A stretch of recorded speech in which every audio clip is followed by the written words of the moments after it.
the games we play. Flight. I lingered in the store for a time, both to give Adam and Blake a chance to leave and to give myself time to absorb it all. I frowned slightly, looking out at the slowly brightening sky, just not sure how to feel. I had a lot of questions and few ways of getting answers, or, rather, I wasn't even sure if I should try to get answers. The easiest way to satisfy my curiosity would be to ask my parents, but would that be too suspicious? I hadn't asked her why we were going to Mistral, trusting her to tell me if I needed to know, but Adam's words had forced a tiny spark to burn. I knew, of course, that she was going there for a reason. More than that, if Ospen was sending a huntress of my mother's caliber, it must have been at least potentially serious. He'd want someone who could handle herself in a fight if it came to it. But on the other hand, she was considering bringing me along, and I knew she loved me and knew I wasn't weak. But would she drag me unknowingly into a situation that might erupt into Major League violence? It seemed unlikely, which implied, what? That it was serious, but not necessarily dangerous. That there was some way of keeping me out of danger. That there was something else at work. It could have been anything. But I thought back to the words Ospen had spoken months ago, about hearing whispers of something in Mistral. Had it just been said in jest, or was there some truth to it? Was he sending my mother to investigate and find the source of such rumors? Could such whispers actually be of the White Fang and their new partner? Would they send my mother if it was? I thought about it. I could see it, maybe. If it was something that was suspicious, something that might have been big but had nothing definite, sending someone to investigate was only natural. But if it did turn out to be real, it would need to be someone strong enough to fight her way out, too, and bring that information home. To maximize the chances of success, someone who knew the area well would be preferable. Someone who was familiar with local groups, who had a reputation and maybe an excuse to be there, someone that might not be immediately suspected of an investigative role. I could see it. From a coldly logical point of view, it might have even made my presence make sense. A high-ranked huntress traveling alone would draw more suspicion than a mother traveling with her son, showing him her homeland. Even if said mother was a huntress, it was all about perception, framing. But the addition of another person, someone unassociated with the mission, would make things more difficult, wouldn't it? A festival, I murmured to myself, looking at my reflection in the window. That seemed important. Somehow it was a festival, a major festival at that, the first one after the chaos caused by Ziz was beginning to wind down some. No, I thought, after the chaos I'd caused was beginning to die down. It was more than just Ziz. After all, this was something bigger. A legendary monster awakened near Vale, on the continent of Idle. A major terrorist attack on the Schnee Dust Company and an invasion of its home country, Atlas, on the continent of Manal. Two kingdoms rocked in short order, while Mistral weathered the storm untouched. I wonder if anyone had given thought to taking a vacation there. Travel between the kingdoms was so rare because the only way to do so with guaranteed safety was to travel in a large group. A single ship, barring something cutting-edge like the White Whale, faced serious risks in venturing beyond the kingdoms, but 20 ships, 50, 100 with a military escort, that was a different matter. It also wasn't worth the cost, except very, very rarely. While it may have reduced the threat of opportunistic Grimm, flying that many ships, unless there was a huge demand, it was far too expensive. But there were occasions that made it worthwhile, like the Vital Festival and Mistral. Mistral had this, an event big enough, famous enough, that it would be worth the cost to mobilize a fleet of transporters, several of them even, from the different kingdoms. That's a lot of traffic, I thought. Enough to hide the movements of a terrorist organization or two. It'd be pretty easy for a person to just happen to get lost in a crowd that big, too. And while they're lost, well, who's to say? An excuse to keep me away from danger, and really, all it'd take was one of about 50 million attractions and boom. Goodbye, Wonder Mom. Hello, Super Spy. Of course, I reminded myself, all this was conjecture. There was nothing to truly support any of it. I mean, the pieces may have fit, but I was making them fit, constructing a situation that fit what I wanted to see. There was nothing saying I was right about my baseless conjectures. In fact, I was probably wrong. All I'd need to do was ask my mom a question or two and I could prove it. A treacherous part of me whispered, all the more insidious for being completely right, because, yeah, I could ask my mom what the mission was about. She might tell me the details, she might not, but either way I'd probably learn something. It'd be way more productive than letting my brain run itself away on a hamster wheel. But maybe I was constructing a situation based on a couple vague hints. I couldn't deny it was possible. I didn't mind that, even, in and of itself. My mom was a busy woman. She was a huntress. For God's sake, it wasn't surprising that she'd need to work some while away. Hell, Even if she only had the idea of bringing me along because it was useful to the mission, I knew she loved me and I was sure that it had been at least partially intended as a reward. She wasn't forcing me to come or anything, either. I wouldn't get mad at her if it turned out she had more than one reason for making the suggestion. Besides, even if she did intend to bring me to the festival and lead me to my devices while she worked, and it was completely possible she didn't, there was still a pretty awesome part where I got to go to the festival. I was fine with that. My mom was a hunter and had to keep secrets sometimes. I was fine with that, too.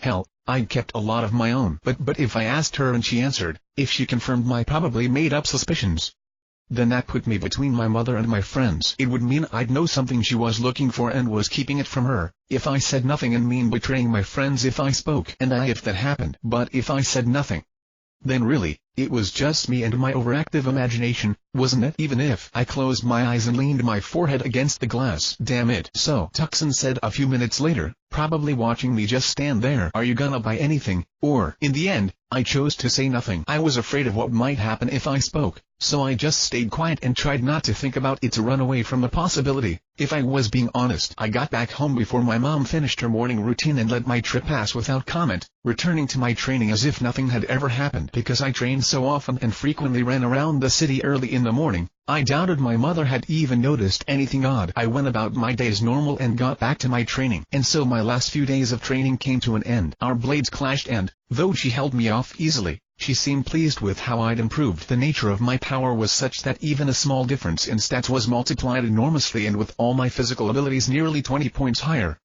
Well, it added up to a pretty massive change. Even if I knew she was still holding back, she was fighting on a higher level than she had when she first brought me out here to train, allowing me to compare and contrast, and I felt stronger despite myself. I couldn't keep a smile off my face, and she matched me for it as she struggled to push me back instead of casually sending me flying. See, you've gotten stronger, Jaune, my mother praised, sounding delighted as she bore down upon me. Thanks to your training, I said, ending the words with a quiet grunt as I fought against her before suddenly backing off as I sensed danger. I'd shifted Autumn to my left arm, concealing her under Crocia Moore's protective shield. I fought with power attacks and double strikes, enhancing myself many times over with the skills of the White Tiger, and hit her again and again with all the power that entailed. I kept it to a sword fight, leaving my elementals to watch on the sidelines, but other than that I held nothing back. The hardest part of training is always conditioning the body, my mother lectured as she took slow, deliberate steps forward, walking through the strength I brought to bear to the sound of ringing steel, parrying blows methodically, getting it ready for what you'll put it through. But with your power,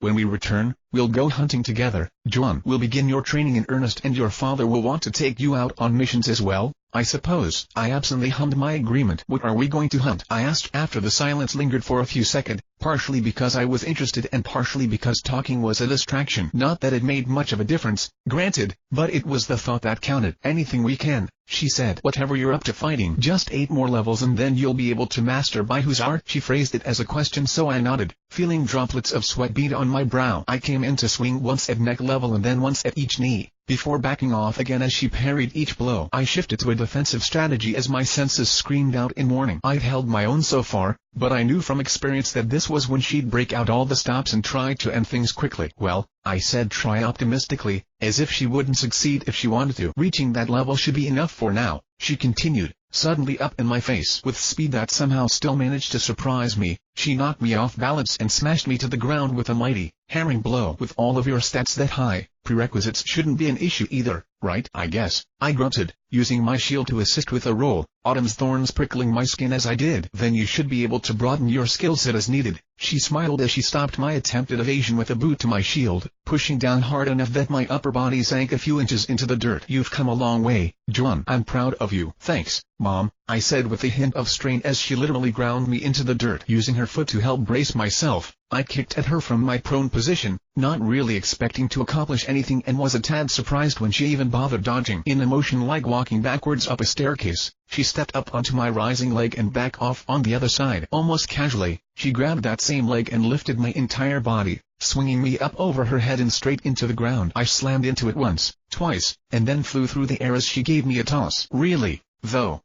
I did feel stronger. I felt her put a knee into the center of my back almost as soon as I hit the ground, sword slipping neatly under my neck as I arched up in response. She held me that way for a moment, grasping my hair to help hold me off of the ground. I took 2 short breaths before speaking. Elementals. Now, she chuckled and patted my head affectionately. Not today, sweetie, she said, removing her sword and rising off me so I could push myself to my feet. I hadn't bothered wearing a shirt, simply because they tended to get ruined whenever we trained like this. So did my pants, granted, but I felt a bit less comfortable without them on. Though at this rate, I might not have a lot of choice in the matter. Looking forward to the big day tomorrow? I was silent for a moment as Jai gathered water to me and helped me scrub away some of the mud, kindly splashing cool water over my face in the process. Yeah, I answered at last, brushing my hair into a rough semblance of my usual style as I did. I finally get to see Mistral after hearing so much about it. Are you looking forward to going back, Mom? She smiled at me, the action a little off. I suppose, she lied, making me frown slightly in concern. Bad memories? I guessed after spending a moment wondering if I should even bring it up. Not all of them, she said after a moment of silence, sounding like she was mulling the thought over even as she spoke it aloud. Some are good, too, but yes, there are a lot of bad ones. I waited for a moment before nodding in acceptance when she didn't offer anything else. Should we? I trailed off immediately, not sure why I even bothered giving it voice to begin with. I already knew the answer and so did she. Still, she smiled. It's fine, she answered what went unspoken. I go back every now and then, to check on things and fulfill my duties. It's just I get a bit melancholic, I suppose, remembering. She exhaled slowly, looking past me and far away. But, she mused, an odd expression on her face. The festival is always so beautiful. I think you'll love it. Truly. I nodded, moving to her side with a bit of uncertainty. The words seemed to at once cheer her and sadden her further, leaving me wondering what she was recalling. My parents had always told me stories about their lives as hunters, enough so that at times I felt like I had been there alongside them only to be inevitably reminded that there were parts I had no knowledge of whatsoever. When you'd heard 1,000 stories and grown up listening to them every night, it was easy to think you'd heard all there was, but for hunters 1,000 adventures was nothing. My mother didn't talk a lot about her life in Mistral, back when she was Isabel Roma. I knew some of it, of course, like about my grandmother, but the rest, well, I suppose could guess, given her maiden name. The children of the wolves had a bit of a reputation when it came to everything. Any plans for what we're gonna do at the festival? I asked, trying to distract her while also carefully tiptoeing around the mission. Are we going to meet anyone there? It seemed to work because she made another face, as if she'd bitten into a lemon with a tongue covered in paper cuts. I guess we'll have to go see her while we're nearby, she said, sounding like the words were being forced out of her. If we don't, she'll find out eventually and that'll only make it worse. She made it sound like it would be something torturous, which really cut down the possibilities. Grandma? I wondered, trying to keep my lips from twitching. My mother's scowl deepened at the sound of the word, probably not liking the implication that they were related. I've never gotten the whole story about that, either. I mean, there must have been something interesting to how I ended up getting named after a woman my mother claimed she hated. I didn't mind visiting Grandma Jean, personally, but I should probably keep it to myself. Mom had always seemed kind of morally outraged that all of us liked our grandmother. After that, she mused, seeming to put the thought of her old teacher behind her through sheer force of will. Let's see, there's the fireworks, the parade, the hunt. Are we gonna watch the games? I asked, not so subtly moving the conversation toward the reason why the Olympia Festival was so famous. It might have been a little late to get tickets for the good stuff, but I could just find a tall building and watch with clairvoyance if I had to, doing away with the crowds in the process. Still, it'd be more fun to watch it with family and friends than to do so alone, even if my mom would probably just find it amusing. I wondered if Adam and Blake were gonna watch it. My mother was silent for a moment, looking at me before slowly exhaling. She opened her mouth to speak, hesitated, and then continued more firmly. Actually, she said, I've been thinking about that, too. How would like to fight in one of the tournaments? I tilted my head aside. What? I asked, confused. You're certainly strong enough, she continued, and I figured you might enjoy. Yeah, I nodded quickly. Yeah, no, yeah, I mean, it sounds cool. It's just, isn't it a little late now? Don't you kind of have to schedule those kind of things in advance? A month in advance, minimum, she nodded before taking a deep breath. Which is why I called one of my old friends shortly after you came back from your trip. You don't have to, or anything. I'm not trying to force you to do anything, but if you were interested, I wanted you to have the option. We can still cancel, but I thought it might be a good experience for you and a chance to have fun. You can fight with people your own age in a relatively safe setting, test yourself against people with other semblances without fear of the consequences, and maybe practice some of your own skills. Now that your training's over, I thought it might be a good chance to push your limits and see how far you can go. A dark part of me whispered that it would also be a good way to get rid of me for a few hours while also making sure I was somewhere safe. I looked that voice in a box and threw it away, nodding my head quickly. Yeah, I said. I could. I don't know. Do you think I could win? Yes, she shrugged, smiling slightly. Maybe. I don't really know, but it doesn't really matter, does it? And that's what I meant about finding it amusing. Though, in fairness, it didn't matter. Not really cool as it was, it's not like I'd really lose anything if I was defeated. I cared about the rewards and publicity about as much as my mom did, and while I guess it was a chance to prove myself, I'd already done so to everyone whose opinion actually mattered to me. Thinking about it that way, whether I won or lost really wasn't all that important, but it cool. Dumb in a lot of ways, sure, but still cool. Something Mom and I could laugh about at its worst, celebrate at its best, but probably remember fondly one way or another. And maybe I was growing cynic, but there was a part of me that remembered about Adam's words and worried about my mother's mission and thought that maybe, just maybe, this trip would need something to smile about afterwards. No, I told her. It doesn't. Let's do it.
The games we play. Registration. When the sun rose the next morning, we were flying over Mistral. Goo sat in my lap, seeming understandably confused with life as he gazed out the window of the aircraft, while Autumn was on my wrist, understandably apathetic about it all. Bringing them along hadn't been difficult. When someone had questioned Goo's presence, my mother had said it was fine and it had apparently settled the matter. I suppose you probably saw weirder things, shuttling hunters around. As for why they were with us to begin with, my father was to blame. When we were preparing to leave, he had declared the house his sole dominion until Mother returned and had shoved Goo into my arms to get him out of the way. What my father intended to do while we were away, I wasn't entirely sure, but I'd given up arguing when he'd started to simultaneously take off his pants and make nachos while in the process of telling me why Goo had to go. And yes, he used those precise words frequently. Indeed, the majority of his argument had consisted of repeating those words with great emphasis. Nonetheless, he'd won the argument despite my mother's stares of disapproval, and so Goo had been off to see the world. I had mixed feelings about that. Autumn, still mostly insensate and unable to communicate with anyone but me, I'd intended to bring with me since she returned to her rose form, but Goo, I didn't mind bringing him with me, per se, but I wasn't sure what to do with him during the festivities. I'd be busy a fair amount of the time, as would my mom one way or the other, and neither of us would be in situations fitting for a puppy. Hopefully, grandmother would be willing to keep an eye on him. I'd tell her Dad was being weird again and she'd understand. Maybe, at least. I wasn't sure I understood, because my father, while often strange, wasn't stupid. Further, my mother hadn't stopped his strangeness, meaning they both wanted me to keep the dog with me. I wasn't sure, but well, it didn't matter. I scratched Goo's ears absently, causing his tail to wag despite his expression of profound concentration, putting aside my thoughts to see the view. Mistral gleamed in the sunlight, thousands of buildings in as many styles unfolding in every direction with seemingly no regard for shape or age. Where Vale had once failed in its attempts to expand outwards, Mistral had achieved some success by growing up, even as they tried to preserve their pasts. As a result, ancient marble temples sat in the middle of a park surrounded by gleaming high-rises, monuments beside shopping districts. Where space was an issue, the people of Mistral reached higher, connecting large towers that sometimes ran across smaller structures, all of it forming a web of shining steel in the air, contrasting sharply with the monuments that made sure not to cross. Completed buildings appeared strange, ready for further construction in the future when additional levels were required. There were massive structures where different buildings had risen so high, they'd needed to be linked together to keep from falling. It added up to something at once chaotically deranged and artistically beautiful that seemed fitting. Honestly, Mistral was a gathering point for countless cultures, home to people of every size, shape, and color one of the last remaining havens of remnants history. It was home to the remains of nations long gone, a display of remnants architectural history and diversity, and the home of Alexandria's great library which held on to some of the oldest texts in the world, one of the few insights we still had into our past and those who came before. Because Mistral had taken those things from the nations it had crushed, the arts and books, taken from the towns and towers of fallen enemies, the diversity, born from slaves brought home from war, the music, beauty, and knowledge weaved together from the things they took from the defeated. With its boot on the throat of the continent and its back to one of the most hostile environments on Remnant, it had reached out and devoured countries and kingdoms until it was all that remains, the shining jewel of the East, a pillar of art and industry and taste. Of course, that had all happened a long time ago and things had changed a lot since the war, but, well, its rulers had made violently ruining the lives of everyone in their vicinity into something of an art form for about 1,000 years, building one of the most successful kingdoms in Remnant's history in the process. From Alexandria and the Romas to the Khans and the Carthans, the kingdom and its leaders had a reputation for military excellence, profound success against horrible odds, and a complete and utter lack of mercy. It seemed odd to think about that and know I was related to them, to the kings and queens of Mistral. That's a lot less impressive than it sounds. Granted, as said rulers had a tendency to really get around, but it was true enough that my sisters and I had pretended to be princes and princesses and war leaders and fought to conquer Mistral or Remnant, or just to decide who had to do the sucky chores. It always ended up being me, of course, but it had still been fun. Still, looking down at the ancestral home of my family, both sides of it, if you go back far enough, I felt odd. For all the games we'd played as children, it hadn't been until I'd started training my intelligence that I really understood what all those tales of conquest and war meant, not just for Mistral, but for all the kingdoms. Even with the Grimm, even with the world like it was, our history had been a bloody one. To the extent that Mistral's was the worst of all four, it was only because its campaigns had been the most successful. Worse, I knew that without all those things. I sighed, the sound drowned out by the ship landing. Home, sweet home, my mother said, raising the moment we were on the ground. I followed her out of the airship, carrying Goo, which seemed to make him happy. We got to travel first class, thanks to Mom's mission and some company policies, and we were on the ground before anyone else left the plane. There were already hundreds gathered before Arch of Triumph, the legendary gates of the city.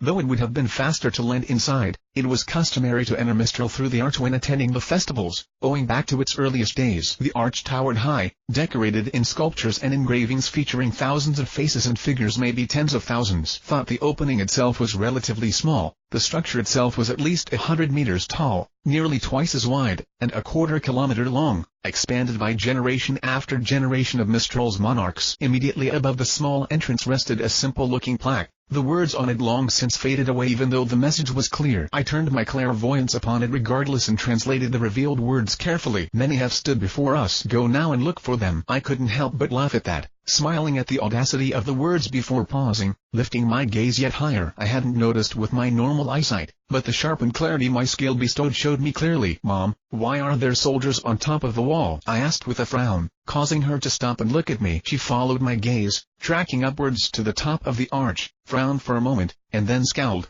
probably improving her own eyes somehow. Damn it, she grumbled. Let's just get inside, okay? There are 1,000 people out here, but I'd already seen it. In fact, I'd probably noticed it first, since I'd already been looking. And so I crouched near to the ground, made sure I had a tight grip on Goo, and jumped. I put all my strength into it, multiplied many times over my jumping skill and a quick call to Levant, and was rising into the air by the time my mother spoke. Oops, I thought when I heard her words, a snarled curse following on their heels. But since I was already up here and it would have been both embarrassing and hard to explain if I suddenly changed directions, I kept going until I was over the top of the arch, landing with one foot on what seemed like some sort of portable guardrail. The darkly uniformed figures on top reacted immediately, weapons drawn in an instant and poised to attack. Stop, a calm, cold voice said, halting everyone. I hopped down from the guardrail as the uniformed men parted, revealing a woman seated in the midst of them. Even with hair white with age and a face that was leathery and wrinkled, her eyes remained as I remembered them, an almost shockingly bright blue. She was small, relatively speaking, about 5'3", 5'4", but she had enough presence that I'd seen her in the middle of a crowd of taller men and women. Granted, much of their presence was in the massive, 2-meter and change halberd she rested casually against a shoulder. For a moment, she looked the way I always saw her in pictures, expression remote, eyes at once alert and distant. She looked fearless and deadly, uncaring whether she was attacked or fled from. There was a simple confidence to her that was so immense and yet so basic that you just accepted that she was one lethal little lady. And then she smiled at me, something unlike the smiles she gave for cameras and addresses, something warm that light up her face and made her seem like a lethal little lady who was also a kind old grandmother. "Jaune," she said happily, opening her arms. "I'm surprised to see you. It's been too long." "Grandma," I reaching out to hug her fiercely. "What brings you to Mistral?" she asked unworriedly, releasing me. "Does your mother know you're here?" Yeah. "She's down there," I said, turning to peer over the edge. There didn't seem to have been much reaction to my jump, not that I expected one from a group of people here to see hunters fight, but I was surprised to find a small circle cleared around her as she stared up at me. But was it fear, awe, or no, did they? I think she's mad at me now though. "I don't think I was supposed to talk to you." Jean the halberd smiled, resting her elbows on the railing and cupping her chin with her hands. "Perhaps not." "Really? She gets worked up over the smallest things." "Have you been planning to visit long?" I scratched my head with an embarrassed smile, guessing what she was really asking and saying nothing even though it made no difference. "No matter," she continued after a moment, voice bright and cheerful. "I'm sure her letter just got lost in the mail. It happens. Shall we go talk to her?" Ma'am," one of the men in uniform interrupted. "We fuck off, Peck," she said in exactly the same tone. "I'm too fucking old for this bullshit. Anyway, come along now, Jaune." She adjusted her halberd and leapt over the railing. I made to follow but paused for a minute to look back. "Sorry," I told the man. "She does that sometimes." And then I followed my grandmother down to the ground below. When we returned to the ground, the demeanors of many of those around us abruptly changed, partially because of my grandmother's recognizable presence, but mostly for what it signified. The multitude of foreigners merely glanced at us in fascination, if that, but for those who lived in Mistral after the war ended and the continents were truly connected to one another, there had been a lot of pressure for the nations to adopt the council-based governance system, laying aside the monarchies and oligarchies that had made them kingdoms in the first place. Given the nature of the war itself and those who had caused it, it was only natural for people to shy away from such things, in some places, often owing to the ruin the war itself had left in its wake, went along with the shift relatively easily. Vale, for instance, found a change in its ruling body rather simple, as the war had left it entirely without one, and so settled fairly easily into the new way of things. There were holdovers, of course, with laws and traditions owing back to the times of princes and lords and kings, but on the whole it had been an easy transition. Not so much with Mistral, having fought hard for the cause of individuality and stood firmly against those who sought the destruction of Alexandria's famed library. The lords and ladies of Mistral had considered the suggestion to step down both insulting and ungrateful and had rejected the demands outright. They'd remained unshaken in the face of resulting political pressures, as well, refusing to submit to such tactics. Supported by its allies in Vaco, there had once been a real chance of another war over the matter. Mistral went to war with itself, instead. During the course of the war, many had fled their homes and sought safe haven in the city, and more had followed when it had remained one of the least damaged in the aftermath. With Vale and Atlas putting themselves back together, the two remaining kingdoms had been the natural choice for those seeking safety from remnants' threats, but those same people weren't happy with being ruled again, either, and the descendants of long-conquered peoples began to take issue as well. Things had gotten tense as a result, something which had drawn more and more grim to the nation until things got bad and fingers were pointed. Finally breaking down around 40 years ago, the kingdom had very nearly torn itself apart in a civil war. The war had lasted longer than anyone expected, degenerating as it did as the ideologies and sides broke down, and it became worse and worse. But in the end, the rebels won. Except not really. As far as official statements went, the old way of doing things has been abolished and Mistral was now governed by elected officials. It was pure coincidence that said figures happened to be pretty much the same people as before. The nobility of Mistral had made concessions and agreed to accept the changing times peacefully for the betterment of the nation, and so the council was made with an iron gauntlet clamped firmly around its neck. Indeed, Mistral's lords and ladies had set aside their literal crowns and metaphorical swords to become upright members in society, a society they had all but owned. In the end, despite the many famous battles, the Civil War had truly been won through socio-economics, with the nobles banding together to buy up what was, at the time, worthless property. Laws had been laid down concerning the treatment and ransom of prisoners, such that even great men could be set free with an at the time humble offering of fallen businesses and valueless land, as opposed to other, higher costs. It hadn't seemed to matter at the time, when no one really cared who God or the law said owned what, and both sides seemed intent on uprooting the other. But then the battles had become peace talks, and all the more dangerous for it, the nobles having a firm position legally and militarily. In the negotiations that followed, the rebel leaders had been careful to include clauses pertaining to the ownership of such land and how it could be taxed, used, and so on. Employees were protected, as were those who lived on the land and used it, trying to keep it from screwing them over without being able to deny the nobles' claims directly. These places needed to be maintained for historical reasons. These businesses had to be kept profitable, or else ownership reverts to etc. And the nobles had accepted it.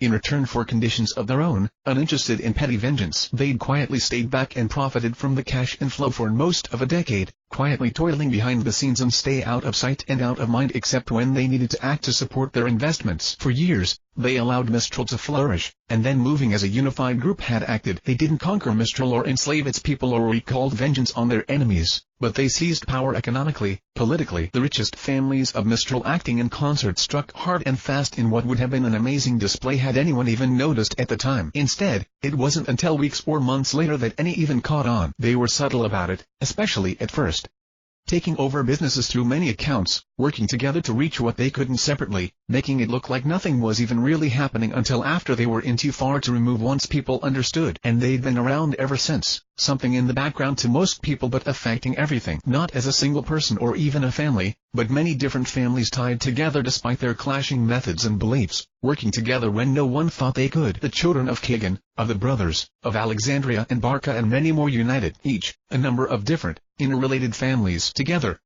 Honestly, they were more like a mafia so large, so entrenched, that it wasn't even really illegal anymore, which didn't mean they were necessarily well liked. As I stood beside my grandmother, I immediately received looks, some of them acknowledging, like between colleagues. Others seemed considering, looking for something. Most of the Mistral crowd paid as little heed, recognizing my grandmother but then moving on, uncaring of who owned what. But a few, I detected before I even saw, such was their intensity. It wasn't everyone, it wasn't even most people, but among those watching us were players, those who fought against the group that had once been nobles in confrontations that could be economic or violent. They knew who my grandmother was, what she had done, and they hated her, just as they hated me for standing beside her. This was Mistral, now.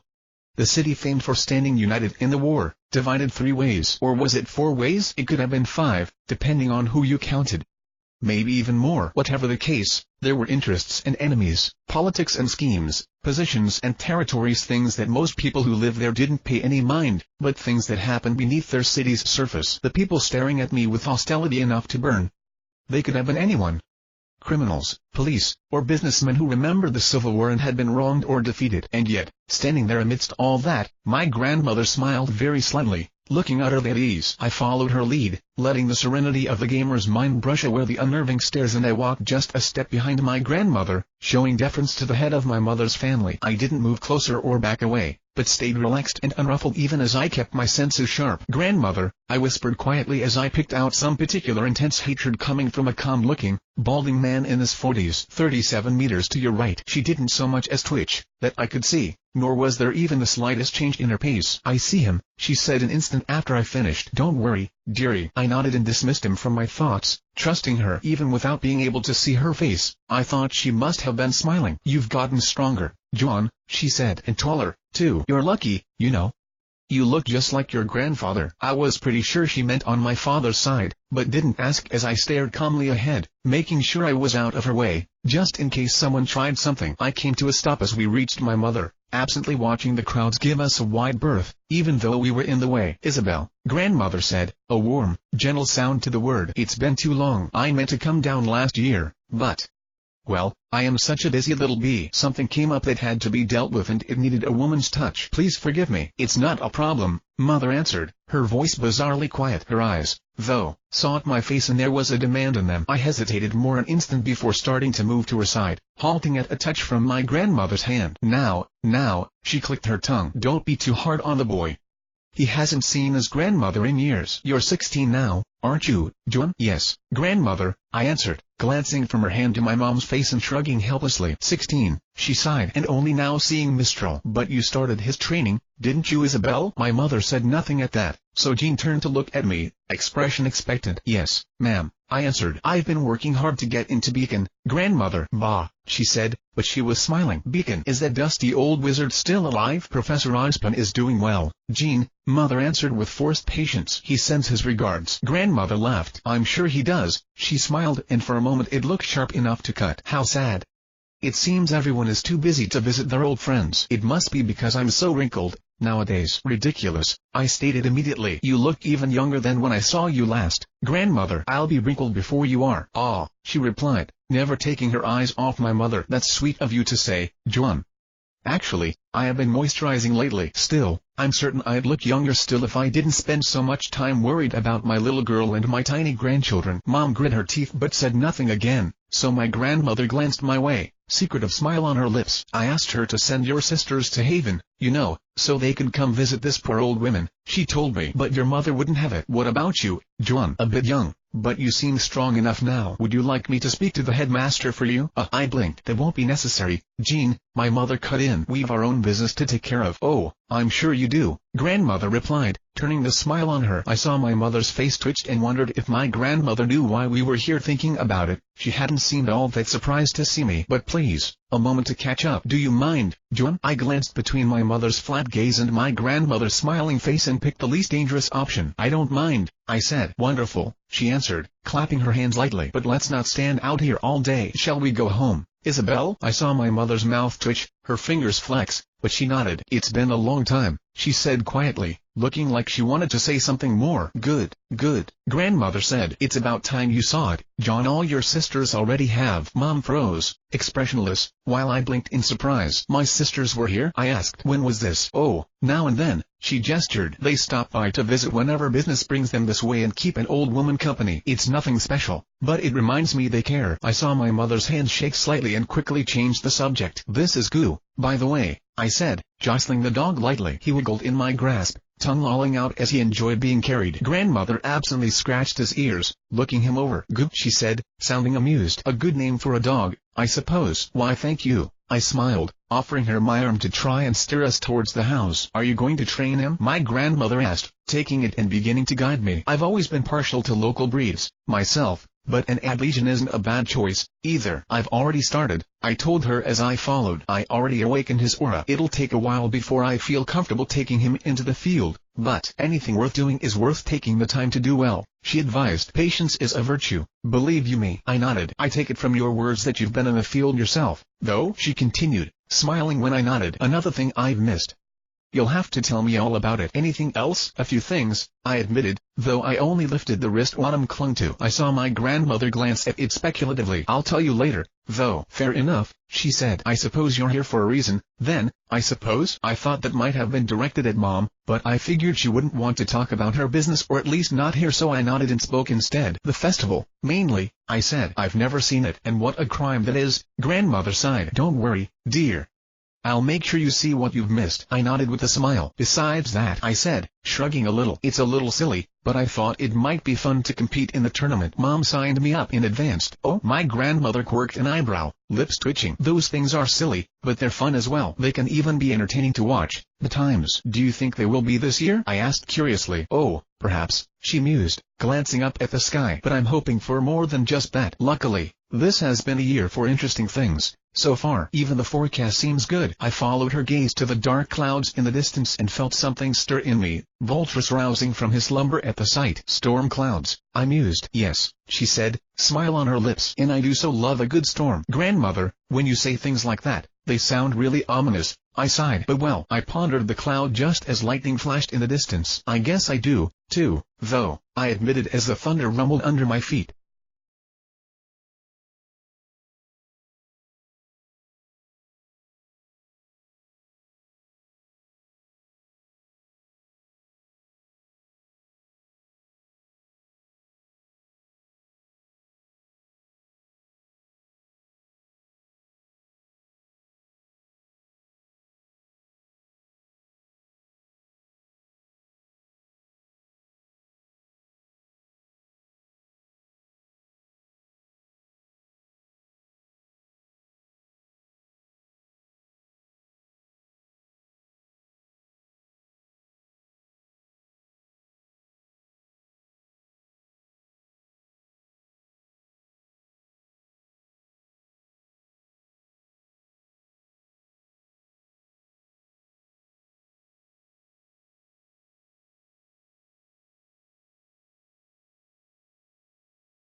The games we play. Acceptance. Ah, I see, Grandmother nodded in acceptance, sipping her tea. Then this flower is my great-granddaughter. My, how time flies. We sat at the dining room table of my grandmother's huge house, drinking from cups that must have been of vacuum-make. Mom had barely gone inside before leaving again, off to handle business I assumed. Gu had sniffed around curiously for several minutes, exploring the new place until my grandmother's own dogs had walked in, massive hulking beasts that were several times the growing puppy's size. Despite that, they had played around the room, prancing around until Gu's adventures lead him out the open door and into the rain outside, immediately drawing his attention. Currently, he seemed to be engaged in battle with it. He also appeared to be losing. I suppose it was fine so long as he had a good time of it, though. Autumn, on the other hand, now rested within a pot of soil grandmother had had one of her men fetch from outside. At a touch, Autumn had unwound herself from my wrist and taken root in the soil, transforming quickly to appear the same as any other rose. My grandmother had watched the process with interest as she'd listened to my explanation. Truly though, she's amazing, she continued, blowing gently on her drink. There have been many experiments over the years, but I've never seen an awakened plant grow so advanced. The most I've ever even heard of was a plant capable of limited motion, but they were unable to get any definite responses to signify intelligence. They probably just couldn't communicate with it. I mused, hands around Autumn's pot. I encountered something similar.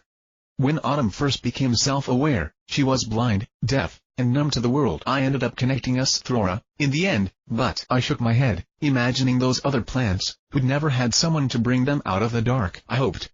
Well, I wasn't even sure what I hoped for. That they'd found peace somehow, I suppose. Remarkable, was all my grandmother said, stroking one of Autumn's petals. There was a reaction, after a moment, but I don't think she'd been able to speak to Autumn as such, merely draw her attention with her aura. Truly, my granddaughter is quite amazing, isn't she? And very beautiful, as well. There was a kind smile on her face as she spoke the words and I translated them for Autumn, giving her a rough understanding of the context as well. Autumn reacted by changing her face, blossom shifting somewhat in both color and shape as it opened. I'd explained to Autumn how humans considered her flowers beautiful and she'd used them as one of her many forms of response ever since. A middle mist, my grandmother breathed. The name of the flower, I supposed. I didn't recognize it. It has been a very long time since I've had the pleasure. Autumn. She tapped her blossom again, a gentle contact with a single finger, and then looked up at me. You said she could consume plants, as well? She asked. That's how she grows? I think it's more complicated than that, I replied. It seems more like a melding of minds than a consumption of them, but yeah, that's one of the ways she grows. She's gotten to the point where she can consume entire trees. She feeds on aura spent around her, as well. Grandmother smiled at me gently, so her next words were a tad jarring. Have you given her anything poisonous yet? She asked. Not yet. I shook my head after a moment's pause. Issues with when to use it, mainly.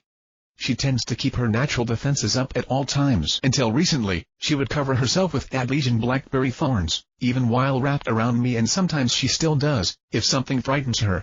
I paused, trying to put the thought into words before my grandmother did it for me. She's blind and deaf and numb, trapped in a silent, lightless world, surrounded by strangers, she said calmly, smile momentarily fading. It's only natural that she'd get scared. Exactly, I agreed. But even so, a lot of people could get hurt if she reacts the wrong way. I've been working on that with her, but, well, it's something that needs to be done right. Then see that it is. She inclined her head towards me. But once she is prepared, do you have any plans? A few, I shrugged. The merging seems to have greater results when used on another awakened plant, and there are a few good ones I can get to easily. Ranunculus, aconite, and oleander seem like good places to start. Ah, she said fondly. A good place to start indeed. But don't be afraid to aim your sights a little higher. Abris and Brugmansia, Conium and Chiquita and Old Cerbera and Deer, Sweet Mentionil. At the very least, you should have no trouble finding Racinus in Vale, should you so need. But if I might make a suggestion? I tilted my head to the side, not recognizing all of the names and somewhat worried that my grandmother did. Even so, I raised an eyebrow inquisitively, bizarrely curious. Menagerie is quite famous for its inhabitants, she said, lips quirking slightly upwards. If it's dangerous plants you intend to look for, I'd recommend you aim for the top and research the matter. There's a species of Heracleum that has a fascinating poison. I've seen men find 1 minute and blister and burn as they walk back into the sunlight. There's another I'm familiar with, a rather spectacular dendrochnide, which stings those who touch its leaves, injecting them with a toxin so agonizing and persistent that most choose commit suicide to escape the pain. There's a distantly related tree called the urtica, though that's native to the northeast, and it's one of the few plants I've known to have killed people who simply made the mistake of walking into it. There's also a very poisonous breed of plant by the name of Daphne, though you may know it better as a spurge laurel, though it's neither a spurge nor a laurel. Regardless, those who eat it tend to meet rather horrible deaths. She made the words sound conversational. These are all on the kingdomless continents? I asked, shaking my head. Most of them, she shrugged. It's among the many reasons why they're that way, though a bit down the list. Still, some have been taken away and grown successfully elsewhere. Throughout Remnant's history, Mistral has quite a record of making use of such poisons. I've done some research on that topic myself, as you might have guessed. I could guess why, too. As you grow older, you'll find that all manner of skills can prove useful, she continued. I and several of my old friends developed some small skill at knitting while at school, and it's seen us all a ways. That's where I first met your grandfather, you know, though we didn't get to know one another until some time after that. I've found a number of odd skills useful myself, I admitted. I can believe it. She reached over to pat my hand gently. Will you be going out tonight? Then she changed the subject. If you wish, I'll take you to see the festivities tomorrow. Thank you, grandmother, I replied. I'd love to, but I do think I'll take a look around some, since I'm new in town and all. I don't need to do anything for the tournament tomorrow, right? Not tomorrow, no. She shook her head. Preliminaries will start the day after, however. Then I'll go for a walk, if that's all right with you, grandmother. I don't mind, she said. I'll send Grijo with you to make sure you don't get lost. It wasn't a request, but I didn't mind anyway. I really did just want to take a look around and, okay, maybe scope out the city so I knew where everything was if, against all odds, something happened to go catastrophically wrong in my proximity. Unlikely as it seemed, I felt it might be wise to prepare myself anyway. Still, a guide could only help with that. Okay, I agreed. Would you be okay with looking after Gu, or should I take him with me? It's fine if he stays, she answered with closed eyes. I nodded once, even though she couldn't see me, and then picked up Autumn and rose to leave, but I stopped when she spoke again. John, she said, if you're going into town, you may want to leave Autumn here, as well. Oh, why? I asked, frowning. I wasn't suspicious of my grandmother, okay? No, that was a lie. I wasn't an idiot. I was totally suspicious of my grandmother, but I was sure she wouldn't harm me or Autumn. But if she wanted me to leave Autumn here, you know that without me. I know, grandmother said, opening an eye to look at me. But it's your first day in town, John. I tilted my head to the side and said nothing for a moment. You're talking about the others, aren't you? I said at last. There was no need to clarify who I was talking about. If I was with you, she sighed slowly. But no, it may be better this way. Word must have spread by now and they'll want to get a look at you. It should be fine, but just in case, leave Autumn here. I said nothing, frowning down at the pot I held. You're strong enough to stand on your own, aren't you? She asked after a few moments of silence. I can say, without any knowledge of who I might be standing before, I replied, unafraid. But you think I'm ready, or else it wouldn't matter. She smiled at that. You're ready, she stated. But I don't know if Autumn is. Could you protect her? Could I? There was really no way of knowing yet. I thought I could.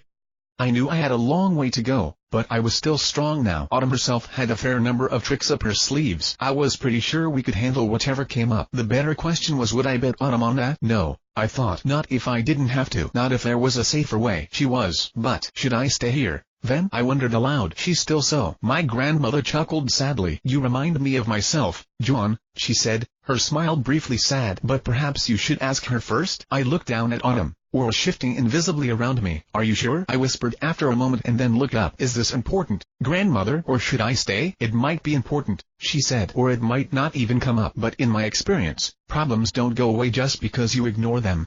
They just get bigger. I advise dealing with such matters quickly and thoroughly. She looked at me steadily. She can sense aura, can she not? Grandmother asked. She'll know she's not alone. Tell her I'll keep her safe until you return. I was silent for a minute and then nodded. Goo, I said, and my dog immediately stopped playing in the rain to rush inside. I winced slightly at the mud and water he trailed in, but knelt beside the happily panting puppy regardless and lifted Autumn from her pot. A silent whisper and her shape changed, stem splitting to tie loosely around Goo's neck in a second collar, flower on the back of his neck. Goo continued to pant in what seemed like approval, so I scratched his ears before touching Autumn one last time. I knew she'd be safe here, possibly safer than she'd be anywhere else, but I suppose this was the first time we'd been apart since she woke up and I'll be back soon. For a moment, she rippled with patterns of white and red crystal and I knew she could see me as I rose. Stay here, boy, I told Goo. Keep an eye on her. Okay, he panted in acceptance of his important mission before bouncing back into the rain to continue his efforts to conquer it. Through it all, my grandmother's dogs sat patiently on the porch, just watching the puppy play. I imagined them wondering, what is this idiot doing? After a few moments in the rain, however, Autumn stirred around Goo's neck, blossom rising on an extending stalk, growing swiftly larger as large leaves grew around it to help catch the rain for her to drink. Below the organic umbrella, Goo was struck by profound confusion as he continued to run around for a moment, before apparently coming to the conclusion that he had succeeded in defeating his sworn enemy. He sat down and gave me a doggy grin. "I'll be back soon," I said. I walked through the rain, unbothered by the downpour. In Jai's invisible embrace, the water ran off me quickly, and all it took was a thought for Suriasta kept my clothes warm as well. My grandmother's subordinate walked a step behind me, not commenting on that if he even noticed. He'd offered to hold an umbrella above me when we left, but had nodded easily in acceptance when I had chosen to stand in the storm instead, appearing used to it. The man, Grigio, was dressed in a neat, charcoal suit. He looked more like an accountant than a bodyguard, what with his pocket protector, wire-rimmed glasses, and slowly graying hair, but the symbols above his head made it obvious he was more than he seemed. At level 41 and with a title like the Garrote, he probably did more than handle finances in his free time. Well, unless accounting was a significantly more cutthroat business than I had been led to believe, which was always possible. How would I know? "Where do you recommend we go first, Grigio?" I asked absently, keeping my senses focused on my surrounding. With my clairvoyance, I saw the city for how it really was, beneath the veil of visible light splatters and colors and remnants of things long gone, spilled blood and worse on the streets and the walls. The swiftly fading traces are caused by the daily motions of countless lives and the more vibrant colors on living people. Even without the holographic streetlights, the darkness did nothing to inhibit my sight, and I watched the roads,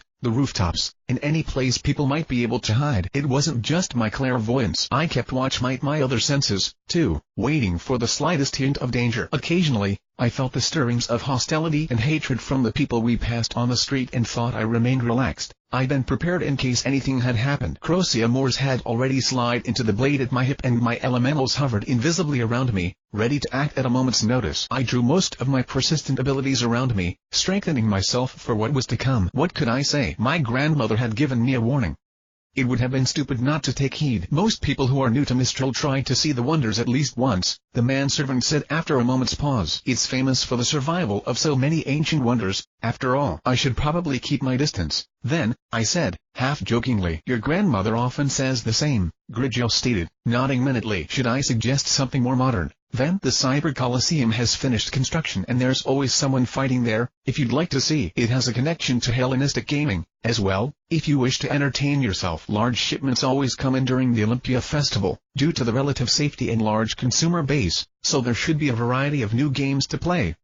As I understand it, the newest installment of the Lost Kingdom saga has been selling very well." "Oh?" I asked, looking over his shoulder at him to give a curious glance. He shrugged his shoulder. "It's a joint venture," he said by way of explanation, "between us and Alexandria." "Ah," I nodded, considering it. So 9 had already come out. Then I'd forgotten about it. During my training it and who knows how many other games. The Lost Kingdom series had always been good, except for maybe 3 and 5, but I hadn't really played a lot of games since I'd gotten this power. I mean, my life was a game now. Like I told Adam, I had different things to focus on now and playing games had fallen to the wayside. And maybe it was the fact that I was in a city known for ancient history, or maybe it was the rain, but thinking about it, that was a little sad. Those games, Lost Kingdom, Grim Knights, Black Blood, and The Wild Hunt, especially had gotten me through a lot. I'd perfected all of them, knew them from start to finish, and had had a lot of fun. A lot of my childhood was in those games that I never played anymore. There was a part of me that wanted to go back and play them again, for old time's sake. Even if it was pointless, maybe even a waste of time, but at the same time, was it stupid that I was honestly worried that I wouldn't enjoy them anymore? That the possibility that I wouldn't like them anymore seemed like an honest concern? I sighed and shook my head. It's rather sad, but I seem to have fallen out of games recently. I think I'd rather curl up with a good book. As you say, sir, Grigio nodded calmly. And if so, you've come to the right place. Alexandria's library is the largest on Remnant. When asked how many books she wanted to see within it, Alexandria once said if possible, all the books in the world, and ever since, the first of any book that's come into Mistral's possession, whether by conquest or trade or theft, has been stored in the library, with a copy being given back if necessary. The only library that was ever considered able to compete with it was Vaco's House of Wisdom, but when Vaco was under siege during the war, they transported countless books to Mistral to have copies made, should the worst come to pass. Now, hundreds of millions of books have been stored within the library over the millennia, accounting for duplicate copies, and its keepers now seek to store all of those books in a web format, though progress is relatively slow. Amazing, I said, smiling slightly at how passionate he sounded. A part of me wondered how he and my grandmother would react if they knew about my ability to consume skill books for knowledge. When it came to the ancient wisdom within the library, would they be horrified at the potential destruction or intrigued by what I could learn? Well, I hadn't intended to destroy the priceless artifacts within the library in the first place, but it was good to know that copies were being transcribed. How many of the books can be read? I asked, curiously. That is, how many are open to the public and how many have been translated? It's hard to say. Grigio shook his head. Though the connections between the kingdoms has done much to increase the library size, much of it came from the conquest of nearby nations over the millennia or from the transcription of ancient texts. In its totality, it's believed the library contains books in over 2,000 languages, very few spoken today. With the issues of syntax, culture, translation and transcription, it's hard to say, but decrypting many of the works held within the library is a major goal of its keepers. The vast majority can be read, however, and the access of that majority will not be an issue. Oh, I asked. Dewey. It is maintained and funded by the Alexandria and Roma families, with some aid from the Kagan, but the library is not owned, as such. Grigio shook his head. It strives to be an open source of knowledge for all of mankind, supported by deals and agreements old and new. Even during the Civil War, the library was agreed to be off limits for its enterprises of service to all mankind. He gestured to indicate the quotation and I nodded, remembering the words. It's this way, sir, if you're interested, he said, pointing down the street as we reached the intersection. If we cut across Ashina, we can head towards Primus fairly easily. Sure, I smiled. 1 second, though.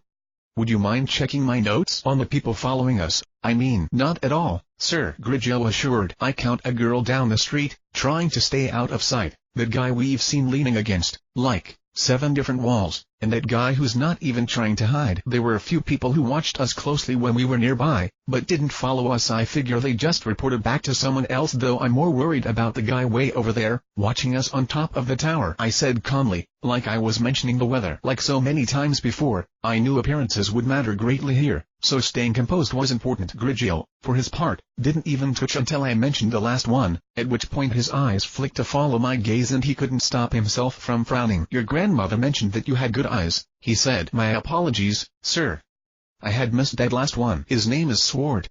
He works for the Barca family. He's Grigio frowned, seeming displeased. How bad is it? I asked him. I hesitate to say, he murmured. He's not armed, but it's what his presence implies that's worrisome. If you'll allow it, I'll address the matter later, sir. For the moment, it may be best to pretend he isn't there while keeping him in mind. I nodded at him and watched him closely. Since you're more experienced at this than I am, how do you think I should handle this? I asked. Directly or indirectly? The ones following us are of the younger generation, Grigio said after a moment of thought. The heirs and one of their close companions. They want to get a feel for you and where you stand, most likely with their parents' permission. For them, I feel a direct approach would be best. Just remember that first impression are important. I nodded, already thinking the same thing. Ulan Kagan, I said, raising my voice even as I kept my back turned. Gianos Alexandria. Melania Delphos. Do you need something? I saw Grigio glance at me sharply at that but didn't flinch, didn't even turn around until I heard footsteps come near, and when I did, I made sure it was slow and casual. I looked over them almost absently. Ulan, the large guy who'd leaned on a few walls and watched me openly, was a large, tanned man in red and white. Gianos hadn't even bothered with that much and had openly tailed us, wearing a green t-shirt and jeans. Melania had stayed in the shadows, which I'm pretty sure had darkened around her, but when she stepped out she was wearing pastels and a floppy hat. It's Melanie, she said. Only my mom calls me Melania. Didn't see you there, Melania, Gianos said despite her words, smiling at her. You worried about me? Well, you're an idiot, Gianos, she answered. Of course I'm worried. While they were speaking, I looked at Ulan, the one with the highest level. He was big, so much so that he towered nearly half a foot over me, but more than that he was calm. He looked me over and did the same to him. After a moment, he nodded at me in acknowledgement. John Roma, he said at last. Welcome to Mistral. It's good to be here, thank you, I replied, not correcting him. I wasn't a Roma, but then, he probably wasn't a Kagan. Whichever family was in power held those names in Mistral. That he extended that name to me was an act of respect, if probably more to my grandmother than to me. I'm surprised to see you so soon, though. No, you're not, he answered. No, I said, smiling a bit at that. I'm not. Still, it's good to see you. I hope. I take it you're here to get to know me better? Something like that. Gianos smiled widely, showing his teeth. Itre was too busy being an asshole to come, but you'll see him around eventually. He's like a cold. Everyone has to put up with him eventually. Look forward to it. I will, I replied, thinking he may have already sent a representative. So then, What should we do? Well, he seemed to ponder that for a moment. Originally, I was gonna pick up some porn, explosives, and beer so we could all go up to the catapults and have a nice male bonding experience. Don't ask, Ulan murmured as I raised an eyebrow. But Melanie's blown that plan all to hell with her damn cooties and boobs. He shook his head and sighed. God, what a bitch. Melanie leaned back without the slightest change in expression and kicked him in the ass. He stumbled forward a few steps but recovered quickly and continued without comment, ignoring her interruption but for a widening of his smile. Well, she's my friend so I have to put up with her, however much she sucks, so try to do the same. Okay, I'll make it up to you later, he said, sidestepping another kick in the pants without even looking at her and placing a finger to his lips thoughtfully. Let's see, though, what could we do to get to know each other? He smiled suddenly and pointed in the opposite direction of the library. I guess we could play some games, he said. We can hang out with some of my friends. What do you say? I looked at them all carefully. Era the Scourge, LV-37, Ulan Kagan, Era the Conqueror, LV-34, Gianos Alexandria, Nymph's Shadow, LV-31, Melania Delphos. You sure you want to? I said, pretty sure I knew what he had in mind. Because I'm pretty good at games.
The games we play. Competitive. Gianos laughed, obviously enjoying every second of this, and even Ulan had a fierce grin on his face. They honestly thought this was fun. In fairness, so did I.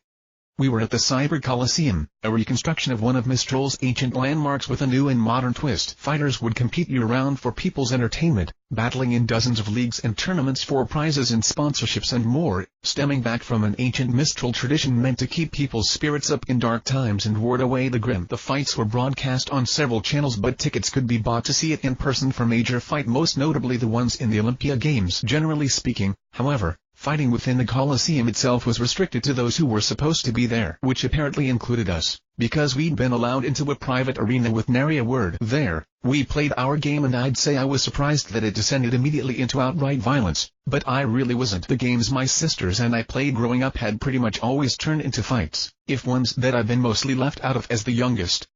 I figured the other families of Mistral probably grew up in similar conditions. I blocked Ulan's saber with one hand, even as I forced his spear away with my shield, planting my feet to strain against the larger man. It was a battle of strength, a simple struggle to see who had more physical power, and I fought against him without using any tricks. Well, without any tricks he could see, that is. For the sake of fairness, we were all using practice weapons provided by the arena, for what little that meant. Well, practice weapons. They were still sharp, but they didn't transform into rocket launchers or machine guns or have the crafting of a hunter's weapons, which really wasn't fair as it did nothing to affect me, but which was a handicap on their part which I was more than willing to exploit. Besides which, Crocia Moores was always by my side, in whichever weapon I chose to wield. That gave me a fierce edge from the very beginning, though I was happy to take advantage of whatever I could. After a moment of struggle, my senses alerted me of danger and I broke off, dancing quickly to the side as another spear flashed through the space I'd inhabited moments before, thrusting into Ulan hard enough to draw a grunt from the boy. I spun, lashing out with my shield to smash it into Keanos' chest, boosting my strength with both power and double strike to send him skidding several meters back. Ulan swung his spear in an arc that ducked neatly under before forcing me to parry a sword strike as I rose. Held briefly still, he thrust his spear forward that even bracing myself and blocking with my shield I was sent sliding back. He didn't stop there, of course, but continued with a series of mighty blows, never even allowing me to stop. He lashed out so quickly with each attack that the sound of one impact slid right into the sound of the next, and if not for Crocia Moores, each strike would have left dents deep in the steel of my shield. In the end, I cheated, sliding just a bit further with the help of Levant, such that his next blow had to reach ever so slightly further. Took a fraction of a second longer and yet, it was enough. I turned aside the spearhead by angling me shield, pushing it aside even as I turned the motion into a spin and slammed the edge of my sword hard into his upper arm, sending him into the ground a meter away. To his credit, he turned what should have been an uncontrolled fall into a well-practiced roll and kept a hold of his weapons. To my credit, I kept on him and didn't give him time to get up. I came down on him from a high leap, sword arcing down with thunderous force behind a magically sharpened edge. He lifted his weapons to block, crossing sword and spear to try and halt my blade, and if he'd been using his actual weapons, it probably would have worked. But these practice weapons, I had an elemental to make even cheap steel hard as diamond. He didn't. The haft and blade of his weapons splintered and shattered and my sword continued down the smash into his chest. The Colosseum floor around him cracked slightly as he gave a coughing exhalation, and I lifted my sword to strike again and leapt up, out of the way of a sudden blue-green blur as Keanu's race across the arena in shroud of his own aura. Flashing towards the opposite wall, he seemed to rebound off something invisible before hitting it, bouncing away at an angle to change position and come back my way. Once again alerted by sense danger, I'd moved before the second ricochet, striding neatly out of the way of his advance. He drew past me, changing direction again before returning my way, only to find me once again out of his path. Even if he could move fast enough to seem like a blur to normal eyes, he still traveled in a straight line, so an early warning was all I needed to get out of that line. Except the second attack had been faster than the first and the third faster still. When he came my way again, he continued the trend and got that much closer, the time between sense danger's warning smaller and smaller until it turned into a steady alarm between the 10th and 11th. I continued my evasion, never stopping for even a moment, but he came closer and closer as his speed increased. Would he just keep getting faster until he hit me? No, I thought, observing him. His MP was dropping quickly with each attack, the rate of descent rising alongside his speed. This ability chariot wasn't something he could keep up forever. The question was if he could keep it up longer than I could evade it. I wanted to find out. I already had haste activated, the skill I drawn from Yellow Dust giving a more muted increase in speed in exchange for a vastly increased duration, as well as the White Tiger's tread. I could still go faster if I had to, but before I did that, I took a chance and stepped aside, turning neatly to take another step and another still. Sense danger gave me an advanced warning, but here I needed something else, something to gauge the individual strikes, not just the fact that I was in the line of fire. Luckily, I had just the thing. I watched him closely, turning to keep him always in sight, and focused on him with my clairvoyance. With my clear sight, even his steadily increasing speed wasn't enough to escape my eyes. It was just a matter of keeping pace with my body. I could see every moment of his approach. I just needed to dodge early enough to get out of the way, to compensate for his acceleration, to move early enough to avoid danger but also late enough to keep him from reacting. The opening for doing so shrank steadily as he raced across the area like lightning, leaving cyan streaks in the air as a mark of his passing. But I dodged and danced between the blows, using the smallest possible movements to evade, centimeters to his meters, and through it all, I waited for his MP to drop. But apparently, they had been waiting, too. All of a sudden, the world around me shifted, like a screen had fallen over my eyes and darkened my sight. Melanie, I realized as I saw her in the periphery, using her power to block the lights. She wasn't making darkness, per se, because the lights were still there, still glowing where they had been positioned. I knew, because I could see them. Whatever she was doing, it didn't stop my clairvoyance, or rather, it didn't stop all of it. Even cut off from visible light, I could clearly see everything around me with just a slight shift in perspective, and as I did, I saw what they were trying to do. Keanu couldn't see in the dark, but he didn't need to. Moving as fast as he wasn't in straight lines, all it would take was a moment's hesitation on my part, a sudden uncertainty, and he'd crash right into me. And that's what this darkness was meant to do, to make me uncertain, to interfere at a crucial moment even if it meant sacrificing Keanu's own sight. It struck me as a trained maneuver, something practiced extensively and which had probably worked many times. But it didn't work here, because I wasn't uncertain and I didn't hesitate. I saw him coming, moving as fast as he could. For what better time for this trick than near his top speed, and at the very last moment, lunged aside just a meter or so. Enough to get out of the way and continue my turn, but enough to send him by me one last time. To his credit, even blind, he stopped before hitting the wall, rebounding one last to skid to a halt before crashing. To mine, I lunged after him the moment I was out of the way, smashing into his back like a cannonball and shoving him part of the way into the wall. Keanu's, Melanie shouted, apparently still able to see in the darkness. I glanced at her and saw her running towards me, a pair of knives in her hands. Well, running compared to what Keanu's had done, to what I could do, she might as well have been walking. I could see, both with my eyes and observe, that she was a skilled fighter as expected of anyone at level 31, really, but fighting a face-to-face confrontation wasn't her role.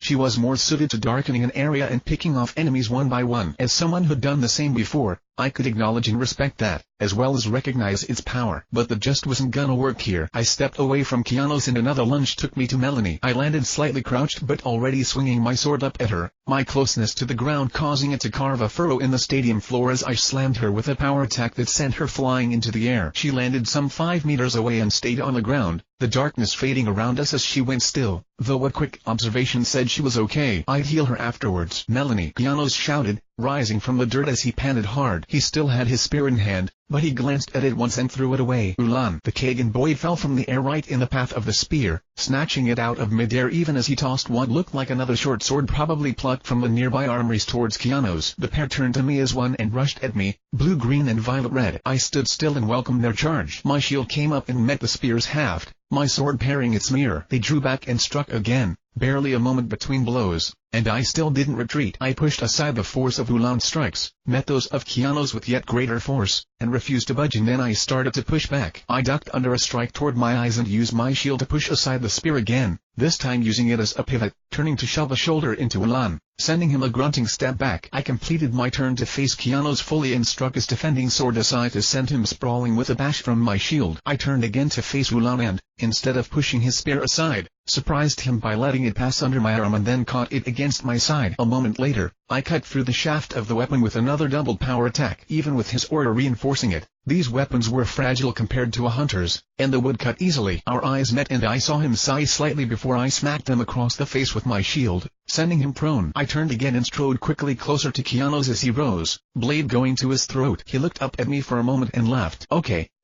we get it, he said. You're a beast. I smiled a bit at that and lowered the sword, giving him a hand up, healing him as I did. Oh, that's a neat trick, he said, glancing down. We haven't had a healer in the blood for a while now. You mind? He nodded in the direction of the other two who I went to heal with a nod. I guess your grandmother must have ridden you hard, huh? Keanu's asked, absently rubbing an arm. All the families do, but I guess your gran has a reputation for a reason. Oh? I asked, looking at him. Your mom and all, I mean, he said, as if that should explain it. Which I guess it did, honestly. Ah, I nodded. I see. I actually trained with my mom, though. God, it's a family thing? He shook his head. We'll compare notes sometime on the awful things our parents do to us. Yeah, sure, I said, watching Melanie's eyes open. Keanu's moved to stand over us, shaking his head. Some bodyguard you turned out to be, he said. I got my ass kicked, Mel. It's not my fault he can see in the dark, you idiot, she said bitterly, but accepted my offered hand. When Keanu's glanced my way, I shrugged and said nothing, moving to heal Ulan next. The heir and his friend bickered behind me, but I fixed the damage to the Kagan easily and waited for his eyes to open. He glanced at me and frowned slightly before nodding. You fight well, he said. Thank you, I replied, helping him rise. You do, too. It's my loss, he sighed. Even 3-on-1, you won. Your grandmother will be pleased. My father will not. I wasn't really sure how to respond to that. I'm sorry, I said at last, a bit awkwardly. Don't be, he said, shaking his head. You should never be sorry for proving yourself. I look forward to working with you in the future, John Roma. He turned to leave solemnly before Keanu's ruined it. Hey, Ulan, where are you going? He shouted. Home, he answered with another sigh. It's getting late. No, it isn't. Keanu's disagreed. It's not even 7. True, Ulan nodded in acceptance before looking over his shoulder. Allow me to rephrase. I find you annoying, Keanu's. Aw, dude, the Alexandrian replied. Is that any way to speak to your friend? Ulan just kept walking, making Keanu's laugh again. You're lucky I'm so nice, Ulan, he said. I guess that blow to the head knocked something loose. Did you forget what day it is? Ulan stopped. Oh, he said. What? I asked, looking at Keanu's, who only grinned. Since you're new in town and you won the fight, why don't I show you something cool? He asked. We've got a special guest in Arena 3. If you want, I'll get you her autograph. If you ask her, she'll break your face again, Ulan said, but didn't seem interested in leaving anymore. He eyed me for a moment, ponderingly. Are you tired? Not really, I shrugged after a moment's hesitation, wondering if that was rude to say after a fight. Why? Who's there? Pyranikos, Keanu said, nodding his head towards the fighter sparring in the arena. 3-time winner of the Mistral Regional Tournament looking to break the record with a 4th. She's an old friend of mine. Old friend? I asked Melanie without taking my eyes off the fight. She fought several opponents at once, much as I had, but for her it was 4 against 1, rather than 3. She hates him, she explained, sounding bored. Why? I honestly don't remember, Keanu's mused, frowning. It was something about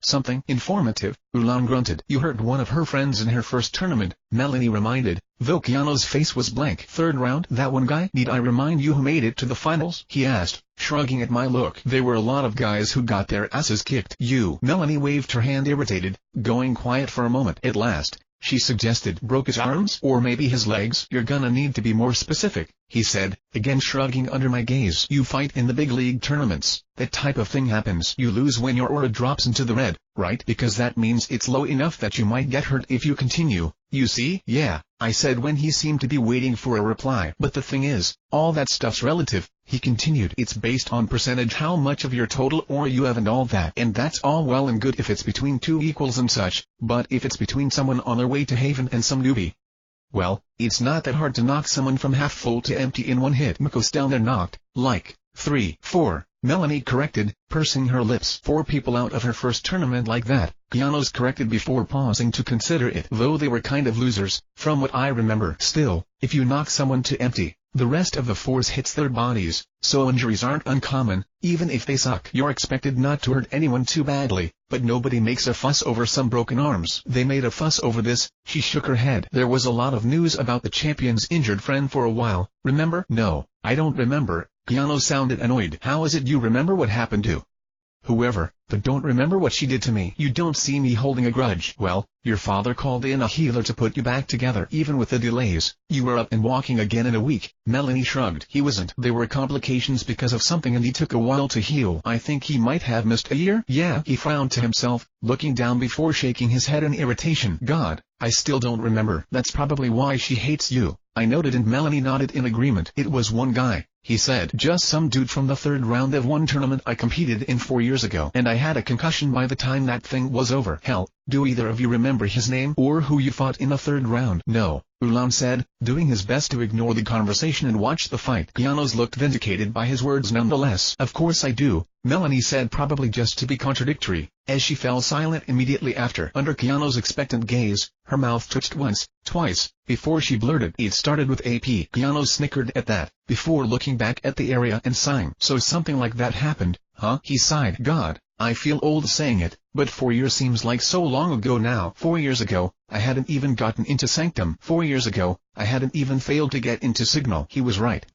4 years did seem like a long time ago. Hell, 4 months seemed like a long time ago, now, but back then, most of my sisters had still come by home from time to time checking in on me, they said, though in hindsight they'd probably just been worried that I would be starting mom's training soon. Of course, that had never happened, because I wasn't. I hadn't been. God, the memories were so vivid, the feelings they invoked so real, yet that could have been another life. It felt so far away. Not even 4 months, and look how much I'd changed, how far I'd come, what I'd done. Maybe that was why I nudged Keanu's. "If it bothers you, why don't you apologize?" I asked, the words at once optimistic and vaguely sad. "Even if it's just words and she doesn't forgive you, you can still try, right?" He sighed, leaning against the railing. "I guess," he mused. "I'm not used to apologizing for kicking ass, though." "Think of it as apologizing for making her kick your ass," Ulam suggested repeatedly, "in front of thousands of people. Being in such close proximity to the embarrassment you made of yourself must have been agonizing for her." "Patty," Melanie murmured. "No, not Patrick." "Prepare." "Damn it, I know this." "Wow." Keanu shook his head. "Sometimes I forget how horrible all my friends are. You guys suck. In fact, you know what? Screw both of you. John, you're my new friend." "Okay," I said. "Sure, cool," he said, even as he frowned to himself, looking concerned. "Also, you can just heal me if she breaks my arm again, so it's fine, right?" "I suppose." I nodded hesitantly as I looked at him. "Although, you might want to wait until you remember the guy's name." "Yeah." He nodded slowly. "It's waited 4 years. It can wait another day or two." "Right." "Procino," Melanie blurted. "His name was Procino, I'm sure of it." She furrowed her eyebrows, frowning. Probably, Keanu's asked, lifting an eyebrow. Melanie's expression shifted to one of annoyance almost instantly. "It was 4 goddamn years ago and I never even met the guy," she sniffed. "I'm pretty sure his name was Procino and you don't remember a damn thing, so you can go fuck yourself. Go get the shit kicked out of you by Nikos again for all I care." He nodded quietly, considering her. "Yeah," he said, drawing the word out. "I think I'll wait to look it up. But speaking of getting broken by Nikos." He turned to face me with a smile, pointing at me with a lazy gesture. "You want to try your luck against the reigning champ, Roma?" he asked, wiggling his eyebrows. "What?" I asked, blinking. He nodded at the arena. In the time it had taken us to finish talking, the red-haired girl had finished off her opponents without taking a scratch and looked no different than she had when she first entered the ring. I figured, hey, you're a pretty good fighter. Want to try your luck against the champ here? I wondered, though Keanu's just waved the concerns away. Everyone knows Pyrrha will take on all comers if you're brave or stupid enough to want to fight her. She'll gladly kick your ass. Even when her tournament so soon? I asked. If she's going for 4 in a row, wouldn't she want to be fresh? He snorted. Who knows? He said. Personally, I doubt she really cares one way or another. What about you? I looked down at the ring. Even though I'd been a bit distracted by the conversation, I'd seen enough of the battle, if you could even call such a one-sided fight a battle, to know she was good. In fact, if she'd won 3 times, it was safe to assume she'd be the strongest fighter in the tournament. So really, there was no point in wasting time, when I could just fight the champion. Winning the tournament didn't mean anything to me, apart from the fun it could bring, but if I could just skip to the best part. Sure, I said, leaning forward to rest my elbows on the railing. I nodded to myself after a moment, deciding, yeah, sounds like fun. It's really okay, right? Said Keanu, smiling brightly before looking subtly uncertain, even as Ulan just smirked, unsurprised. You sure, dude? Because, I want to see this a lot. But as your newly appointed friend, I feel like I should warn you before letting you run headlong into danger. Because I got my ass kicked by both of you, but she kicked it a lot harder. So you were gonna just throw him to the wolves before? Melanie asked, rolling her eyes. Nah, I like him, Keanu said, punching my shoulder. I'd have given him fair warning before setting up the camera and placing bets, but you've gotta get pounded into the ground by Nikos at least once. It's tradition. Ulan and Melanie both frowned at the apparent reminder. Besides, I can very well throw a wolf to the wolves, can I, Roma? He asked, looking at me again and glancing me up and down. Yeah, you're a healer. You'll be fine. And you were holding back some, right? I shrugged. Maybe a little bit, I said. That's the spirit. He nudged me again. The sons of the families can't coast through life on our stunning good looks alone, right? That is sadly true, Ulan admitted, lifting a hand in concession. I smiled a bit at that, even while Melanie rolled her eyes. But you're sure? Keanu asked me. I looked out into the area, contemplatively. The invincible girl. LV-47. Nikos. Yeah, I said. I'm sure. He looked me over one more time and nodded sharply. Hey, Nikos, he suddenly shouted before extending his hands as if to present me. A challenger has appeared.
The games we play. Cooperative. I rolled my eyes at my new friend's antics and stepped up onto the railing, allowing myself to fall down into the ring. I landed lightly and strode forward with confidence, drawing closer to the 3-time champion. Pyrrha's eyes focused on the trio behind me for a moment, or perhaps just Keanu's. I didn't bother checking and then shifted to me. Watch me draw nearer. I meet her gaze and nodded in acknowledgement when I had drawn near enough. Hello, I greeted, waving slightly. Jaune Arc, at your service. Nikos, she replied, giving me a small smile. Her heart didn't seem to be in it, however, and it faded quickly. She glanced over my head again before looking at me, contemplatively. A tad belatedly, she added, It's a pleasure to meet you. I nodded in thanks and waited for her to continue. I could see the question in her eyes, but waited for her to give it voice. So, she finally asked, voice wryly, how'd you get dragged into this if they're making you fight? Ah, I said, casting a look over my shoulder before explaining calmly. It's nothing like that. I'm just looking to have a good time. It's my first night in Mistral and they're showing me around? Well, something like that. You're here for the tournament? She asked, looking at me a bit differently. Yeah, sort of, I said, shrugging a shoulder. I'm not really the tournament type, but I was gonna be in town with my mom anyway and it seemed like fun, you know? But then they told me you were the champion the last 3 times and that you were accepting challenges. Aren't you? I am, she confirmed, before hesitating. If you understand what it means. That you're the champion for a reason? I asked, shrugging. I get it. Well, I only signed up for the tournament for the memories, you know? But if I could fight the champ instead, that'd be even better, is kind of what I was thinking. She seemed to consider that for a moment before accepting it. I won't hold back, she warned. Are you sure? That's cool. I shrugged again, looking around before putting a hand to Crocia Moore's, where it hung at my side. It's just for fun, right? So let's have fun. At that, she gave me an honest smile. Very well, she said. I would be happy to be your opponent. Practice weapons or live? I asked. Practice weapons were the norm for, well, practice, as they lacked the horrific lethality that tended to characterize the instruments of hunters in combat schools. That is to say, they minimized the chances of someone dying if something went wrong. However, it wasn't uncommon for hunters to spar against one another with their actual weapons. It was sort of the norm, even. To apply Keanu's words, I suppose it worked for those who were strong enough not to be knocked out instantly and, hopefully, smart enough to surrender before running out of aura. Keanu's, Melanie, Ulan, and I could probably have spared that way. It was just that they'd come to meet me unarmed, so as not to seem threatening. I'd put aside Crocia Moore's to make things a bit more even, but for a fight like this, she opened a hand towards me, wordlessly giving me the choice. I smiled a bit at that and drew Crocia Moore's, letting the sheath unfold into a shield as she silently brought her own weapons to her hands. A gleaming double-on shield and a Ziphos, if I recalled correctly, both colored red and gold. She held her shield between us, lifted high enough for her to be able to move it into a blocking position swiftly, but not high enough to impede her field of vision. Her sword was held, not at ease, per se, for it was obviously at the ready, but her stance. If I had to guess from how she was standing, I'd say she'd probably lead with her shield, whether by defending to make an opening that her sword would exploit or using it to knock me back in its own way. Her stance was like a mirror of mine.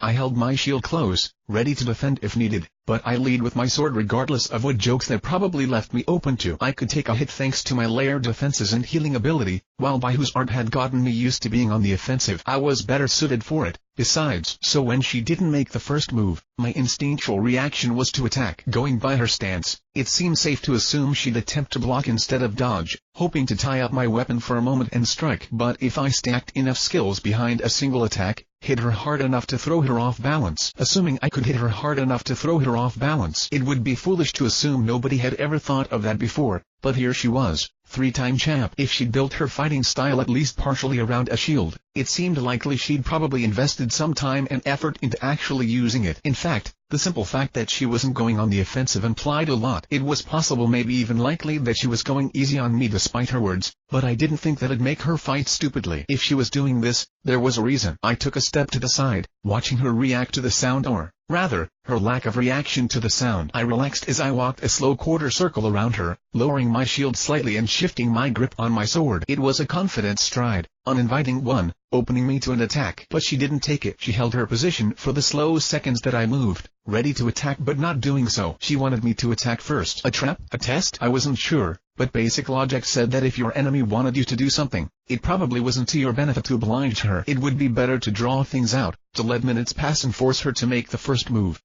If needed, I was pretty sure I had the patience to outlast pretty much anyone. Or perhaps I should try a ranged attack and see how she responded. Instead, I attacked her, exactly how she wanted. Part of it was curiosity.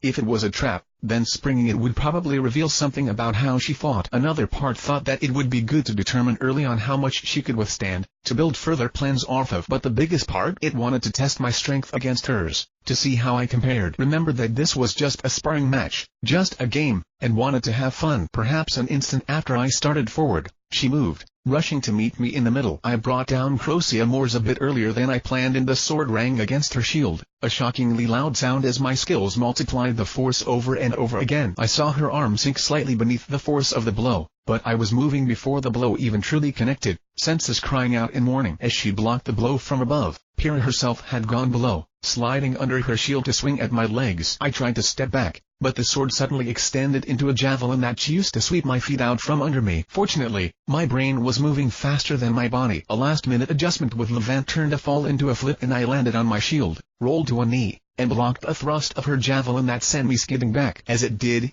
I moved with the force, sliding to my feet as I came to a halt and immediately pressing forward as Pyrrha spun with the blow. I caught it on my shield again and spun with it myself, turning to bring a blow up at her head. She caught it on her shield and shrank her weapon back down to a sword she tried to stab me with, which I shielded against in turn. For a moment, we strained against one another, a simple battle of strength. I thought her base physical strength was probably greater than my own, but was pretty sure my passive skills gave me better increases. Whatever the case, I stalemated her long enough to brace myself with Levant and try to kick at her legs. An instant later, My senses were screaming in warning again. I felt a sharp point and sudden weight on my thigh as she literally stepped onto me, but saw the true source of danger as her sword shifted neatly into a new shape, and it was only by all but falling backwards that I avoided looking down the barrel of a rifle. She fired a shot that chipped away at the floor a few feet from my head, but I lifted my shield to cover my head and chest before she could adjust her aim. 3 shots rang out in such quick succession that I was only able to distinguish them by the impacts on my shield, even as I lifted my blade to stab at her leg. By then, she was already in a flip of her own, an arc that I caught only a glimpse of as my danger sense gave me a moment's reprieve and I moved my shield. I pushed away from the ground with one arm, the event all but pulling me to my feet in a motion that ended with me swinging down at Para as she landed in a crouch. She brought up her shield in another ringing block and swept her sword at my feet again, but this time I was prepared. I jumped the moment my senses alerted me, a short hop that used my blade as a pivot and the force behind her defense to flip neatly over her, turned midair to land facing her back, and swung down at her head. Without even looking, she brought her shield up behind her head, but she was on one knee and defending from an awkward position. She had to brace herself against the ground with her sword arm, pommel of the blade against the floor. She used that to steady it when the blade suddenly expanded back into a spear length, pushing it past her shield and towards the center of my chest. I caught it with my shield again, but with the floor on the other side she leveraged me back, rising with the action to push harder. I planted my feet, shifting to the side to angle the blow away. She didn't even bother pulling the spear back, simply shrinking the blade back to its sword form as she bashed her shield against mine. I spun, caught her blade on my own, and managed to plant my feet quickly enough to push against her while she was still extended, shoving her back. As she pulled her sword closer, I closed in myself and swung hard down at my head. But what she did next surprised me. As my sword came down, she raised her shield in an instant and caught my strike as I expected her to, but she blocked it with both arms, releasing her sword at her side. In doing so with my clairvoyance, I saw it all: how she let go of the weapon, how it spun almost idle circles through the air, how her now free hand came up to grasp the inward curving edge of her shield and help force my attack aside, even how my reflection gleamed in the shield over the course of each passing moment as steel brushed steel and I tried to pull back. I even saw the fingers of her free hand brush the flat of my blade. Light glimmered against steel, shining from 1,000 sources throughout the arena, yet seeming suspended as I focused. Then the moment passed and she spun, using her shield to push away from my blade, retrieving her discarded sword before it even touched the ground and striding away. I didn't follow. That maneuver had been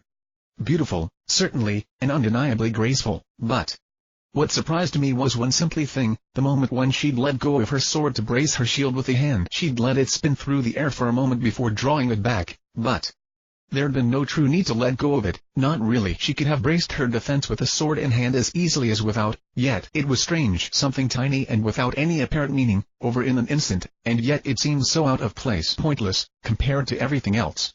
A needlessly showy addition that stood out starkly compared to the whole. Maybe it was only because I noticed everything in such vibrant detail. Vibrant detail, I thought, noticing something in the dozens of lights that glittered on the surface of my weapons. There were 4 out of place, off color. They stayed in the same place no matter how the blade moved. Markings on the steel. 4 points of light on the flat of Crocia Moors, where Pyrrha's fingers had touched them. What? I whispered, but didn't have even a second to think about it because Pyrrha was suddenly on the attack. I raised my shield to counter a bash from hers, sliding back a pace as I readied my sword. She came at me shield first again, but I braced myself better this time, and though I slid again, I wasn't pushed away. Shield to shield, we both raised our blades, striking around them even as we pulled back our defenses. Again, I saw every moment how she slid her shield across mine to raise a defense, the knuckles of her hand dragging across Crocia Moor's surface and leaving trails of light in their wake. How rippling patterns of light appeared in the air, spreading from her hands to the small space between us. Dim aura marks flashed brightly at their touch. She shouldn't have been able to bring her shield up quickly enough to block, but my sword seemed to shift ever so slightly as it passed through those waves, and she did anyway, stopping the attack even as her own sank into my upper arm. There was a flash of pain before she jerked it back, sword extending into a spear again as she swept my legs out from under me, neither my sword nor shield moving precisely how I wanted them. I landed flat on my back and I was thinking about it the whole way down. It was subtle, so subtle I couldn't even feel it, but I'd seen it with my clairvoyance. Given the possibilities of my different forms of sight and what had been affected, magnetism, I breathed quietly as she drew a step away, going back to a defensive stance. She stopped at my words, looking at me in surprise. Right? I rose to my feet and she didn't stop me. I was breathing hard, I noticed absently. It wasn't important, not really, and it faded as I healed myself. Besides, as I recovered, though, I looked at her face. She didn't look upset or worried, merely surprised. Even so, did I see something I shouldn't have? I asked quietly, leaning closer. She seemed to consider that. No,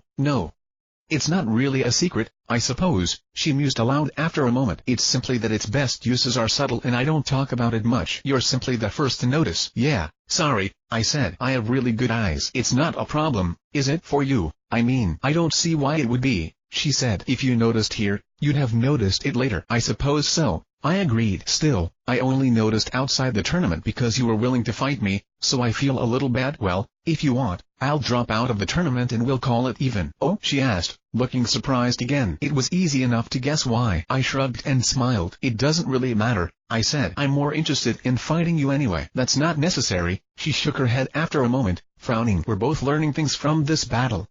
If you've noticed more, then that's simply because you're more observant. There's no need to apologize for such a thing. Shall we continue? I shrugged, accepting her words, and then nodded. Glancing down at Crocia Moores, I considered my options. If her power was based on magnetism, there were several solutions. For a long time now, people had made jokes concerning how magnets work, but actually it's pretty simple. Generally speaking, it's a result of aligned magnetic dipoles, which meant there were several ways to demagnetize something that I could try. Whether they'd work or not would need testing, though. Since Aura could work in strange ways, it was up in the air whether any of those methods would stop her, though I could try. With my elementals and my powers, I could probably figure something out. But for this, I sheathed Crocia Moores and placed him back at my side, sending him an apology as I did so. I'm sorry, but since you've already marked him, I shrugged with a smile. Are you giving up? She asked, sounding disappointed. Or do you intend to fight unarmed? Neither, I said. Do you mind if I try something new? By all means, she said. I smiled at her gratefully and then focused power in my hands. I felt my aura taking form in my thoughts even as it gathered before my eyes. The part that was visible, that glowed like a shaft of white light to the naked eye, was just a small part of it. Most of the power I channeled into it spilled off in other ways, only visible to me because of my clairvoyance. It was sloppy and wasteful, which really wasn't all that surprising from a first attempt, I suppose, but I peered through the shed energy and wasted power, glimpsing the core held within. The various forms of clairvoyance came with different effects and benefits, and this one,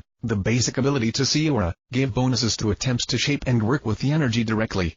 Presumably my ability's way of representing me being able to actually see what I was doing instead of grasping for it blindly. And I saw. I started with something familiar, forming my magic missile, and then shrank it carefully into a more compact shape. I'd gotten the idea from Pyrrha's own weapon, but the leap from concept to practice was a tricky one. While I'd lengthened the energy within magic missile, I needed something different here and went a different direction. It was hard to describe what it was like to shape energy, but I compressed and folded the power, even if it may not have been obvious from the result, forming both an exterior matrix for the power to fill and an interior lattice of support. On its own, I knew it wouldn't remain in such a state for very long. I could literally see the energy seeping away, after all, but that's why I drew upon Crocia Moore's help, matching the pattern of my sheath blade with my own soul to reinforce the structures with the enduring stability of metal. A skill has been created through a special action. Continuous manipulation of mana has created the skill to form magical weapons. Vorpal sword. I exhaled, allowing the somewhat misshaped creation to fade, and crafted a new one as I took a breath. The result, as expected, was a much smoother length of pure white energy, if not precisely how I'd envisioned an energy sword in the center of the wildly radiating energy around its length. It appeared more like a cylinder topped with a cone-like point than a flat plane, which didn't seem precisely optimal when it came to a blade. Nonetheless, I trusted my power not to lead me astray and promptly created a second one in my other hand. I've never tried dual-wielding swords, and there were many reasons why it wasn't a great choice in really life, but hell, I was a game character. If nothing else, I'd probably get a dual-wielding skill at some point, so there was no reason not to. I had MP to burn, after all. Through it all, Pyrrha watched me closely, the barest hint of a furrow on her brow. I learned fast, I said, shrugging under her gaze before her words surprised me. You said you had good eyes, too, she mused. What exactly is it that you see? Who knows? I shrugged at last, giving her a slight smile. Various things, I suppose. She nodded once, seeming to accept that as something, and lifted her weapon again. Shall we continue, then? She asked. I attacked her by way of reply. A slow, telegraphed move that she defended against with her sword even after moving her body out of the way, positioning it as a test we both wanted to see the results of. Her sword blocked the attack as if it were from any other blade, which was a bit pity. On the other hand, the blades themselves didn't shatter in the process or anything, which was nice. They seemed to function like normal blades, despite their appearance, though I'd need to read the profile later. With that confirmed, we begin in earnest. I swept my right sword in an arc, leaving a glowing flash through the space it traveled as I did. She came forward, shield pushing the blow aside even as she stabbed upwards with her sword, but I defended in turn by swiftly reversing my grip on the left blade by letting go of it and turning it around with a thought. Holding it backwards, it was close to the skin of my arm and I pushed her sword aside, evading the strike and the follow-up when it turned back into a spear. Even so, my senses cried out in warning and I was stepping back even as Para shifted her footing, drawing back her spear and thrusting it rapidly in a series of half a dozen strikes in a brief moment. I strode back a step, but it wasn't enough to fully counter the reach of her weapon, so I took the hit and used its own force, assisted by Levant, to hurl myself out of the way of its fellows. Landing like a feather, I saw that she'd already shifted from spear to rifle and was aiming at me down the sights. This time I returned in kind, extending the fingers of my left hand her way, releasing the non-existent hilt of my new sword and leaving it to float by my forearm. We shot together and Para had to quickly leap to the side as the ground on which she'd been standing abruptly splintered under the force of my cannonball. Her shots hit me in the chest, but with my defenses and Crocea more still hardening my armor I dismissed it as unimportant and remained focused on her as she rolled over her shield and to a knee, bringing up her rifle to rest the stock against one shoulder. She began firing in a steady, practiced rhythm that sent flashes of pain through me, but I raised a finger and returned fire with magic bullets. She immediately brought her shield up to cover almost the entirety of her body. Rifle rested on the inward curving portion of the shield. Her body jerked slightly with each impact on the shield, but she didn't back down and she didn't stop shooting. I switched to cannonball again, trading an effective penetration for impact to send her skidding back, releasing the sword in my right hand as well. With my blades hovering in easy reach but both hands free, I struck her again and again, my arms working steadily as if I were throwing the blasts at her, but credit where credit was due. Para took each blow with a jerk of her shield and little else, pumping bullets into me. I took the hits to my HP, letting them through my aura now that I'd had time to figure out how, and let them chip away at it while I struck back. But even once Para had her back to a wall, she took the blows and pushed through them with her iron defense. Pausing in my attack in annoyance, I healed myself and accepted that I wasn't simply hammering through that guard. I needed something else. Something bigger. Magic missile might do the trick, but it was risky to use, partially because charging it would take a while, during which she'd probably take notice and either try to stop me or make it really hard to score a hit, but also because if it somehow did hit, I wasn't sure what would happen. I hadn't exactly designed it for use in friendly sparring matches or for opponents that I didn't want dead, and it tended to punch through anything in its way. It wasn't so much a matter of its power, but no, it too risky. I needed something different, new. Or maybe, Suryasta, I thought, you and I haven't had many opportunities to fight together. Do you want to have some fun now? The fire elemental didn't reply with words, but his spiritual form flickered once, shifting from his place in the stands to right by my side in a fashion similar to looking at something with one eye and shifting to the other. In an instant, the flames I felt from him were calm. The image his presence against my mind invoked one of a beautiful, thriving forest full of potential to burn. All it needed was a spark in the right place. I smashed Para with another cannonball, just to make it seem like I was sticking to the pattern, and then called one of my blades to my hand, swiping it at the stadium floor to send up a small wave of tiny, insignificant sparks. They should have died immediately. They didn't. I released the sword in almost the same instant I'd drawn it, lifting a hand to gather power into an elemental bolt, but not one of metal, not a cannonball. Instead, it was a fireball that slammed into Para's shield, the impact minute but scattering flames around her, heating metal. I saw a surprise glimmer in her eyes and wasted no time in taking advantage of it. The same hand that I'd extended in her direction swept down in a half circle that left my palm face up, and I thrust it upwards as Suryasta's eyes flashed, a column of fire rising in a sudden rush. Para was already in the air, leaping away at the first sign of danger, and in doing so, left the literal frying pan for the metaphorical fire. Levant. I flipped my hand over so the palm faced the ground as my air elemental appeared out of, well, thin air. Another elemental bolt formed, an invisible gathering of force that rose above Para with little more than a shimmer of the air and then knocked her roughly back down to earth. The moment she slammed into the ground, my other hand came up, a sudden cannonball throwing the off-balance warrior hard into the wall. I didn't let up or show mercy, but followed it immediately with a pair of fireballs that set the area around her on fire. My fingers curled as if grasping the air or pulling something invisible together. Flames brightened as air gathered, feeding them until, boom, the flames rose into an explosion in a flood of heat, light, and noise that I felt even 10 meters away. For the person at the center of it, I could only imagine. No sooner had that thought crossed my mind than a spear flew from the flames. I reacted even before I saw it, senses alerting me to danger before I saw it, and in an instant my blades were in hand and rising to my defense. It wasn't enough. As if to mock the attempt, the spear suddenly quickened in mid-flight, as if to remind me that being unable to affect my weapons didn't stop her from manipulating her own. It slid smoothly past my defenses, hammering into my chest hard enough to throw me from the center of the arena to the opposite wall and very nearly pound me into it. What seemed like mere moments after,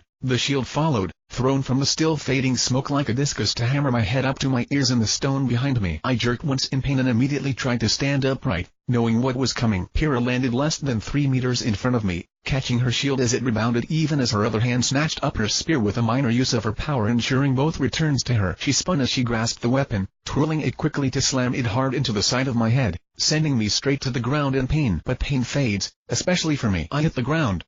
I got right back up, weapon still in hand. As she came at me again, blows hastened by her power, I met her full force. Aware that her blows could change in speed and direction, I didn't bother to block, shifting completely to offense just to get some room. She ducked beneath a swing while my other hand released my sword, open hand extending towards her chest. Her shield arm came up so fast she must have dragged it with her control of the metal, slamming hard against my wrist as her spear came across my face and then back across my chest. She braced herself against a sudden wind I called, giving me only a fraction of a second to act, but when I sent a pair of fireballs her way, she bounced her shield off my head as she leapt back, rifle coming up to shoot me in the face as well. I fell backwards, knocked off my feet, but as I did so I kicked out with a leg and Pyrrha's trajectory abruptly shifted as she was knocked higher. My left hand moved as if to break my fall, but it never touched the floor and neither did I, buoying air gathering beneath me to raise me back to my feet in an instant. The same hand came up to smash Pyrrha even higher with a cannonball and then another as I tried to juggle her, keep her off the ground. I went for a third strike, but she just twisted in the air pulling herself by her armor, most likely, and threw her spear at me hard. I knew I couldn't dodge, so I continued the attack and hit her one more time before I was thrown head over heels across the arena. I was stopped by a wall and rose immediately, pain fading thanks to the gamer's body.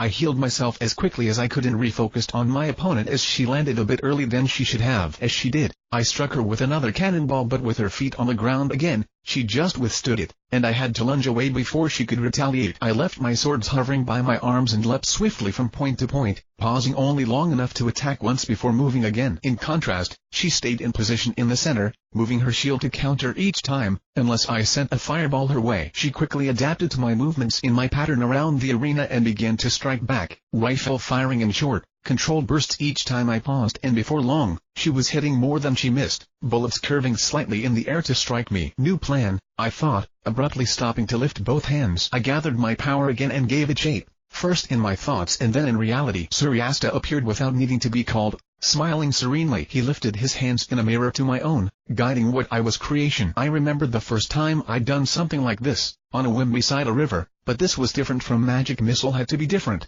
because of its very nature. The control and structure I'd created with metal wouldn't work with fire, so I took a different approach. It started as a spear about the same size as any of my fireballs and Pyrrha immediately dodged, but nothing came her way. Instead, it swelled, growing swiftly until it was as wide across as I was tall, and it kept growing, rising like the sun above my head. The lighting in the room changed in moments, shadows spiraling away from the massive new source of light as the temperature skyrocketed until even I began to sweat. To my clairvoyance, such a thing meant a rush of colors and shapes through swaths of the electromagnetic spectrum, but even through all that, I saw Pyrrha, face shocked and alarmed. She drew her rifle and shot me steadily, guiding the bullets towards me, but I ignored them now, dismissing the pain. Yvonne congealed in front of me, pleasant smile on her invisible face even as she rose to my defense. Suddenly, the bullets started missing me or hitting more defended areas, Crocia Moore's working to shore up such defenses. A second passed, too, and then her rifle shifted into a spear again. She looked ready to throw it for a moment and Volturnus joined my side, ready to aid my defense, but in the end she just glanced above me and mouthed something before charging right at me. She probably thought I wouldn't risk using such a technique in close proximity. I laughed at the very thought and brought it down on us both.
the games we play stage. The flames swept across the arena floor and surged up the walls, kept in the ring only by my will. They clung unnaturally to every surface, refusing to fade despite the lack of fuel, as I kept them burning on the lingering power of the spell and my elementals. Maintaining such an enormous quantity of flames would have taken a massive amount of MP if I kept them going with Suryaster alone, but I didn't bother. Instead, I kept the flames alive with Suryaster and set Levant to the task of fanning them higher, keeping the stadium floor a raging inferno. Flare, I named it for old time's sake, like magic missile, a way of remembering the games I'd loved before. The flames roared around and over me as I walked through them, feeling their scorching heat but in a distant way, like touching a wall with fire on the side instead of actually burning. With my elementalist title equipped and elemental mastery and Suryasta protecting me, I stood within the flames and was unburned. The flames should have been blinding and were, on several levels. Even with very little smoke rising from the stone, the sheer amount of fire, of light, left me unable to see with my normal eyes. The amount of heat cast off further reduced my thermal vision to uselessness, but I had other forms of sight, ones that did work, and used them to compensate. In the crowd around us, the people who'd come to watch the champion practice were on their feet, making enough noise to mess with my sonar vision as well. Shouting, I reached out to Levant and the air shifted, sounds reaching me over the roar of the flames. Not shouting,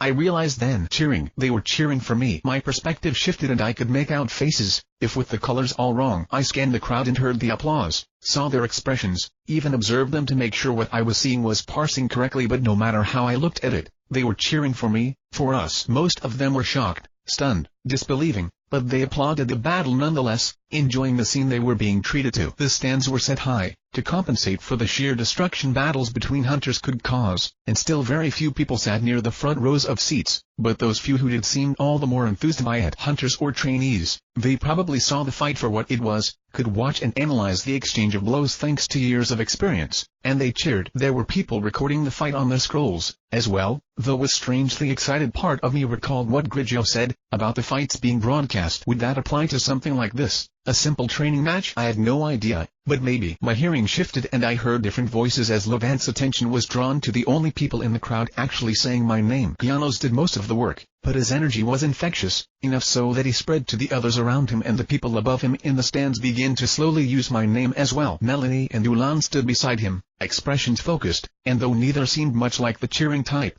Levant carried whispers of support to me. I laughed again, celebrating in the flames simple because they were celebrating for me. This fight wasn't over yet, I knew that, but this was new and nice. Suddenly, the cheers increased in volume and I turned to see Pyrrha standing in the center of the flames, a figure of light and dark shades beneath my sight. She looked more than a bit ruffled now, her ponytail coming partially undone, but she appeared unharmed, thanks to the defensive effect of her aura, but a quick observe showed how much that blast had taken out of her. It had taken a lot out of me, as well, to say nothing of maintaining it, but even beyond the attack's initial damage, I could see her aura steadily, slowly declining in the flames. Even so, she didn't back down. She could have run from the area, escaping to higher ground, but she stayed in the ring, prepared to fight. Shall we continue, Pyrrha? I asked, stepping closer in the flames and letting them arc and lick around me. To my human eyes, she was nothing but a barely visible shadow and I doubted she could see me any better, but I didn't want to play keep away until her aura ran out. Not with this. I didn't even really care if I won or lost,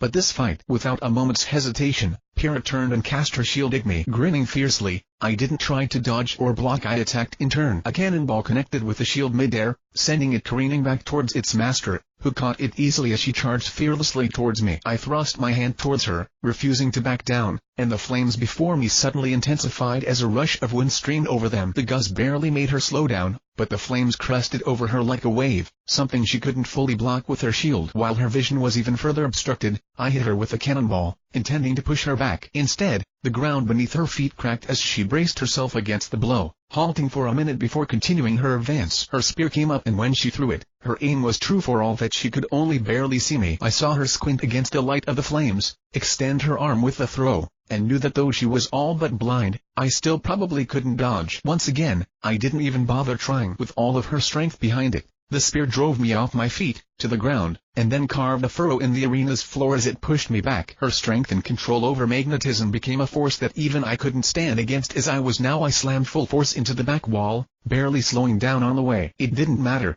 I thought, quickly healing myself. She might have been trying to distract me, to keep me out of the fight until she could close in and try to end it. But if so, It wouldn't work. I wasn't alone in this fight. I was never alone. Not bothering to cross the space in between, Suryasta appeared to stand guard over me, gesturing with a hand. The flames right beneath Pyrrha's feet suddenly erupted upwards, throwing her into the air. Floating 10 meters above the direct center of the arena, Levant started laughing, an echoing sound unheard by anyone but me. She extended her hands before her, as if reaching out for something, and the wind swirled on the ground below to catch the fire and send it swirling upwards in a storm that quickly took shape. In moments, two massive, burning hands extended from the ground below, Pyrrha hanging neatly between them. Expression gleeful, the air elemental clapped her hands and the massive constructs followed suit. Pyrrha mouthed something again, expression almost upset, and changed direction at the last second, falling faster than gravity alone should have allowed. She just barely fell below the hands, only to be thrown fiercely back to earth by the thunderous shockwave. A wave of wind and sound empowered by Levant. Pyrrha came quickly to her feet and started moving faster than I'd have expected from her, fast enough to surprise me until I noticed her skimming several inches off the ground as she ran. Even so, Levant's fake hands did not fade, nor was my second spirit content to stop with something so small. From their base on the ground, the arms began to spiral up, into the still connected hands even as they began to lose shape and come together. In seconds, the arms had been absorbed into a massive spear that hung above the arena like a giant star before suddenly falling towards Pyrrha, adjusting as she ran. The warrior's expression tightened, but fear was evidently a foreign concept to her, as she merely adjusted her stride slightly to keep ahead as she ran towards me. I rose as she came near, swords coming to hand once again, and she drew back her spear and prepared to smash me into the ground. I knew my efforts wouldn't be quick enough to keep her from hammering me down, but I wasn't one to back down either. Before she could hit me though, Suryasta snarled a strange, inhuman sound. Between the roar of a tiger and of a massive fireplace, he reached out invisible to catch Pyrrha's face with an intangible hand, something that should have done nothing,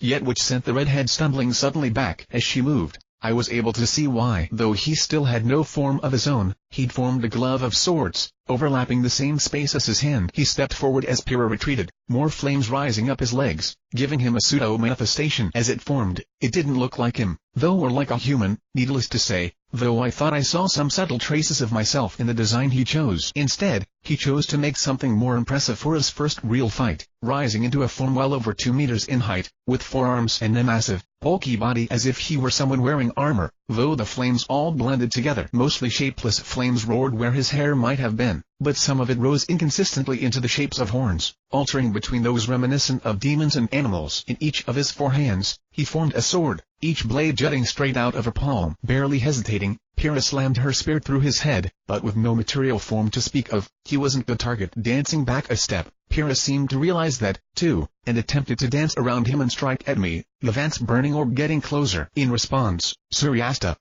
Open was the only word I could think of to describe it, lines across his body yawning wide as he opened straight down his body like a bizarre suit of armor waiting to be stepped into. Or maybe a mouth was a better example, as he lines the evidently hollow interior of his shell with blowtorch-like teeth. He stepped closer to Pyrrha, trying to draw her in, and even she gave him a wide berth and a rather ineffective blow to the head. Of course, Levant's spear lowered, preparing to fall upon Pyrrha if she continued her advance, and having experienced firsthand my willingness to bring such a thing down upon myself, fell back a step with an aggrieved frown. As she did so, tube-like streams rose from Suryasta's back, rising up to connect with the spear above him, causing both flames to brighten even as the effort on me lightened. I exhaled quietly, rolling at last to my feet. I was pushing Pyrrha. I knew that hell, I could see it, watch her MP bar slowly decrease, but doing so many things at once was a heavy strain on me. As well, I could just restore my MP with a dust crystal, but I didn't really want to.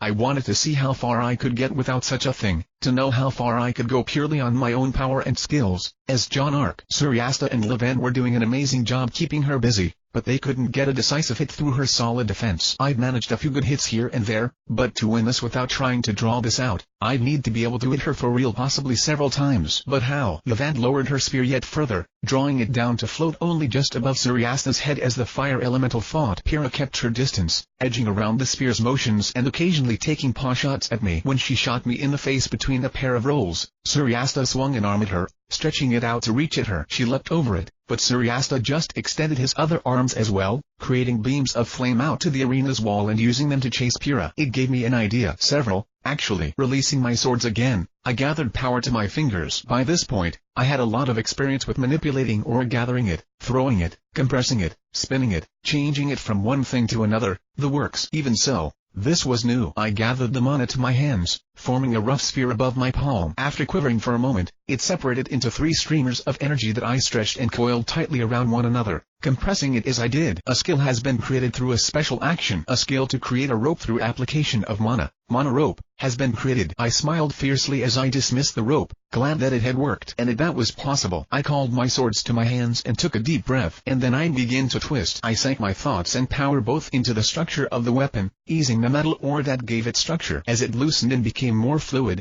I coiled the blades around one another, summoning another blade when I needed more. I gathered my power within the structure, causing it to grow even as I kept its image distinct. Once it had roughly the form I wanted, I reaffirmed its structural integrity with metal, making it stable once more if in a bit of a different way. A skill has been created through a special action. A skill to cut down the enemy at range, Vorpal Lash, has been created through the combination of Vorpal Sword and Mana Rope. Vorpal Lash, huh? I smiled, releasing my creation and summoning my swords anew. The skill must have improved, because a single application summoned a pair of blades. Interesting. Let's try this again. I extended a hand and my sword swiftly floating in front of it, spiraling together quickly into something new. A twisted, bladed chain leading up to a merge point. The chain floated casually in the air around my arm, looping around it many times over in a way that reminded me of Autumn, who, thinking about it, I was glad wasn't here for this fight, given how everything was presently on fire. I shook the thought away and focused my attention fully on Pyrrha as she ducked, rolled, bobbed, and weaved, doing her utmost to stay ahead of my pursuing elementals. Credit where it was due, Pyrrha was amazing.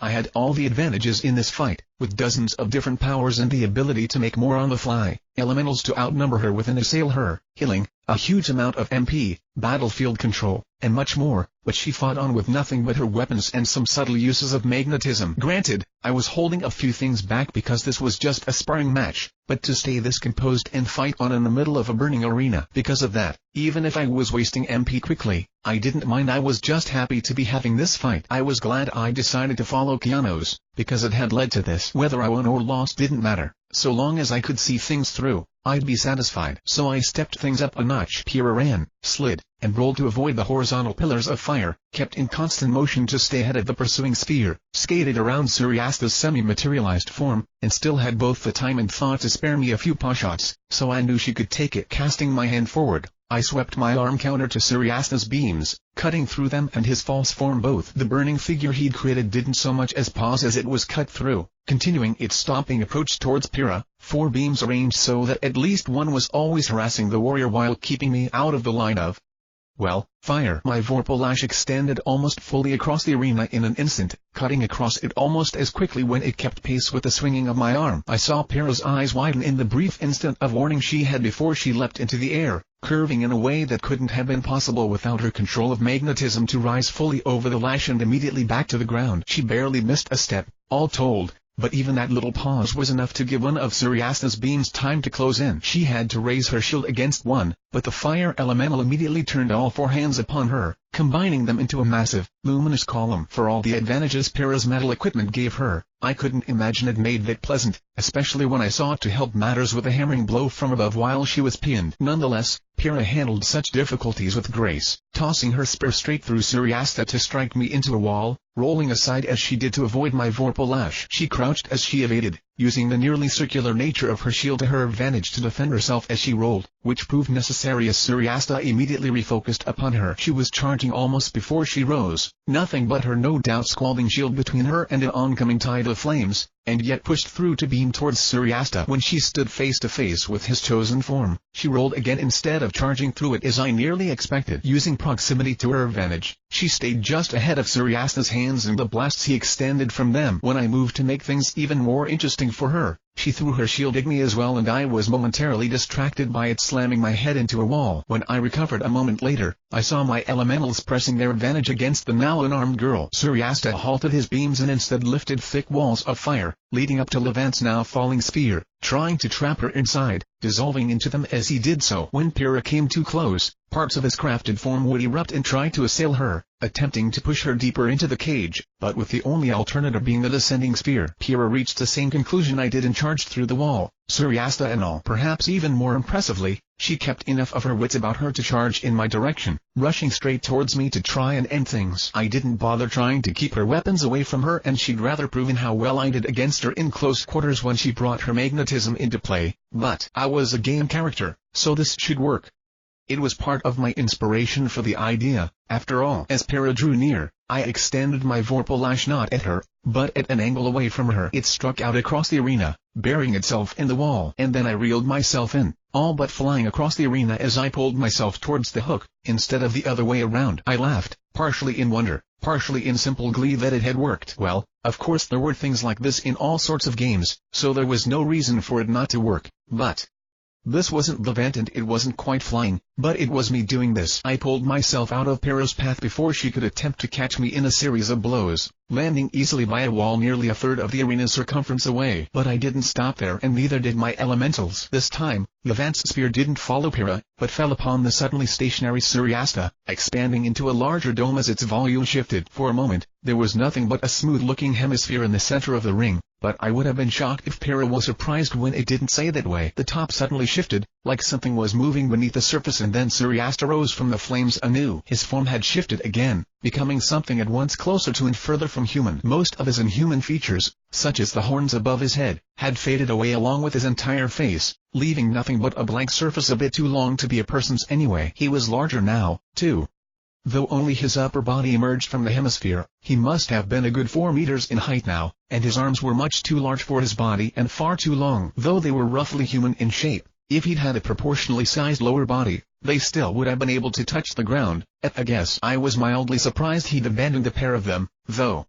Had he had trouble coordinating for and where was? I thought as the hemisphere stirred again, another massive shape rising from it. Back to back with Suryasta, the new form might have been a bit more feminine, but I might have been projecting Levant onto the image. Roughly the same base design as Suryasta, its form seemed more fluid, though they must have been coordinating on the maneuver. Suryasta's favored the flames a bit more while Levant favored the air, and it showed through, though both seemed like burning storms in the rough shape of giants. Really, those two. They were certainly spending my MP freely, though I'd kind of given them permission to do so. Still, I'd spent most of my MP already, and something like 4/5 of it had been on them. Well, I suppose it was fine if they were having fun, though. Pyrrha moved to follow me, but Suryasta lifted a gigantic hand and the flames around her exploded. She managed to dodge at the last second, probably used to the fact that anything my elementals did meant trouble for her, but some of the blasts still caught her, throwing her aside. Levant mimicked him, even facing away from Pyrrha, and little tornadoes of wind no more than a cubic meter in size began to form. A lot of them. Needless to say, they all made a beeline for Pyrrha, even as Suryasta and Levant tried to swat her with their massive hands. The 3-time champion tried to ignore both the attacks and the twin giants who made them, which must have been pretty damn hard, considering, and continue on her path towards me. I respected that.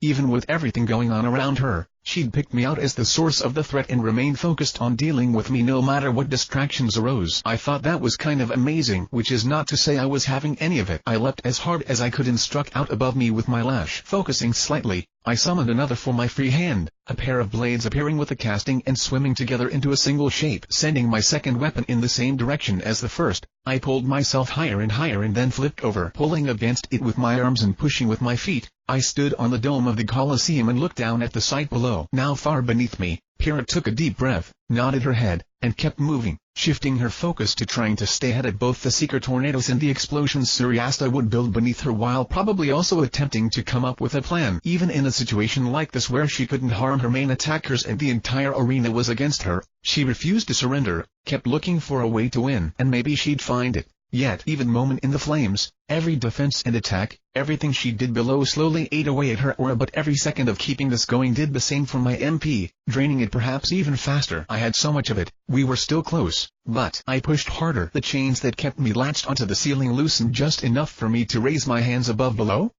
me. I called power to my hands and rained attacks down on Pyrrha.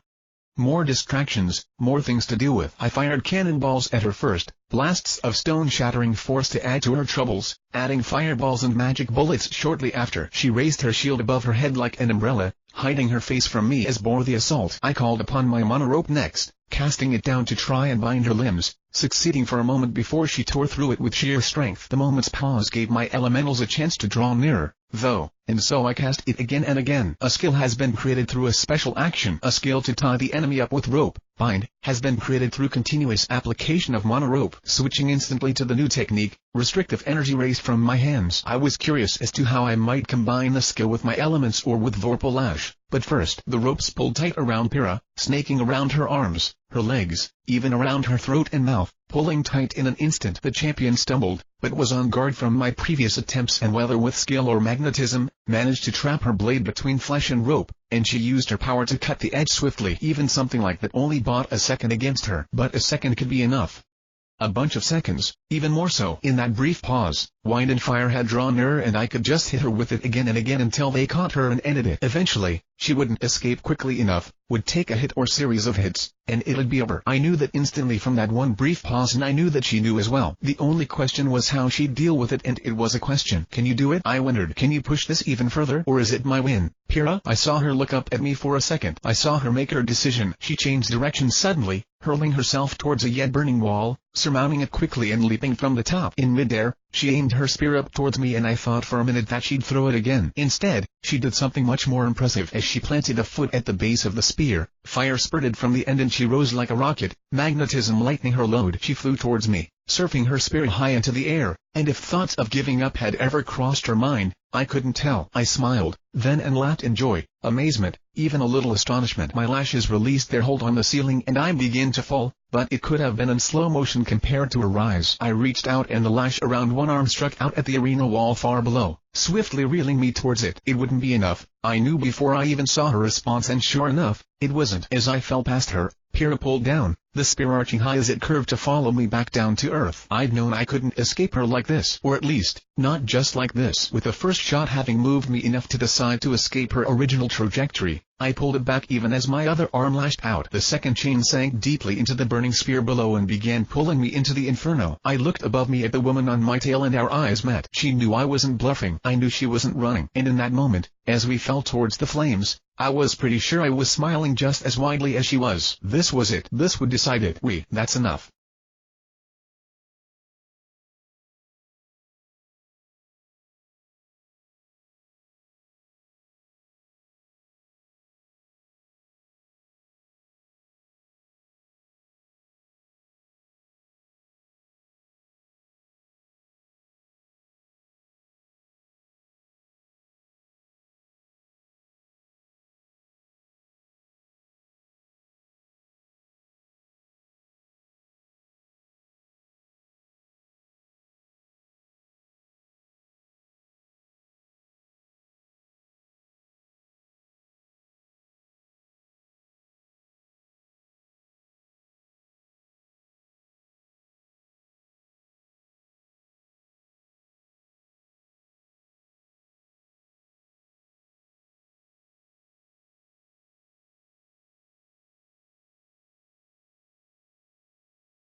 The games we play. Interruption. The flames in the arena dissipated in an instant, snuffed out against my will by a. I wasn't even sure how to describe it, but they just seemed to slip through my fingers, washed away on contact with a ripple of blue-green light I assumed only I could see. An instant after it passed over me, I felt arms wrap around me before I found myself being carried swiftly out of the arena. I stiffened, reflexively preparing myself to fight before just as quickly relaxing, catching sight of the aura of my captor and recognizing it. "Mom," I said. "You can put me down now." She did, setting down on my feet in one of the Colosseum's halls, right beside the locker rooms. A quick glance showed that we were not alone. Just a short ways down the hall was a woman walking our way, casual for all that she held Pyrrha bridal style. When she saw me looking, she smiled gently and set Pyrrha back on her feet, standing right behind her. The three-time champion didn't complain about the treatment or even say a word while the smiling woman gently straightened Pyrrha's hair, bringing it back to its orderly ponytail and combing it with her fingers. Almost absently, she brushed dust and dirt off the champion's armor, licked a thumb to wipe away a smudge on her face, and then gently embracing her from behind, resting her face against Pyrrha's. "Fetus," my mother greeted the serene-looking woman, probably for my sake though I could see her name hanging in the air above her blue hair. "Your daughter fights as well as you said." "It's kind of you to say so." Her expression didn't change as her eyes moved slowly towards me. "I'd like to say the same of your son," but you appear to have forgotten to mention a few things. Jaune, was it? Yes, ma'am, I said. Are you Mrs. Nichols? Then, I am. She nodded towards me. My, but you two caused a stir-in before the tournament, as well. It was just a spar, but this is the first time in years I've worried about my para in battle. Mother, the champion said, falling silent as Thetis drummed a finger on her shoulder and pulled her closer. But perhaps it's for the best. Much as I hate to worry, things have been quite tedious for my daughter, lately, she continued as Para went quiet. It's good to have some excitement in your life. Isn't that right, Isabel? My mother snorted out a breath and I assumed it was some type of in-joke between them. Did you have fun together? She asked, turning her attention back to the two of us. I nodded, as did Para, making her smile widen even further. That's good. I hope you'll entertain one another in the tournament as well. Speaking of which, she shook her head and sighed. My, but what a hard act that will be to follow, she said ruefully. Everyone who'd been looking forward to the tournament up till now will find the first few rounds rather disappointing, I think. Your mother and I saw you in the square, you know, on one of the big screens, and how it was advertised. Whether it was a preview or meant to get people excited for the matches or part of the first day's celebrations, it must be hard for all the other participants to be written off so early on. My mom frowned at me. What were you even doing here, anyway? She asked. I thought you were going to stay at home. I was going to take a walk and see Mistral, I said, shrugging. But Grandma gave me some advice about meeting people. Mom's face twisted. That explains far too much. She spoke as if she'd just tasted something awful. I thought those children looked familiar. What were their names? Giannos and Ulan? She directed the question at Thetis, but I nodded anyway. And Melanie, I added, before tilting my head to the side. What does it explain, exactly? Did she send you out here alone? Mom demanded fiercely, ignoring the question. I was curious, but no, I said. She sent a man named Grigio with me. Grigio? She nearly spat. Of course she'd send you out with Biggio's boy. What is she? No, I know exactly what she's thinking. You should have stayed at home, Jaune. I glanced over at Para and saw the sudden concern in her eyes, though she remained silent at her mother's side. I looked back at my own, glancing over her face. She wasn't upset about the fighting, I was pretty sure, and I doubted she minded me showing my powers, either, given all the planning and training we'd done. But did I do something wrong? I asked. If I did, I'm sorry. After a moment, my mother sighed, leaning back against the wall. No, she said. It's nothing you did, nothing you could have avoided. Really, I'm sorry. It's just, at times like this, I remember why I avoid coming home. Should we meet up again tomorrow, Thetis? She nodded easily. Peleus will want to address this soon, anyway, she mused. Jean and Cynosarges will get to it first. My mom shook her head. It won't be that simple. Thetis seemed to concede that, nodding slightly in my mother's direction. Even so, he'll wish to speak to Cynosarges, she replied. Despite everything that's happened, he stood beside the man for years. Maybe still does, in his own way. Mom made a face at that but nodded in acceptance. It was good to meet you, Jaune, Thetis said, smiling at me. I wish you luck in the tournament. Thank you, ma'am, I said, smiling at her. Goodbye, Pyrrha. I'm sorry we have to leave it at this, but I'll look forward to fighting you again. The invincible girl looked between her mother and mine, as if putting pieces together, but looked at me when I spoke and nodded resolutely with a smile. And I as well, Jaune, she said. I'll hope to meet you again in the tournament. We'll continue where we left off. Thetis patted her daughter's shoulder once and then gently tugged her away, waving at us one last time. As she did, though, I couldn't keep from glancing up at her title one last time. The Terror of the Sea of Monsters. LV71. Thetis Nikos. With a title like that, I had to wonder. But I didn't ask. As Para and her mother walked away, I waited silently beside my mom and didn't say a word. Only once they were gone did I look at her and speak. I didn't ask who her friends were or who they had been, what she was doing, or even what was going on, even though I wanted to. I trusted my mother just as I trusted her to tell me those things if I needed to know. Until then, I trusted her with her secrets, as well. But there was something I did need to know. Mom, I asked. What did I do? Nothing, she said. Except what you were supposed to, I suppose. It doesn't matter. None of this is your fault. I nodded at that, accepting it even if I didn't understand. Did grandmother do something, then? I asked. You're mad at her. Damn right, I'm mad at her, she growled.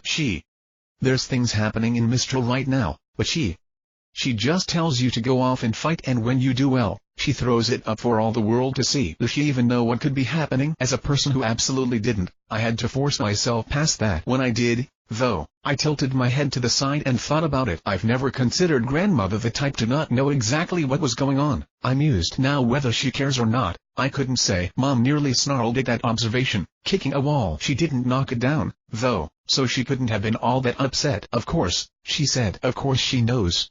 What am I saying? So she shows everyone what you can do and dares them to try. And if they do, she'll chop them up. put them in a box, and just label it return to sender. Even at a time like this, she'll just flip off everyone. And she cut herself off and took a deep breath, turning to lean her forehead against the wall. For my part, I kind of had to wonder if she was speaking from experience. I'm sorry, Jaune, she said after a moment, to act this way. I should be congratulating you your first day here and you went toe-to-toe with the regional champion. Don't tell Thetis, but I know you would have won, even fighting like that. And everyone. You should have seen it. Entire streets stopping just to look at you fight. Even I was surprised, Jaune, at some of the things you managed to do. You did amazingly well. I'm proud of you, Jaune. She turned around and immediately pulled me into a hug that I returned after a moment of surprise. But her voice almost shook before she went silent for a second. When she began again, though, it was steady, stable. There's a lot I can tell you, Jaune, and I know you can handle yourself, but Mistral is. It's not like Vale. Go home for tonight. Okay, I agreed instantly, holding her. Should I get Grigio? No, she said with a sudden flicker of something. Grigio is.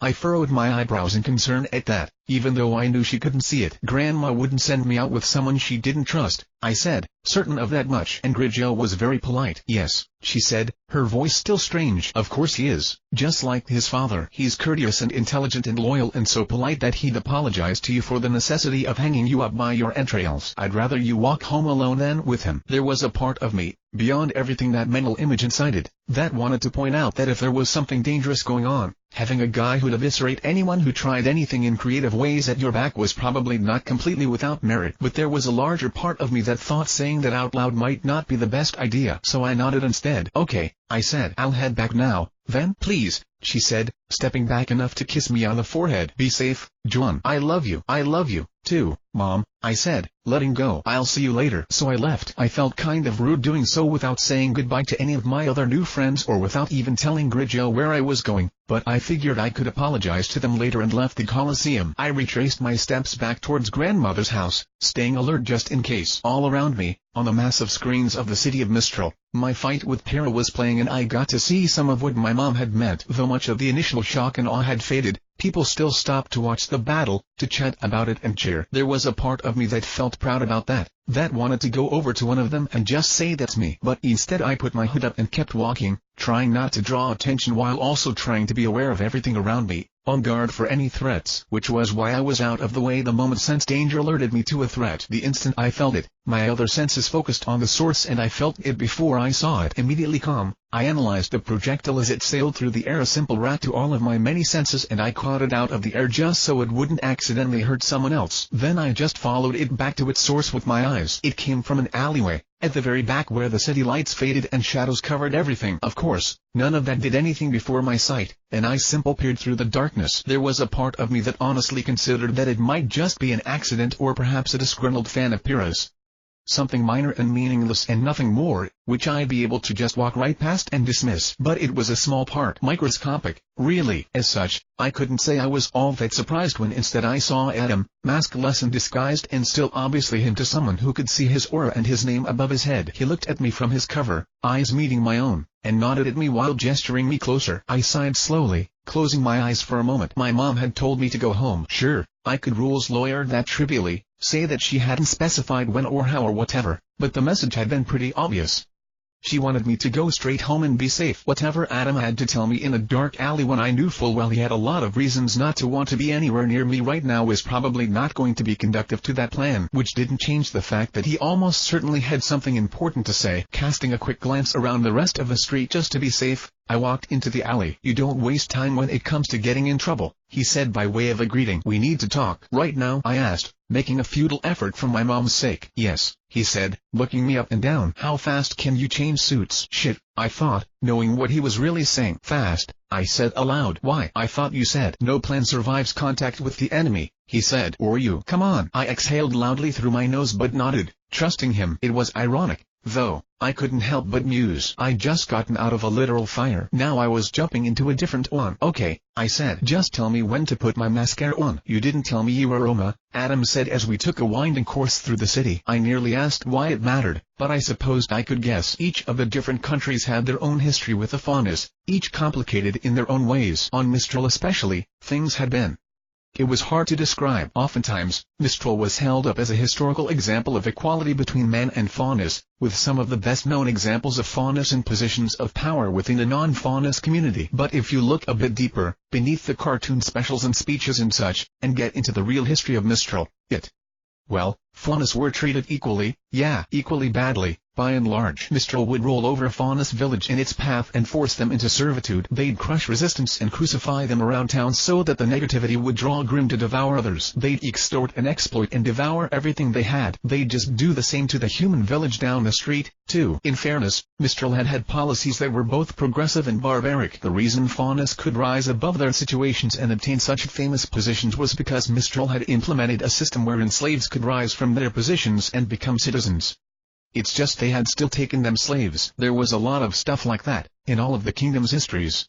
Amazing things and terrible things and contexts. And after thousands of years of development, of change, those things eventually resulted in what we have today, which, thinking about it, was as good as it was bad. Mistral's practices in the past had eventually led to it being such a place of diversity, but its history of empires and conquests and rulers had been the source of how it now functioned, too. And though those two things may have seemed unrelated, they weren't, and they tied into everything else. Maybe even the White Fang. I didn't think it was important, I said, shrugging. My mom doesn't really like that part of our family and I only get to see Grandma rarely. I guess she keeps busy. Adam grunted in agreement without looking my way. You know why the Roma are called the children of the wolves, right? He asked. Because Remus and Romulus might have been wolf faunus, I nodded. Or might have been adopted and raised by a wolf faunus. The records aren't completely clear on that front. It was a long time ago, even for remnant. If you're asking if I have any faunus blood in me, then almost certainly. I've never really looked into it, but statistically speaking most people have some faunus blood, especially those descended from Mistral. A lot of the time the traits won't pass on and most of the time all that matters is how you look. So I might be related to a wolf faunus if you go back far enough, but you can probably trace me back to something more recent, because if you were hot enough, Mistral's kings and queens didn't usually care if you were human or faunus or married or... well, you know, go back a few hundred or thousand years and we'd probably find some faunus wife or concubine or slave I'm descended from. Adam grunted again and I shrugged. It's stupid, I know, I said. Humans and faunus can interbreed and have a lot and everything that's happened is just the result of which genes line up, what's dominant and what's recessive. A huge amount of people, including the ones that hate the faunus the most, probably have faunus ancestry somewhere down the line, but they mated with a human and the traits just didn't pass on. Some. Would it be insulting if I used the term breeds? Some breeds of fauna shine through more than others, but a lot just vanish. Genetics didn't really come into until relatively recently, beyond a generation or so, and even now, it's usually appearances that matter. It's shallow, but true, he finished. Pretty much no one is pure faunus or pure human, not after thousands of years together, and yet I nodded understandingly, even though he probably wasn't looking. I know, I agreed. I'm just saying that, however true it may be and whoever I may be related to, the we're not so different, you and I argument is probably not going to work. I didn't think old blood really mattered. It doesn't, he sighed. It doesn't mean a thing. But it's politics. Ah, I said, musingly. The White Fang is looking to set up in Mistral? I can't imagine that going over well, Adam. It didn't. He stopped as we reached a street, letting cars roll by. It's the White Fang tried before, back when it first got started. Mistral was the natural choice, given its position as, well, one of the more accepting kingdoms, at least. But the leadership in Mistral doesn't abide competition or dissent. It didn't go well and the White Fang focused its attentions on Vital instead. But still, things are better for the faunus here in some ways, worse in others. That's Mistral, for you. I shrugged a shoulder, waiting patiently for the lights to change. Land of the highs and lows, he conceded with a snort, turning to look at me out of the corner of an eye. He'd put on some sunglasses, despite it being nighttime, which looked kind of silly, but I guess he could see fine that way. So the families can all trace their lines back to some faunus, whether they were descended from one, taught by them, married them, or whatever. He continued, most of it long enough ago that it doesn't matter genealogically, but historically, they were famous people, remembered in myths and legends, so it does matter. After all, people know they're related to faunus, so it's not like they could hide or distance themselves from the fact. As a result, the families have taken to a policy of, at the very least, neutrality towards the faunus, which is both good and bad. On one hand, the rulers of Mistral are not prejudiced against faunus and so official discrimination. On the other hand, the rulers of Mistral aren't very nice people. Ah, I said, looking down a bit. Yeah, because the people who most publicly support and are related to the faunus are,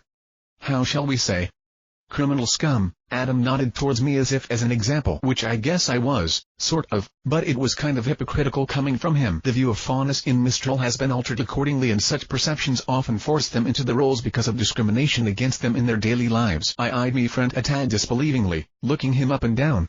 I said. No offense, Adam, but if you want to make people stop thinking of the faunus as criminals, well, I'm not sure the White Fang are the best people for the job, is all I fucking know. Right? He actually laughed. Anyway, that's the official explanation, and it's true, it's probably even on the agenda, somewhere down the line. But, well, that's not why we're here.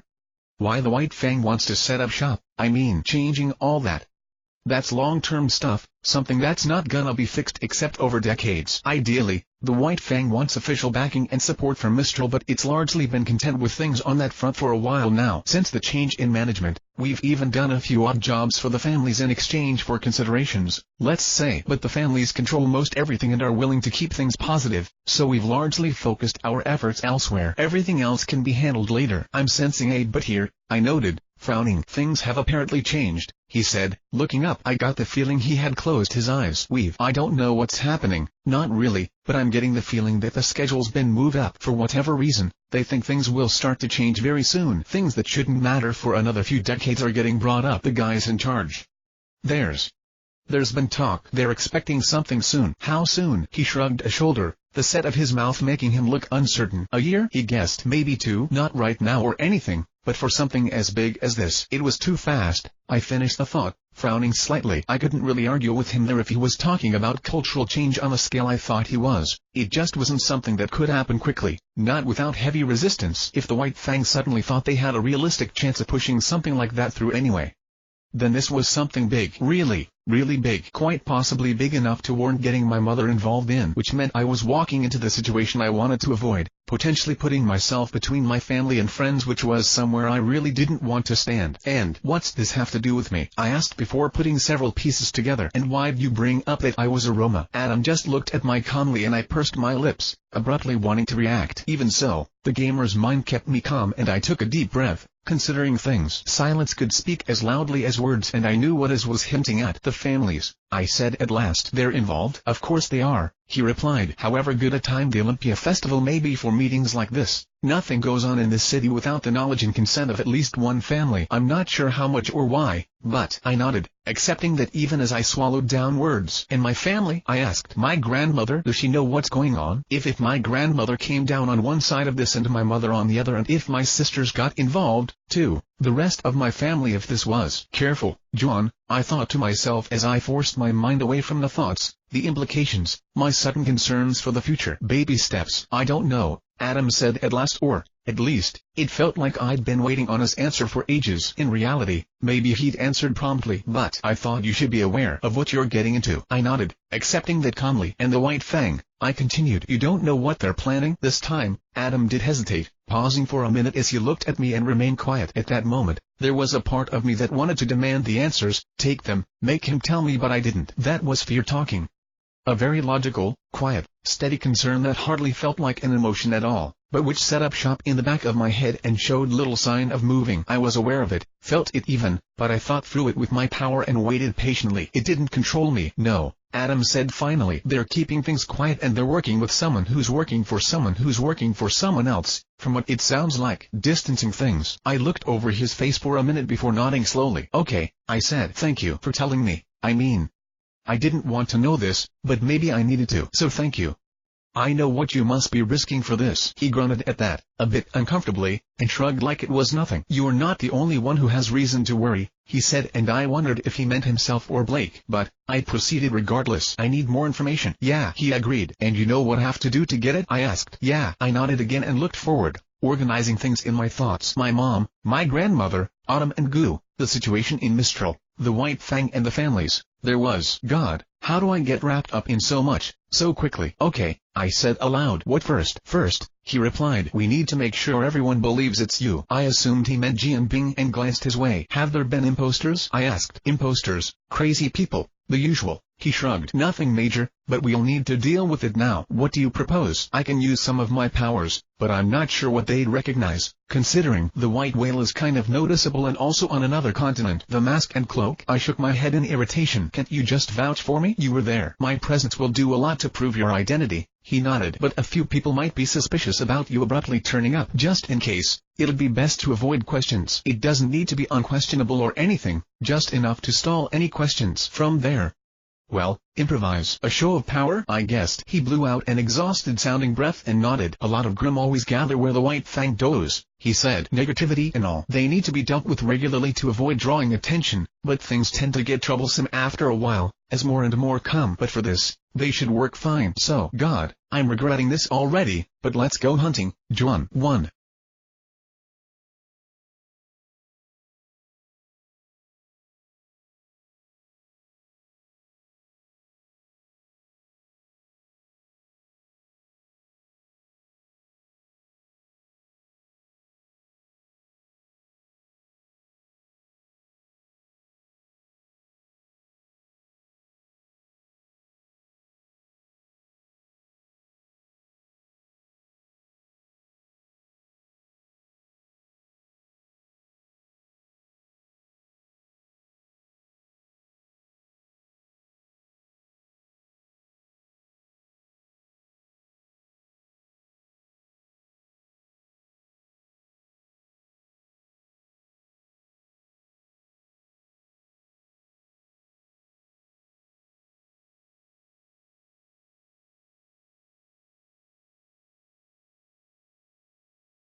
The games we play. Horde. Back again, I thought as I donned my disguise. It was a simple matter now, both because I'd improved my disguise skill so much last time and because of the physical alterations of Heir of the White Tiger. I swept my finger across my status screen once we were somewhere appropriately out of the way, and just like I began to change. It was a bit odd to think about, but I hadn't really had many chances to take in the differences last time, having been busy and all, first with Penny, then with flying the white whale, and then with the passengers on board. After that, I'd taken off the title and put it aside for 2 months, resuming my normal life. For all that I'd undergone something so major as to change my species, it hadn't been something I'd had many chances to take notice of. Now, though, before I began applying my makeup, I looked at myself, taking the alterations in. Without my mask to hide my face or my cloak shielding my body, I could see the differences clear as day as the change took hold. My hair whitened, which was useful, I supposed, since it meant I could skip the dyes, and it seemed to lengthen just a tad. Without my gauntlets in the way, I could see my claws growing in, almost delicate-looking growths that belied their deadliness. My teeth shifted position in my mouth, which was an unusual experience to say the least, and several grew further, sharper. The difference in my eyes wasn't as extreme as I might have expected, remaining blue though they lightened a fair number of shades and changed shape a bit. And of course, there was the tail, a new appendage, a length of black and white just suddenly growing out of me, and it looked kind of silly. Well, maybe I was a bit biased against it. It felt weird, having a fifth limb, especially one I could control so easily. It wasn't like the tail of a tiger should have been, meant to aid in balance and such. More than anything else, I could move it, use it as dexterously as the prehensile tail of a monkey, if not more so. It felt a lot like a third arm, just growing out of my back. It was strange. I wondered why I could use it that way so easily. Was it a faunus thing? I've never met a tailed faunus before. I got the feeling such traits were pretty rare, but maybe it was normal for their tails to be prehensile. I mean, most animals couldn't choose their tails that way, but most faunus could see in the dark, regardless of the animal they appeared related to. Maybe this was something like that, or maybe it was me, a result of my high dexterity rating manifesting, or maybe it was a status effect thing, a result of the white tiger star that changed me into a faunus and made my features more closely resemble those of Bahu. Another form of natural weaponry like my claws and fangs. Who knows? There were other changes, of course, minor shifts in my appearance that were more subtle around the nose, the eyes, maybe even a bit around the jaw, the mouth. A small shift in tone, maybe a slightly different set of my shoulders. Small things, really, but it was surprising how quickly they added up. Looking at myself in the mirror, I felt abruptly odd. I knew you had a tail last time, Adam said, standing behind me as I looked at myself. Tiger, I guess. Did you? I shrugged a shoulder, not looking away even as I wrapped the limb around my waist. Later, maybe I'd get used to it, but for now I felt more comfortable using it as a makeshift belt. I had to leave the ones I usually wore behind for this. After all, I withdrew several items from my inventory, did some touching up and minor changes. I could leave out a few things, now that I could rely on being an actual faunus to help my disguise go through, but I still put my hair in order, combing it into a different style before making some minor adjustments to other things. Title, I said at last, storing the items. My disguise skill was high enough to reduce the time needed to a minuscule fraction of what it should have been. That done, I withdrew Dreary Midnight and Lenore, watching as the world came into even sharper focus with another pair of eyes. This, on top of my clairvoyance, was, Adam said. That's 3 titles for the buy whose stuff. 4. I corrected as I shrugged into the cloak. I got 2 in a row up in Atlas. I'll probably get at least 1 more when I master the thing. How far are you from that? 6 levels. I need to raise wisdom, still, but everything else is ready, I said as I rose, fully Jianbing once more. Speaking of which, follow me,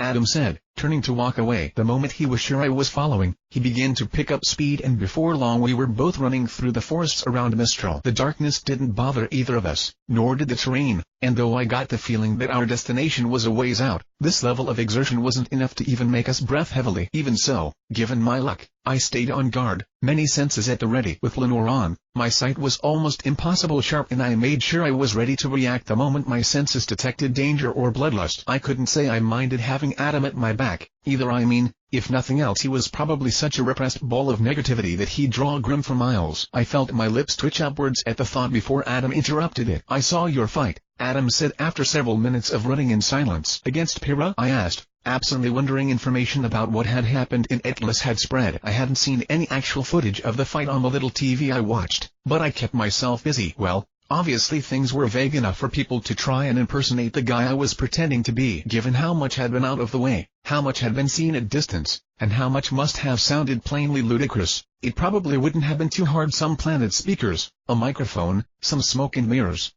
It really depended on who knew the specifics of what, but the general idea might have been easy to get across. Adam grunted, which I took to be a yes as I refocused on him. What did you think? I asked, smiling a little. On a scale of 1 to 10? He raised one finger and I rolled my eyes without letting the smile fade. You've gotten stronger, he continued. We didn't get a chance to catch up, but before the mission.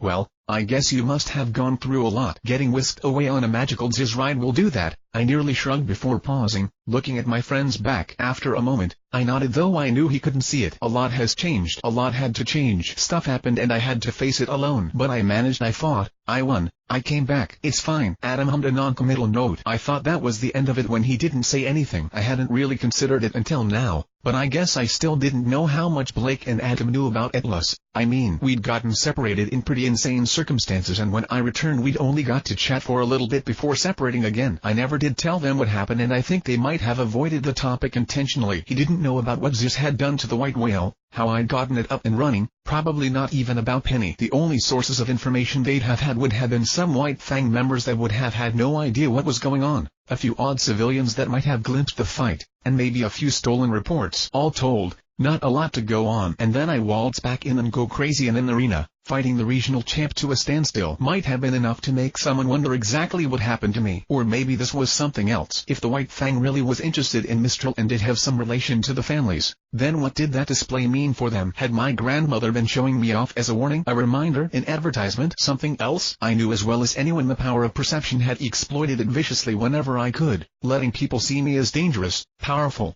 all-knowing, mysterious, and whatever else. Even so, I found myself abruptly wondering how I looked in the eyes of the people closest to me. What had Adam and Blake thought when a monster rose from a burning spear to assault my enemies? What about my mother and grandmother? It was only a matter of time before my sisters saw, maybe even some of the folks back home had known me once, back when I was nothing. What would they think of me now? Food for thought. Oh, are you done whining about it? Adam said at last, breaking the growing silence with an evasion. I was just saying you'd gotten stronger. I didn't expect you to get emotional about it. I guess not that much has changed. I snorted but allowed it. Yeah, I'm stronger now, I said, going along with it with my own twist. Everything from the mission and then 2 months training with Mom. I spent a lot of points and got a few skills. Not too bad, if I do say so myself. I mean, I don't like to brag or anything, but damn I'm awesome. Like, if you'd been there. Man, It was amazing. And just think, 1,000 years from now maybe they'll remember you as that one guy I knew from that thing. I'm pretty sure Adam rolled his eyes at that and I took that as a victory. So, I continued after a pause. Any idea what we're gonna do first? Adam was silent for a moment at that and then shook his head as he began laughing quietly under his breath. Should I take that as a yes? I wondered, eyeing him as we suddenly came to a halt. He tilted his head back and took a deep breath before letting it out slowly. I was just thinking, he mused, surprising me with an honest smile. It's a little stupid, but since it's here anyway. Want to try this again? For old time's sake? I looked past him and immediately saw what he was referring to. He'd stopped us quite a ways away, far enough off to avoid notice for now even if we hadn't been hidden by the trees. From here, it probably couldn't see us. Too bad. I could see it even if it should have been little more than a speck in the distance. I snorted once and then it turned into a chuckle of my own. I could still see the half smile on Adam's face as well, looking a little worried and a lot excited. I didn't take you for the sentimental type, I mused, glancing at him with a raised eyebrow. You sure? I'm sure, he said. If it's like this I can just imagine I'm stabbing you in the face. We did that before, as I recall. I noted. Yeah, but this might actually be fun. Fun, I said, nodding at the word fun. Yeah. Maybe just a bit. You come a long way, you said. He remained. You up for this? Oh, I smiled. Absolutely. In the distance, the giant Nevermore soared high above the forest, black wings on dark air. 2.5 months ago, when I was first attacked by a giant Nevermore, it had been the most terrifying experience of my life. I'd kept calm thanks to the gamer's mind and one with some quick thinking, my skills, Adam's help, and, I could admit it, a lot of luck. I'd burnt my power on Baihu's techniques, spending it freely to try and overcome what I found myself facing, but even literally hundreds of blows had barely managed to do a thing until I'd put myself at risk and jumped down its throat. In fairness to myself, it had only been my second time really fighting, and I'd been massively underleveled. Even so, I'd managed to scrape out a win despite the odds, using its own weaknesses against it. If not for that, I would probably have died. That was then. This is now. Levant, I said, lips turning up into a fierce, anticipating smile. The dematerialized elemental appeared before me, bright smile on her face as my power gathered. I hadn't had her with me last time, but now she was here, wielding power over the very air itself. Better yet, equipment bonuses combined with months of training to make her stronger than she'd ever been. Without another word, I ran, skills activating to hasten my approach. I rushed towards my target, all but flying through the woods. With my aura, haste, and the white tiger's tread all activated, even Adam had to push himself to keep up and I was just getting started. We got a plan? He grunted, a step behind me. Bring it down, tear it apart, I said promptly. It is the benefit of simplicity, Adam acknowledged with a sigh. Do you want to bring it down or should I? I glanced over my shoulder and smiled at him, relying on my enhanced peripheral vision to avoid obstacles. I never did get a chance to show it to you, did I? I asked. The white tiger's 500 years. I activated the skill as I spoke the words and left my friend quickly behind. Power surged through me along with pain, the world coming into a vicious sort of clarity. I could feel the effect on my HP and MP both, as the technique devoured an enormous amount of power to hasten me ever onwards. I knew logically that if not for the gamer's body, each use of the skill would result in horrible consequences to my body, but for me it was simply a major initial cost followed by a steady payment over time. Even so, I couldn't deny that the effect was exhausting, despite all the training I'd done with it, which made it no less awesome to experience. As the switch flipped, the world around me changed, almost slowing down as if halting to let me pass. With Lenore and my clairvoyance boosting my ability to perceive and process even further, it was difficult to describe how the world changed. I felt power in my limbs, giving me this amazing speed even as it seemed to wait for a target to rip to shreds. With every step, with every moment, I felt the power I had drawn out of the history books and it felt amazing. My normal self, even with all the training I'd done, felt feeble and clumsy in comparison. I couldn't deny I missed this, a little bit. Being disguised, becoming someone else like this, it didn't matter what I did. I didn't have to pay heed to any limits. I was the guy who could do anything, after all. The mysterious and amazing supervillain genius fighter. That was a complete lie, granted, but people thought it was true so it didn't matter what I could explain, what I could do. Sometimes lies could be as powerful as truths, after all. Other times, maybe even more powerful. So I ran. I spotted other creatures grim as I did so, rushing by Beowulfs and Ursa with their noses down as they tracked something. I remained focused on my target, but nonetheless reached out as I passed them by, grabbing a Beowulf in one hand and an Ursa in the other and letting Whiplash do the rest. I dropped the corpses after several paces and kept moving as snarls and howls erupted behind me and the creatures gave chase. As I moved further into the woods, the Grimm's numbers increased, until there seemed to be several in sight at all times, just a step away no matter how far I went. I slaughtered whichever ones happened to be in easy reach, ending them without distinction as I went by just to get their attention, to make them follow me. For them to be here in such numbers, and in so many different species, the White Fang's base must have been nearby, drawing them in. If so, it was better that I drew their attention, wasn't it? Beyond that, though, I paid them little mind as I kept my eyes on the prize and came to a halt when I deemed myself close enough. I didn't have to look to know that Levant was beside me again the moment I stopped, forming from the air that touched on everything just as I didn't need to say a word for her to know what I wanted. Giggling joyously, she cast a hand up at the air, sending invisible currents shifting above us. I didn't have a handy bullhead this time around, but I didn't need one, either. I already had everything I needed for this. It hadn't been the crash that had brought down the giant Nevermore the first time, after all, but my aura, used in such a way that it countered the most basic principles of flight. And now I had something even better. Levant moved her hands like she was shaping something or playing an instrument, power gathering like a storm as she did, and in seconds, the air struck out at the creature that flew upon it. It was a quiet thing for that first instant, at least. There was nothing visible to the process, nothing that draw attention, no lights, not even any real sound, just a shift in invisible air, above and below a set of wings. And yet the Nevermore, a might expression of the creature's Ogrim, fell from the sky with an ear-piercing shriek, as surely as if a massive blade and cleaved away both its wings. It flapped them desperately, trying to fly again, but to no avail. But as it fell, I rose. I launched myself high into the air, a great lunging leap assisted further by more of Levant's power until I almost flew, and at the apex of my climb I met the beast with a smile. Matching eyes met from matching masks, and I felt its attention upon me. It didn't matter. This creature, a monster that had once seemed so frightening, was nothing to me now. I'd seen what Penny could do, and Pierre even glimpsed the power of my mother. In small part I received a, grim reminder of how horrifying this world could be when I saw Ziz, a being that could have erased me on accident, had I been a bit more unlucky. This thing, a giant bird with two forms of attack that I could easily deny it.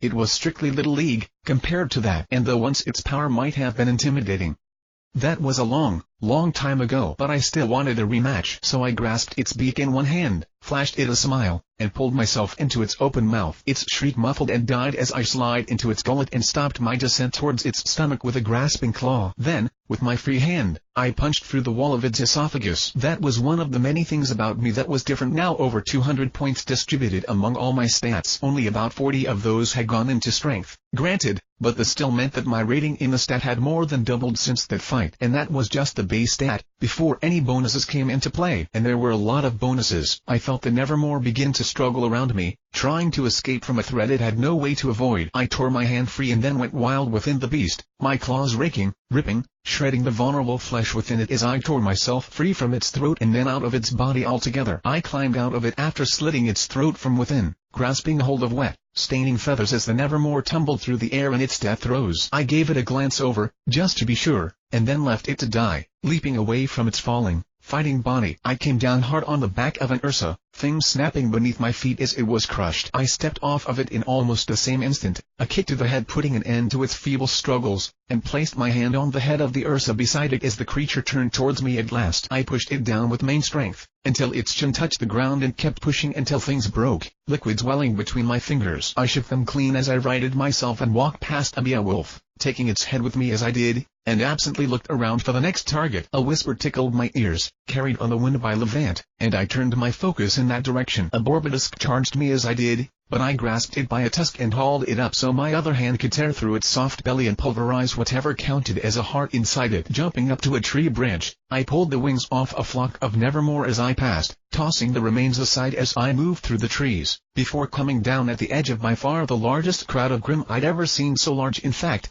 that it hid what they were gathered around. Not that I couldn't guess, I supposed. I lunged into it without hesitation, cleaving my way through the horde with successive bounds that took me further and further in. I scythed down half a pack of Beowulfs, beheaded another pair of Ursa, flicked arching blades towards the flying Nevermore, and kept going until I reached the center. A group of 4 guards stood by what a quick observation revealed to be a hidden passage, trying to hold back the assault with guns and doing pretty well, all things considered. Still, the Grimm were advancing and their sheer number countered the guards' efforts. I saw one with an open scroll, who another observation confirmed to be panicking, while the others were firing wildly into the advancing crowd. Fear breeding fear. What had once probably been under control now anything but as the guards' own emotions worked against them, drawing more monsters. In all likelihood, One had gotten scared first, and then the rising wave of Grim had sparked the feeling in another until it snowballed. It wasn't an uncommon problem for town and village guardsmen, or so I'd had, but it was a problem. They were probably calling for help right now. But I came up beside a Beowulf charging one of the guards, backhanding its side hard enough to crush its ribcage. 4 steps took me into the path of a rushing Barbadusk who I kicked in the face hard enough to lift fully off the ground and then punched in the chest hard enough that bits of it spewed from around the wound. Stepping away to put the guardsmen all roughly behind me, I planted my feet and flicked my wrist once, twice, 10 times, and then 100 and more. Each strike took shape as a far strike, a quick expression of razor-sharp power that severed heads, limbs, leaving the monsters dead or broken in their wake. They fell in waves as I worked, dropping where they'd stood until they stretched out in an arc around us as the last of them went down. Only then did I stop, letting Baihu's penultimate technique run its course and then finally fade. In the distance, I heard the giant Nevermore crash to earth,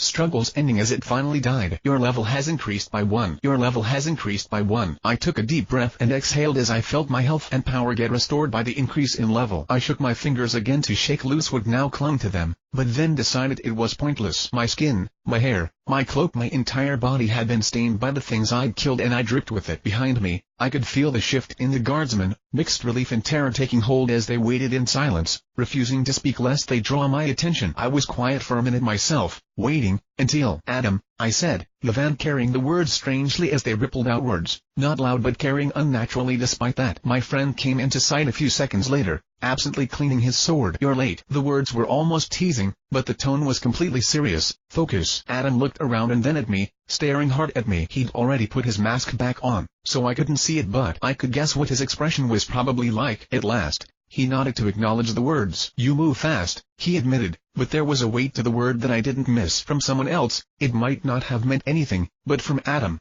there was amazement in the word and sadness and something else. I nodded once in return, getting it, and turned around to look at the guardsmen as Adam came to my side. Again, I was silent, expectant. They stared at me, fear giving slowly away to awe as the reality of the situation sank in. This is Adam began to say as the silence stretched on, but I cut him off for the sake of appearances. They know who I am, I said without emotion, as if it were a simple statement of fact. Or they ought to. The guards stiffened suddenly at my words, looking at me again. Sir, they said, scrambling into a salute. I gave them an acknowledging glance and then stepped into the White Fang base, unquestioned. Show off, I heard Adam mutter as we left the guards behind, voice quite enough that I wouldn't have heard but for Levant. Hey, I'm always fighting people 15 or 20 or whatever levels above me who are stronger than they look, I answered in the same way, my air elemental making sure only he could hear them. Let me enjoy this while I can. It was like revisiting the old levels of a game, remembering how hard things had been, how easy they were now. It was fun, cathartic even. But after you're done, the game continues. I didn't need any magical senses to tell me I was walking into something very delicate and dangerous, but they helped.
The games we play. Headquarters. As I trekked deeper in the White Fang's hideout, I drew some stairs, which was to be expected, I supposed, given the gore liberally painted over my skin. Before long, wisps of smoke began to rise from the grim remains, the last of their bodies slowly evaporating and leaving behind little more than clinging soot. I could imagine the image I presented, walking through the halls looking like that. But I rolled with it, stalking my way through the complex as if I owned the place. I didn't make any sign of noticing my current state, much less being bothered by it, and though there were whispers, well, no one stopped me as I progressed further into the site. I assumed they recognized me. I kept an eye out the entire way down. My senses, altered by the nature of my power, were one of my greatest advantages. I could read people's levels and names at a glance, pick up what should have been impossible to know details with a longer look, and spot signs of things long past from the invisible marks they left behind, and I put all of it to use. Home solely to the furnace. There were no lights in the abandoned facility, but that didn't mean there was any less to be seen. I memorized the names of those I passed so I would remember if I saw them elsewhere. Anyone with an unusually high rating got more focused attention as I skimmed their profiles for what made them stand out and whether or not I should be wary. The building offered up a great deal of information all its own.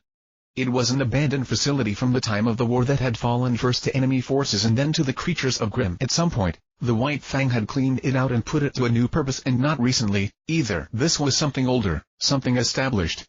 I could tell at a glance that though they left most of them off, the basis systems were not just in working order, but far beyond what it would have had at the time of its creation. It had been refurbished and kept up to date since its reclamation, and that was a bit worrying. Though not right next to it, the base was still in relatively close proximity to the city, and something like this, remodeling a fallen military base, would have taken a lot of time, effort, and, of course, money. The White Fang being capable of such a thing without drawing attention to themselves was concerning. All the more so for the vastly more likely explanation that someone had noticed, had seen what was being done and hid it, or perhaps even assisted it, funding the operation. That was easier to imagine, but if so, it confirmed that someone in Mistral who had a lot of power had taken a role in ensuring things went smoothly. There was a pretty short list of people it could be. I couldn't say I'd honestly doubted Atom when he claimed that the families were involved. Whatever else he may be, the man wasn't stupid, but this all but confirmed it. I didn't know enough about the internal politics of the White Fang or of Mistral, but, without a doubt, I needed to talk to my grandmother. I didn't let any of those thoughts show on my face, staying calm and distant as I strode forward until I reached what seemed to be a heavily modified assembly hall or storage room. It was hard to tell, after the fact, but whatever it had been, it now served as a very large but otherwise surprisingly mundane common room. Maybe it was a bit weird of me to never have thought about it, given that I'd assisted them before and all, but I'd never truly given much thought to what the White Fang did in their free time. I mean, I'd known logically that even people like Blake and Adam, highly trained operatives that were no doubt kept busy jumping from one mission to the next, couldn't work all of the time. Adam may have been content in his apparent lack of a life, but Blake at least had time to read occasionally, if his comments and actions were anything to go by. It stood to reason that other members of the White Fang would also have time to themselves, probably more time, if they weren't hunter-level fighters kept endlessly busy. Nonetheless, the sight that welcomed me underneath the White Fang's hideout still felt bizarre. There were many pieces of mismatched furniture that looked like they'd been bought cheap or used, seemingly arranged with no rhyme or reason. Mats and rugs mimicked the trend, all but hiding the concrete floor and patterns for the garishly ugly to worn but beautiful. A fair number of lawn chairs were arranged unevenly around nearly 24 tables of various shapes and sizes, covered in everything from the expected to the strangely mundane. Next to a table covered in guns and ammunition was one whose surface was nearly hidden by magazines with titles like The Fairest and Ms. Mistral. Set against the back wall was a set of roughly level tables that held up rows of water coolers and coffee pots, sandwiched on either end by two large refrigerators. I walked into the room and just stared for a moment, feeling just a bit silly. To my left was a table with 3 muscular men and a young girl playing a board game of some kind, with cards and pieces and a map of Remnant. I didn't recognize it. Board games in my house had a tendency to devolve quickly into fighting games, to the point that my only experience with chess was as a full-contact sport. To my right was a semicircle of random love seats and couches, arrayed around a large television beside a shelf of movies. Not too far away a girl with a handheld game was talking to a young woman doing her nails, both of whom seemed to be getting ignored by a third girl wearing headphones. I could admit it. Whatever I'd expected to find the White Fang doing in their downtime, it wasn't this. Surprised, Adam whispered. Of course, just because I could admit it to myself didn't mean I felt any need to do so out loud. Actually, this explains a lot about the White Fang. I mused back at him, looking around contemplatively. Adam snorted behind me. "Oh, Mr. Torres," I heard a voice say, and turned to find a scraggly-looking guy with watery eyes staring at us. I could tell because he'd apparently pushed his mask up to put on some reading glasses and open a book. He blinked at us once and squinted at me before his eyes widened and he opened his mouth to say something. Whatever it was, what he actually said was I felt a little mean thinking it, but I couldn't help but wonder if Adam's become the monsters they'd made us out to be explanation wasn't entirely accurate. I mean, it sounded good, but looking at the young man in front of me, who looked young, for all that he was probably a few years older than me, and had a bad case of age to prove it, if maybe the intimidation factor didn't have something to do with it, because looking around, at the men and women with their uniforms off and their masks raised, they just looked like people. Then again, I suppose that was what they were. The young man, beige, blinked owlishly at me for a few more seconds, feathered hair twitching as his gaze turned towards Adam. He said. "Did something happen, sir?" "I mean, sirs, there was a problem outside," Adam said gruffly, but since he nodded in greeting towards Beige instead of dismissing him, I figured there was a story of some kind there. He said again. Around us, I could see other people begin to look our way, the knowledge of our rival rippling outwards until everyone knew. Could you define problem? Grim, Adam replied bluntly, scanning the crowd. Oh, Beige said. Right. Problem are they? He trailed off as Adam left, making a beeline for someone. Blake, I saw after a moment. Beige glanced at me, apparently considering asking, before thinking better of it. Do not be concerned, I told him. It's dealt with. He looked me over, probably noting the stains, and nodded quickly. I returned the gesture more calmly and then followed my friend at a sedate pace. Other members of the White Fang saw me and tracked me as I crossed the floor, some almost rising to greet me, some almost shrinking away, but none approaching me. In the end, that was probably for the best. Here and now that I'd be a distant, mysterious figure, but one whose image represented confidence and power. Because that's what it always seemed to boil down to, wasn't it? Image, identity, resemblance, and expression. I was the tiger, king of the jungle, untouched for all that I was soaked in blood. But it was their enemy's blood, and that was what mattered. That they knew there was nothing to fear out there. That they understood they were safe, behind the mighty, invincible warrior. And if that was a lie, it was a lie that had protected the people of Remnant for generations. It wasn't enough to push back the assaults of the Grim, for that the seeds of dread and fear would only draw more. You had to crush them, cut them down like stalks of wheat, and make it obvious you could do it 1,000 times. And if that was a lie, then you lied, because telling the truth was far worse. Adam, I heard Blake say as she looked up from her book. Where did you? She cut herself off, lifting her gaze to look at me. She stared hard for a moment before shifting to look towards Adam for a second, mouth twisting with a desire to say something about it, but she hesitated. She wouldn't risk making a scene and saying the wrong thing here in front of a crowd of people, and Adam knew it. For a moment, I thought she wouldn't say anything at all,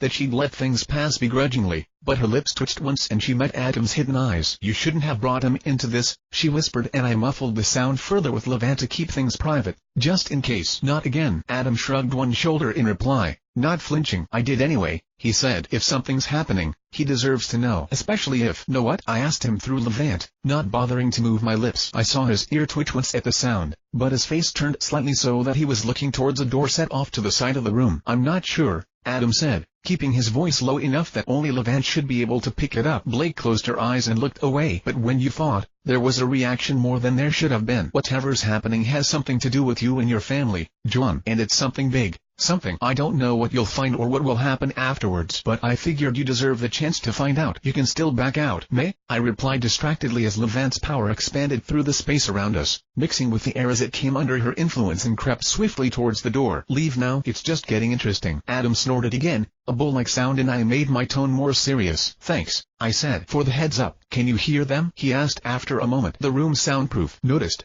I muttered back as Levant detected barely anything from the door and with what could have been a shrug, promptly reached out to grasp the air on the other side. The voices came to me immediately, filling my ears as Levant mirrored them on the side of the wall. Not a problem. His name is Jaune Arc. There was a short silence. I used to fill the other side of the room with Levant's power, making the sound clearer. Stripping off my still dirty cloak, I took a seat in the chair beside Blake's, mind focused elsewhere as my body went through the motions. I heard something that might have been a click, and then the voice continued. Yes, another voice said impatiently. But is he the son of Jocks and Isabel Arc? Yes. Someone exhaled slowly. You're sure she's Isabel Roma? As sure as I possibly can be. It was hidden well and she never made a fuss about it in public, but— Yes, there's evidence to support it, and it's unlikely to be a coincidence. Do we know who hit it? A third voice inquired. Does it matter? Asked a fourth. Possibly. It could tell us something about her allies and how powerful, whoever they are. They've kept this hidden for quite some time. There was chaos during and after Mistral's civil war, especially when it was followed so swiftly by menagerie. Countless people moved between the kingdoms to escape for conflict.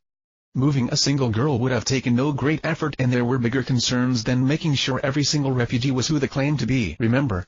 What was his name? The serial killer that moved to Vaco? William Blunt, a voice answered. But the situations differ. He was quiet for a long time, and when he resumed his activities, well, he was caught in short order, wasn't he? Going unnoticed among thousands upon thousands of other refugees is one thing, especially when the situation is chaotic. Staying that way for a long period of time is quite another. If she were living in some village off the edge of Vale, you might have a point, but she was a hunter, a famous hunter, active for decades across the kingdoms, without so much as changing her first name and old name. At that, certainly, many have begun to stray from the color trend nowadays, but go back 20, 30 years and a name like Isabel would have stood out. however famous Lady Elizabeth had been. Yet no one made the connection. Or do you believe he doesn't know? There was another pause, but I felt motion through Levant. Someone shaking their head, making some kind of gesture. At least there were less people in the room than there were voices, so I assumed that some of them were communicating electronically. I could feel a few things I thought might have been hologram sets, but that didn't allow me to judge their body language. I made do with what I could feel, focusing on those in the room itself. No, you're right, a voice said. At the very least, we can assume that Osborne knows the girl, Isabel. Would she have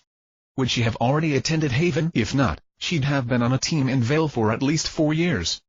That's a lot of time to keep secrets, and most children grow to trust one another. Given time, that's probably at least 4 more. And her husband surely knows, and the children. Who else? Family, friends, past lovers, more. And yet we only find out about this now. I think we're all aware of how fun it is to keep secrets after telling large amounts of people, so it occurs to me that going unnoticed for decades might have been difficult. And that's assuming that no one else found out. Knowledge tends to spread, however hard people fight to resist. Yet this did not. No fanboy or girl invested absurd amounts of time into examining every aspect of her history. Unlikely. There are forces at work. An extraordinarily good cover, at the very least, and probably someone silencing things for a time, one way or the other. In the aftermath of the revolution, things could have been buried more definitely, but before that there was definitely something keeping her hidden. Hopefully, it was simply the Lupa, but given their reputation, we must at least consider the possibility that Osborne was involved, in which case there's not enough information to say yet. It was most likely Jean Roma's work, but we'll keep in mind the possibility. More importantly, what does this mean for us? How much does this change things for us? It's concerning, one of them admitted. Perhaps a great deal. Potentially not at all. Though her mother has ruled as long as anyone remembers, Isabel Arc is the technical heir of the Roma family, and absent from it for decades, and purportedly despises her mother. Another reminded dismissively, what loyalty would any of them have for her? And yet, here she is, staying in her mother's house, and her son certainly seemed close enough to his grandmother. But she left quickly, leaving her son behind. The fight was halted by her as well, implying it occurred without her knowledge or consent. I don't think her presence in the She-Wolf's house should be taken as an implication of closeness, at least, not between the two of them. Yes, a firm voice interrupted. Isabel Roma is, by all appearances, loyal to Osborne and opposed to her mother. While it could be fabricated, evidence supports there being conflict between them even before she disappeared. She may be the heir, but it's nothing but a word if it's not supported by reality. Given that, I think we can write her off as the primary threat in this regard. The issue is the grandchildren. The many grandchildren. Another added voice.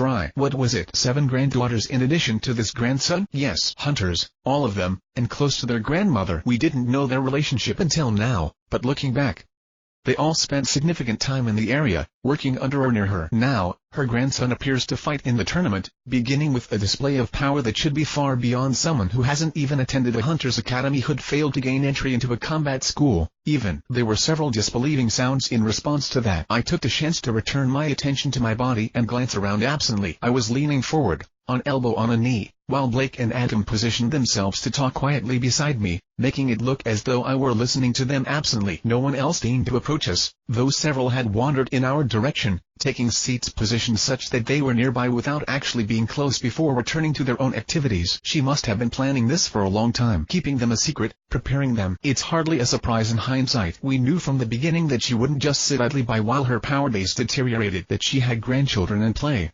It changes things, but it's not complete unexpected. What we need to ask ourselves is, why here? And, why now? If she's been preparing her grandchildren for this, she wouldn't reveal that fact unless she was ready to see things through. The question is, what is she planning? A power play? At a time like this? It seems. No, you're right. There's no reason for her to do such a thing now, considering a statement. Then, in comparison, Cynosarge's grandson. Even his goddaughter was matched by her youngest. With 7 already trained as huntresses, this generation would seem to favor the wolves. Since the Civil War, Alexandria has been in charge, but with this, that's long-term, though. Is it? Times are changing and she knows it better than anyone. As things are now, with such a display of power. Worse, if Jean decides on a path, Cynosarges will support her. The wolf and the lion hunt together. There were mutters of agreement at that. Drawing back to the point, what matters then, as before, is what this means for us. A voice brought them back on topic. How bad will it be? How bad could it be? Will it be bad at all? If we assume that she will pick a new heir from amongst her grandchildren, perhaps not. We don't have enough information on them to tell yet, but Jean wouldn't choose a fool to lead the family, nor one who she believed would ruin what she worked for. If this is a show of power, it's possible it was not meant for us, or, if it was, meant is nothing more than a reminder of who we're dealing with. But we hadn't forgotten, had we? There was a murmur of agreement. What do you propose, then? Patience, caution. Whether it's a warning, a threat, or simply a display, there does not seem to be any reason for her to betray us. Therefore, I would recommend we wait and see. There's no benefit in doing something rash, especially when it's needless, so why do anything without further information? She has her affairs and we have ours. If she chooses to elect a successor, we'll trust her judgment and support her decision, at least for now. If this is something more than that and she wishes to move, well, we can't very well decide what we'd do in that case without anything to go on, can we? But she wouldn't ruin something that benefits her. Yes. We can trust in that. If nothing else, we'll be polite, then, like civilized human beings. Those words got a quiet chuckle from the hidden room. We'll meet with her soon. Regardless, should circumstances allow, we'll make an inquiry. In the meantime, there's still much for us to do. Yes. What's next on the agenda? Finances or advertising? There was a quiet shifting of cloth and a quiet beat. A moment, my friends. She's messaged me. Oh, one of the voices seemed worried. Is it? No, nothing so dire. Rather, there was silence for a second. She's here, the voice said, and so is Jianbing. I returned to myself in an instant but didn't react otherwise, didn't look up. Instead, without even moving, my senses expanded outwards. I drew up all my elementals, let light and color swim freely across my vision beneath the full, disorienting might on my clairvoyance, and drew the entirety of my combat power around me. Invisible currents of air, flows of heat, water vapor, and electromagnetism stood out bright and clear in my mind's eyes, even as time slowed to a crawl around me. There were things that could hide themselves while that could become invisible and mask their scent and more. Done right and to the right person, all of a human's senses could be fooled. But I had a few more than that. I didn't even twitch as that happened. I stayed as I was, leaning slightly forward, resting an arm on a leg as I looked at Adam as he told his story about some mission or other. It was a short thing that he didn't go to detail on, so he swiftly reached the end of the tale, but each sentence seemed to drag out endlessly. Even so, I waited until he was done. Then, I spoke, moving nothing but my mouth. There's no need for you to stand there, friend. Come sit with us. I spoke to the woman behind me, who hadn't been there until after the words were finished. There was a shift in the air behind me, a sudden access to air that hadn't been there before, and what seemed like everyone in the room suddenly turned to look behind me. Everyone but me. I wanted to, but appearances were more important, so even as whatever the hell was going on behind me happened, I stayed as I was, not moving until "Hello," a woman's voice said. Jianbing. When she addressed me, I turned to look her way. I was calm and casual as I did so, going so far as to put an arm over the back of the chair as I glanced the woman over. What I saw surprised me, though I didn't show it. Most of it, I noticed only in the periphery of my vision. Long black hair and clothes in red and black, miniskirt and thigh-high boots, and a strange-looking weapon at her hip because my eyes were drawn immediately to her face, or rather, to the mask covering her face. "Hello," I replied. "Raven Brennan."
The games we play. Ties. The atmosphere in the room changed in an instant, sharpening enough that for a moment I thought I could feel it as her attention fell solely on me. She took a step around the chair, four eyes focusing hard on my hidden face, her body language almost threatening. I didn't back down. I didn't dare reveal I was anything but confident and powerful, especially after the move I had just pulled. I stood my ground and watched her approach, forcing an amused twist to my lips as I waited casually in my chair, sitting as she stood and trying to look like I was in control. "No one has called me by that name in a long time," she said, something lurking beneath the words. A warning, a threat, whatever it was. It faded quickly back into seeming apathy, but it had been there. She'd been surprised that I'd known her name, had been something. She'd reacted to the words Levant had whispered in her ear, and I felt abruptly glad I'd had Levant carry the words to her ear and no one else's. You know a great deal, Jianbing. Oh, was it a secret? I chuckled quietly, unable to muster up much mirth. My apologies, then, friend. I hadn't noticed. I brought up a leg, resting an ankle on a knee on an armrest, an elbow on a knee. I rested my face in my open hand, expression amused and relaxed as I gazed up at her. LV Raven Brennan. I had to be careful right off. I could be sure of several things. From past observation, I was pretty sure I could see the information of those up to 50 levels above me that I could not see. This woman's put her, bare minimum, at 82. Probably higher, I mused, judging her. Just standing in front of her prickled at my danger sense fiercely, warning me of a threat. Except it wasn't like someone was about to shoot me. That was a sharp, sudden warning, like an alarm going off in my head. It wasn't even that she might have been angry, though that increased the sensation. Instead, this was something more subdued, more prolonged. An indication of potential danger. Simply standing in front of this woman was hazardous to my health. Even so, I didn't back down or show fear.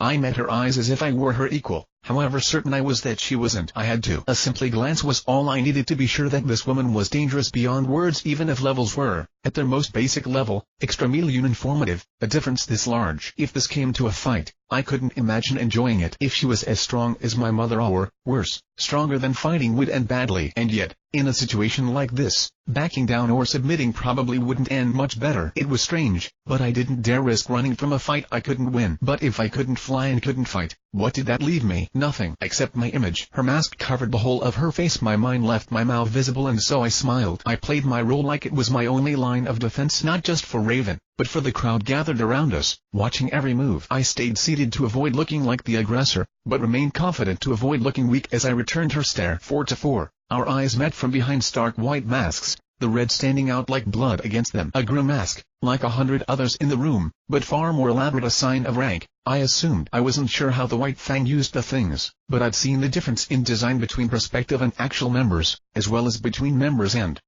whatever the hell Adam counted as. I'd seen 1 or 2 other masks of a similar style, always in the possession of people with higher levels than those around them. Lieutenants and leaders, I imagined, marked such by masks that truly resembled the grim. But her mask, whatever the case, ours looked similar, in their own way. Thankfully, it gave the completely false impression that I fit into the ranks, that we were peers. Raven probably knew better, but those around us, and she couldn't very well reveal that I wasn't a part of the White Fang as such, could she? No, not after everything I'd done for it. What I'd done. Failure could be decried, but success? That was somewhat harder. But then, what would I do? Teacher, Adam said, standing as I did my utmost not to look his way. Instead, I remained focused on the woman in front of me, unchanging even as she slowly drew her eyes away from me and looked at my friend. We didn't expect you, Raven said at last. In fact, we'd been informed you would be busy. Oh? I asked, chuckling softly. Well, I suppose that was true. But things have a tendency to resolve themselves around me. I was lucky enough to wrap things up in time, and quickly enough to travel all the way to Mistral,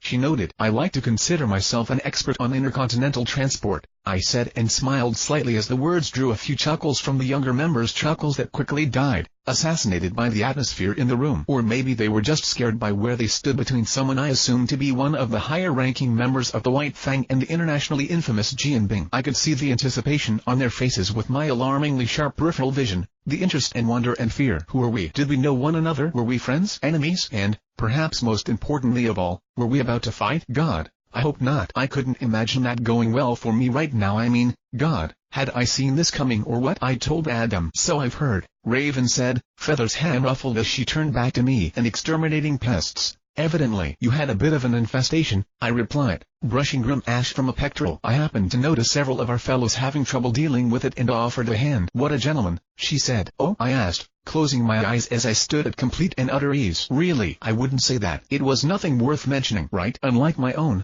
her mask hid the whole of her face, but a part of me suspected she might have smiled very, very slightly at that. The tingling warning against me senses deepened. She glanced Adam's way and he stepped aside, allowing her to take a seat beside me. Not remotely, she answered as she reclined easily, at ease. Adam stood between us, uncomfortably, if the pulsing vein at his jaw was anything to go by. She lifted a hand and sent everyone back to their seats with a snap of her fingers, though all eyes were still on us. She knew that as well as I did, so she didn't want privacy for this. per se, but then what was she planning? I could have silenced the area around us with Levant, but for now, at least, I benefited from the audience as well. Whatever the case, I'm glad you could make it. Jin, your timing is impeccable. I gestured at her dismissively and looked at Adam and Blake out of the corner of my eye, watching them react to the words. A nearly simultaneous twitch of the lips and ears, a tightening of Blake's mouth. Just lucky, I replied, tilting my head slightly in my friend's direction. Thank you, as always, for lending me your student's talents. He's been lending me his assistance in this regard as well. I had no idea what this regard was, but Raven nodded shallowly in acceptance. I should thank you, as well, she replied. It seems you had to pull him out of trouble. Adam grunted, sounding annoyed, but he swallowed it at a glance from his apparent teacher. You've done a lot to assist your brothers in the White Fang, and outside it. Given your presence, I take it you will be assisting us again? Ah, of course. She was trying to trap me the same way I had trapped her, minding me with the expectations of the crowd. Reputation was something that could cut both ways, serving as both a burden and a weapon. But she, off to the side, I saw Blake close her eyes, expression pained but resigned. Adam, for his part, gave me a long look. I could interpret it until I observed him and understood what he was trying to say. I chuckled, refusing to let my composure fade, and she nodded once, apparently satisfied, and rose as the door to the soundproof room opened. A tall, tanned man with golden eyes peered at us with a frown. We'll be working together, then? I asked her with a smile. The tiger and the raven? Of course, she said as a swirling red gate whirled into existence beside her. I'll be in touch, Jin. We have a lot to talk about. The words reached me, as if whispered in my ear, but I knew she didn't say them out loud. That was my trick, I thought a bit petulantly, though I didn't so much as twitch at the words. Instead, I waved her goodbye from my chair and smiled, though I had to struggle to keep my smile in place when a quest window appeared in front of me, the first in a long time, and I could already tell it was gonna suck. A quest has been created. The Vanguard of the White Fang, the Dogs of Mistral. Establish the power of the White Fang within the Kingdom of Mistral. Time limit, 1 week. Completion reward, 20 million. Increased closeness with the White Fang, increased closeness with Blake Belladonna, increased closeness with Adam Torres, increased closeness with Raven Brennan, increased closeness with Jean Roma. Failure, penalties dependent on time of failure, decreased closeness with the White Fang. I scanned the vague quest, took a breath, and nodded slightly to myself. I considered my options quickly before rising in turn, all eyes on me. I wish I could say I was surprised things had gotten so complicated so quickly, but I really wasn't. Still, I knew I needed to act both quickly and intelligently, and I knew where to start. Raven's interruption aside, one thing stood out from the conversation I had listened to, and it made the oddity on the quest sheet stand out all the more so. I needed to know more before I did anything. I needed to talk to my grandmother. I left the White Fang compound immediately, cloak sweeping around me once more. Gazes stayed on me and murmurs followed wherever I went as speculation abounded and spread like wildfire. I could see them wonder and whisper about what had just occurred, what we were doing, and what might happen next. They were curious, of course. Excited. Raven must have expected that after what she'd done, especially her entrance and exit, and if she expected it and allowed it, did she plan for it? Was this part of her scheme? Whatever it was, there was no way of knowing yet, but I walked through the compound with fearless confidence, staring forward with an anticipatory smile on my lips. Whatever happened, I had to look the part of Jianbing and show my best face to the onlookers, so I did. Even if I was nervous, I could admit that easily enough. Even if it didn't fog my thoughts, I had gotten wrapped up in something big again, something I could barely grasp the full extent of. The White Fang and Raven, the families and my grandmother, Ozpin and my mother, and there was still an unknown party at work behind the scenes. Things were happening in Mistral that were just goddamn. This city. The only way I was going to get out of this was by being smart and cautious, which was really the same thing. In this case, there was too much I didn't know, too much I couldn't know, too much I feared. There was too much for me to handle by myself. God, I didn't even know where to start with this mess. I needed help. If I was going to get through this, I needed help. Fortunately, I had some. Without a word, Adam and Blake followed my lead as I departed, staying on my heels. I knew without asking that they had my back. Whatever happened, we may not have known each other long, may not have even spent that much of that time together, but we'd gone through a lot. I wouldn't say they'd do anything for me, but they were my friends and they'd follow me into danger. I wasn't doing this alone. Unfortunately, they weren't the kind of help I needed right now. I mean, it was always nice to have some backup ready and willing to kick someone's teeth in if they offered me violence, and Adam and Blake were good for that. Generally speaking, they also had plenty of skills of their own to help me on other fronts, but I had a sneaking suspicion that if the situation devolved into violence, which it very well might, given how generally awful it seemed to be, they wouldn't accomplish anything but dying beside me. We were getting involved in something a bit above our pay grade here. I couldn't even see the levels of most of the major players involved. As strong as I was now, as competent as my friends were, if this degenerated, there wouldn't be enough left of us to fill a lunchbox. I needed the help of someone with the power to change that. My mother sprang instantly to mine but just as quickly fell away. What were the odds that with everything going on, Mom's mission was completely unrelated to this? Pretty goddamn low, I figured. Odds were that if this wasn't the focus of her trip, it was at least a major aspect of it. Given that the mission had likely come from Ozpin, it seemed fairly safe to assume that she was sent to either spy on or put an end to whatever was happening. If I told her what was going on, she'd check things out and get involved. There were a few problems with that, though. If she knew the White Fang were involved, and it seemed pretty safe to assume she did. With an organization as large as the White Fang, I struggled to believe no one had given anything away. Then that meant she hadn't told me despite the amount of sway she knew I had with the White Fang. She didn't want to involve me or put me in danger. I understood that completely, especially given what I'd just seen. I even appreciated it. In all honesty, the idea of calling in a rescue from Supermom was pretty tempting. But I wasn't going to lie. Loyalty was a part of it. I couldn't simply betray the White Fang at the drop of a hat, after everything I'd seen, not with my friends involved and so little knowledge of what was going on. Even if there was a part of me that wanted to and another part pointing out the merits of the idea, I couldn't just sick my mom on this. That had probably been another part of her motivation in keeping me uninvolved, even beyond the personal danger she didn't want to force me to choose. And the White Fang did a lot of things, many of them horrible. It did things I couldn't support. It even did things that, if I was there, I would stop. But at the same time, I understood why they did those things and could see the results. Even if there were things I couldn't condone, I couldn't condemn the organization as a whole, either. Without any idea what was happening, I didn't feel comfortable making that decision. So yeah, my divided loyalties were definitely part of it. That was why I'd originally avoided prying into my mom's business, after all. But beyond that, if my mom got involved directly, acted on what I told her, I wasn't sure she could defeat Raven. That was a bit of a new feeling for me. I mean, I'd known logically that she wasn't the strongest person in the world or anything, but I was used to seeing her and Dad as unbeatable, believing they weren't in any danger. A lot of that was a child's need to believe that, I knew now, but that didn't make it any less true. But the reality of the situation was that they risked their lives for a living. If Ozpin had sent her, if this was as big as I thought and she decided it was worth the risk of getting involved. My mom was strong, but when I had first seen Raven I hadn't known who she was or what she could do, but the feeling I'd gotten off of her, call it instinct or observation, but I'd known she wasn't someone to be messed with lightly. It got worse the more I learned about her, too. I didn't pretend to know the full extent of Raven's abilities, but even what little I'd seen was enough to make me really worried. She'd created portals. She'd spied on me through them, apparently invisible to everyone but me, watching everything that happened, and I'd only noticed thanks to the extreme nature of my many senses and a hint to start looking. But now I had to wonder, had she spied on me before? Had she seen something? What did she know? What were the limits to that ability? I had no idea, which was rather terrifying. I wouldn't be able to tell until, bare minimum, I was within 50 levels of her and could observe it, something I was now making a major priority. Whatever happened, I wasn't going to be able to rest easily until I could be sure she wasn't watching my every move. Even now, I was unleashing the full breadth of my senses constantly, painful as it was, just to make sure she wasn't there. At the very least, if she did spy on me, I'd know. But my mom, it was hard to believe I would ever have to protect her, but God,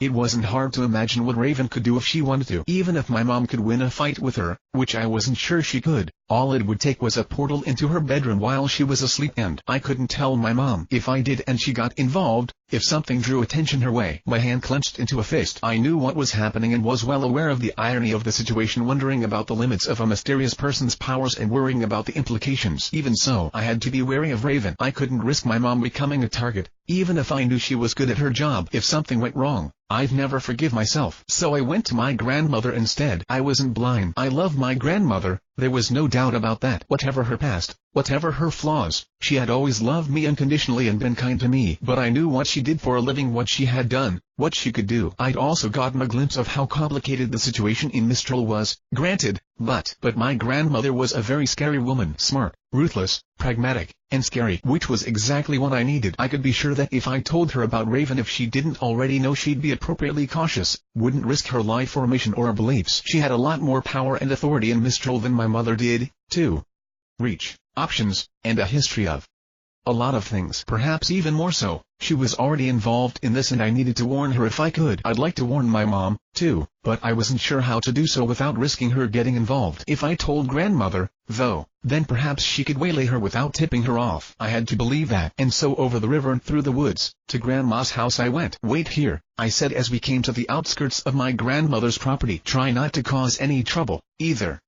There's a lot of security, even if you can't see it. Adam grunted and leaned back against a tree even as Blake found a place on a tree branch above. I gave them a glance to make sure they were safe, removed my title to return to normal, and then circled the property to enter through the front door. A pair of guards watched me silently, the twins' eyes glowing eerily as they identified me. But they didn't say anything, nor did they stop me as I entered, so I just nodded at them once and searched for my grandmother. She wasn't in the dining room, where I'd last seen her. I didn't find her in the living room or her office as I walked by, either, but I followed the prints my clairvoyance revealed, tracking her down the hall and a flight of stairs. From there, I could just follow the noises. I found her in what seemed like I had no idea what it was, to be honest. They were what seemed to be extra large grow lights, sprinklers, some kind of strange, indoor irrigation system, hooks, freezers, various bladed instruments, and more, like someone had decided to convert a slaughterhouse into a garden. The situation I walked in on seemed to support this. Ah, you're back, Jaune. Did you have a nice trip? My grandmother asked as she blinked sleepily at me, rubbing an eye with the back of a hand. The other held a long skewer impaled through a slab of still oozing meat that she held above the large ceramic pot that housed Autumn. She'd changed since I'd last seen her, though that wasn't that unusual for a shape-shifting plant hybrid. Admittedly, the form she'd adopted now, I'd only seen once before, and even then, it had only been a glimpse, back when she'd first experimented with her ability to transform. A serpentine form leading smoothly up to an eyeless head with a mouth filled with enormous, wicked teeth, 4 of which were especially pronounced and jutted out like tusks even when her mouth closed. Except last time, she hadn't had 7 of them. Autumn's heads rose up to the bloody slab of meat, sinking dagger-like teeth into its side and hooking tusks between and under ribs before pulling, struggling hard for a moment before ripping loose mouthfuls of flesh and bone. Jaws strained and bones cracked, scattering blood and chunks of meat, before scarfing down the rest in a fit of wild chewing. Occasionally, a head literally bit off more than they could chew and another head would come to its aid, biting into the piece so they could tear it apart by main force. Beneath the hungry display, Goose stood on his back legs, front paws on the edge of Autumn's pot as he panted happily up at her. Occasionally, one of the blind heads would find their way down to him and open their mouth wide enough to swallow the puppy whole, if it wanted to. And yet, without the slightest trace of fear, Goo would stick his own head into that mouth, worrying at the strips of ragged flesh caught between enormous teeth. Autumn's head would wait patiently until he was through and then return to the feast. Sometimes, the ravenous heads would even discard small bones instead of devouring them, casting them aside for Goo to chase and gather proudly into a little pile. I just stared at that for a moment. I said, abruptly filled with doubts. She was hungry, my grandmother said, which I was certain was nowhere near the whole story. Through it all, she held the skewer perfectly still as 7 heads tore it to pieces, reducing it to spare bits of meat clinging to a stick. When the heads proceeded to try to chew on the stick as well, she put a hand on one of the heads and Autumn stilled before reverting to her rose form. Goo sniffed at her eagerly. Did something happen? You were gone longer than I expected. Grigio said your mother spoke to him as well, but she hasn't come back yet, either. I looked at her for a moment longer before nodding to myself and putting the sight before me aside for the moment. I took a deep breath and allowed myself a moment more for doubts. I love my grandmother, but... well, the reason for the but was rather self-evident. Nonetheless, I scanned the room quickly with my many senses and wow, learned a lot of things about this room I'd rather have not before exhaling slowly when it seemed clear. Have you ever heard of a woman named Raven Brannon? My grandmother froze. My grandmother froze. Where did you hear that name? She demanded, voice going low. I met her, I said before taking a bracing breath. Grandmother, I'm Jian Bing.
The games we play. Alarm. My grandmother just looked at me then, watching as I swept a finger across my status screen and became a faunus. Of all the poker faces I'd seen in the past few months, I'd say hers was the best.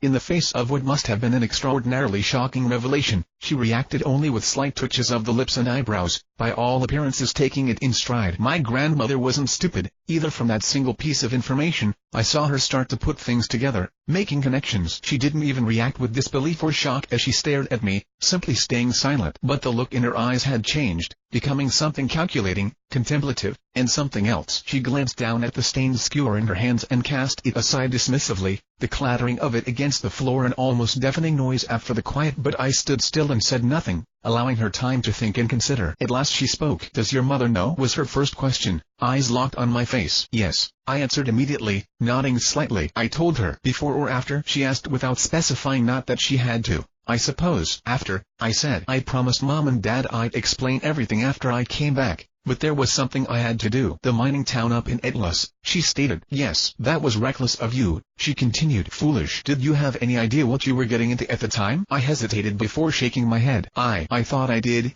at the time," I said. "But no, I didn't." "But had to." "But you had to," she echoed, voice growing heated. "But you had to." "Stupid boy, don't you realize that it doesn't matter what you have to do if you fail? If you died, nothing would have changed. Nothing. Your sacrifice would have been utterly meaningless." "I didn't die," I replied. "I didn't lose. I went there to save them and I did." "And it was that simple, was it?" she sneered. "You walked in and won easily, without any danger or risk, did you?" "You survived." "Wonderful. But how close did you come to failing?" "How many times?" I was silent for a moment at that, bearing her words unflinchingly. My grandmother had never yelled at me before, and seeing her do so now, it hurt. "But very close," I said back. "And many times." "You're right.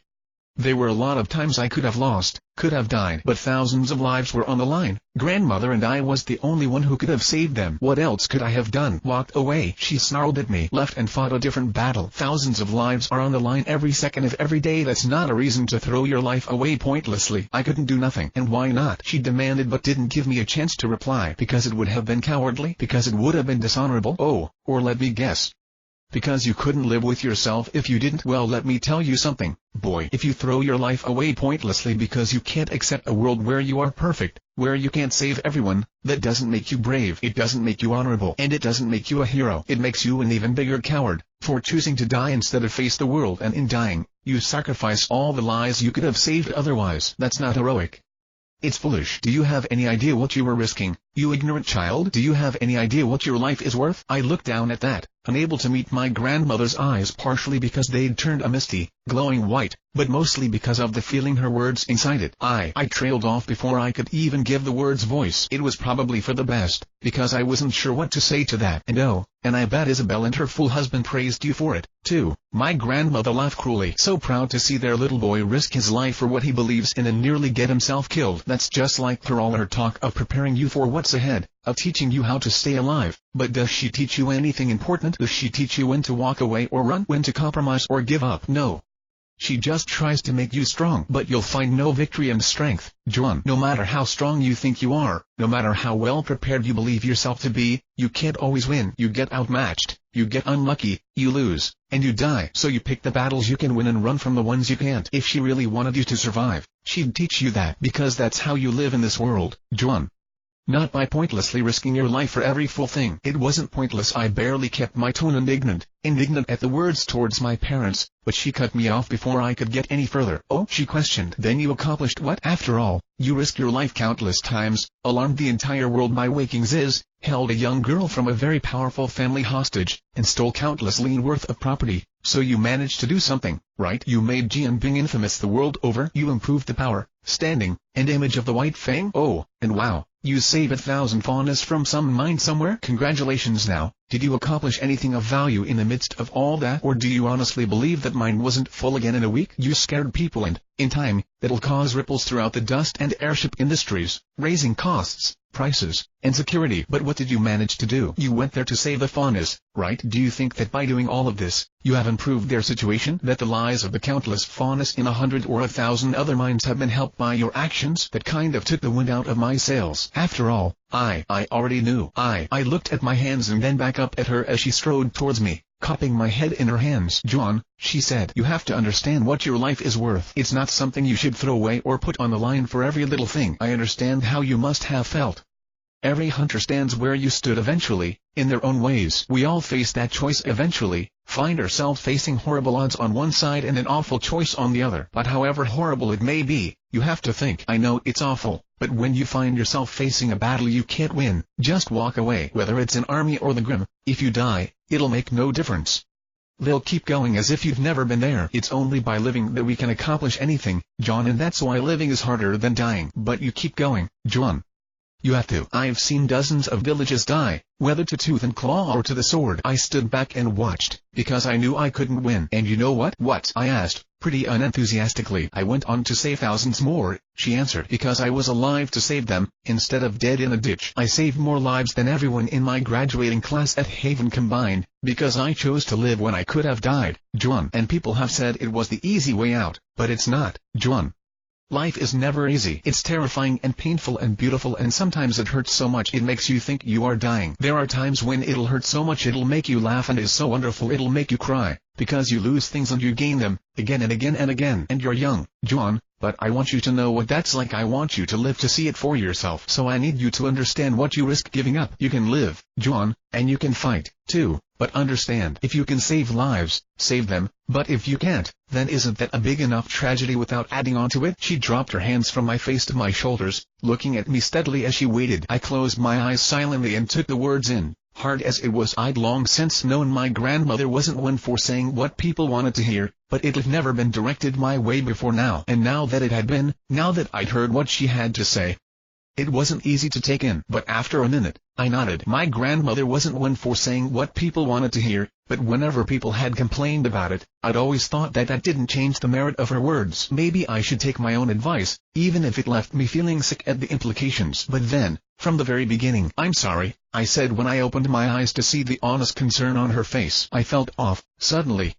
Uncertain. I've done a lot of stupid things and I've caused a lot of trouble along the way. I know that, and I'm sorry. I wanted to save those people so much, but maybe you are right. Maybe it was for my sake that I did that, at least in part. I knew it probably wouldn't change anything in the end, but I thought that if I could save them, I'm sorry, grandmother, and you're right. I'll do better next time. There's nothing wrong with saving people, Jaune, she said, pulling me close. But as with all things, if you're gonna do it well. You're a smart boy, Jaune, but if you want to do the right thing, you have to do things right. Yes, grandmother, I will, I said, hugging her back slowly. I promise. She inhaled deeply and then exhaled slowly. At least you're still young enough to learn, she said. You stop learning, you start dying. Remember that, too. I nearly smiled at the words. That, at least, wasn't something I had to worry about too much. Yes, grandmother. What's done is done, she declared firmly. We'll just have to live with this. Who else knows your identity, besides your parents? 3 friends I can trust with my life, I said. White Fang, she guessed and sighed when I nodded. I'd like to meet them. Anyone else? Ozpin, I said after a moment. Dad had him looking after me,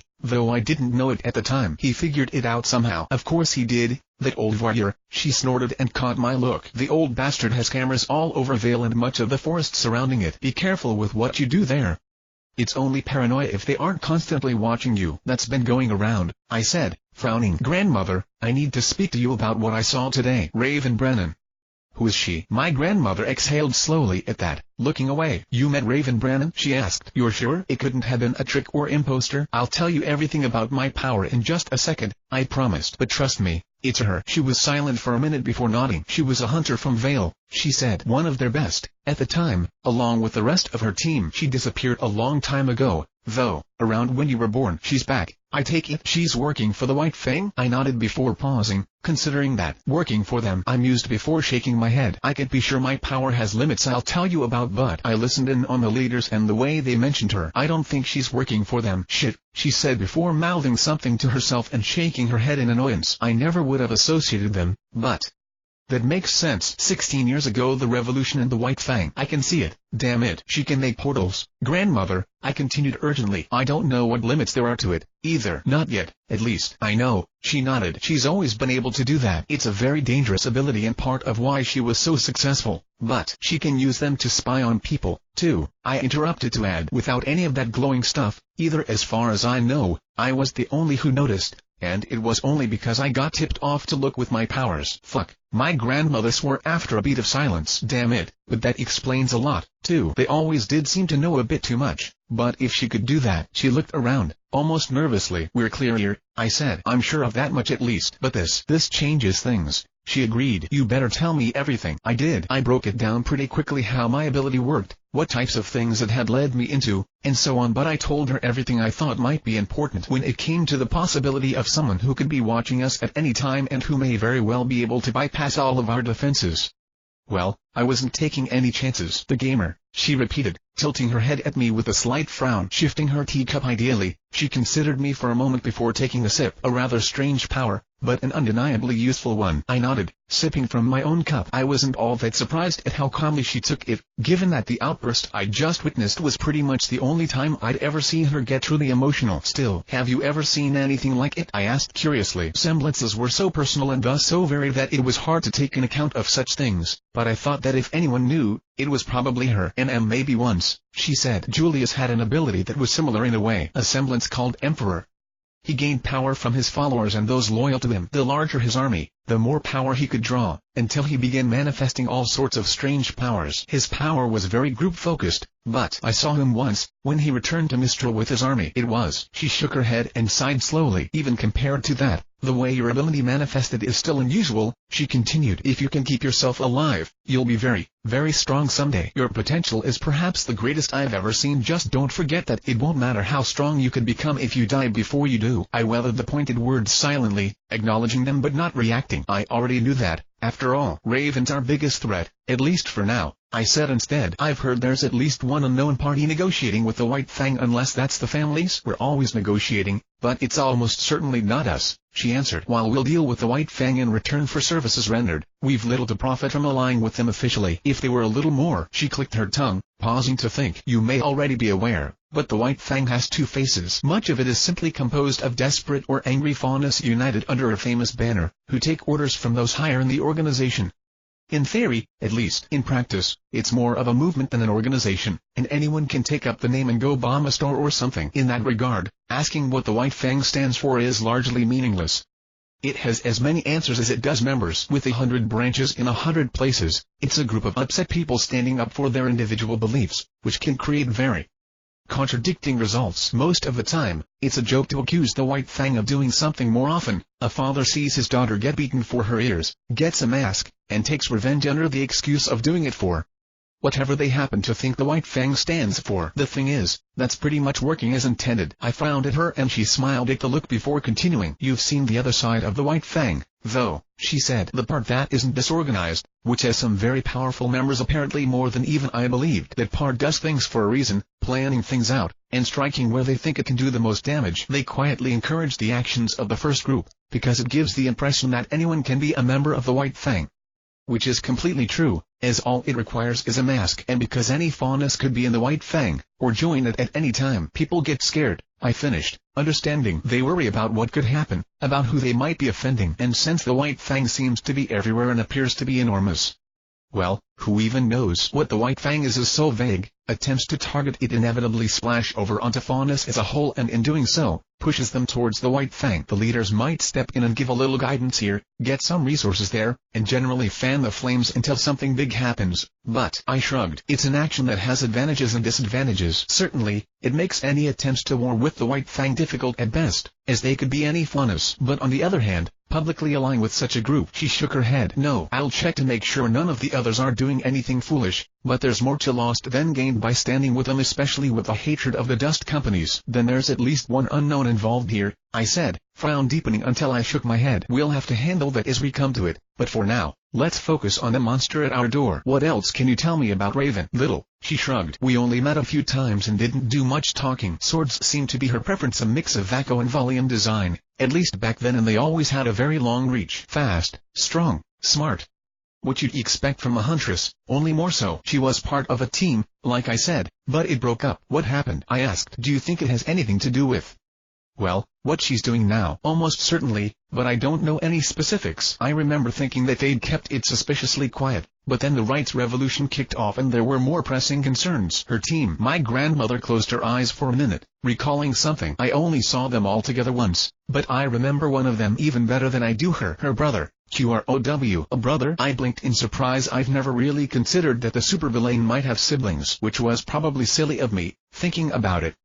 After all, Jianbing technically had 7 sisters. Is he? No, she answered before I finished. Or if he is, then he's done a remarkable job keeping it quiet. RWBY is one of Ospam's most trusted allies, with ties to many other powerful men, the headmasters and generals of Atlas and Vaco just being a few. If he was in league with his sister. She let that thought linger for a moment. Still, while treachery is surprising by its very nature, I'd be shocked if he'd been a traitor for years and Ospam had never noticed. More than that, if he was a traitor, he'd likely had a fair number of chances to ruin everything, given his position. I think it's more likely they've gone their separate ways, but you may need to be the judge of that, she continued, tapping her lips. You can observe them if they're within 50 levels of you. No? Correct me if I'm wrong, but don't levels in most games go up to 99 or 100? It varies, but generally, yeah, I said. My power does what it wants, though. Assuming for a moment that it is, she said. If you were level 50, you would be able to see anyone, correct? Unless there's something I don't know. Yeah, I can't make any guarantees about what I'll find, but it should be enough to tell one way or another. At the very least, I should be able to figure out the limits on Raven's portals at that point, which would be really nice. Keeping my senses on max all the time is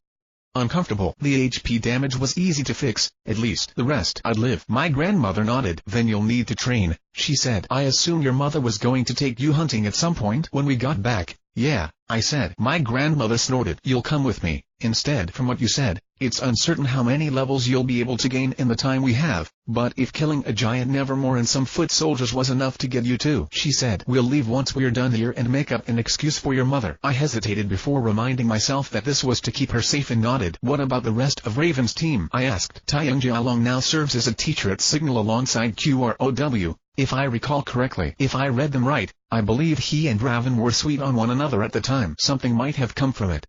We'll both want to check. The other was a woman named Summer Rose, who went missing on a mission 6 or 7 years after Raven disappeared and was presumed dead. I vaguely remember some kind of confirmation, but given the circumstances, I would look into that as well. I paused, zeroing in on a name, thoughts suddenly going elsewhere. Summer Rose? I looked down at my wrist, upon which Autumn Rose, according to her title, rather than arc once again clung to. If it was that long ago, it was probably just a strange coincidence, but I couldn't help but think of why I'd named her Autumn and observed my little flower. Nothing. Of course, what was I thinking? Stupid. Still, it was strange, the kind of strange that bore looking into. Yeah, I said aloud a little belatedly. Will do. But wow, 2 members gone, the other 2 retired. Assuming this isn't some huge scheme, that's pretty unlucky. Not really. Grandmother shrugged shoulder casually. They were the best team of their generation and accomplished things that should have been far beyond them. Unfortunately, the reward for good work is more work, and because they could deal with dangerous situations, they were sent into more of them. Do that long enough and the laws of probability will get you eventually. What surprises me is that at least 3 are definitely alive. Even if 2 largely retired and 1 ran away, that's doing pretty good for an elite team, in the grand scheme of things. I wanted to say something about that, but thinking about it, I tried to remember how many adult teams I remembered seeing without missing members. Actually, I didn't even know what teams most of the hunters I knew had been on, which probably said something in and of itself. To distract myself from that unpleasant thought, I looked back at my grandmother as she calmly drank her tea and then glanced down at my own. It was cooling, I noted, both from the steam that had nearly stopped rising from it and from the shifting infrared colors. Thinking of that reminded me of the scalpel in my brain that I was trying to ignore, and something akin to static washed over my vision for a moment, visible light going briefly gray. It hurt, but honestly, it was more annoying than anything else. It reminded me of how much I hated when things messed with my screen in games. I grabbed the cup and downed the whole thing with 3 swift swallows. Cooling or not, it was still hot enough to burn. Taken that way, but that pain faded in a moment and the sudden input from another sense distracted me briefly. I healed myself, just to be sure. Anything else? She prompted after giving me a moment, not commenting on my actions. Yeah, I said, refusing to rub my temples. However, foreign lasting pain seemed to me now. I told you about skill books. She nodded, understanding as easily as I thought she would. There are many books in the Library of Alexandria and I'm certain a fair number qualify, she said. Given how quickly you learn and grow, there should be some skills that should be of use to you. Hopefully. Baihu's techniques proved pretty amazing, I said before tilting my head to the side. But I know what you mean. Baihu's art had been lost for a reason, alongside the other martial arts Tucson had spoken of primarily time and convenience. For most people, getting as far into the style as I had would likely take decades of training, if they managed it at all. Going solely by my titles, merely learning the penultimate technique made me one of the elite, which implied most didn't get that far. And while the style was awesome, it achieved the power by trading tremendous amounts of aura for short bursts of enormous power, exhausting the user quickly, to say nothing of the long-term effects it probably wrought on the body. For people who weren't me, against an opponent as endless as the Grim, there was a reason they'd fallen out of favor with the discovery of dust and the rise of better weaponry. It just wasn't practical in comparison. It stood to reason then, that any other lost skills I found would have fallen to the wayside for similar reasons: long training times, high costs, weaknesses, requirements, alternatives, and so on. At the very least, the librarians must have searched for ancient secrets of power at some point, and whatever they'd found evidently hadn't revolutionized the world. It could change things for me, though. I could learn things instantly, improve them by simple repetition, even learn related things in the process, so what was inefficient and wasteful for others could be invaluable to me. There were limits to what I was likely to find trawling through the books and scrolls that Mistral had pried from the cold dead fingers of other nations. None of them had kept them from dying, after all, but that didn't make it any less invaluable. Even if there aren't any secret god techniques, it's still a good thing to check, I said, partially to my grandmother and partially to myself. Hell, I'd settle for something to make it a little harder for Raven to scry and die us. She gave me a look at the terminology, but then I saw her consider it, frowning. She shook her head slowly, whatever she was thinking of. Some kind of barrier, maybe. I threw out just some way of make a house or bedroom a bit safer. I might be able to work something out or level it up from there. A safe place, she mused, and I saw her latch onto the thought. A haven or a sanctum. She rose abruptly and nodded. Follow me, she said.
The games we play. Stronghold. After sending several of her men off to the library and contacting a librarian, my grandmother had arranged the trip and I'd followed quietly. I'd checked on Blake to tell her what was happening, to find that Adam had already left to deal with something. I wasn't sure what that meant, but in the end, Blake decided to go deal with business of her own instead of taking my offer to wait inside. Maybe it was because of all the dogs. Either way, I trusted both of my friends to handle themselves, and so focused on my own tasks. My grandmother had called someone, and arranged a private airship to ferry us around the city come dawn. Evidently, we had several stops to make before it was time to train. If I'd been in better straits, I'd have probably admired the scenery as we traveled, from the architecture in the city to the grand spires, but the steadily pounding pain in my head was bringing down my mood. The gamer's body caused pain to fade quickly, but the side effects of my clairvoyance had become a persistent and constant source of damage, such that one throbbing moment led smoothly into the next. Nonetheless, I bore it silently, keeping constant watch over our surroundings and everything in them as my perceptions expanded in every direction. However much it hurt,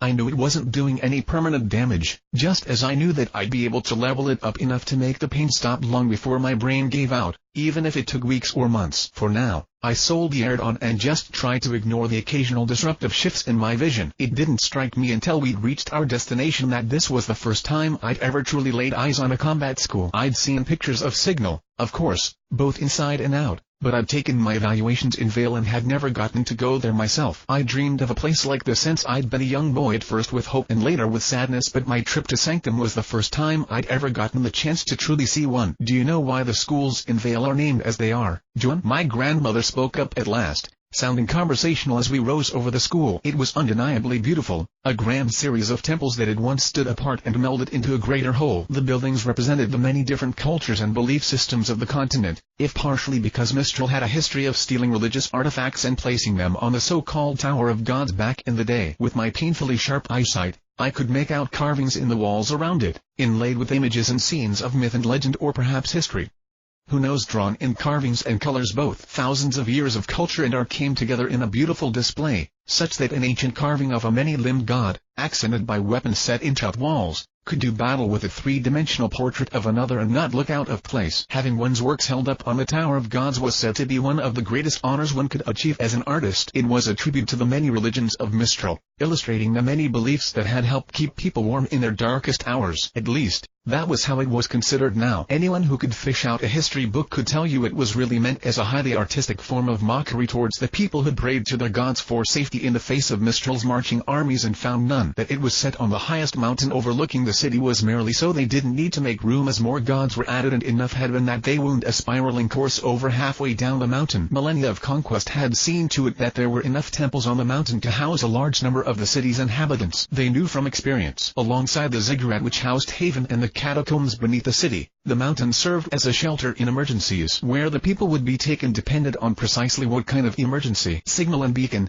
you mean? I asked, at last tearing my eyes from the artistic wonder and historic tragedy. My grandmother simply nodded, eyes on buildings below, and we skipped the normal means of entry, flying right to the top. Yeah, I said, turning back to the site as I lifted an arm to rest my forearm on the glass. It was cold, thanks to how high up we were, but the chill felt soothing when I rested my forehead against it. The first insurgents, right after the Vitalian War, the Grimm tried to invade again and nearly destroyed Vale. Much of the city fell, but the hunters bought enough time to evacuate the civilians to patch before the battle started. The tower that's now at the center of Beacon used to be some kind of lighthouse to guide people to Vale. The hunters kept the tower lit, as a sign that they were still fighting, and it never went out once in the 17 days it took to push the Grimm back completely. It's said that without the hope given by the tower's light, Vale would have been destroyed. And Signal? There was a similar tower on Patch, though not as big. Back before we had the communications we do now, people would use the lights in the tower to transmit important messages. During the insurgents, the people on Signal used the tower to send words of hope and encouragement back to the mainland. After it was over, Beacon was built up around the tower while Signal became the first combat school in Vale, taking the place of the apprenticeships used before, probably because of the number of casualties in the battle and the need to train more warriors quickly. Very good, grandmother said, tapping the glass. And do you know the stories of Sanctum and Haven? I hesitated for a moment, uncertain. I knew the histories of Signal and Beacon because of the amount of interest I'd had in both, but I was less sure about the other schools. Still, I thought I'd heard it was something similar, wasn't it? I asked. Another invasion during the breaking. The civilians withdrew to fortified locations, protected by the army and hunters. Alexandria's library was one, and the places that became Haven and Sanctum were two others. Yes, she said as the ship slowly landed on one of the platforms carved into the mountain. The library was built to withstand an assault, so it was an obvious choice, but even something as large as it could not house all of Mistral. Most of the city was forced to retreat up the mountain and into the many temples, or else into the ziggurat. As the attack was thrown back, those three places stood firm, and that is, in part, why they are named Sanctum and Haven and why the library is also called Fortress. But that's not the only reason, I guessed obligingly, giving her my arm to be polite as we touched down, the arm without Autumn wrapped around it. Of course. She took it, giving me a small smile. Indeed not, she said. Unlike Signal and Beacon, Sanctum and Haven are within Mistral itself and thus were open to attack when the Grimm overcame the defenses. Hunters were sent to protect them, of course, but they were also needed to push back the assault and could not be completely tied up in defending the populace. As such, other measures were taken. She gestured around vaguely as we exited the airship, but I was pretty sure I knew what she meant. With the way my sight was blending together, I wasn't sure if it was visible to the naked eye, but there were pathways along the ground, looking faded enough that I might have thought them several weeks or months old if not for the size. Gigantic, just barely luminous lines spread across the ground like veins, completely circling the structure, and even the smallest was as wide as my shoulders. The amount of power needed to leave something of this scale across an area this big. I dialed the time frame up a bit. I can see it, I confirmed at her look, nodding slightly. There are lines all over the ground, the remnants of something old and big. I saw her relax a bit at that, nodding to herself. I've never seen it, she said. It was an archaic method even back then, but there were several, I suppose we could call them defense grids, built into major areas at the time. Used properly, they could erect a defense barrier capable of warding off even an army of Grimm. My eyebrows went up at that, surprised. She saw my look and chuckled. It sounds amazing, doesn't it? She asked. And it is, I suppose. But there's a catch. The cost is prohibitive. She nodded at me and then at the ground. Sets of hunters, 8 to a set, positioned at the cardinal and ordinal points. The number of sets was dependent on the area to be protected, as well. Haven, it seems, needed 3. The mountain, however, required at least 5. 40 hunters dedicating their full power to the task, and records show they could exhaust themselves quickly. From the instructions, it was recommended they be replaced hourly or semi-hourly, in circumstances that warrant the defense at all. It's believed that even in such a situation, the barriers were only kept up long enough to remove the largest threats. The Flying Grim for Sanctum and the most dangerous ground enemies for Haven. After they were defeated, superior position and raw power were used to do the rest, and in time the Grim were defeated. Much like in Vale, the ziggurat and the top of the mountain were then remodeled to train warriors. Impressive, I said after a short pause. I was silent again for a moment before continuing. I'm strong and I've got a lot of power, but I don't think I can match 40 hunters, or even 24. If I can level the ability up a lot, maybe, but if it's that costly, I don't know if I could even activate it. You don't need to defend an entire mountain, either, she replied. Nor do you need to hold off an army. If you can just defend a few rooms enough to shield them from Raven's sight and push that up to a house over time. I nodded, looking up at Sanctum. Once an enormous temple, the throne of Mistral's gods, set above the rest of the mountain, the school retained many signs of its previous nature, if bearing a modern touch from its frequent updates. Now it stood, a spire of marble and steel that literally rose above the clouds. Like the rest of Mistral, it had withstood the test of time and weathered the storm with grace, pushing back any threat no matter how fierce. Standing here seemed strange, yet also comforting. Whatever its maker's original intentions, the people now held the mountain to be a tower of faith and unity, leading up to the training grounds of humanity's defenders. Even if it wasn't the school I dreamt of, even if I wasn't here for the reasons I dreamt of, it felt good to stand here. I wouldn't let anything as minor as a killer headache and horrible situation take that from me. Still, I had to ask. I was the one who suggested it, so maybe I shouldn't voice any doubts. But do you think it'll actually be able to do something like that? I voiced the concerns I had aloud. I'd thrown the idea out there in the hopes of striking gold eventually, but for something as strange and obscure as Raven's power. It's possible, she mused, and we lose nothing by trying. Recall that it's only relatively recently that we had the technology to create fortifications that could actually hinder the Grim, and even now, problems arise. Though we largely discarded them in pursuit of more sustainable methods, there was a time when such techniques were the only way for a society to defend themselves. There were countless methods from around the world. There's a decent chance that at least a few will do something. I told my boys what I was looking for, so we'll see. It's not impossible, at least, and I'll take what I can get. I sighed. Honestly, if it could just inconvenience her, I'd be happy, I murmured. But I guess beggars can't be choosers, can they? They know what else to look for, right? My grandmother nodded calmly, tapping the veins of my wrist with a finger. I blew out a breath and tried not to be impatient. I'd have preferred to go myself, of course, since I was the only one who could really tell what counted as skill books. Not just anything counted, after all, but I also understood that with a library that had hundreds of millions of books in it, going through it with nothing but observe in my hands would have been unfeasible. Even if I went through it at a book a second, there were just so many that I'd be looking for years. Trusting a librarian to do the work instead was the smart thing to do. Which didn't explain why we were here, though. Patience, dear, she murmured, though I was sure my expression hadn't changed. There's still much to do, but it must be done well. She turned her face abruptly and smiled, drawing my full attention immediately. There you are, Sinosartes, she said. You're late. I focused on the man immediately, picking him out of the crowd the moment my grandmother mentioned his name. It wouldn't have taken long to find the man. Even if the angle of my grandmother's face hadn't tipped me off, it was only the fact that I hadn't been looking for anyone that allowed him to escape my attention, given his appearance. Which is to say that he was big. Real big. As in, I was around 2 meters tall and barely came up to his chest. He was so huge, and his shoulders were broad enough that he could probably bear hug an actual bear and have it trying to escape. He had a broadsword strapped to his back, and it was large even relative to him, 3 meters long from point to tip. Even with his odd design, it looked like an older weapon, if not as much as Crocea Moore's, but, well, there was a quiver strapped to his thigh, gleaming in the light as he turned. A closer look at his sword revealed its true nature as a, well, bow sword. I assumed the arrows were modified with dust.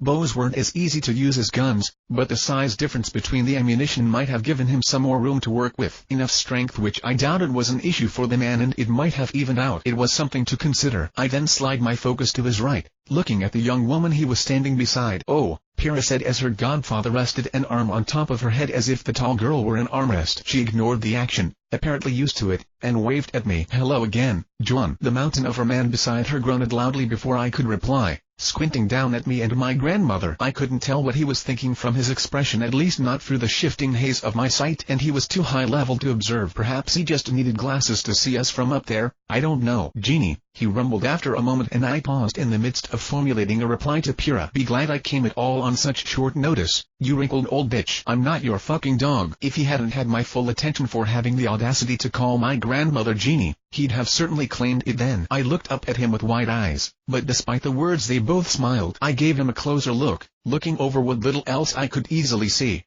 Long white hair, a short, neatly trimmed beard, and heavily bronzed skin. He wore armor that I thought to be vaguely like Pyrrha's, but closer to gold and engraved with a symbol like a lion's head. It looked heavy and otherwise built solely for function, but he wore it with the attention one might give to a t-shirt. But then, I guess that was to be expected from the head of one of the families. LV Sinosarges Alexandria. Godfather, Pyrrha sighed, looking up at him aggrieved. We're in public. He just grunted dismissively, turning to look at me. So you're the boy who gave my little ankle biter an actual fight, eh? He asked, moving his arm so his hand rested in her hair. If he'd tried, he might have been able to wrap his fingers fully around it, like a child with a doll. I said, meeting his gaze. After a moment, I shrugged. I guess so. He snorted again, the sound more like that of a bull than a man. It's about time, I suppose, he snorted. None of these runts have been able to give her a challenge in years. God knows Keanu's doesn't. It's good for her to have someone her own age to play with. Speaking of which, he removed his hand to clap Pyrrha on the back in an action that probably would have sent anyone else sprawling. Pyrrha, however, merely stumbled a step forward and recovered fast enough that it almost looked like it was of her own volition. The hag and I need to talk shop for a bit, he said. You two go do something. I don't care what, as long as you don't wreck anything I could collect insurance money from. Jeannie? After you, you dumb oaf, she replied, taking a proffered monster movie hand and allowing the giant of a man to sweep her up to one shoulder, giving me a meaningful glance as she did. After allowing her a moment to get properly situated and to look around for whatever the hell you could see from up there, he leapt away, jumping what must have been at least halfway down the mountain in a single bound. It was far away, but not out of my range, so I made sure Raven wasn't watching them as grandmother had silently asked, though otherwise leaving them to talk privately, which left Pyrrha and I to watch them go in silence, left standing there as they went to do crazy, scary old people things. Hi, I said belatedly, remembering that I'd never answered her greeting. Everything going okay? Oh, certainly, she replied, looking away from her godfather's wake to glance at me in surprise. As well as ever, I suppose. You? As well as ever, I repeated, nearly sighing at the somewhat grain of truth in that lie. While it wasn't completely true, I was beginning to accept that my life was becoming a series of moments of unbelievable danger separated by long stretches of repetitive training. She nodded, and if she noticed the lack of enthusiasm in my words, she allowed it to pass without comment. I did the same for the traces of doubt I'd noticed in hers out of reciprocity. What brings you up to Sanctum? She asked. Are you? I understood what she was asking and shook my head. No, I'm just following my grandmother around today, I said honestly. I'm not going to combat school at the moment. I'm just gonna study on my own for the rest of the year and test into Beacon. I live with my mother and father in Vale, you see. Ah, she nodded slightly in understanding. What about you? I asked. Heading for Haven, I take it. Haven, she mused, closing her eyes. Perhaps. I'm not certain where I'll end up, to be honest. I looked her over quietly and then, catching something in her words that made me pause. I hadn't thought much about it, especially as the two I'd heard it from Keanu's and Melanie hadn't seemed to care. But if I thought about it logically, things must have been difficult for Pyrrha. Not just because of her power and fame, two things that would follow her everywhere she went, but also because of what those things meant, especially taken with everything else. A girl so powerful her victory was all but accepted before the fight even began, who'd crushed Keanu's, the heir presumptive of Alexandria, and who seemed to be doted upon by her godfather, in his own way. In Mistral, where things like the head of house were decided not by blood but by the eligibility of the heir, Keanu's didn't seem to care, or perhaps didn't realize it, but had to wonder what his father, Sinosarges' son, must have thought about the girl who'd crushed his son. Even more than that, I had to wonder what Pyrrha had to do with. Mistral had a history when it came to contentions over succession, after all, and a lot of it had been written in blood. Most of it wouldn't fly in the modern day, and I'm sure a lot of people wouldn't stand for anything overt towards her, but I opened my mouth and then turned away, not sure what to say to her. Nothing I came up with sounded right in my head. It came off as too pushy, too invasive, too. I wasn't sure what to tell her. So in the end, I just talked. I think I understand, I said at last. Well, to be honest, there's a lot I'm not sure of, either. I plan things out but they always seem to just surprise me. But even beyond that, I'm really just not sure what to do.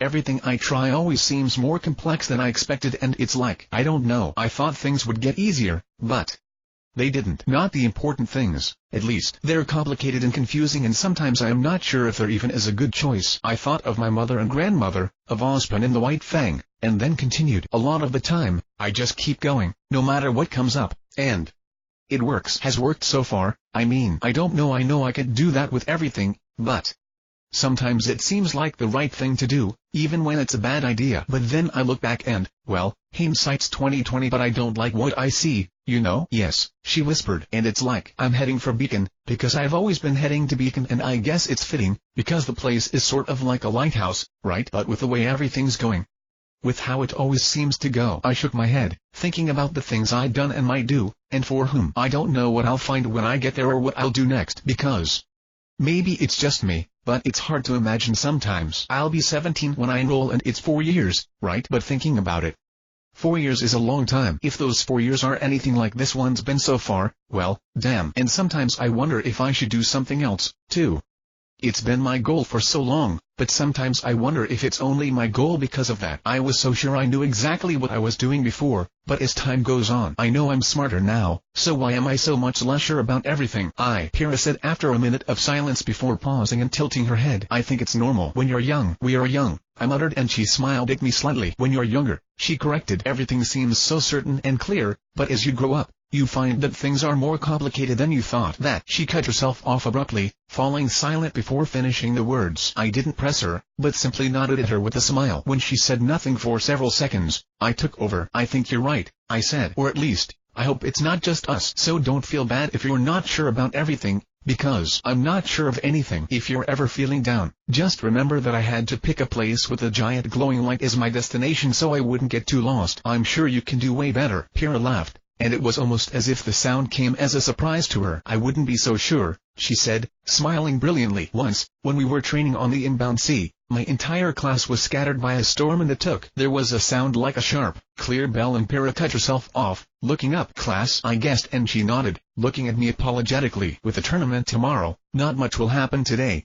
But she trailed off, looking torn. I understand, I said. I'll see you later. I'm sure of it, she replied. I'll see you at the tournament, Jaune. I hesitated, but she was gone before I could truly answer. Right, I murmured. The tournament. With things the way they were, I'd been looking forward to it, but I wasn't sure if going was an option anymore. Work before pleasure and all that. Then again, it was always possible I was really unlucky and this whole mess with the White Fang would involve the tournament. Really, given the timing, I'd be shocked if it didn't have at least something to do with the festival. Fun, fun, fun. I sighed to myself and sat down to wait for my grandmother's return, watching the city of Mistral far below, countless tiny shapes going about their daily lives with nothing to distract me. My head began to pulse and throb, but I ignored it, unwilling to drop my enhanced perceptions even here. Though my sight cycled and flickered routinely, it was better than being caught off guard, or allowing my grandmother to be. Of course, that just led me to worrying about my mom, who hadn't come home. My mind was happy to provide me plenty of possible explanations, most of them bad, but I knew there was nothing I could do about it right now and tried to focus on the city instead. That was why I saw the ship coming long before it arrived. A small transport exactly like the one grandmother and I had used to fly up here, down to the markings. A bit curious, I welcomed something to focus on and watched the ship as it made its trip out of the city and up the mountain. When at last it landed beside our own ship, the pair of twins I'd seen guarding my grandmother's house exited. Their black hair and gray suits were the same, but they'd apparently added sunglasses to hide the strangeness of their eyes. Hugo, I said, remembering the names. Enzo. Is something wrong? They were silent for a minute, scanning the area careful. Enzo held a decently sized bag of books in one hand while his brother paced around the area, making sure nothing was hidden from the sight. After a moment, they locked eyes with one another, nodded, and looked at me. Red, Enzo said, his brother keeping a lookout. He offered me the bag and I took it, frowning slightly at him. Is that good or bad? I asked. Generally, Red meant the latter, but neither of them seemed nervous. Red is good, he said. Violet is bad. I nodded at him, considering before just observing him, and then nodded again in understanding. They could both see danger in the forms of color, Enzo seeing how dangerous something was and Hugo seeing how much danger they were in. Well, that explained why my grandmother employed them, at least. If you're here to speak with my grandmother, she'll be right here, I said as I looked back down at the bag. Sure enough, my grandmother and her friend leapt up into sight, landing softly beside us. Hugo, Enzo, she said as she hopped down from Sinosarge's shoulder, giving each a nod before glancing at my books. Ah, good. Thank you for your hard work. Keep an eye out for me. They gave a nod in unison, Enzo taking position in front of her and Hugo behind. At a gesture, the Alexandrian patriarch and I stepped into place beside my grandmother and she started walking. Everything go okay? I asked. Quite so, she said. You'll be happy to know we've acquired some dumb muscle. Sinosarges gave a snort, casting her an amused glance, but I could see the change in his demeanor, a sudden wariness. He knew about Raven now, I guessed, and was justifiably worried. Playful insults aside, I knew full well that he wasn't dumb and I couldn't say I minded having him on our side. Still, best to be sure. He knows? I asked my grandmother, carefully not specifying what I meant. He knows, she confirmed. I know. He agreed, shaking his head. All you whippersnappers and your crazy powers. Thick-headed as he is, I trust him, she said, and I nodded. I'd already extended trust to Adam on Blake's word. This was no different. If anything, the fact that she trusted him enough to tell him was reassuring. My grandmother went silent then, watching our surroundings carefully as we walked through Sanctum, at least until she came to a stop by a door. Here, do you see anything? I glanced at it and nodded, seeing the still bright lights all but glowing on its surface. Yeah, I said. This is the place, then? Yes, she hummed, pushing the door open. Boys, guard the door, please. The twins took up position on either side of it without a word as we entered, closing the door behind us. When it was shut, grandmother nodded to herself and went over to a small bookshelf to the side, idly traced several scrolls before drawing loose a journal and flipping through it. Smiling, she tossed it to me, glancing at me out of the corner of an eye as I caught it. Now then, she said. Shall we begin? A twitch of a finger and the book unraveled into light.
The games we play. Treasure. Instantly, I felt the knowledge and power contained in the book rush through me. Ideas so distinct they briefly seemed like memories bloomed in my mind, giving shape to new concepts as easily as if I'd studied for years. In that moment, I understood completely what I'd taken into myself, and it was such a rush to truly know something. I exhaled slowly as windows appeared before me. You've obtained the skill Sanctum. Sanctum active LV1 EXP, 0.00% MP, 1000. One of the ancient techniques forged by man to shield themselves from the darkness that sought to return them to the void. A skill for surrounding a volume of space with a barrier, preventing both entry and exit. The power of the barrier increases with skill level and INT. Stronger barriers may be created at higher levels. Range, 1000 cubic meters. Additional 1000 MP used per hour. Interesting, I murmured to myself. You get what we need? Sinosarges asked. I flexed my fingers slightly, frowning slightly before I shook my head. Not quite, I said. I'm not sure what it'll be able to do at higher levels, but for now it's just a barrier over an area. You can use it, though? My grandmother asked, looking calm and unsurprised by the failed attempt. Yeah, I said. If it's just 1000 MP an hour, it's nothing. At the very least, I should be able to cover important areas of the house. It's just... I shook my head. I'll practice, I promised. See if I can't level it up some, find out what it can do. What next? Open the bag, my grandmother commanded, and I obliged, finding the books I'd expected. Some were unmarked, looking like their insides had been copied down by hand, but others looked like more modern copies. Without me having to ask, my grandmother explained. I had Hugo and Enzo retrieve these. Just a few books that stood out to me. I thought you might find them useful. Thank you, grandmother, I said distractedly as I fished out the topmost book, impressively titled Guardians of the Ziggurat, though some librarian has attached a note somewhat less impressively scrawled with Instruction Guide to Haven's Emergency Defense System No. 3 with several directions about where to put it, and click the button prompt that appeared. You've obtained the skill Safe Haven. Safe Haven active LV1 EXP, 0.00% MP, 1000. One of the ancient techniques forged by man to shield themselves from the darkness that sought to return them to the void. A skill to establish a degree of control over a volume of space to ward away evil. Criteria may be set with the activation of the skill, which then affects those within accordingly. Degree of change increases with skill level and INT. Additional status effects may be created at higher levels. Increase or decrease the status of all within range by up to 10% according to pre-established criteria. Range, 1000 cubic meters. Additional 1000 MP used per hour. I scratched my head, both intrigued and confused. It was as vague as always, but I thought I understood what it meant, so I could sort of say no grim allowed in any that entered would be weakened, or I could to the opposite and empower the defending soldiers. From what I received from the book, that seemed to be how it had been used, helping or hindering in battle, sort of like that one sort of card law system thing from Grim Knight's 4th. I had to wonder how broad the criteria could be. Could I target based on loyalties, gender, species, and what type of status effects could it inflict at higher levels? Could I make something like those boss battles where you start poisoned or under some other status effect? The possibilities were intriguing and demanded experimentation later. For now, as interesting as it was, it still wasn't what I was looking for. I pulled out another book, shaking my head at my grandmother's inquisitive glance, and glanced at the title that appeared in front of me. A guide for priests, or perhaps medics. It seemed to be somewhere in between, which confused me briefly, but thinking about it, I vaguely recalled something about warrior priests in Mistral. Well, it had been a unit in a civilization building game, so I wasn't sure how that translated to anything founded in reality, but, well, whatever. I suppose my grandmother would have known and she had it fetched for me, so I guess it didn't matter. You've obtained the skill Temple active LV1 EXP, 0.00% MP, 2500. One of the ancient techniques forged by man to shield themselves from the darkness that sought to return them to the void. A skill to cast a benediction over a volume of space, blessing all within. Strength of effect increases with skill level and INT.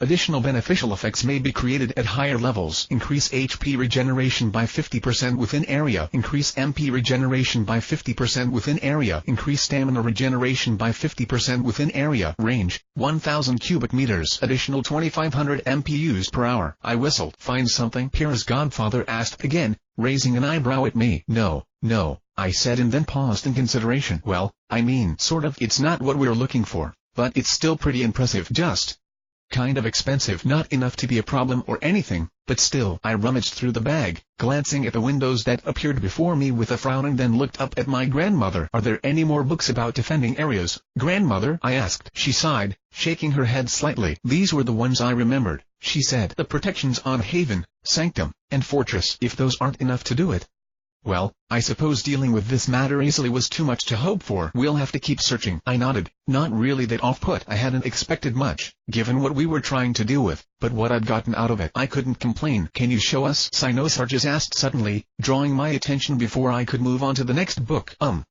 My new skills, you mean? I checked to make sure, and he nodded. I've never seen such a thing in action, he admitted. Or, at least, not done by a person. So I'm kind of curious. Aren't you, Jeannie? She rolled her eyes but didn't deny it. There, see? Sinosarges seemed to take that as a full agreement. Do you have enough juice for it? I scratched my head and then nodded with a shrug. Yeah.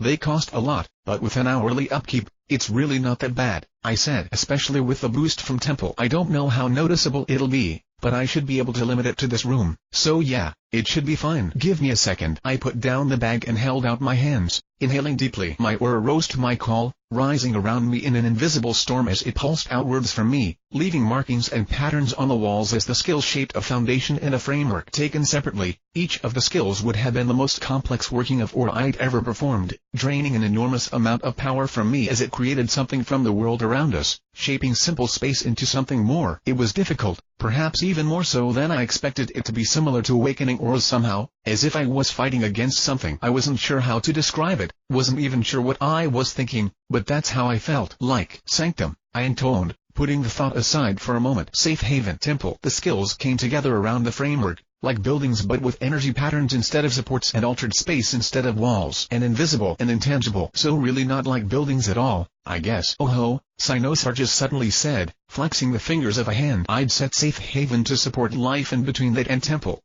Well, I wasn't sure how he felt, but I felt pretty great. Not bad, kid.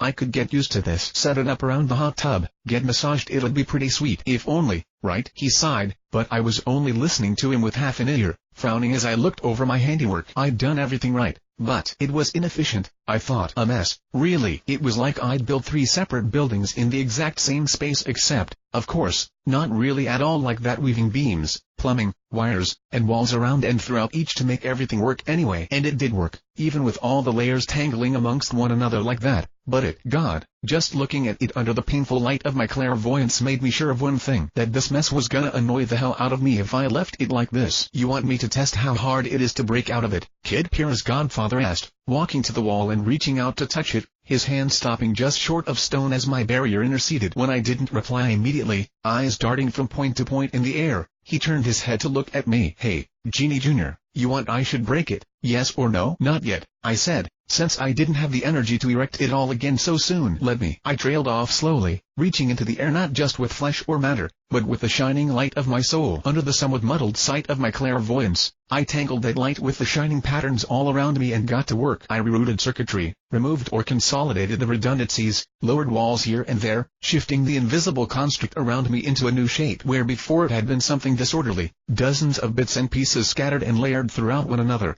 I refined it until it was something streamlined and orderly. Instead of 3 independent systems inhabiting the same space, I remodeled it until it was a single system, with 3 interconnected subsystems. It took a while, I wasn't sure how long, but when I looked down, Cynosarges had pulled out a scroll and started playing game, for whatever that was worth. But I did it, and when the power settled into place around me, another window appeared. A skill has been created through a special action. By combining many protective methods, the skill Sanctum Sanctorum has been created. Sanctum Sanctorum active LV1 EXP, 0.00% MP, 5000. A new technique created by weaving together many ancient methods of protection, establishing control over a volume of space. Power increases with skill level and INT.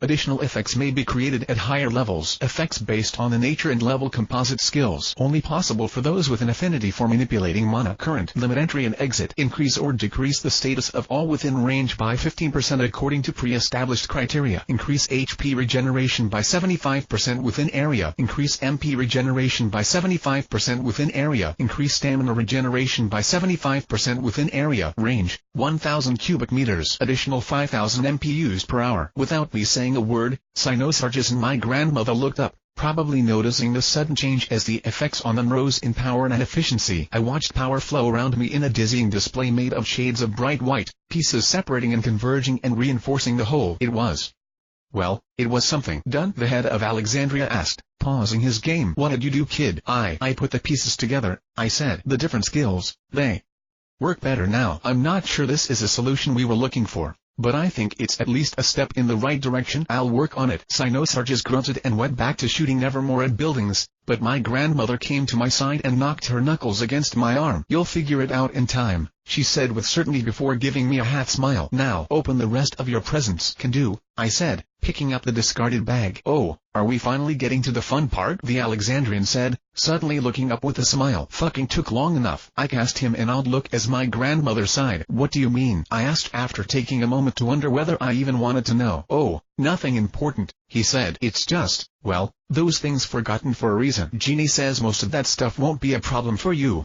but I'll provide helpful commentary nonetheless. He looked at my grandmother and raised an eyebrow, smile wide. "Can we start with the one that blows your arms off if you do it wrong?"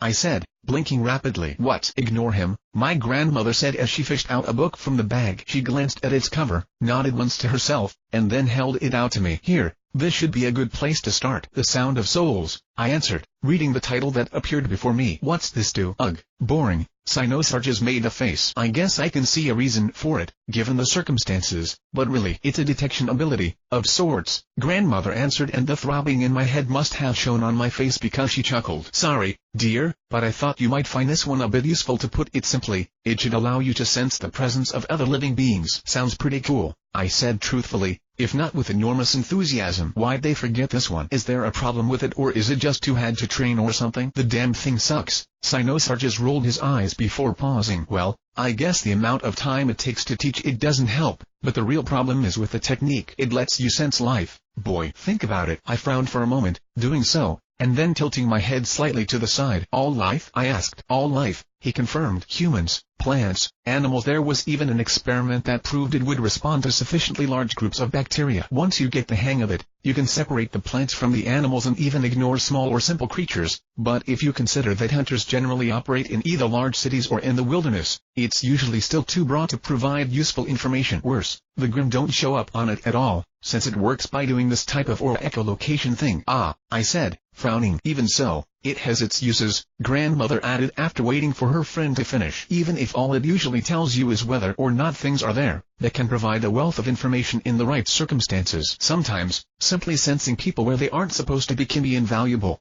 With Raven, it should be enough to serve as a last line of defense should you suddenly sense a new presence without them passing through the rest of your range. With her power, it could be as little as a split second of warning, but perhaps it'll be enough. Assuming she doesn't appear directly above you and stab you through the chest by way of hello, Cynosarges muttered. Unless given reason to, an invasion of our house is unlikely to target them first. Grandmother shook her head. There should be plenty of time for him to respond. I understood the message, even without her spelling it out. Cynosarges' point was right.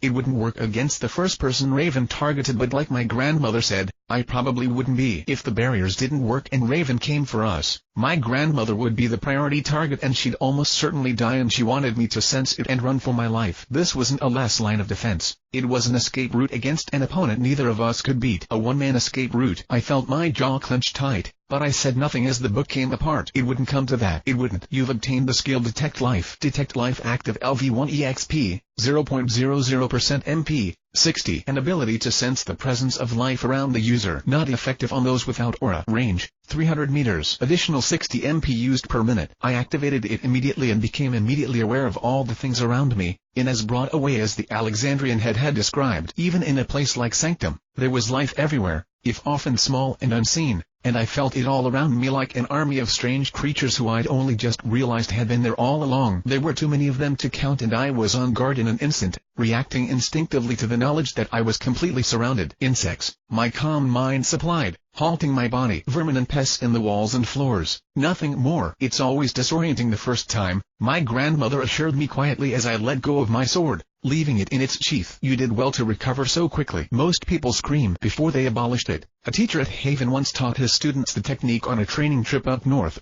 Cynosarges nodded. To the forests and stuff, you know. My understanding is that the results were pretty hilarious up until someone began to light everything on fire. I nodded quietly, vision shifting as my clairvoyance reacted to the new technique. My aura sight deepened, something slightly different branching off from its seeing aura instead of seeing the aura around what I saw, if that made any sense. The lifeless stone around me faded away, nearly formless lights suddenly shining through from all directions. It was still bright, still disorienting, potentially even a hindrance, but was nonetheless a tad easier to make sense of this way. I widened my perspective and my sight returned to normal. What next? I asked. The arm one, Cynosarges insisted. Now that's one with history. A history of exploding arms? I questioned skeptically. Is there a better type of history? He asked with a smirk. But even beyond that, I mean, it's even a Roma story. I lifted an eyebrow at that, glancing at my grandmother, who rolled her eyes and fetched the book. It's the story of Wolfram, whose mother was an Adlesian princess that had fled to escape a coup, she said blandly. Wolfram grew up, decided he had a right to the thrones of both kingdoms. Things turned out badly for everyone involved. Your storytelling is as piss-poor as ever, Genie. Cynosarges rolled his eyes. What she didn't mention is that things got pretty interesting there for a bit. In the end, it was Atlas that created that technique, if you'll believe it. Wolfram pushed them until they all but broke, and then they really fought back. Say what you will about the boys up north and their desire to avoid battle, but they can fight when you push them into a corner. What's it do? I asked, looking down at the book. Pretty much the same as when you use normal aura to boost your strength, only more so, Pyrrha's godfather answered with a shrug. You gather your aura up, reinforce and empower your muscles, whatever. Except the guys up in Atlas had been big on studying stuff even back then, and one of them figured out a way to push beyond the normal limits for that, sort of overcharging the body. Done properly, it gave soldiers an amazing boost in strength. Of course, if anything goes wrong, well, that power has to go somewhere. There are plenty of stories about Adlesian soldiers fighting until their arms literally explode, and not without reason. Ouch, I said, absently touching my own shoulder. Ouch, he agreed with a bright smile. But under the command of their general, Prince Rafner, Atlas pushed Wolfram from their very doorstep back to the sea, and the general sacrificed his own arm to capture the prince to hold him ransom. How'd that work out? I asked, having a decent grasp of Mistral's history with that type of thing. Better than you might expect, thanks to Queen Lucia's love for her children, he answered with a knowing smile. She held Mistral's forces back for nearly a year, despite the urgings of her advisors. Of course, then Prince Wolfram escaped and carved a path straight to the castle of Gladsheim, taking the life of the king in vengeance for his imprisonment and destroying much of the castle in the process. Of course, his son then slayed Prince Wolfram and sent his head home in rage. Queen Lucia immediately called for war, and she and her remaining children led the attack, which was when things really got cool, because her daughter and later her granddaughter both had necromantic semblances, and given the amount of bodies they had to work with, well, you can imagine, I'm sure. So on one hand, you had Queen Lucia and Princess Hilda leading a zombie army, and on the other you had Prince Sormr at the head of Mistral's armies, and he. Actually, if you brought this one, Did you? The question was directed at my grandmother, who sighed but nodded at him, pulling out another book. The Alexandrian head laughed, clapping his massive hands before continuing. Well, Prince SORMR basically spent the entire time his brother was in prison working on a way to counter the technique that had defeated him, and he'd created that technique and passed it on to the warriors of ancient Mistral, though it wasn't commonly used even back then. He paused, looking at me expectantly, and I obliged him with a sigh. Gee, I said. And what's this one do? Well, Atlas created an overclocked version of how hunters normally increase their strength, so the prince decided the best solution would be to make a similarly advanced defensive technique. In the end, what the skill basically did was turn people's skin into some sort of super hard substance, making them vastly harder to hurt. Imagine flexible, organic diamond where your skin would be. When used, it evened the playing field against the Adlesian forces, and often turned the tide against them. But, he said with a grin, the skin only remains flexible while you're flowing a large amount of aura through it. After you ran out, it would quickly harden, with two possible results. If you couldn't break out, you would basically be trapped in a statue until someone found you, or, more likely, one of many things finally led to your death. If you were strong enough to escape, you could do that instead, ripping yourself out of your own skin in the process. Even I had to wince at that set of options. As you can imagine, most of the people who used the technique did so only once, he continued. It gave Mistral an edge in the conflict, though. While SORMR's technique had a much higher chance of killing the user, it generally did so after the battle, while Atlas's forces would destroy their own arms during the fighting. Prince SORMR, however, was different. He reportedly used the technique many times in order to avenge his brother. It's believed that SORMR wasn't his birth name, in fact, but that he renamed himself Serpent because of how often he shed and regrew his skin. What happened to him? I asked, honestly enthralled by the story. Well, just as he was seeking revenge for his brother's death, the king's children sought vengeance for their father. Wolfram's son fought and eventually slew the crippled Prince Rafner, but SORMR fought the king's strongest son, Prince Donner, who'd mastered his older brother's technique. The two clashed in one of the largest battles of the war and they killed one another, grandmother said impatiently. And people sought revenge and killed more people, on and on and on until everything was on fire. You can buy him the books, documentaries, or even movies later, Sinosarges. If we could move this along, we have a schedule to keep. You're like a leech, you know that, he said to her, a hideous creature sucking the vitality from those with the misfortune of being latched onto like joy and fun. You are, in fact, a fun sucker. She didn't even dignify that with a response, looking at me instead. On it, I murmured. You've obtained the skill Sacrifice to the Wolf. Sacrifice to the Wolf active LV1 EXP, 0.00% MP, 200. An ancient technique born from a willingness to sacrifice one's life and limb for their people, vastly enhancing one's strength at great personal risk. Increase strength by 100%. Great external shock may break Sacrifice to the Wolf and inflict aura confusion. Additional 200 MP used per minute. You've obtained the skill Adamant Serpent Skin. Adamant Serpent Skin active LV1 EXP, 0.00% MP, 200. An ancient protective technique crafted to pursue a goal, no matter the cost. Changes the structure of one's skin using aura, transforming it into the incredibly durable organic material adamant. Warning: the malleability of the material is dependent upon the continuous application of aura, without which it becomes completely rigid. Skin transforms into the organic material adamant. Its strength is less than 200. User is petrified upon deactivation. Its strength is greater than 200. Petrification may be resisted. User receives 1500 damage and gains the status effect Flayed until HP rises above 25%. Additional 200 MP used per minute. Yikes, I thought. I mean, wow. The techniques were amazing, but can you use them? My grandmother asked. Because of the way you described your body, I thought these techniques would be fine for you, but I hesitated before answering and then nodded firmly. Yeah, I can use them, I said, mind already racing with the possibilities. If I meditated while petrified, could I undo it by reactivating the technique? If it was like that, it wasn't a big deal, beyond the need to heal myself. But still, the best thing to do would be to simply never turn it off, if I could train it enough. Sacrifice to the Wolves would need so testing to be sure, but at the very least, whatever happened, I could remove all status effects by sleeping, so there. Well, they're dangerous and I'll need to use them carefully and train them up a lot, of course, as soon as I get a chance. Hopefully, it'll minimize the risk. But these are amazing, grandmother. Thank you for the presents, even if they are. You know. You're welcome, dear, she said, sounding a little sad. Just be careful about using them for now. Keep dust crystals on hand at all times. I'll want to supervise for now, too, just to make sure nothing goes wrong. Of course, I nodded, glancing down. Just 2 more? For now, she replied, nodding at it. Go on. Now I think you'll like these 2 and they'll go a ways towards keeping your true skills a secret, given the displays you make. I didn't need to be told twice. You've obtained the Scale Dust Weaver. You've obtained the Scale Dust Eater. Oh, I drew the word out as the knowledge took hold, smiling like a kid. Thank you, grandmother. I'll be sure to put both of these to good use. She patted me on the head. I'm sure you will, she said. Now then, I'll give you a chance to play with your new toys and then let's go kill monsters, okay?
The games we play. Target acquired. True to her word, my grandmother gave me some time to prepare before the hunt and I did so by meditating, as I was wont to do. Once we'd finished our business as Sanctum, we'd return to my grandmother's house and I'd set up shop, erecting my barriers over the house. Sanctum Sanctorum went up first and then other 3 once I had the MP to spare, just to test what would happen and if I could do it. From the description, Sanctum Sanctorum seemed to improve both independently and based on its component techniques, so it seemed like a good thing to test out, just to see. It was also worth checking if the techniques improved more quickly by remaining active or by being activated, because that would greatly change how I went about training them, and whether or not their effects stacked was worth looking into, as well. Beyond which, well, who knows, maybe the individual skills would have something worthwhile to offer even separately.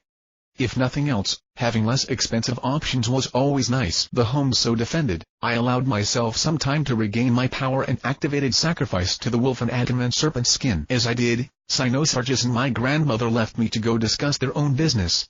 Mainly how the families would respond to the new information they had about the White Fang. What I'd told them about Raven was already causing ripples on a huge scale, even if they were keeping the knowledge itself under wraps, and they probably had a lot to think about. God knows I did, and sitting there in meditation.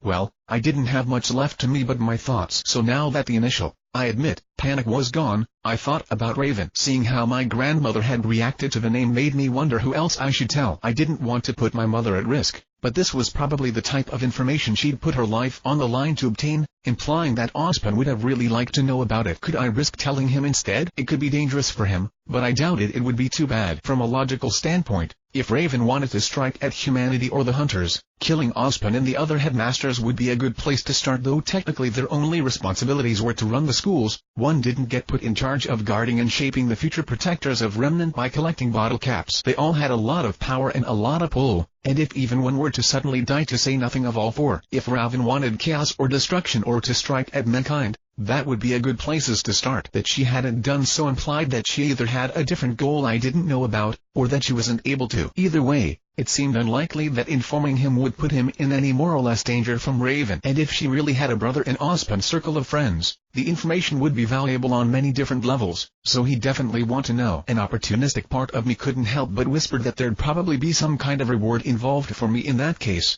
but I tried to ignore it. So rather than could, the better question was, should I tell him? And I wasn't sure where I stood with Raven, with Ozpin, with anything, really. I didn't know much about either of them, really. I mean, ostensibly, Ozpin should be the good guy and Raven the bad one, teacher versus terrorist and all that, but even if I hadn't been embroiled with so much of the White Fang's business since I'd gotten my powers, I knew full well that the world could be more complicated than that. Hell, the whole Shades of Grey thing gets hammered in so often in books and games that it sometimes got tedious to listen to. Without any information, did I really want to make such a large decision and reveal Raven's identity? A part of me wanted to say yes. I couldn't lie to myself about this.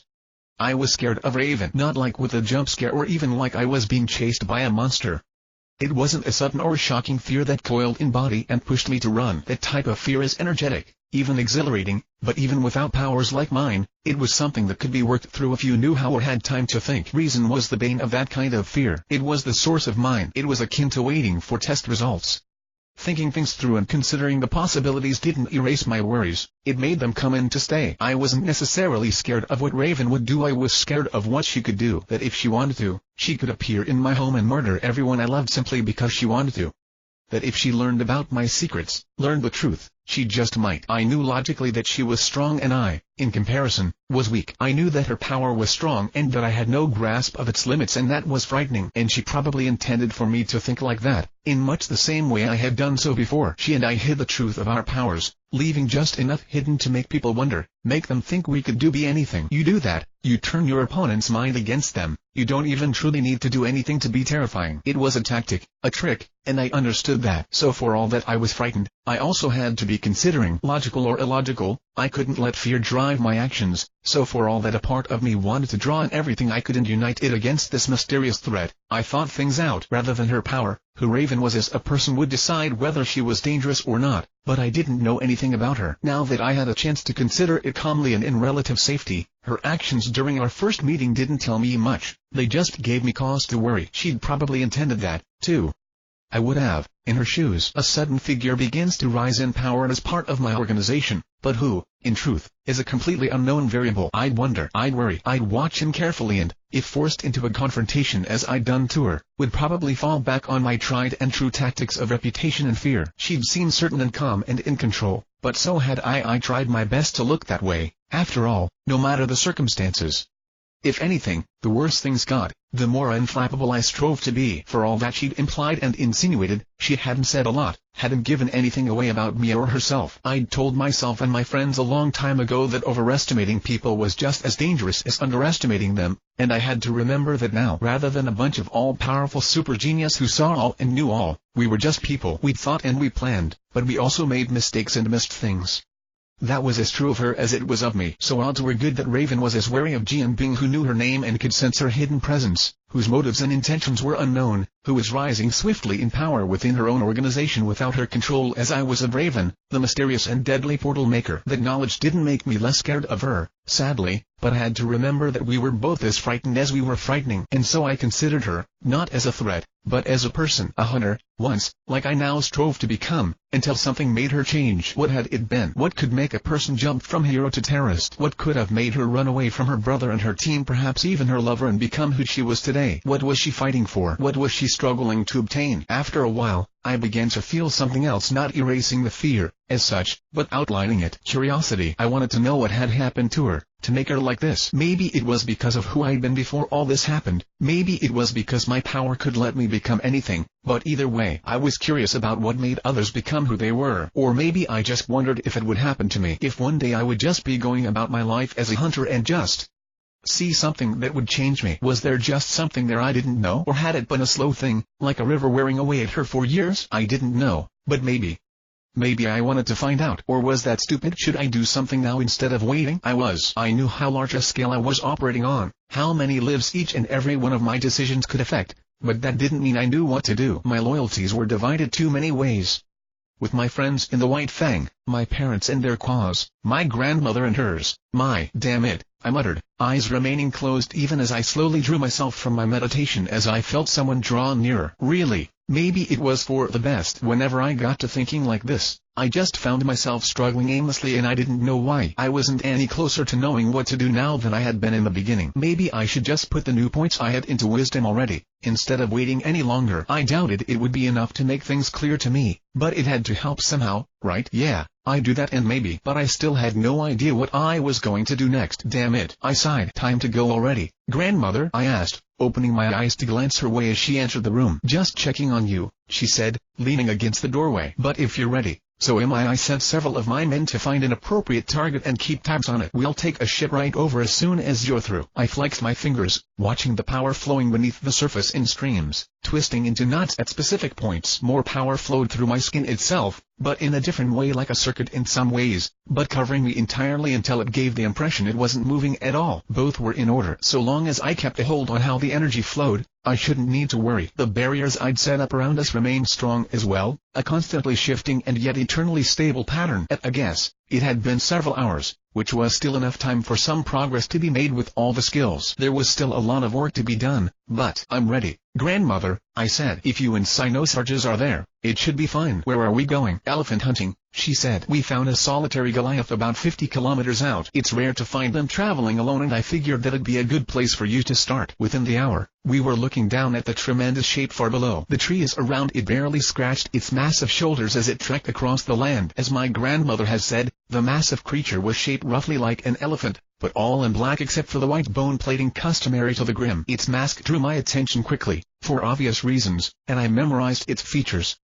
Arcs and slashes of red on white. I imagined myself wearing it, bearing specific, valuable effects like Lycaon's ability to coordinate parties. I usually stuck to Lenore's. It was my most broadly powerful mask, which fit, I suppose, as it came from the most powerful type of Grimm I'd ever slain until now, perhaps, whose footsteps shake the earth. LV Goliath. Too strong for me to even view its level. It must have been in the mid-80s, at least a minimum of 30 levels above the giant nevermore I'd slain. Fighting such a thing alone, fighting it at all, should have been insane, but I had backup, ludicrously high-level backup, between my grandmother and Cynosarges, who had stuck around at my grandmother's request. With Hugo and Enzo here as well, watching things carefully, the two aged hunters would know when and if I wasn't over my head, at least in theory. This was as close to a controlled setting as a fight with the Grimm could be. With backup like that ready to get involved, I was willing to try my luck, and if I succeeded, I could only imagine, if I fought and won against a creature this far above me, what would it mean for me? 5 levels? 10? And the reward?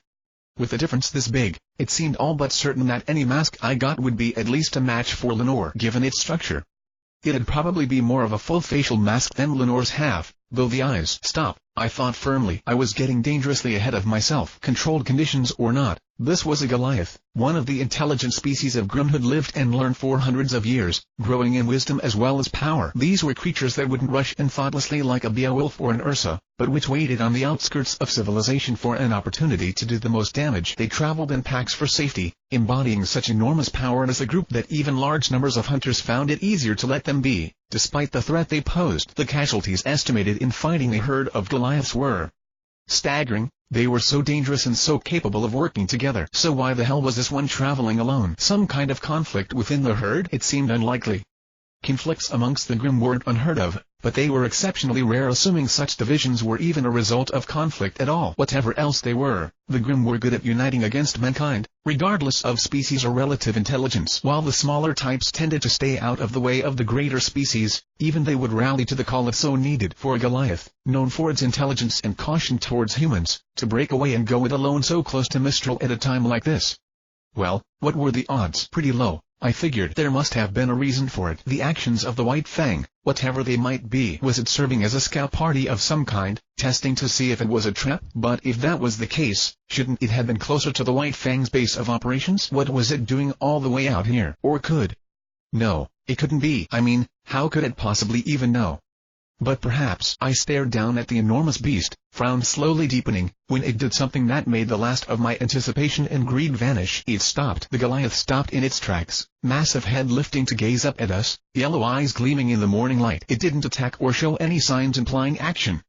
No, it was simply waiting, watching us. More than anything else, that was what alarmed me. Something's wrong, I said, bracing myself even though none of my senses reacted. I saw my grandmother do the same thing, looking down at the mighty beast below. Yes, she said, tuning her head to look at Hugo and Enzo, who looked over everything in the area, from the Goliath to the people in the airship. They frowned as one, a furrow forming in their brows, but then shook their heads. Orange, Hugo said. Yellow, Enzo added, nodding down at the Grimm far below. Not a threat, they judged, or, at least, not a major threat. My senses backed that up in their own way, not alerting me to any immediate dangers, but even my senses could only see so much. I wonder how far into the future Hugo and Enzo's eyes could see.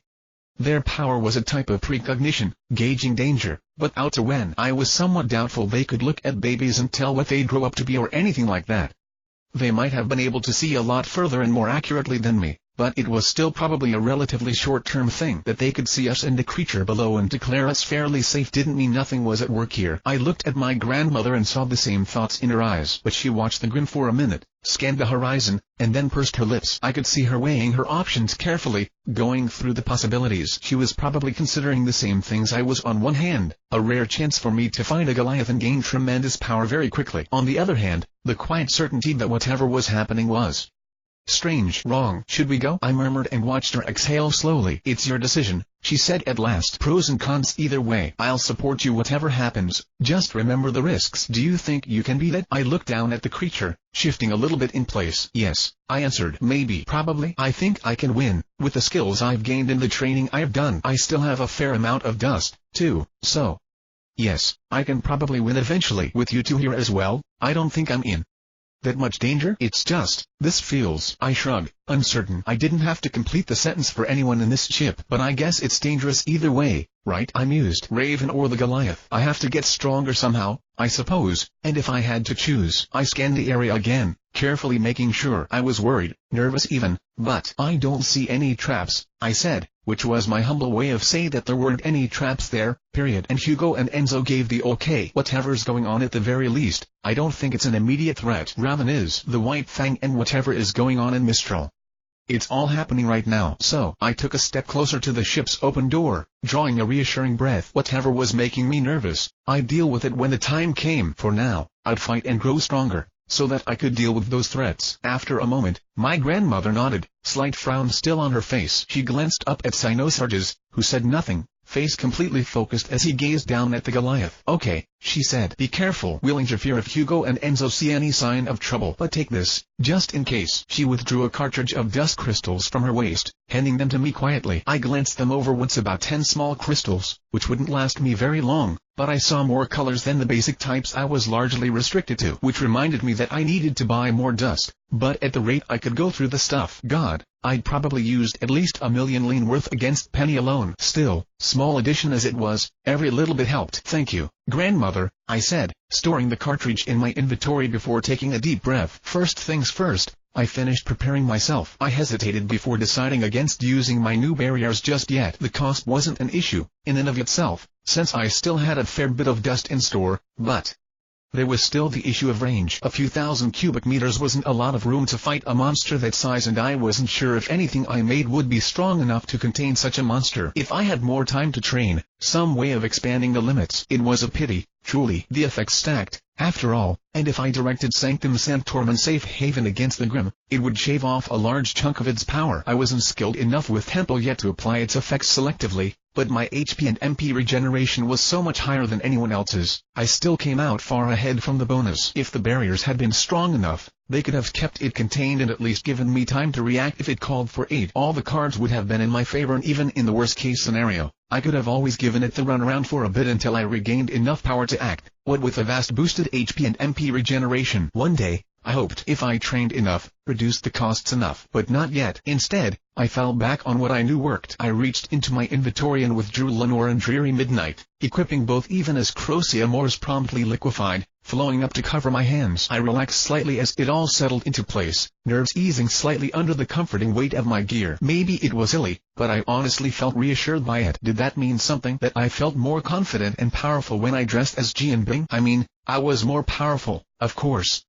The equipment carried bonuses, Crocia Mors reshaped to best use by whose power, etc. But did it mean something, that I drew upon it so often that I felt so comfortable falling back on the guise of the powerful Ji and Bing? Probably just that I overanalyzed things. It was just more efficient to wear the cloak and mask and draw on the skills I'd trained the most. I left the air of the White Tiger off for now, though, focusing on a different tactic instead. Given how tough the Goliath looked, well, my air affinity may have been higher, but steel was probably the way to go here. Defense penetration rather than broad damage. Magic missile, I said, assume a throwing stance. The spear of white light gathered above my hand, filling the interior of the ship with stark light. Since it was my opening move and I had plenty of range, I charged it for the full 12 seconds, letting it brighten and grow, and then I threw it with all my might, straight at the head of the beast. The flash of white light leapt across the sky like a shooting star, crashing into the beast like a meteor. It braced itself and pretty much shrugged it off. Full charged and backed by a huge amount of my power, the attack could have passed through a giant nevermore like they were made of air, yet it only took a 20th of the Goliath's health bar, a 30th, maybe even less. It was hard to tell from here. The Goliath lifted its trunk and trumpeted at us, but stood its ground. I clicked my tongue in annoyance even as I popped a dust crystal to regain my strength. If that much power and that long of a charge time had accomplished so little, then chances are I was better off going down there and fighting with my hands. With all the boosts I had on top of the white tiger's 500 years and sacrifice to the wolf, and adamant serpent skin should protect me. But Hugo, Enzo? I asked. Same as before, Hugo said, glancing at me. Did it not matter, or did his power know from the beginning what I'd do? I'm going down, I told my grandmother. Please make sure it doesn't kill me. I will, she said. Be careful, Jaune. Don't do anything stupid. I considered it inside as I changed my title, tail growing into place as my hair turned white. I'll give it my best effort. The vant formed around me, catching me as I leapt from the ship and brought my powers to bear. I flew down at the Goliath as fast as if I'd jumped, my elemental quickening my descent instead of abating it, and I slammed my fist full force into its masked face. I drove the creature back just a meter, perhaps, nothing compared to its enormous size, but still back, and grabbed a hold of it to deal another series of blows. I grasped at its hide, clawed fingers searching even as I scratched at it, pulling up slivers of flesh as I tried to grab for handholds. It shook its head, an enormous motion that made it seem like some massive hand was trying to tear me into the sky. The vant eased the wind pressure, but as I was snapped back and forth, again and again, I could barely hold on, and then suddenly I was in the air. It was hard to describe it beyond that, it happened so quickly. 1 second I had a grip and the next I just was flying loose. I gestured and Levant shifted the air to catch me gently, though Featherfall should have kept me safe regardless. I righted myself quickly, trying to keep my eyes on the Goliath at all times, catching a glimpse of sudden motion. It hit me with its trunk. I saw it coming at the last second and tried to dodge, but with what should have been impossible speed for something of its size, it hit me anyway and smacked me into a nearby cliff face. Just to clarify, when I say it smacked me into a cliff face, I meant it smacked me into a cliff face. I pounded into the stone shelf with enough force that even Featherfall couldn't stop it completely, and drove perhaps 10 meters into the rock. Tons of stone broke and fell around me, and I had to sink a hand into the rock beneath me to remain upright and see my opponent. Its trunk lifted, dark shades of light gathering in its open mouth, and I was abruptly burning even as I was forced deeper into the stone. I called out to Suriasta and Levant even as I tried to stand, but I sank into molten rock as the crater my body had made melted around me. It rained down on me from above, showering me with fluid, and felt my skin glowing, trying to melt. My elementals came to me,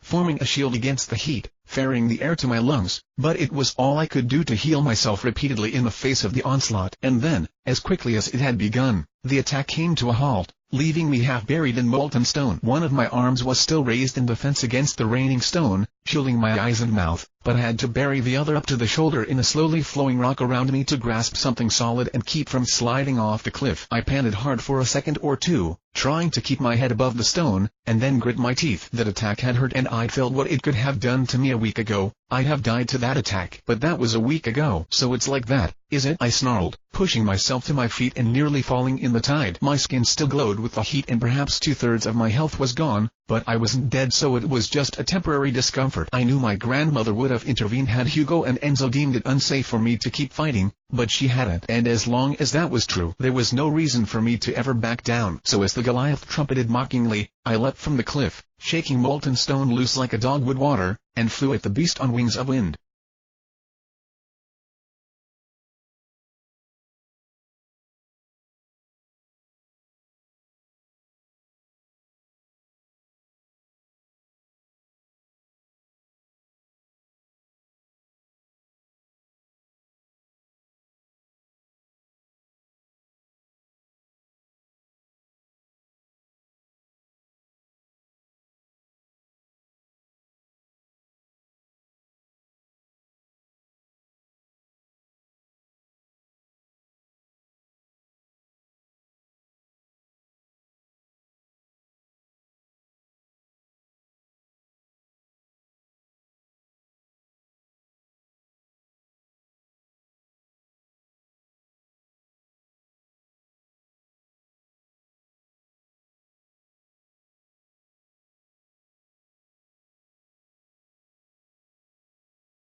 The games we play. I kept a close eye on its trunk as I made my approach, gauging its movements carefully. I knew about the dangers it posed, of course.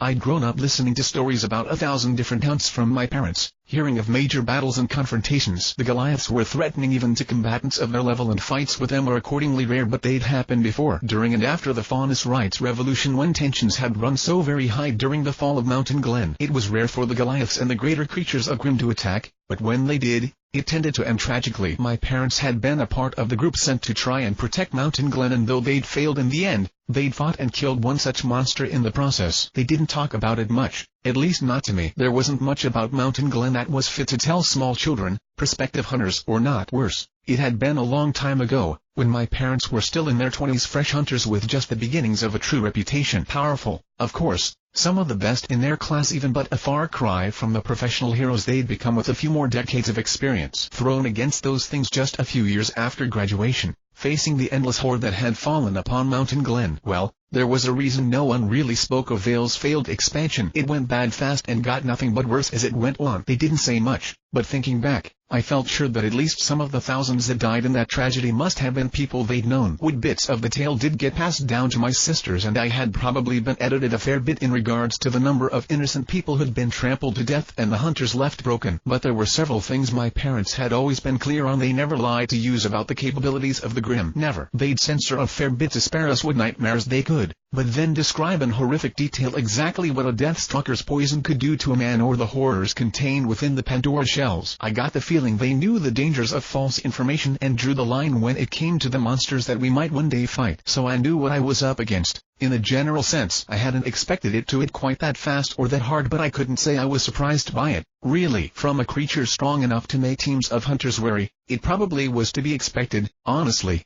If it was just big, it'd be no true threat. I should have just let the tossing of its head throw me away instead of stopping myself with Levant, but that was live and learn, I suppose. And I had lived. I'd risked it because of Hugo and Enzo's precognition, but I'd survived an attack from a monster more than 50 levels above me. 2 attacks, really. Each one of its main weapons something full-blown hunters would have wary of. With Adam and Serpent Skin stacking with physical endurance and my aura techniques, I'd come a long way if even a direct hit from something like this wasn't enough to instantly take me down, as long as I avoided getting wrapped up in another series of blows. Rather than trying to stand against the hit, I should probably just let them smack me away and keep on moving, without letting it out of my sight, at least until I could get into position. I nodded to myself decisively as I closed in, my clear sight tracking it. Yes, as long as I could track it with my clairvoyance, I should be able to avoid the nastier surprises. So to start with, I hit the ground just short of it, changing my course to evade another lash of its trunk. I fell to earth on all fours and immediately lunged for its face. I saw its mouth open, swirling shades of light gathering between its teeth, and spun in midair, Levant pulling the wind around me to shift my course. What came from its mouth wasn't fire, as such my father had always described it as some deadly, invisible heat attack, but I could see it, now that I wasn't blinded by being its focus. The Goliath didn't just breathe heat. It fired a rush of energy from infrared to ultraviolet, and maybe even a small amount of even higher radiation. The swirl of colors between its teeth were nothing more than some of that energy spilling out as random visible light, little more than a side effect. Once fired, an attack like that would be too fast for even me to dodge, but as long as I could see it coming, I planted my feet upside down on a sheet of solid air, lunging down. The wave of radiation passed above me a moment later, though enough spilled over to make my skin glow and leaving me feeling momentarily sunburned. The damage was minute, however, and I leapt from invisible platform to rush underneath its enormous belly before lunging up to sink my claws in the dark flesh. I clawed to find a hold until Levant could focus the air around me to allow me to stand upside down on its belly, and then begin to try and tear at it with Bahu's techniques. The Goliath's armor-like hide blunted most of the damage, but I kept at it, dozens and then hundreds of attacks in a matter of seconds, clawing steadily at its skin. I felt the Goliath rumble, a deep basso sound that shook me like a small earthquake, and I immediately had Levant push me flush against its belly. Pretty sure I knew what was coming next. Its truck curled under its belly like a grasping hand, but I'd been sure to position myself outside its reach. It twitched a few times, almost as if sniffing for me, but I braced myself, knowing it wasn't. Sure enough, the trunk sprayed me with a dark, viscous fluid a moment later, hosing the underside of its belly with enough force that I had to hunch my shoulders to keep my place. The fluid stuck to its skin like mud, clinging to whatever flesh it struck. The moment it touched me, however, there was a rather different reaction. It hissed and spat at the contact, steam rising all around me as it began to boil. It was an acid, of sorts.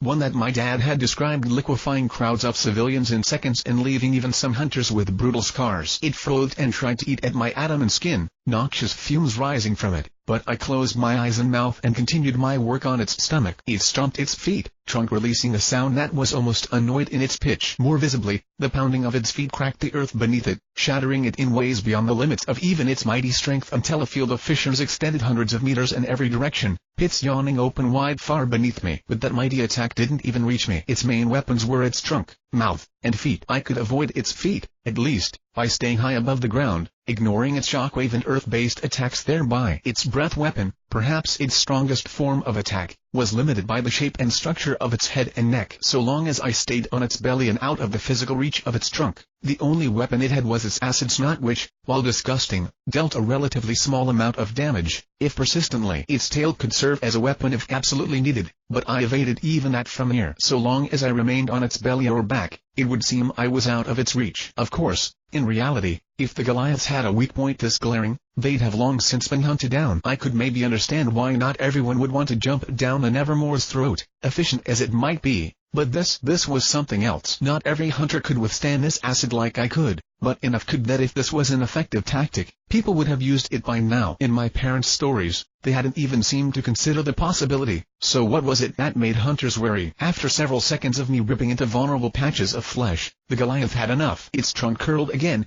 spewing another acidic layer onto me, its chest, and then its front legs. I held on again, briefly pausing in my assault to cling tight to its chest once more, but it didn't even bother focusing on me this time, paying more attention to coating its forelimbs. Then, opening its mouth, it awkwardly raised one leg. Its entire underside was on fire a moment later, spreading almost instantly from its raised limb to its belly, which really didn't seem to bother the Goliath all that much, because it just put its foot back down and turned its heat breath upon the ground below it, slagging solid stone in moments. As for me, the flames rose around me in an instant, hot enough to make my skin glow like a sword from a forge, but I grit my teeth and called to Suryasta wordlessly, who snuffed out the flames in my immediate vicinity. He then had to focus to keep the Goliath's snot from reigniting, but if it was just this, I moved, senses warning me a few seconds before I saw what the Grim was doing. Steadily slagging rock flowed into the broken crevices its stops had made, and it stepped back to further melt that as well. In moments, what had been a grassy plain moments before looked more like the basin of an active volcano. As soon as the burning lake had finished forming, and without the slightest hint of hesitation, the Goliath climbed in, wading through the magma before crouching in it like an elephant taking a bath. As if to add to that, it almost mockingly dipped its trunk into the molten rock before raising it high over its head to spew it over its back, ejecting more of that black fluid as well. It was soon completely aflame, a state that reclined uncomfortably. I, meanwhile, had to rush to keep from being dunked into the lava beneath it, beating a quick retreat to the edge of the monster's bath as it relaxed. It made no sign of pursuing me or even noticing my presence any longer, staring into the distance. What an asshole, I thought, a tad annoyed as it continued to throw lava onto its shoulders and sink deeper into the pit. But fine, if it wanted to be like that, it was better for me, I suppose. If it was going to be stupid enough to just give me another opening, then I'd happily take it. First, its truck swung absently in my general direction, unleashing a black wave of fluid that I had to leap over. It didn't seem like it was even trying to hit me with it, honestly, for it merely lifted its trunk and trumpeted loudly when it missed. I landed a bit closer to the edge of the pit, crouching to prepare another attack. My fingers curled, or gathering around my like an invisible shroud as I prepared to lunge for its golden eye. A hand stopped me, curling around my ankle. I lashed out at the sudden,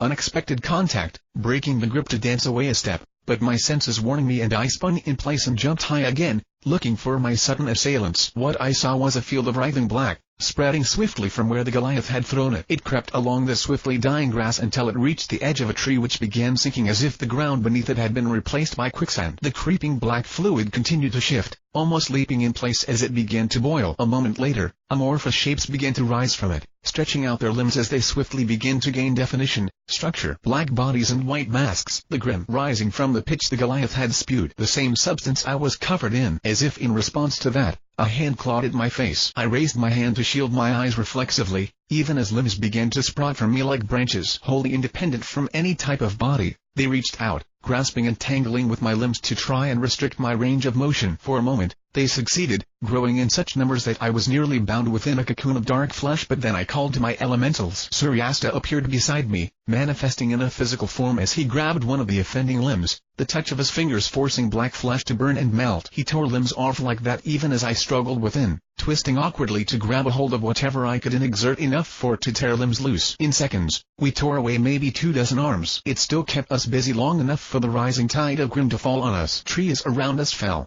sinking into the growing pool of black fluid even as creatures began to rise. Ursa, Beowulfs, Nevermore, and other beasts shook themselves free of the stuff as if it were the opening of a pit rather than laying atop the ground. Dozens at first, but then more, until a horde larger than the one that had assailed the White Fang stood around me, obvious to my senses even as my vision was obstructed. Annoying, I snarled, Volturnus and Levant taking shape as well, even as Suriasta's flames grew. Whatever property of the creeping liquid allowed it to both catch and withstand the Goliath's flames, it didn't seem to extend to the spawning Grimm, since they burnt nicely. On the other hand, that wasn't enough to keep them from attacking. That they had to charge through a wall of flames to reach me simply meant they reached me while on fire, a state of being that didn't seem to bother them as much as I might have hoped. Volturnus kept the horde at bay whilst I was preoccupied, crocked forks of light leaping between opponents to the sound of sizzling flesh and cracking bone. For a moment I stood within a jagged, fluctuating circuit of light that tore through all in its path, leaving me free to deal with the increasing tide of limbs sprouting from my own body. Then, at last, I felt water beat upon my skin as Levant and the hidden Jihai gathered moisture from the surroundings. As the first drop of water touched my skin, the flow hastened until a shimmering puddle formed on my chest, protrusions rising into the shape of fingers and then hands. As Jihai found more and more water to place under her control, it slipped over me, clawing hard at my skin in a mirror to my own actions. I felt the slime peel away, forcibly pulled off by liquid razor edges. Soon, I knelt in my own personal sphere of cleansing water, heated by Suriasta until it boiled and frothed. It left me feeling squeaky clean. Freed from the busying annoyance, I leapt at the created Grimm, gestures knocking loose heads and limbs as I carefully floated above the black tide. The birth of the monsters slowed as I dismembers and decapitated, coming to halt as I exterminated the annoying crowd, cutting them down like grass in the summer. I whirled towards their creator, lips pulling away from teeth as I did, and paused, taking in the sight before me. While the land-bound Grimm, from the Ursa to the creeps, had harried me to make an annoyance of themselves, an unkindness of Nevermore had flocked to the Goliath and perched on its mighty shoulders. They paused for a moment, eyes upon me, and then shook once in perfect unison before collapsing into the fluid from which they'd been made. Except above its head, the Goliath's HP bar returned to full, erasing what little progress I'd made. I took a deep breath and exhaled slowly. Dick, I titled it, though it continued to ignore me dismissively. My gaze rose upwards to the ship floating above its head, keen eyes glimpsing the people held within, but though both my grandmother and Cynosarges looked on with interest in their eyes, neither moved to interfere. I could guess why. Despite being humanity's greatest enemy, very little was known of the creatures of Grimm. It was generally accepted that they had some way of making more of themselves quickly. Few other theories held water, given their population, but their origins for millennia we'd had to speculate without finding any answers. While the possibility that they were born from the same negativity they were so drawn to had been raised many times, even in times of peace and prosperity they swarmed in numbers far beyond anyone's capability to deal with. If we assumed an intelligent, external force was responsible for their creation, then even beyond the question of why, it didn't add up. If they were a result of a malicious mind, it would have to be both immortal and, if not stupid, then at least apathetic towards the apparent soul drive of its creations. After all, if such a person truly wished to end humanity, it would be as simple as mobilizing enough of the monsters. There were countless theories and just as many reasons they didn't work. And yet, at the same time, it was undeniable that the Grimm, whatever they were, wherever they came from, were too well designed to be truly natural. Countless species built for different tasks and yet who could nonetheless work together at the drop of a hat. Strategic actions such as how they buried the complex Pandora shells to claim territory, how they could grow and learn and become more dangerous threats. However much most explanations didn't seem to fit, there must have been one, a reason for their actions. They'd preyed upon mankind since long before recorded human history, but from the very beginning. This was an opportunity, then, however accepted it was, that the Grimm could reproduce in whatever sense of the term applied. Actually seeing it, this was a goldmine of information. I knew just what little we had just witnessed was as invaluable as it was terrifying. If the Goliaths could produce such a large quantity of Grimm on demand, it explained a great deal about their behavior, of how they quietly stalked the outskirts of civilization and waited. Further, what it implied. Could other Grimm do such a thing? What were its limits? At the very least, we hadn't been overrun, so there must have been something stopping them, if only sadistic whim. And that the fluid the Nevermore had turned into had killed the Goliath. What were they made of? It was amazing, terrifying, and, most of all, very, very worrying that it was showing us this while looking bored. The Grimm had played things close to the chest for millennia. I mean, I guess it was always possible that some ancient nation had figured it all out and then somehow been destroyed anyway, but still, for us, there was no reason for it to reveal these things, and yet it had. It had ventured away from the herd alone, had waited for me to attack, and now showed me all these tricks. If it was a "you won't live to tell the tale" situation, it might have been a bit more understandable. But what are you planning? I whispered, watching the Grimm as it continued to face away from me. If I hadn't known something was up from the beginning, I'd have been sure now. It was almost as if my grandmother signaled me to keep fighting, probably having checked if it was safe with Hugo and Enzo and now wishing to see what else would happen, what else this strange Grimm could reveal. It would have been a lie to say I didn't feel the same way to some extent, and yet I had my doubts. But in the end, I obeyed, as curious as I was wary. Throwing my head back, I roared, letting loose with the sound for the first time in months, with no fear of who might hear. Birds fled to the skies at the sound, panicked cries filling the forest as a wave of noise washed over it, but all the Goliath gave of noticing the sound was a faint twitch of an ear as it lazed about in lava. I leapt over the flaming pit, steel fist pounding into the might creature's face with enough force to make it rock slightly in place. I rose over it, taking in the rising heat as I landed on the Goliath's back. Smaller Grimm began to rise from the black fluid cake to its hide immediately, but I grabbed a Beowulf by the arm, used the whole of its body to sweep an Ursa into the flames below, and then broke it on the bony plates of a Borbalisk. The boar-like Grimm brushed off the impact and then began to roll quickly towards me in its strange manner. I sidestepped at the last minute and reached out to guide its direction with my gauntleted hands, sending it over the side. A pair of creeps rose next, followed by a quartet of Nevermore, but I punched each and every single one in the face hard enough to make their heads explode. I wasn't in the mood to play around with these small fry, so I didn't. I tore them to pieces, sometimes literally, and swept the remains into the fires below. Then, once I was alone but for my elementals, I returned my attention to the great beast beneath my feet. My hands came down as fists, as claws with force enough to sway the gigantic beast, as if a giant were pressing down upon it. I hit it again and again and again, beating a steady rhythm with thunderous blows, my elementals doing what they could to add without drawing too much of my power away. Against Pyrrha, I'd let Levant and Suriasta run wild without thought for efficiency, simply enjoying the game. But here I couldn't waste my MP on such wasteful displays. I made them focus their assaults, making each hit count. The Goliath didn't even bother feigning interest. After a minute of steady pounding, I'd whittled away maybe 5% of its health, pretty good against something at least 50 levels above me and far faster than I'd have managed at range. But it didn't seem bothered in the slightest by the attacks, dismissing them as completely unimportant. And I suppose they were, if it could restore its health, too, even if it wasn't bothering to do so now. And yet, the way it was acting for it to behave this way, I couldn't help but wonder if. But I kept attacking anyway, unsure of what to do but to continue to slowly whittle away its health. But as another minute of steady pounding slowly passed, it raised its trunk and trumpeted sharply. The sound was louder this time by far, echoing as my roar had before it, so loud I had to pause for a moment as I actually felt the sound, from my bones to my brain. In its wake, the forest was silent for a moment, up until it was broken by the reply. A familiar shriek made me look up, eyes widening as I saw dark shapes take flight in the distance, a trio of giant Nevermore rising into the air. They flew towards us instantly, eyes focused on me the moment they turned my way. Right, I thought. Of course. The stronger creatures a Grimm could command the lesser ones, everyone knew that. I hadn't expected this, but given that, I suppose it wasn't that surprising. First it had created Grimm to fight me. What was summoning allies compared to that? I wasn't scared. If it was just a giant Nevermore, or even 3 giant Nevermore, it wasn't something for me to be scared of. Yet again I hesitated, looking down. I muttered. Are you trying to make me stronger? What are you up to, you damn monster? I didn't receive a reply, not that I expected one, but the thought felt right. Now that I spoke it aloud, the Goliath couldn't have been sending enemies my way in an attempt to kill me. It couldn't have expected its minions to be enough before, and I doubted it believed these giant Nevermore would fare better. More than that, it didn't seem bothered in the slightest when they failed and died, or when I continued my attack. What it was doing now? What was it thinking? What did it know that I didn't? Did it want me to? I had no idea what was happening, but I didn't like it. I considered running away, to flee rather than go along with whatever the Grimm might be planning. But on the other hand, if I left it alone and never found out, would it be better if I never knew what it was doing? Or would that just— Damn it, I growled as the Nevermore drew near, leaping into the sky. The Goliath didn't so much as raise its head, continuing to in the lava pit, waiting.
the games we play. Guide. I threw myself high into the air, until I was all but floating amidst black wings. They seemed to flap in slow motion around me, the beat of each wing exaggerated by my accelerated perceptions. I flipped in midair, motions guided by Levant's gentle hands, and landed in a slight crouch upon the first Nevermore's beak. I placed my left hand against on its head to steady myself, gleaming steel shining against its dark brow. And then I punched it. I hit it as hard as I could, and where the results of my improved strength had been hard to notice on the impossibly durable Goliath or the pathetically fragile Lesser Grimm, it shone quickly through on the Nevermore. My fist sank into its brow, as if impacting against a pillow or a sponge instead of bone, and dark fluid sprayed when I tore it loose again. I held on tightly with my left hand as quivers of sudden shock and pain rippled through the Grimm, fingers driving fully into the beast's skull to get a firmer grip as I reared back and struck it again and again without pause or mercy. Each blow sank deeper than the last until I was driving my hand fully through the bone of its skull and all the way up to the elbow into the softer materials within. The Grimm died before it even had time to truly begin to fall, its last spasms keeping it vaguely aloft as I tore my arms loose along with bits of brain matter and skull, flying away to the next target. The other two Nevermore had drawn up short as I murdered their comrade, pulling upwards so that their bellies were to me. They flapped their wings mightily and sent feathers rushing towards me like midnight daggers, each as long as I was tall and more than capable of impaling a grown man. I walked through it, hopping from feather to feather as they hung suspended in the air around me and making my way quickly to their source. I lunged as I drew closer, steel claws raking as I leapt to its breast and began to tear at it searchingly. I felt my claws catch on something as I dug deeper, scraping wetly against the bones of enormous ribs, but I simply planted my feet against its quickly soaking feathers and grabbed the bone hard. Shifting my shoulders and pulled with a mighty growl,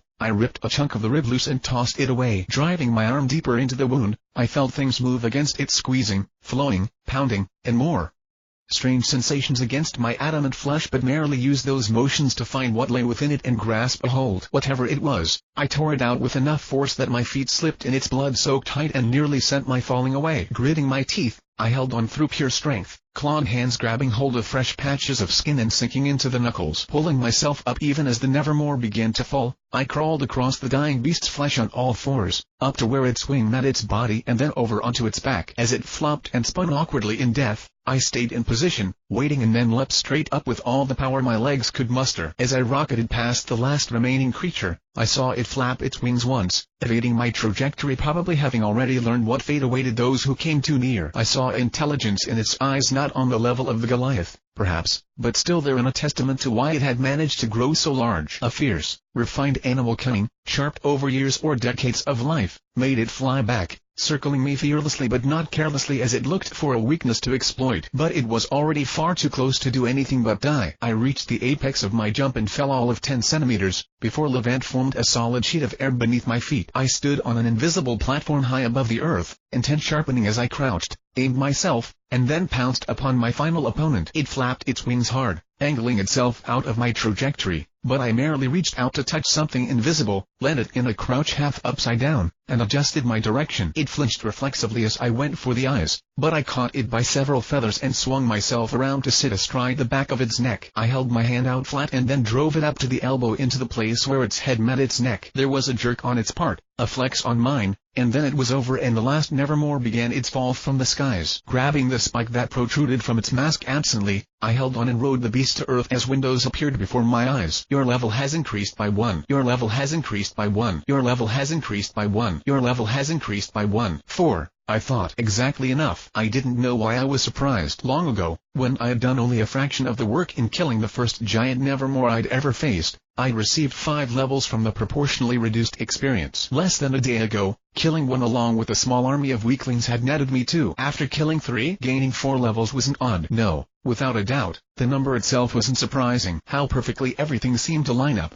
though. Was it planned? Somehow. Was this a fortunate coincidence or a hidden trap? I braced myself slightly, riding out the impact as the Grimm's corpse slammed hard into the ground and dragged across it. Hopping down as it came to a halt, I turned my gaze to the only Grimm remaining, the waiting Goliath in its pit. I saw yellow eyes gleam as they at last turned to me, but it didn't rise from its place, didn't even make a sound. I grit my teeth at it, briefly frustrated until my calm returned, but though I was uncertain, though I still didn't know what it could possibly be planning. "Fine," I said, shoulders relaxing. "I'll play this messed up game to the end." I drew up my status screen and reached out to touch an arrow and put all my stock points into wisdom. It was hard to describe how it felt, because I couldn't truly say that I felt wise or I felt uncertain and worried and was still left wondering if I was doing the right thing, but I felt different, at least, in a way that was hard to really place or describe. Wisdom was tricky that way, I guess, but maybe things would be clearer when I raised it over 100 instead of just to 90. Perhaps that'd even be soon, I thought, reaching into my inventory to draw out my prize. At the very least, my decision hadn't changed, either. "You obtained the skill book White Tiger of the West. Would you like to learn this skill? Is this what you want?" I murmured, eyes on the Goliath as I searched for any hint of its intentions, any sign that I wasn't somehow doing something stupid. But it didn't react in the slightest to the book's appearance, didn't so much as twitch as it stared back at me. Perhaps it was masking its response. More likely, whatever it was after had nothing to do with the book that, really, it should have no way of knowing about to begin with. Whatever the case, I didn't get anything from it. One way or another, this was solely my own decision. I tried not to feel worried about that as I accepted the prompt. "You've obtained the skill White Tiger of the West. White Tiger of the West active LV1 EXP, 0.00% HP, 1000 MP, 1000. Legend tells of how a tiger rose from 1,000 years of battle to rule as the king of beasts and the god of war. The ultimate technique of Baihu, the White Tiger of the West, is a skill that grants a surge of tremendous power at a great cost. Aura surges around the user in patterns that have become ingrained into their very souls, and through the sacrificing their base mortal frames, the glory within shines through. The skills White Tiger's Tread, Claws of the White Tiger, and White Tiger's 500 Years are activated at no additional cost. The skills Jaws of the White Tiger, White Tiger's Lunge, and White Tiger's Roar may freely enhance applicable actions at no additional cost. Double the effectiveness of all skills activated in such a way. HP may be spent instead of MP for all skills besides White Tiger of the West. Additional 1000 horsepower used per 10 seconds. Additional 1000 MP used per 10 seconds. I closed my eyes for a moment as the knowledge flowed into me in a rush of sensation that swept past my mind and echoed throughout my very being. It was hard to describe, but almost as if I was awakening someone's aura, brushing away the detritus that hid the light within them. Except, I'd already had all that removed, or so I'd thought. But perhaps the soul wasn't something so easily understood. I didn't find anything new when I brushed the dirt away, didn't grasp any unknown wells of power, but I found a bit more of myself. Details that had been hidden under an invisible coating of grim, every inch covered in fine detail by everything that made me who I was, I suppose. All the moments that had shaped me, however slightly. As I shook myself loose of the concealing dust, my soul drew closer to the shackles that held it bound, and for a moment I feared I might spontaneously combust. There was a light within me that burnt like a sun, and I thought that insignificant things like flesh and blood and bone would evaporate at its expanding touch. But somehow, it didn't. I thought, perhaps, that it might have been a near thing, something narrowly held in check, but it stayed just beneath the surface and contained itself for the sake of my mortal coil. It seemed like a careful balance, as if my adamant body was shirred far too small for it and the wrong move would tear it at the seams. But for the moment, that didn't happen. I thought that if I left it alone and didn't poke it with anything, it might miraculously stay that way. That's not what I did, though. Instead, I took a breath and a step, and without another word, unleashed Baihu's masterpiece. It wasn't a complex technique, not a grand expression of advanced or theory or anything like that. It was something more basic and personal. A simple art honed to utter perfect through endless use, until sheer mastery of form had eventually led to something more. My soul blew outwards, expanding from the heart of my being to beyond it. It wasn't a slight thing, like the common minor spillage of aura into the visible spectrum. No. It erupted. It engulfed me. Power and white light surrounded me, rising from my skin as much as it shined through it. It grew around me until it had a shape of its own, not a mere outline, but an image in its own right, overlaying me. A tail that extended beyond the length of own, claws that grew past my fingers, all of it shining like the sun. For a moment, that light was pure and untainted, but then stains began to appear, traces of darkness that coiled and stretched and spun markings above my skin. Black and white, I thought, like a white tiger strips. Something caused by the technique or by my actions? I suppose it didn't matter. My fingers flexed and the claws of my soul danced, slightly out of sync with the motions of my body. The twitching of my tails did the same. As my heart pounded in my chest to the rhythm of pulsing light, I could feel my body on one level and my soul on another, closely intertwined, but not fully bound together. It was a dangerous state to be in, enough that I felt my body burning at both ends. It will not last the night, I mused and chuckled slightly as I remembered the poem I'd read somewhere. But yes, it really did cast a lovely light. With no time to waste, I attacked. It reacted as I closed the distance, moving with a speed that even I struggled to believe was possible for a creature that size. There was no denying what was right before my eyes, though, and lava sloshed as it came to its feet in the created pit. It trumpeted again, a blast of sound I perceived only because I could see the waves of sound expand through the air. I made a note to adjust Levant's power again later and compensate for the shift to allow me to hear, but for the moment I relied completely on my sight. The sound wave rippled past me, a thrumming note I could just barely hear as I tore through the air, and then the trunk swung down at me. It was fast, far faster now than it had been when first it had taken me by surprise, lashing through the space in what would have barely been a blur of motion for someone without my vision and speed. I saw a sharp crack extend behind the oncoming limb, an explosion of pressure and sound that couldn't keep pace with, but the majority of my focus stayed on point. It was fast, amazingly so. There was no denying that, but I was so much faster. As the attack came towards me, I reached out towards it with a hand and the white light around my arm leapt forth, elongating in an instant. It stretched out beyond the limits of my flesh, and white and black contrasted with a surge of light as contact was made. It was far too much force for me to stop outright, far too much to even try, but I didn't need to halt the attack, just get past it. Instead of attempting to resist that tremendous power, which would have been a foolish thing to try while completely airborne regardless, my aura's hand touched it at an angle and I used it as a pivot to adjust my position ever so slightly, a process assisted when I brought up my other hand to do the same. I drew myself up onto the massive trunk while it was still in motion, held on with glowing claws, and didn't even slow down as I ran up its length on all fours. Spectral limbs grew to match the length of my arms with those of my legs, and I slid easily into the motions of a quadruped.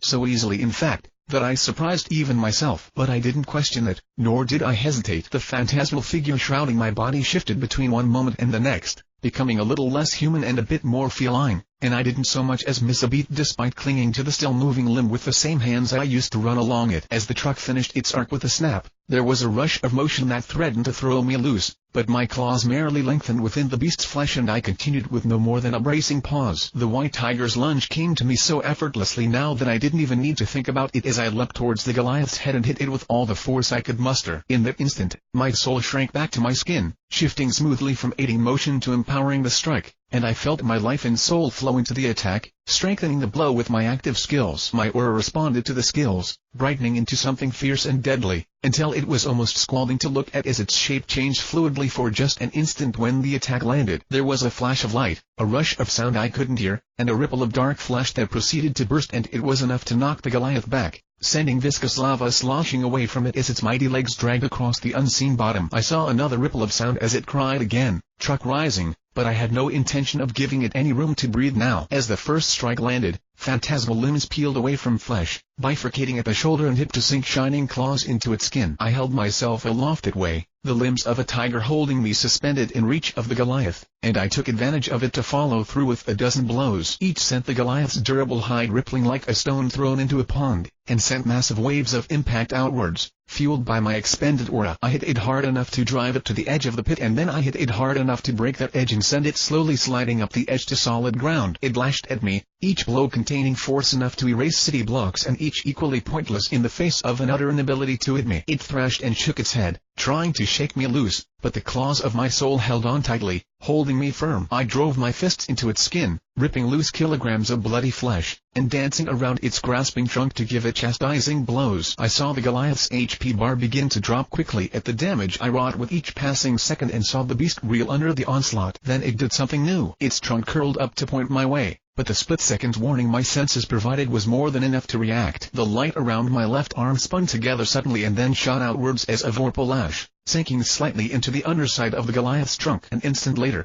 the trunk spewed the dark fluid I'd expected, but different somehow. I simply reeled myself over it, pulling my body out of the way and landing on the trunk. I knew instantly that something was wrong when my senses continued to warn me, and as my soul's limbs untangled and sank their claws deep into the Goliath's flesh, I prepared to leap out of the way of its response. Yet even though I dodged the attack completely, the Goliath remained as it was, spewing more and more of the dark liquid over itself. Clinging fast to the creature's skin, the substance immediately began to quiver and shake as it had when it produced the grim before. But what it did this time was a tad more worrying. Bony white plates floated to the surface, as if they'd long been trapped deep within. They grew into place around the Goliath like a set of armor, covering the flesh the liquid touched. Red symbols grew in patterns across it like war paint, and vicious-looking spikes sprouted like grass from any openings left between the plates. I stared for a moment as the Goliath grew its own suit of armor, or perhaps an exoskeleton. and then refocused on my task by clawing into the trunk. My overlying claws grasped massive handfuls of the Grimm's flesh at a frantic pace, tearing loose chunk after chunk while the flesh was still vulnerable, tearing into it with edges of aura and steel alike. As the Goliath finished armoring its head and back, I tore at everything in reach, tossing bits and pieces aside carelessly, and when my elementals returned to my side, I saw Suriasta and Volturnus join the fray by assailing the jets the Goliath spewed and igniting them. While I appreciated the effort, I knew full well that a creature who wallowed in lava wouldn't mind the flames. Worse, it didn't even slow the metamorphosis, as the armor continued to rise even through the fire, plates snuffing it out as they formed. A glance was all I needed to know I had to focus on weak points, on the places it couldn't reach or hadn't reached yet. While I was confident in my offensive power and in my ability to wear through any defense eventually, if the Goliath's armor was as durable as I suspected, then time could easily become an issue. I needed to do as much damage as I could before its defenses were in place, and I started with its trunk. Though its mouth may have been the source of its most damaging attack, the trunk was by far the most dangerous, simple for all the options it brought to the table. It could attack, heal, grow defenses, and summon minions, so I felt it really needed a case of amputation. After several seconds of focused effort, I was elbow deep in its flesh, scooping out massive chunks with each motion, working to tear it away. Of course, once it finished armoring its back, it swept its trunk down and let it hang in front of its open mouth, forcing me to leap away as quickly as I could before a tremendous blast of radiation sent me flying. I stopped myself in midair, crouching horizontally on a quick air platform, and then flung myself back into the fray, bouncing down towards the lava and then up to the Grimm's belly from another air platform. I slammed into its stomach hard enough that I thought I lifted its feet from the ground, but the Grimm merely continued to hose itself down, trunk curling this way and that to spray further. I pounded it fiercely, my strength so greatly increased that each blow clipped away a visible, if tiny, sliver of health, something that probably wasn't going to hold true for much longer. I focused on dealing damage to it until it focused its attentions on its underside, truck stretching to cover as much of its body as possible and sending me scurrying away in the process. I started tearing into its back legs and hindquarters as a frustrated last resort, but even then, it merely curved itself as much as possible to continue the growth of its armor and forcing me to finally back off a step. Landing on open air, I bit down a curse as the Goliath finished its transformation and stood completely armored before me, the once dark creature now almost completely devoid of the color black. Pounding my way through all that, well, no choice but to do it, I supposed. Taking a breath, I whittled it down to about 2/3 of its health over the course of that sustained assault. If I could keep it from healing itself and get rid of that goddamn trunk and deal with any more surprises it had in store, I could probably win eventually. That armor was going to slow things down a lot, a worrying concern given how much MP my new skill devoured, but since I could pay for most of my techniques with HP so long as I remained in the state and with several of my most used skills now free, it was definitely worth the cost. If I had to, I'd just pound it until its armor cracked, but I sincerely considered trying to attack it from the inside, as I'd done to the Nevermore. But using such a method on a creature with a powerful breath weapon, well, it seemed a tad unwise. No, I suppose I had to do this the old-fashioned way. Oh well. I cracked my knuckles once and nodded to myself resolutely as I prepared to return to the fight, though another window appeared. Finally, I said, smiling fiercely. I'd almost thought I was wrong. You've received the title White Tiger of the West. White Tiger of the West. Through complete mastery of his art, you have taken up the mantle of the Great Bai who, assuming your position as his true heir by learning every skill in the White Tiger style and achieving the title heir to the White Tiger, you have proven your worth beyond the shadow of a doubt. There is no more for you to learn. Show your power and stand above all as the true White Tiger, a king among beasts and a god of war. 100% increase the damage of White Tiger techniques. 100% increase to the defense granted by White Tiger techniques. 50% decrease in the cost of White Tiger techniques. Status: White Tiger's star high. It's a good day for changes, I thought, gesturing once. My body shook as replaced my title, trembling fiercely as pain set fire to my nerves as I began to change. It was a greater shift this time, a more encompassing one set to a music of breaks and stretches. I felt myself grow slightly taller, saw my hair length slightly as if I'd suddenly aged several years, but those were minor things in the big picture. The greatest shift was less obvious from the outside, though it left me feeling as if someone had briefly replaced my blood with molten steel. I'd expected it, in a way, the greatest change for the greatest title, accompanied by all the pain that implied. How it would manifest, I wasn't entirely sure, but I felt the changes take hold in my muscles, in my bones. And then, as quickly as it had begun, it was over. I was left panting hard but also laughing, brushing my longer hair out of my eyes as I did so to get it out of the way. I felt different, like I was truly in someone else's skin, and maybe I was, or at least, I was wearing a skin that wasn't wholly my own. Now, I didn't examine myself too closely, but looking down at myself, I could see where my features mixed with those of another skin. I thought again and left a bit more. Yeah, I suppose that was all. This was a different skin, a change in a character model Jian Bing unlocked or something to that effect. It didn't matter, really, what happened to this body.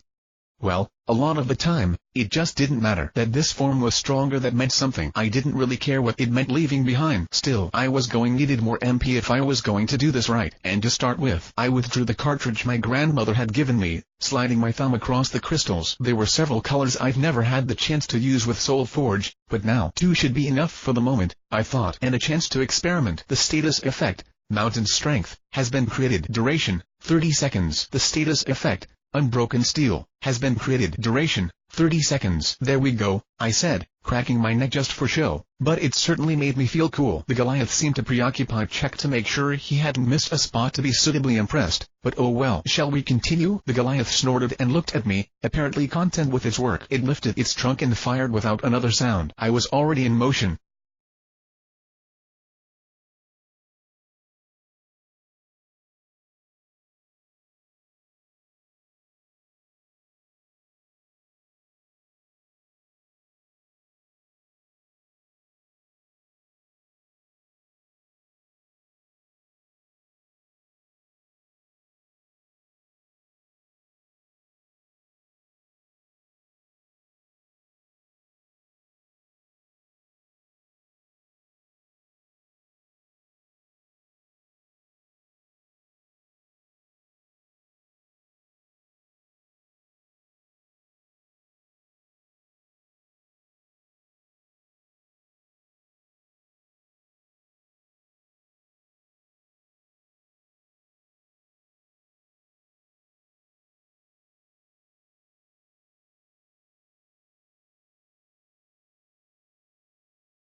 The games we play. Success. I threw myself towards the Goliath, rushing straight through the attack to reach him. Having moved second earlier thanks to the warnings of my senses, I covered most of the distance before it even unleashed the blast and flew through the rest after but a few moments of exposure. My body heated from my adamant skin to far deeper, and for a moment I felt like I was being boiled from the inside, but the sensation passed as I escaped the attack and smashed into the beast's forehead. I struck it with all my might and I drove it back, its mighty legs carving trenches as they were forced across the ground. Immediately, the Goliath's trunk curled up to reach me, black fluid flying from the tip before it was even in place. The vent formed a body behind me and erected a barrier of wind to shield me from the attack as my soul shifted, tiger-like limbs forming and raking the Goliath with tooth and nail. The dark liquid splattered around me and on the ground far below, immediately frothing wherever it connected with the ladder. In moments, Grimm began to pull themselves from it, many of them flying species probably meant to reach the Goliath and heal its wounds, but this time, I was ready for that trick. Volturnus and Suriasta coalesced in the air above the newborn Grimm and fell upon them. Suriasta grabbed one by the throat and dragged it as dark mist began to boil forth from its mouth and nose, squeezing down to shear through its neck and strike another monster. My fire elemental waded fearlessly into the fray with his bare hands, assured by the fact that his very body was made of searing flames. Whatever he touched burned. Whatever touched him burnt even more. He'd reach out to stick fingers into the flesh of the Grimm,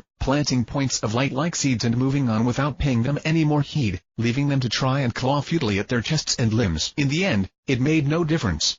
Flames erupted forth from their flesh, eyes, and throats as the seeds grew larger inside them, growing into orbs that melted flesh around them like wax. Though he had seemed to enjoy showing off against Pyrrha, he was taking a slightly more minimalist approach now, probably thanks to my request not to be wasteful. As it was, most of the deaths he caused were probably still needlessly extreme, but he was dispatching the Grimm quickly with a relatively small drain on my HP. As long as I could maintain the White Tiger of the West, I could burn my easily restored HP instead of my far more precious MP, so I let him do his thing and destroy the Grimm on the ground. Volturnus handled the air. The lightning elemental's expression changed between instants, but though his presence in my fluctuated too quickly to make out anything intelligible, I thought he was laughing. His right arm shifted until it was a seething mass of electrical energy that was only vaguely human. It was too large for his body, with oversized, sharp-looking fingers. His left arm dissolved entirely, becoming nothing more than a constantly forking stream of lightning that struck the nevermore from the sky, seemingly at random. Though I gave him no more than a glance, I could see paths in the air, hundreds of invisible lines that weaved through the air like a net and then resolved into a single strike whenever a line was touched. Though they formed right beside the Goliath, none of the Grin even came close to reaching it, much less heal its wounds. I nodded to myself, content that they'd be able to handle any created minions, and so focused on my own task trying to dig through the Goliath's defense. It was going slowly. I had to curl my claws around the edges of armor plates instead of into flesh, because the Grim's hide was no longer so easily penetrated. If before I'd been like a cat clawing at a person's skin dealing a small but potentially dangerous amount of damage, especially when attacking as much as I did now, it was like I was clawing at steel, unable to leave anything meaningful upon it. I pounded it instead, relying on blunt force impacts as my elementals protected me from distractions. But it wasn't enough. I felt the mountain's strength in action, boosting my might even high above the lofty heights I'd managed to reach until each blow rang against the armor like thunder and drove the beast further and further back. But it wasn't enough. What I needed, I thought as I broke off to climb swiftly up to Goliath's face, were better claws. I hadn't had a chance to test it yet, but it was worth a shot. Getting into a better position upon the Goliath's back and holding firm with phantasmal limbs as it tried to shake me off, I reached into my inventory and withdrew one of my precious dust crystals. I'd chosen yellow after a moment of brief deliberation. Red, its nearest competitor for what I had in mind, seemed unlikely to work on the Goliath, while green and blue would need for care to make work. No, of the elements I had experience with, lightning would probably be the most effective to start with. I took a breath and slammed it to my chest, right over my heart. I felt my pattern adjust to take it in, responding as I'd learned from my grandmother's gift, and the crystal slipped through my fingers to vanish beneath my skin. I had a moment's pause to brace myself before the agony took hold, like I was being electrocuted. My nerves went haywire, muscles jerked and twitched at the shock, and then it eased, my body taking it in. Dust Eater, one of the two archaic forms of dust manipulation my grandmother had provided me with. It was the process of infusing dust into one's own body, much like Dust Weaver was the act of sewing it into clothing.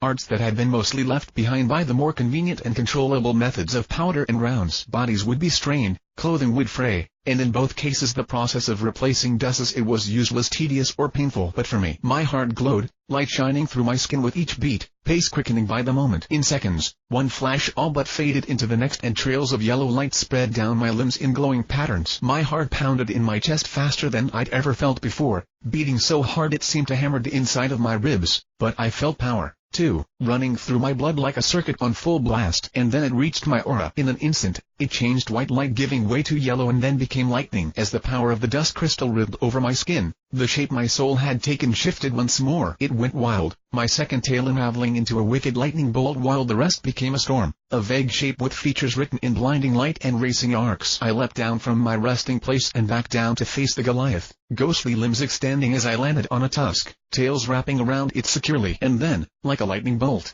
I struck.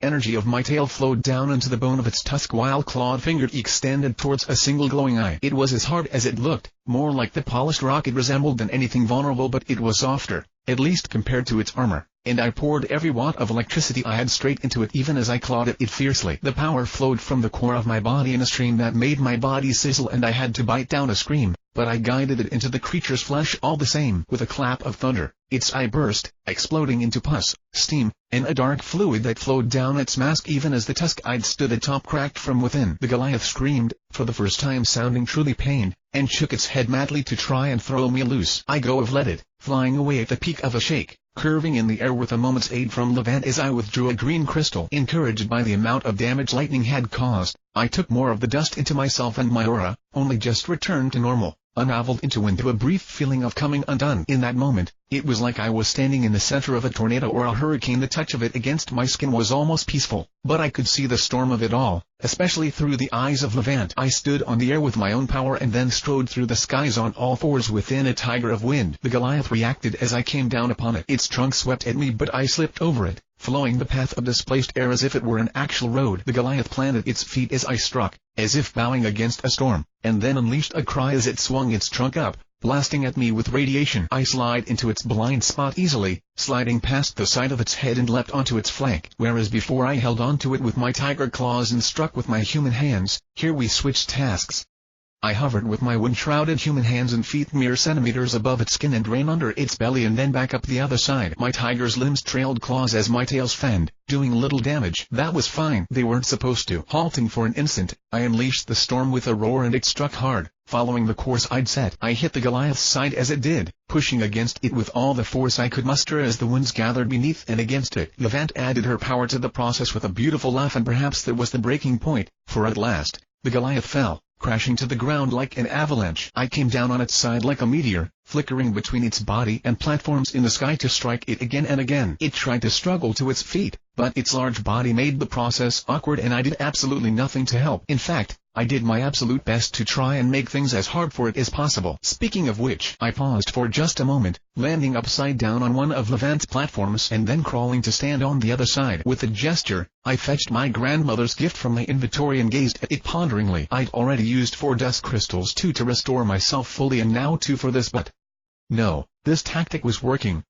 It'd probably take less dust in the long run to end things this way, and beyond which, it was really cool. I'd done it with lighting and air to awesome effect, though fire probably wouldn't work quite as well in this case. I wasn't sure how water would manifest, but it probably wasn't the best choice for this situation, either. I still had a fair number of yellow and green crystals, but perhaps I could try something new? I glanced over the colors, several standing out to me. A part of me had wanted to see what status effects they'd grant me, but I could just buy more or ask my mother or grandmother to. If it was just a single sample, the cost wasn't that big of an issue. So, then, perhaps sliding my thumb over the smooth crystals, I decided purple, I said with an eager smile, crawling back under the platform as quickly as I'd gone over and holding onto it with my claws as I brought a hand to my heart. My white aura flashed pitch black and then everything nearby fell into the sky. Everything that wasn't planted in the ground rose into the air and began to revolve around me. Stray leaves, dirt, the cooling lava in the nearby pit, large boulders, and even the massive Goliath. It didn't matter how heavy they were, because I wasn't fighting against the pull of gravity. I was redirecting it around the black form of my tiger self. A wide sphere began to form, keeping everything at a short distance but floating helplessly around me otherwise. I lunged down to earth as quickly as I could, power shifting to allow it, and as I touched the ground everything on that side of my sphere slammed into it at the same speed. I rose back to my platform in a blink and came down again just as fast, over and over and over again. The Goliath, my enemy and target, bore the brunt of my attack, crashing into the ground with each leap. A fall from such a height meant little enough to me, but for something like an elephant, even a normal fall could tear away skin. Such were the size of their bodies. The Goliath was bigger than an elephant, a lot bigger and a lot heavier. Take the square cube law into account and, well, long story short, it had a lot of mass for something that size. Slamming into the ground at the speeds I was capable moving at was an enormous threat, doing it dozens of times, far more so. The ground broke as it fell with me, the cliffside breaking as I leapt again, and then I set up a pattern, trapping it between rocks and hard places. It carved massive furrows in the ground with its body as I ran through the forest, set fissures racing through the ground as I brought it down on mighty trees again and again, and was generally battered as I pulled him along for a wild ride. The Goliath tried to fight back, to struggle against my hold, but it was as futile as, well, as trying to fight gravity. It had nothing to hold onto, nothing to stop its rise or descent but the cruel ground below, no way to even adjust itself in its orbit. Without any way to fly or restrain itself, it was powerless against my pull, and I used that to its full effect, wielding it like a blade against its body. I dragged out the effect of the crystal instead of expending it in one use as I'd done with lighting and air before it, prolonging the change to try and get the most out of it and hurt him as much as possible. And I succeeded. As I slammed him down into mighty trees, as I pulled him into cliffs, as I made him fall again and again, I hurt him. I broke rocks upon him and broke him on the rocks, until spider webs of cracks raced across his armored form, deep impacts on its body shattering it in places and cutting it deeply. I did more damage to it this way than I'd done in the entire fight prior, tearing away chunks of its HP with every fall, whittling it away as I ruined the cliffs and shattered the earth. Against the altered force of gravity, it was a toy in the teeth of a dog. As I felt the crystal's power running its course despite my best efforts, I rose high into the air, first to the platform Levant had maintained and then higher and higher still. I passed my grandmother's ship in altitude, glancing at it from where it watched so far away, and went higher still. In the seconds I had left, I jumped from platform to platform until the air thinned and my normal eyes would have seen nothing but carpets of green and brown on the ground below. And with a snap,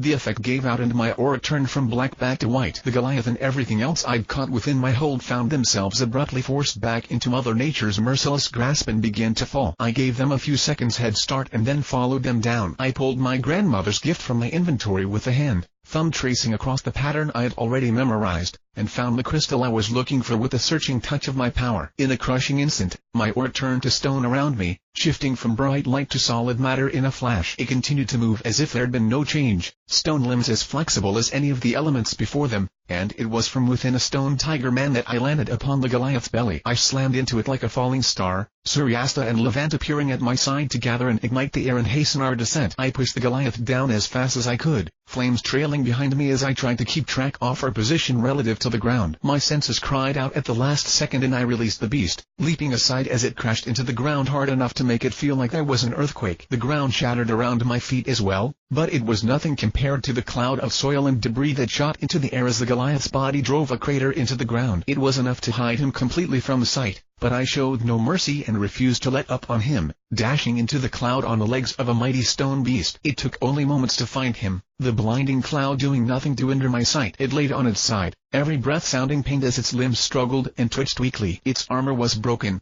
its body nearing its end, and so I went in for the kill without hesitation. I leapt upon it with crushing force and lethal grace, striking with stone claws and teeth as I moved towards its head, and jumped down to land on the cracked tusk before its ruined eye. Its mask and face were as much a ruin as the rest of its body, cracked and torn in the wake of my onslaught. At some point, the damage I'd caused to its trunk had been worsened and it had been all but torn away by the many falls. I glanced from its cracked mask to its one remaining eye. There was something in there that made me pause against my will. It wasn't pain, for there seemed little of that in its gaze. It wasn't even anger, surprisingly, no sign of hatred.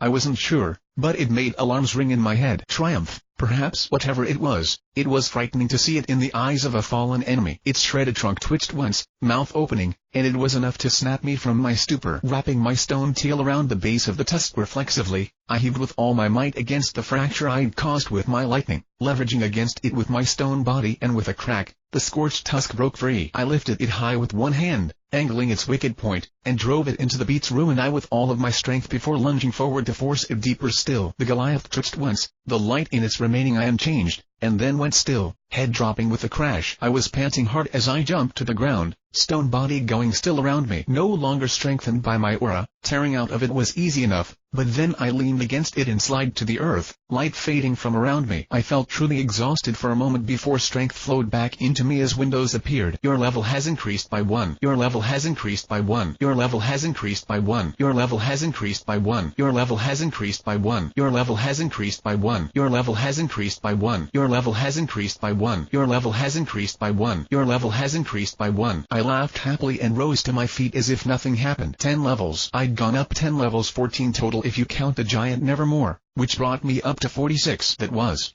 That was amazing. As I was now, without a doubt, I was smiling brightly. I came around the edge of the statue I'd left, gazing at the Goliath's corpse. Already, dark clouds of smoke were rising from the body, but I searched it slowly until I found what I was looking for arranged neatly beside it and went over to see what I'd gotten. There was money, of course, and plenty enough of it, at that. It'll be useful when I needed to buy more supplies.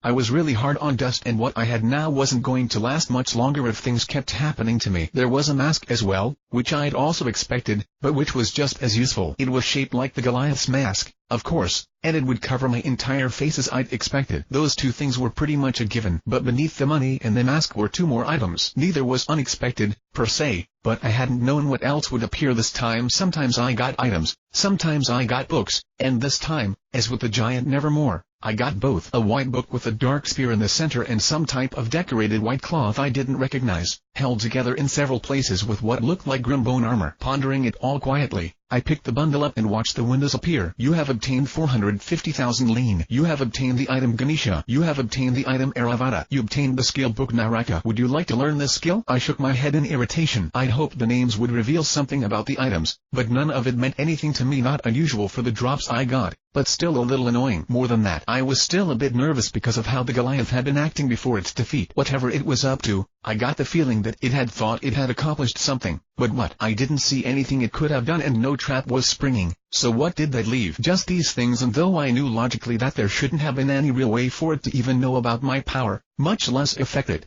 but... well, it was best to be cautious with grim drops anyway, I suppose. At first blush, though, none of these things seemed too bad. I mean, I'd sure the Goliath's mask would do some untold number of horrible things to anyone else who put it on, but for me, it'd probably be okay. There was the white cloth Theravada, but that'd probably be the same. I was immune to mental status effects, and all it would take was a night's sleep to get rid of anything on my body. Root of all evil or not, I couldn't see what giving me a lot of money would do, either. The only thing that left was the book, but I couldn't really see how giving me more skills would hurt me. I mean, I didn't think there were negative skills, and none of the ones I'd gotten from other Grimm had been anything less than superb. It didn't make much sense for my rewards to be bad for me, either. But just to be safe, I observed it and found my eyebrows rising in shock. Skill book, Naraka rank, mythic. A skill to form dimensional barriers around oneself, removing one from the normal world. The dungeons created give rise to Grimm that attack all humans within the barrier, including the user.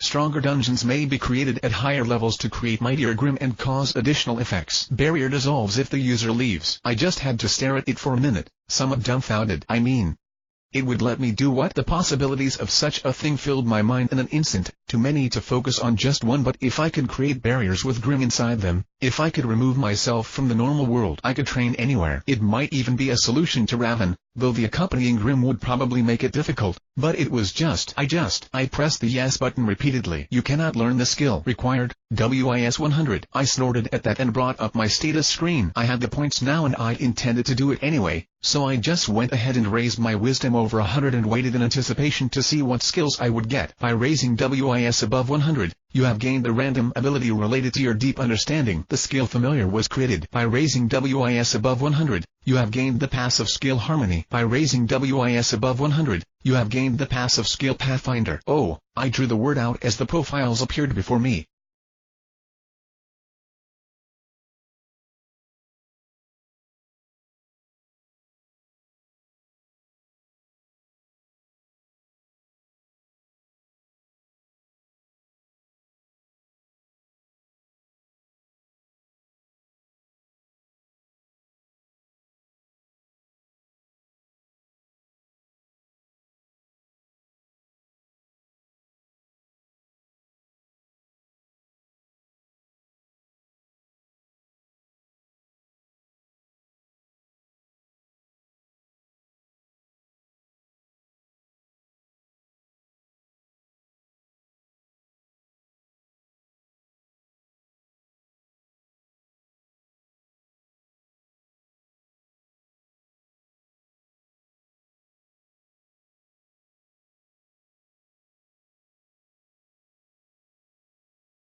The games we play. Games. I looked at my new skills, eyes wide in pleased awe. Of course, I'd known I'd get 3 skills for raising WIS over 100 and that they'd likely be amazing, as the ones with INT had been. But this, I heard my grandmother's airship lowering to the earth a ways away, but barely paid it mind as I considered the potential of my new skills. Each of the skills had opened up entire worlds of possibilities, so much so that I thought my head would spin. But I tried to organize my thoughts. First, there was the random skill I'd gained, Familiar. Familiar active and passive LV1 EXP, 0.00%. An ability given to those with a profound connection with an animal and an affinity with nature through the binding of spirits. This ability allows the user to closely tie an animal to themselves, linking their souls. Once so bound, the animal's aura reacts to changes in the user's own, responding or even mirroring it to achieve a number of effects. Additional abilities may be gained with increase of skill level or the level of the familiar, along with increased range. The user may call to their familiar regardless of distance, at which point they will make their way to the needed location as quickly as possible. The familiar is immune to all status effects that would turn it against the user, and the intentions of the user may be freely conveyed at the user's choice. Active skills targeting the user may also affect the familiar at no further cost, if they are within range. The effect of such skills fade if the familiar leaves this range for any reason and do not renew if they re-enter said range. Additionally, active skills that may normally target only the user may instead target the familiar,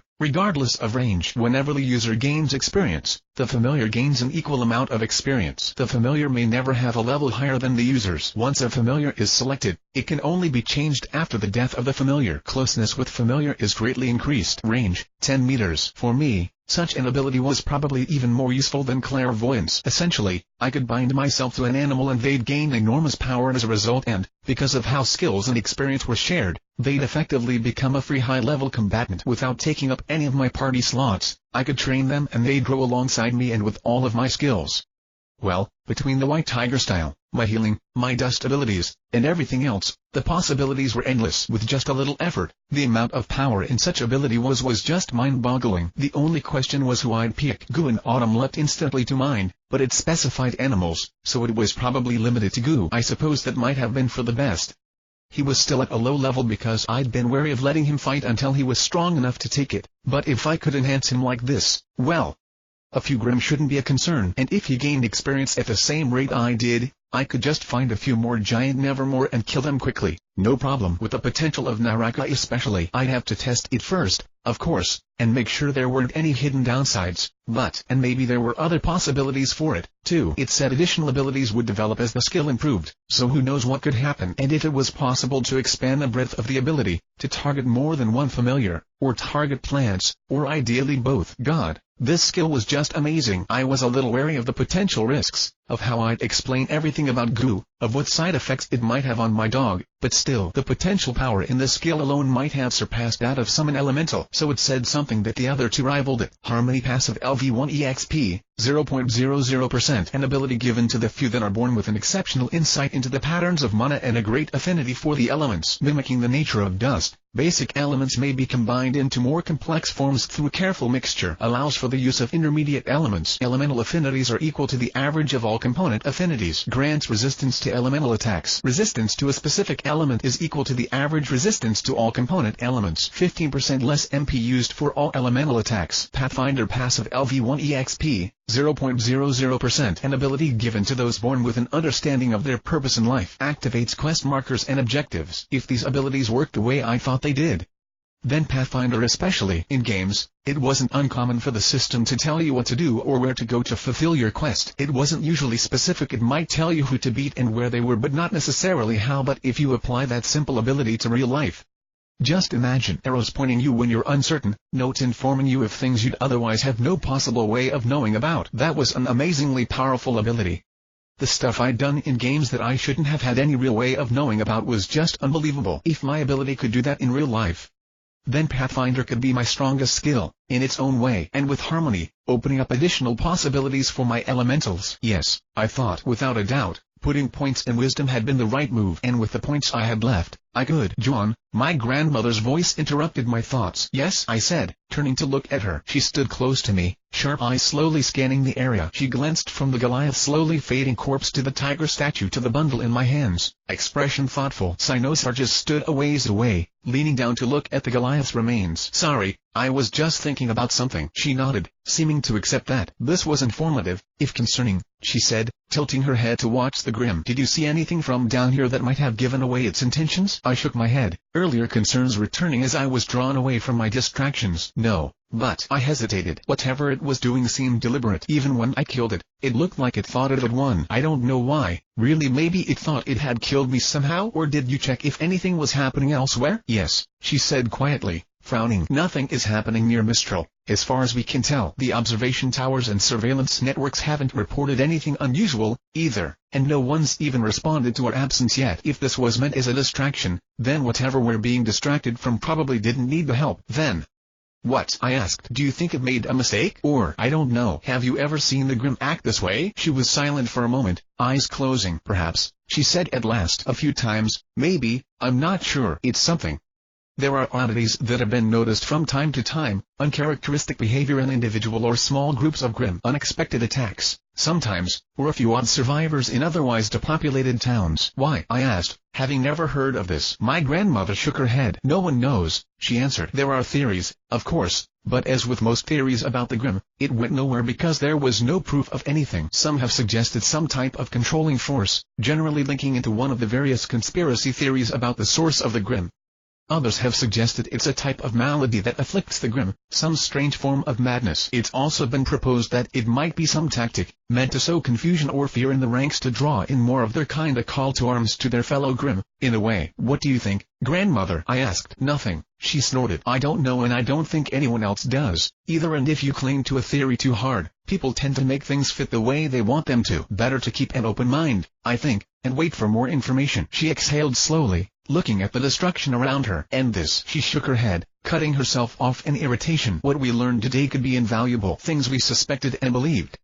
You did well today, Jaune. Everything we learned about the Grimm is important, and I learned more today than I have in years. If we could only. She shook her head while I metaphorically perked up. Maybe I could help with that, grandmother, I said, lifting my new skill book. This is one of the things the Goliath dropped, a skill book for an ability called Naraka. I observed it and... well, it says it can make a barrier of sorts, grandmother. One that can create Grimm. Her eyes snapped to me, wide and shockingly intense enough to nearly make me flinch back a step. What? She whispered fiercely, as if suddenly worried we might be overheard. I checked, just in case, but there was no one there. What did it say exactly? I said. It said it was a skill to form dimensional barriers around oneself, removing one from the normal world. The dungeons created give rise to Grimm that attack all humans within the barrier, including the user. Stronger dungeons may be created at higher levels to create mightier Grimm and cause additional effects. Barrier dissolves if the user leaves. She glanced down at it, hand twitching almost as if to snatch it up but hesitating. It's still a book, right? She said. The things your ability creates, its actual knowledge, put into book form. You can read it, right? I think so, I said, shrugging as I opened the book and then frowned. Well, not me, I guess. I don't know what language this is. This time, she did take it from me, plucking it from my fingers to scan the pages as she flipped through quickly. In the end, she shook her head. It's Babel, she breathed. You can read it, either? I asked, surprised. Not Babel, she said. Babel, the language. It's a language? I muttered. It's not the actual name of the language, she answered. But it's the name we gave to an ancient language family we've found traces of in ruins. How ancient? I asked curiously. Ancient, she said, glancing over the words. Older than even our earliest records and more. We've found traces of it all over the world. In Vale, Vaco, Atlas, and Mistral. In ancient ruins, even in forays into the Shadowlands, we've found signs of it. Different dialects, we think, but the style, the structure, it looks the same. Whoever they were, they covered much of the world in their time, perhaps even before. Is this the language your power writes in, Jaune? I don't know. I never really checked, I said and then paused. Wait, no. Adam looked through one of my books once, an ability called Far Strike that I got from a giant Nevermore, and he could read it. He didn't notice anything odd about it, either, and he said the information inside of it was accurate. This means something. She shook her head. Does your power write the book in its original language? Then what is Far Strike? I said. Well, it's this. I gestured and sent a far strike at a nearby rock, cutting it in half. No, that's an old skill. She shook her head. Then, what? The most recent language it's been recorded in? But how does your ability? She went silent. Jaune, she said. Does your ability create knowledge? Has it ever created abilities for you? I thought I knew where she was going with this, but I still had to think about it. I mulled it over. I can create new skills, like my magic missile and flare, and sometimes it'll ask me to name it and everything, but that's not the norm. She pressed. No, I shook my head. Usually, my skills already have names. I don't know if that means it didn't create them, but let me ask a different question. Then, she said, has it ever given you an ability that you were the only person who could ever use, something no one else could possibly ever learn? The gamer's body, I said. And the gamer's mind. I mean, I think those are just me. And that's your semblance, correct? She said. Those are the skills that let you live like a game character, right? I nodded. So everything else, someone could have had? She asked. They could have learned? I think so, I mused, nodding slowly. I mean, it'd probably be pretty hard in a lot of cases, because most people have a much harder time doing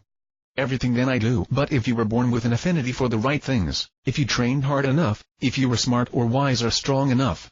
Some of them, I'm not sure people have a natural way of getting after birth, but yeah, I think a lot of stuff is modified by my semblance, so it might not work exactly the same way for someone without HP or MP or quests or whatever, but I think so. She took a breath and then exhaled. So this book, she continued, this Naraka, someone else could have known it in the past? Yeah, I said, nodding quietly. Yeah, I suppose so. What does that?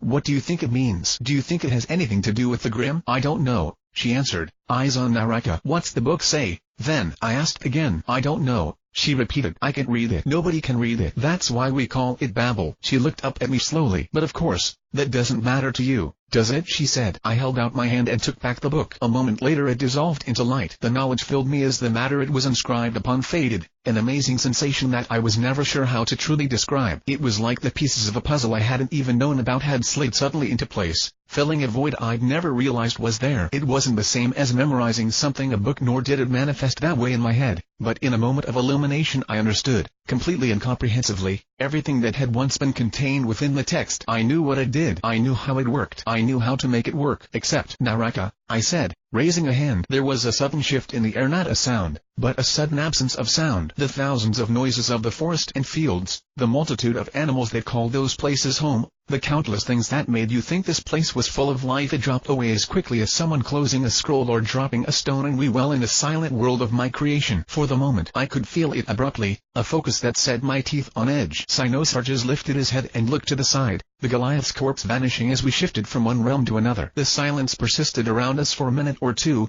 despite the feeling, but then came the shifting, the rustling of limbs and leaves in the brush. Even without my senses, I'd have known things were coming my way. There was a black smoke, curling slowly down from the skies and up from the earth, faint but gathering, and before anything even made a move, I was sure that we were surrounded. I snorted, glancing around as I brushed the odd feeling of unease away. Just some Beowulfs? My grandmother asked. The ability is only at level 1, I replied distractedly, bringing up the profile. Suryasta and Volturnus formed to either side of me, shoulders set as they stalked forward to arrange a slaughter. Naraka active LV1 EXP, 0.00% MP, 6000. A skill to form dimensional barriers around oneself, removed from the normal world the power to create a hell around the user, where one will be attacked until the technique ends. The dungeon created gives birth to creatures of Grim that relentlessly attack all humans within the barrier, including the user. Stronger dungeons may be created at higher levels to create mightier forms of Grim and cause additional effects. If the user leaves for any reason, the barrier dissolves. Additional 6000 MP used per hour. Currently available dungeon list. Hunger of the Wolf, Monsters, Beowulfs. It'll get stronger, I said after a moment, looking at it. It's a pretty expensive technique, but it's not a problem. Well, not right now at least. At higher levels, when it starts spawning greater monsters, it could be a serious issue. But hopefully the cost will decrease quickly as the ability improves. What's going on here? Cynosarges meandered over, a furrow in his brow. Did you? He created Grim. Yes, she said dismissively, ignoring her friend's sudden look. It's a massive barrier that spawns monsters. I'll tell you about it later, so go kill something or stick around. I don't care. More importantly, how does it work, Jaune? The Alexandrian head frowned at her before casting his searching gaze towards me. I paused, frown deepening. I don't know the word. I understand it in my head, but I can't think of a good translation. But this barrier, it's not like the others. It's not just containing or sealing off a volume of space, it's separating it. When it says it's a dimensional barrier, what it means is that I paused, frowned, and shook my head. Everything inside is cut us off from the outside, because what it's a barrier against is reality. In a way, it's locking us away from it and also out of it. It's hard to explain. It's less like the barrier is meant to keep what's outside from reaching what's inside, though that's part of it, but it's designed to separate the outside and inside entirely, so nothing in one can affect the other. But I'm not sure if it's working right. I can get us out, no problem, and that's partially because I'm the caster, but normally I'm not sure. You're not sure? She asked, eyebrow going up. I thought you understood any book you absorbed. I do, I said immediately. I understand it completely. But the skill,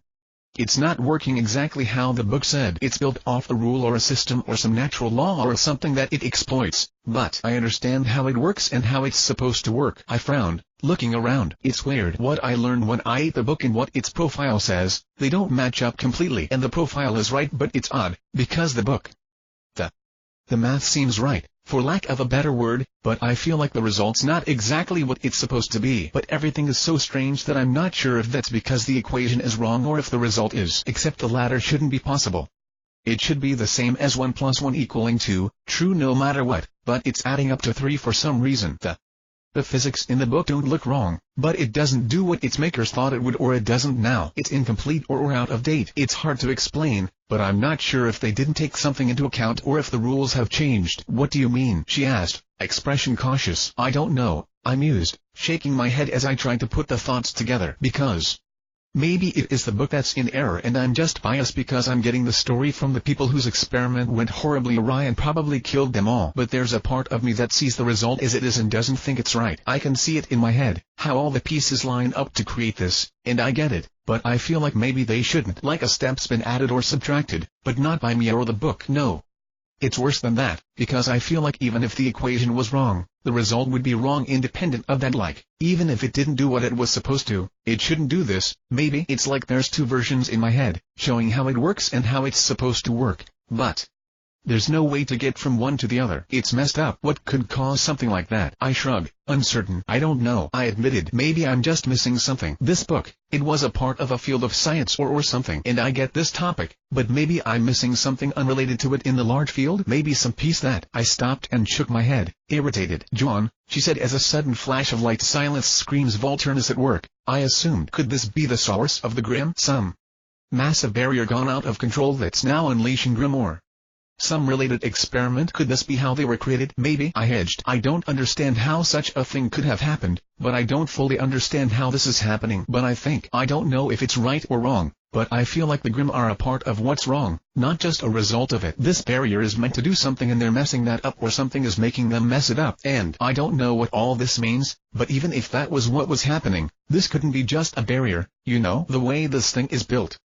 If I leave, it'll disappear. If I die, it would fade. If it was a barrier, it'd have to be something different from Naraka, or else something would have to maintain it. Is that possible? I looked around slowly, looking at the destruction of the area around me, the remains of my fight. I thought about the Goliath and then about how many other creatures there were just like it, about how there were creatures even stronger than it, the demons that stalked the Shadowlands and the beasts of legend like Ziz. Thousands upon thousands of years of constant struggle against the Grim, of humanity rising from the ashes only to be struck down again and again. I imagine someone just watching all of that, allowing it for thousands of years, drawing it out instead of ending it. Hard to imagine, I whispered, not specifying why. There are a lot of reasons it'd probably be unfeasible. The range, the amount of people contained within, the duration, on and on, but I guess it's not impossible. But if you could do such a thing, if you could live so long, then why bother? Why not just kill everyone? I think there would have to be more to it than just some immortal asshole powering it for the laughs. She nodded, though whether she was agreeing with the words or just acknowledging my opinion, I wasn't sure. You can read Babel, correct? She asked. Or not read, but you can tell what it means? I can observe it.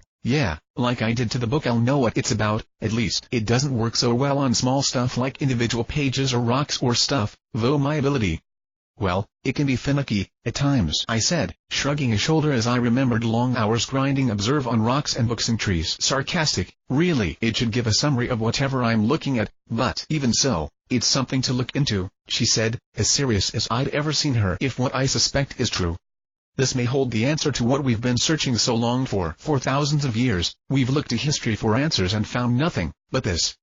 At the very least, we can draw a connection between Babel and the Grim of some sort. Whether they created them, studied them, or were simply the longest to hold out against them, it's a place to start. I'll do what I can on my end to find something. Even with so little remaining, there has to be something. A part of me wondered if she believed that the way she talked about it. If Babel had been before history as we knew it now, then it had fallen, what, 6,000 years ago? 8,000? 10,000 years ago? Perhaps even more, given how much had been lost in that time frame. How many civilizations had disappeared without a trace? Between the Grim and simple wear and tear, how much would have survived that long? And, of course, if they had had some answer, some solution, then, well, why were they all dead? But she was right. I tried it myself. It was possible and more than worth looking into as a result. Even if we didn't find a solution, if we could learn more, if we could find something, then it would mean God only knows. It was hard to even imagine a future when humanity didn't live in fear of the Grim, a world where we were free to expand beyond our borders. It was worth trying, especially since I raised my wisdom over 100. Grandmother, I said, and I got 3 skills in the process, as before. All of them are amazing, but for this and what's going on in Mistral, I think I may have a solution. My new skill, it's called Pathfinder, and, well, it's supposed to lead me where I'm supposed to go. Her eyes gleamed as she leaned forward and then paused, frowning slightly. Where you're supposed to go, she repeated. According to who? My power, I suppose. I shrugged. I haven't gotten to test it yet, but if it works like it should tell me what to do next for this Raven quest. And if it does, I can imagine, she said, glancing up. Let's go home then. We have a lot to do, it seems. I nodded and lifted a hand before stopping, glancing down at myself, and walked a ways away, curious. Is something wrong? Sinosargus rumbled, looking confused and bored. Just testing something, I said, a good 10 meters from my previous position. There was no reason it shouldn't work, but I snapped my fingers and the barrier unraveled around me, leaving me where I was. Well, I mused, smiling as I prodded the dirt with a toe. That's interesting.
the games we play. Trail. We flew home in the airship. Though I meditated most of the way. Tied to my wisdom, the skill had improved sharply since I'd last used it, or perhaps the shift was a result of my new skill. Harmony. Whatever the case, I felt the world around me in more color, was the only way I could think to describe it. The patterns I'd seen before, the enormous flows of energy. They were written across the heavens in new shades now, as different from what I'd seen before as the midday sky was from the sunset. It was beautiful and different, in ways I wasn't entirely sure I understood. Sadly, I was also too busy to experiment on that front at the moment, so I instead focused on hastening the return of my strength so that we wouldn't have to waste any time. As I relaxed into the routine, however, I had a moment to think calmly and organize my thoughts, and by the time I felt us begin to land, a few things felt a bit more clear. I need to do something quickly, I said, rising as I drew myself quickly from my meditative state. I'll meet you in the dining hall, grandmother. She frowned at me for a moment before comprehension dawned and she nodded. Don't take too long, she said. I won't, I replied without looking back, hopping out of the ship the moment it settled on the ground and opened its doors. True to my word, I sped through the house, and with my senses guiding me, it wasn't hard to find them. I crouched as Goo came prancing across the sitting room, panting happily at the sight of me. I noticed that Autumn had wrapped herself around his neck in a collar of flowers, her petals bright against the puppy's fur. Hey, boy, I said with a smile, scratching his ears. Thanks for taking care of Autumn while I was away, Goo. I appreciate it. Goo's tongue lolled out of the side of his mouth in doggy pride, head rising against my hand as I pet him. My smile lingered for a moment at the sight before fading a bit as my hand went to his throat. A quick technique was all I needed to feel the connection solidify. Sorry, Autumn, I said to her. I keep leaving you alone, huh? Things are getting a little hectic again. I'm afraid I didn't mean to leave you holed up in here so often, but what I'm doing now, it could get dangerous in the way I'm dressed. Well, you wouldn't want to be seen with your dumb old man. Still, hopefully things will quiet down soon and everything will go back to normal. The flowers around Goo's neck twitched and shifted, rising slightly at the words. Beyond that, I could feel her reply, a gentle curling of energy akin to a child holding onto their parent's finger. Pinky swear, I said seriously, though I knew she didn't know what that meant. But for now, maybe there's one thing I can do. I gently brushed at her petals once more before resting my hand upon Goo's head. There was a tiny shift in sensation as I did, something I felt when I touched Goo but not Autumn. It was emptiness wasn't the right word, but perhaps as if I was holding a magnet. There was a tiny pull when I touched Goo, just enough to alert me to the possibility. I took it, closing my eyes. My aura rose around us as if I were going to awaken his aura a second time, but there was no need for words in something like this. I reached out to him, beyond flesh and bone, and there was a reaction. It was like the mixing of paint, colors blending to create something new, and I was abruptly aware of Goo in a way beyond the soft touch of fur or even my myriad sight. When I looked at him, he tilted his head up at me and I understood the unspoken question behind the gesture. Don't worry about it, I said, petting his head. Just a gift of sorts, to make you stronger, a step closer to your namesake. But I need you to do something for me. Okay, I'm gonna need you to watch over Autumn for a while longer. Goo barked, doggy face set in a seriousness I'd only seen from him when it came to spots of light and feeding time. I ruffled his ears in gratitude. I'll leave it to you then, I said. And here, this should help. I activated floral communion on Goo, who perked up suddenly as Autumn shifted. Normally a self-targeted skill, with him as my familiar now, something like this was simple. I was grateful for it, truly. Well, not as ideal as being able to make Autumn my familiar and grant her my clairvoyance or something. If it was like this, she should at least have someone to talk to. I wasn't sure how much Goo would be able to say, granted, but as long as I sustained the skill, they should be able to communicate in at least a basic manner. It was like, well, like I'd given a lonely girl a puppy. You're my familiar now, Goo, I said, still scratching his ears as another hand rose to inform Autumn of what was going on. If it's like this, I can give you strength and protect you, both of you. I'll be able to reach out to you however far apart we are, and, well, I don't know what the range for it is, but the profile said my intentions could be freely conveyed. If I can do that even while we're apart, I'll try to stay in touch with you both, okay? And when we have a chance, I'll take you hunting. Goo gave me a drawn-out puppy howl that sounded ridiculous, but I appreciated the sentiment. Thanks, Goo, I said. I'm sorry our vacation's turning out like this. Guys, stay safe while I'm away and remember to be careful with the thorns. Autumn. I took a deep breath and rose, sighing it out. Well, I was worried, but if it was like this it should be okay. Autumn was powerful in her own way, if untested in battle, and not very mobile. That's why she was attached to Goo, though, who was strong for a puppy and could be far stronger as soon as I got a chance to work with him. Here in my grandmother's house, with the ability to speak to her activated, this was the best choice I had. I was nervous over what could happen while I was away, but Raven shouldn't have any reason to attack my dog and my flower. much less anyone else. Still, I couldn't help but remember my grandmother's words, about the woman who'd been on a team with Raven years ago. Summer Rose, she said, while my daughter's tag said Autumn Rose. It was too much to be a coincidence, but as far as I could tell it was. And yet, I shook my head and kissed 2 fingers, pressing them gently against Autumn's petals before I turned to go. It'd need further investigation, God, but wasn't that this whole damn trip in a nutshell? But it would have to wait. I left my dog and daughter and headed for the dining room. Did you finish your business? Grandmother asked, eyeing me knowingly. More or less, I said. It'll keep you. It'll be some time before I can gather all the needed materials, she said. There are plenty of copies but the library. Well, you can imagine how busy it gets this time of year. For many people, it's the first time they've ever seen such a thing and could well be the only time, until the international database is in order. I could put it on rush order, but there's a chance such a sudden interest could draw undue attention. It's waited however many thousand years. It'll wait a day or 2 more. We can afford to handle this quietly. Despite her words, there was a tightness to her grip on her chair, a near twitch in her free hand that made me think we was keeping herself from drumming her fingers. Nonetheless, I nodded. Sounds good, I said. Shall we focus on the here and now, then? Your Pathfinder ability, Sinosarges grunted, apparently having been filled in on everything he might have missed. How does it work? Haven't gotten a chance to test it much, yet, but it seems to work like... well, exactly like it does in games. I can bring up a window that lists my unfinished quests and underneath each is a list of completed objectives and a line telling me what to do next. I said, bring up said window. For example, underneath the Grim quest was a list of the major Grim I'd slain and a depressingly large number that were outstanding. When I'd clicked it to test, my map had popped up with a huge number of Grim markers, scattered across Remnant's land and sea. I assumed those were common locations for the different species. I'd have to check, but if so, even just that could be invaluable information. Below my other quest, however, the quest I got from the White Fang says I need to get into the good graces of Mistral's heads, I said, looking at the 2 symbols floating about them. Any idea how I could do that? Sinosarges snorted, but rubbed his chin contemplatively. What's this quest for exactly? He asked. Building the power of the White Fang in Mistral, it seems, I said. And building my power in the White Fang, too, I guess. It's a bit weird, but the 2 hunters shared a glance, something passing between them quickly. This wasn't new information to my grandmother, but she seemed contemplative now. I think this could be an opportunity, she said, more to him than me. Despite the risk of Raven, this has the potential to profit us greatly. While we've never supported the White Fang directly and doing so officially would be unwise, the situation has undeniably changed with the role you have within the White Fang and the power you could obtain.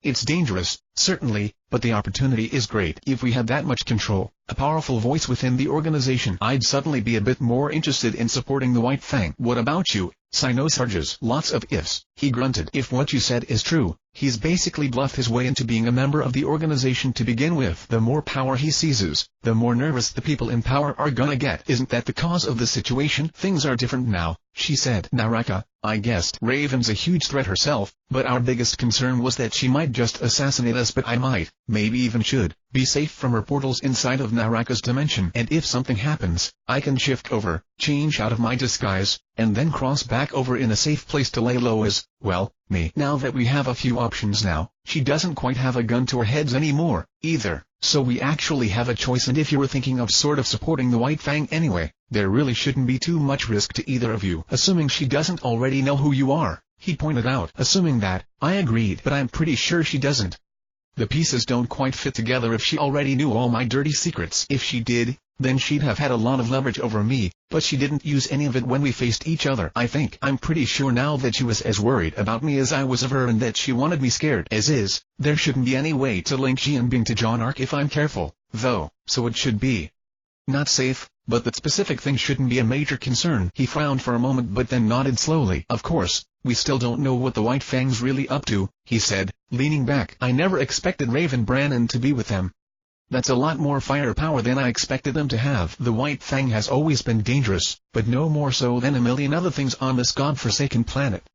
It was always assumed that if they got too bad, hunters would get involved and deal with them easily. If they've been sitting on their big guns all this time, though, and if Raven's not alone and they're working with someone, I reminded. No idea who, but there's someone else involved. Any idea who? Too many possibilities and not enough information, Sinosarges answered. shaking his head. You've probably noticed already, but Mistral is a pit of snakes. If you're just looking for suspicious people, you'll have a hard time sorting out anything useful. I exhaled slowly but conceded that point. Probably why they're doing this here in the first place. My grandmother mused that in the festival, keeping track of suspicious activity this time of year and who's responsible for what, as is, you would probably have the easiest time figuring it out with your senses. You might even be able to see them, at which point their levels or titles should tell you something of value. Though she addressed me, I was pretty sure the words were directed at Sinosarges, who considered them and nodded. I suppose so, he said. It's obvious there's too much going on to ignore. Regardless, I'll support you, boy. We'll arrange things on this end in light of what? A deal made with Jianbing? Are you assisting us with something? Actually, I guess you are with this mess and the babble shit, but oh, whatever. We'll make up something before we contact the White Fang's representatives. The box beside my quest marker was checked and it went vague, a new command appearing right below it. I had to stare at it for a moment, surprised. I said. We might have a problem. Attend the Mistral Regional Tournament tomorrow. Those were the words it said, plain and simple and unchanging under my steady gaze. A short sentence giving simply directions, but the implications of it. The next step of the White Fang's quest involves the tournament, somehow. I told them even as my mind raced. I don't know how and I don't know why, but it says to attend the Mistral Regional Tournament tomorrow. Both of the older hunters frowned, brows furrowing as they grasped what that could mean. There were many options, countless possibilities, and yet the one that jumped out to us all was an attack of some kind, the White Fang doing something during the tournament. If that was the case, I couldn't say I would be surprised by the revelation. Not truly. I'd been suspicious of the timing of everything that was happening from the very beginning. Really, I would have been more suspicious if it turned out this whole mess didn't have anything to do with the tournament, but having it confirmed was still somewhat worrying. The tournament was going to be big, both in that it would be full of people and broadcast around the world. If my quest was taking me there, I couldn't see many ways it could end up going well. There were only a few real possibilities, if each with a few thousand potential answers concerning the specifics. It could be that the White Fang was planning something and would enact their strategy there tomorrow, which might have been in the works all along, or could mean that I'd accomplished most of the quest, and by securing the support of two of Mistral's heads, I'd established the White Fang's power enough to convince them to act. Alternatively, I hadn't completed this aspect of the mission yet and the quest wanted me to do something there. That was a somewhat less worrying possibility, since if that happened, I'd just walk away after confirming it, which was why it seemed rather unlikely. I mean, Pathfinder's directions were vague enough that it could have been either one, but the former seemed vastly more likely than the latter. Although I suppose there was the ever-present third option. I had overlooked something important and it was going to stab me in the back for the offense. There was always that lingering unknown party, no doubt waiting to ruin everything, or perhaps the Goliath's plan somehow coming to fruition in a way I couldn't foresee. There were so many things that could be behind this, so many possible explanations, that I had to. I blew out a short breath, shaking my head slightly. Well, for one thing, I had to think. That could mean a lot of things, Sinosarges said after giving the matter several seconds of thought. Were those its exact words? It doesn't want you to do anything specific like participate in the tournament. It just says attend, I repeated. Not to compete, not to win, not even to do anything, just attend. Informative and yet unhelpful, he mused. Could mean a lot of stuff. In that case, could want you to get into position for an attack. Could just be a meeting with someone to earn the White Fang more clout. Does it want you to go anywhere specific? And what do you feel is the exact probability that the next step is going to be to run some errand to earn favor, like getting someone some nachos, or getting me some nachos? In fact, where the hell are my nachos, John? I checked my map and frowned, shaking my head as I ignored that last part. The Colosseum is marked, I said, but I can't tell if it's marking the Colosseum as a whole or some specific place inside it. It would probably look the same either way from the perspective of the city map. I'll have to go there in person to check and see if it is positioned somewhere specific. That might yield some information. Beyond that, though, there's no way to know. Whatever it is, its presence in your quest line means you must have some kind of role in it, my grandmother said before her frown deepened. That tells us a few things, given who you pretend to be. But there's no way to know if the White Fang as a whole will even be present. I'm not certain, no, but I'm pretty sure. I mean, I really have no idea how Pathfinder works, but after everything that's happened lately, the timing is just too convenient. There's a lot of reasons why they'd be here in Mistral, like how you mentioned it covered their tracks, but I'd be really surprised if the festival had nothing to do with it. Even if it's not the tournament, something is probably going to happen. She pursued her lips. Fair enough, she said at last, nodding. As Sinosarges said, though, it could be anything. Giving us a location tells us a great deal, but there are still too many possibilities. But it's your game, John. What do you think is likely to happen? I hesitated for a moment, unsure, but when quests just tell you to go somewhere, it usually leads into something cinematic happening, like a cutscene. I mean, You're there to see the story advance somehow. How that applies to real life, though I'm not entirely sure, to be honest. But at a guess, it probably means that something is going to happen there that opens up the next stage of the quest. Probably something big. Oh, Cynosarges grunted, glancing at me. The sound wasn't one of disagreement, but there was an urging quality to it. The tournament is going to be high profile, I mused to myself, sounding out the thought I was so sure of. If it was just to set up a meeting or something, there's no point in hosting it there instead of any of 100 more convenient places. This is something else. If something does happen, though, it'll be quick. After that one asshole stole the white whale, I imagine the security of such a major event must be a pretty high priority and it draws in a lot of the hunter crowd. Besides, if they try something drawn out, there will be a fight and, well, Raven and the strongest members aside, I don't think most of the White Fang would be able to last in such a battle. No, even beyond that, if Raven's hid her face for over a decade and a half, she won't want to reveal herself publicly, so she may try to avoid getting involved in the first place. And if she does, my grandmother added, then it'll mean this is something huge. There's also our unknown faction, who may or may not be involved with anything, I added, frowning a bit at the thought. So many people who may or may not be doing stuff and who my quest may or may not want me to work for. But in this case, the point remains. Whatever's happening, it'll happen fast given what we know and, more tellingly, how much we don't know. I doubt any of the people pulling the strings are going to want to stick around and have a stand-up fight. Given that, I'm kind of worried about the possibility of a bomb. But that wouldn't explain why I was there, nor does it really fit the goal of the quest. Perhaps an assassination. Instead, Cynosarges said. Someone vocally opposed to them, suddenly gone. However high the security may be for the event itself, keeping track of every single person for a prolonged length of time is unfeasible. The right setup and all it'd take was a good enough shot. Why bother when they have Raven's power? My grandmother asked. I don't see how that would increase the White Fang's power, either, I murmured before tilting my head to the side. Though I suppose it could depend on who gets assassinated and how public it needs to be. Still, if that was what they were after, they have plenty of ways to do it a lot more effectively. It doesn't make sense for them to bother. Assuming I wasn't completely wrong about things already, which was worryingly possible. There were so many parties involved, so many people keeping secrets, that I had no idea. For all my concerns, it was possible, if not likely, that the White Fang wasn't even involved. If this was just me, then I could always back out of the quest. But for that same reason, would my power choose the Colosseum if that was the case? Did it take my mindset into account when it did its thing? There was a part of me that hoped this quest was just me and a larger part that was all but sure it wasn't. No, it wouldn't be that simple.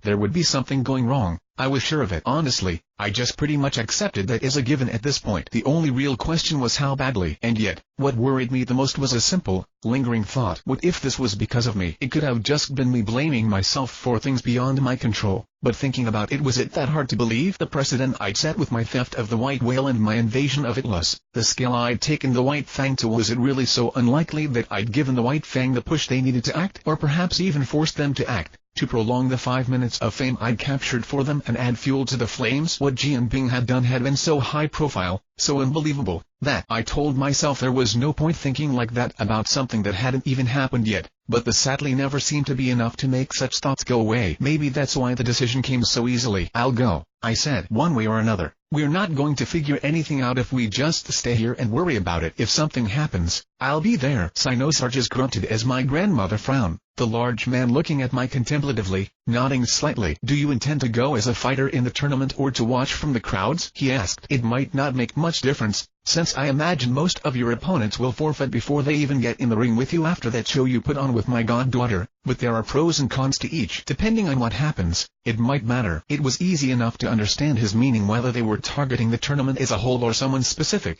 The participants were up there as far as likely targets went. Of course, that went double for the 3-time champion. I didn't think that was very likely, in truth.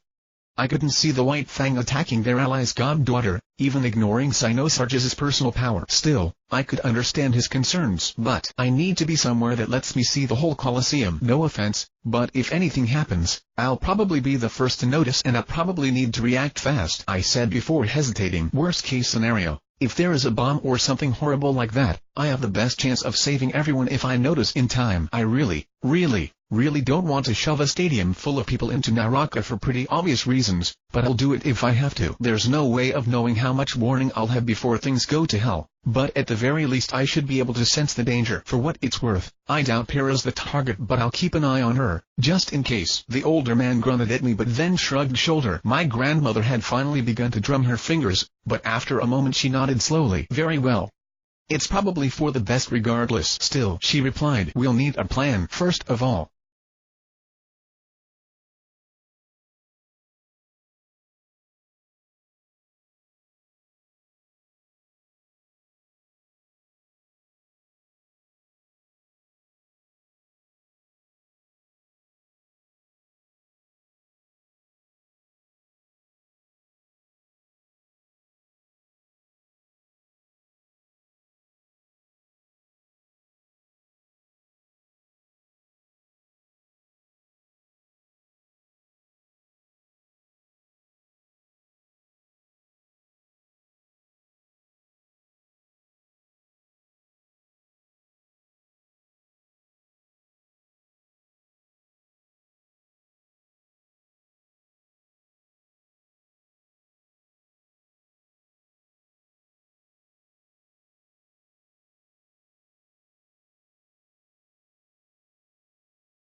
the games we play. Contact point. I sat between my grandmother and Sinosarges, watching the proceedings in my periphery. A part of me, a pretty large part of me, wished my mom was here, too, but she still hadn't come home. At this point, I was edging into honest worry about her and could see my grandmother doing the same, but I remained on target. My grandmother had no doubt sent out feelers for her already, and if her suspiciously long absence was, as I expected, because of her mission, well, then that was just another reason to keep going. If she was being held up by the White Fang or whoever, then odds were good that this quest was my best chance of finding out what. Smiling a bit grimly, I couldn't help but shake my head. Wasn't that the story of this whole quest? It was my best chance of figuring things out. From Raven and the White Fang to the mysterious forces at work in the city, somehow this seemed to be what tied all the pieces together. For what purpose, I hadn't the slightest idea, but somehow it did. And so I watched the crowd with my clairvoyance. I scanned thousands of names and faces, noting anyone that stood out. Though the tournament wasn't as famous as the one held during the Vital Festival, the Mistral Regional Tournament drew such a massive crowd that trying to keep track of anything, it made the pain in my head worsen until I was sure that anyone else's brain would be sizzling like bacon. Thank God I'm me. It hurt, but I was getting accustomed to it, somewhat. Well, at the very least it could be said that I managed to work through the pain. Still, the worst part was the wait. Really, the marker, as it turned out, was meant for the Colosseum as a whole. Once we'd gotten to our seats, Pathfinder essentially told us to wait and even provided a timer that was slowly ticking down. As such, we waited and watched the events. At least, Sinosarges watched them, if mainly just to laugh. My grandmother just looked bored and alert as she waited for something to happen, not caring what else was going on, and I was busy actually working. As the timer counted down to 0, though, my fingers curled, ready to take everything within my range into another dimension if something happened, but my senses gave no warning, nor did I see any true shift. Staying alert for a moment as Sinosarges and my grandmother subtly shifted to prepare for the worst, I scanned the area quickly with my many senses and didn't see any evidence of explosive, chemical, or biological weaponry, nor did anyone pull out a gun and open fire on the crowd, nor did, well, none of the things we'd feared came to pass. If they had, I'd have either moved everyone to Naraka or moved everyone but the cause and my older allies. Either way, it would have been dealt with. I wasn't sure whether to consider it a good or bad thing that wasn't necessary. Nonetheless, I slowly lowered my guard and refocused my far-flung senses on my immediate vicinity. The wait command had dulled as a new one appeared below it, map marker shifting as it did. Speak with Isaac Fallow. I nearly clicked my tongue at the vague command but tapped each of the older hunters on the arm 3 times before putting my hands in my lap. Sinosarges went back to watching the games without missing a beat, but I could see my grandmother shift slightly, readying herself for whatever happened next. I gave her a small, reassuring smile, and then looked back into the crowd, scanning the air above heads once more. Beneath my clairvoyance, Pathfinder's markers glowed with a subtle light and I searched for it quickly. Once I confirmed on my map that Isaac Fallow was in the Colosseum, I found him in the left half of the stadium opposite me, taking a seat in the 7th row of the 4th section. The taste in the air. LV-17. Isaac Fallow. I memorized his face carefully, observing him. He was a Flunas, of course, though he kept his forked tongue mostly hidden. I saw his breath slightly and confirmed what his profile said when the tips of the muscle touched his teeth in 2 places as it sampled the air. A small thing that most wouldn't have noticed, but, well, I had good eyes. Emotional state. He wasn't particularly nervous, which could have been good or bad, but he was barely watching the Colosseum floor or the matches that were slowly beginning. A slight shift in perspective and I saw the radio signals being drawn his way. He was receiving things from all around him, drawing them in through his aura with what I confirmed to be a semblance, but he didn't seem to be transmitting anything, at least not at the moment. A few more glances at his profile didn't tell me anything I couldn't have figured out on my own. Loyal to the White Fang, he was an information broker who skimmed information in transit to gather things for the White Fang. I made a note to take that into account when it came to being paranoid and to warn my grandmother about the potential dangers. On the upside, the range didn't seem to be that great from what I could see of the ability, which probably made the ability a bit less useful than it might be otherwise. Other than that, I didn't spot anything particularly dangerous. He didn't seem to be carrying any weapons and probably wouldn't have been a danger even without it. The power of information was not to be underestimated, but even from her I was pretty sure I could take him out easily enough. But instead, I reached out to him. The sight of him had given me an idea and, well, nothing ventured, nothing gained. "Hello, Mr. Fallow," I said in the voice of Jianbing, though my body's lips didn't move. Yvan was the one who gave the words breath in my steed, weaving the air into a quiet voice position right by Fallow's ear. I saw the man jump and turn reflexively, stiffening when he saw that there was nothing there. His aura stretched out slightly, flaring into a hood or a dish, and I touched it deliberately with my own power. I gave that a second to sink in before continuing. "No need to look around, Mr. Fallow. I'm nowhere near you right now. I take it you know who I am?" "You can whisper back, if you like. I can hear you just fine from here and I'll make sure no one else overhears." He was silent and still for a moment, glancing around subtly, not looking for me, I don't think, but rather glancing at those around him. The seat to his left was empty for the moment, but he was surrounded on all other sides. Nonetheless, I saw his lips twitch slightly and smiled. "Jianbing," he said, voice quiet enough that even if there hadn't been a cheering crowd, the person beside him likely wouldn't have heard. None of which mattered to Levant, of course.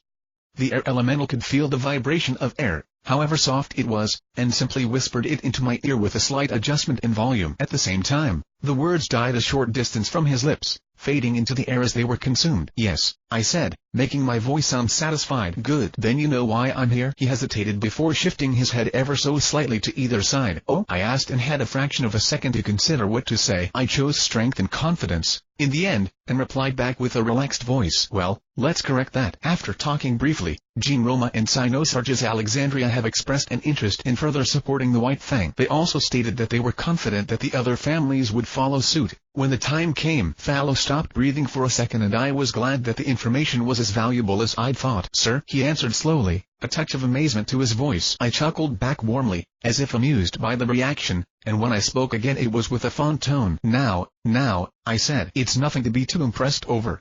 They were quick to see reason once we got a chance to speak. "I assume everything else is progressing according to plan?" Fallow glanced around again and then took a deep breath as he seemed to force himself to be professional. "Of course, sir," he replied immediately, though there was a slight undercurrent to the words. "Nervousness, perhaps. With your help, everything should be in order now." "Are you concerned, Mr. Fallow?" I asked him. "If there is something you wish to say, I would be glad to listen." He was silent for a long minute, shoulders shifting slightly in agitation until he blurted the words. "Are we really going to work with these humans, sir?" he asked, surprising me with the vehemence in his voice. "Do you really think we can trust them?" "You know what, Dave?" Was he talking about the families? Or could this be a clue about the mysterious third party at work in Vale? If it was, I played along, heart beating faster. "Trust them?" I asked, faint traces of amusement to my tone. It wasn't hard to fake given that.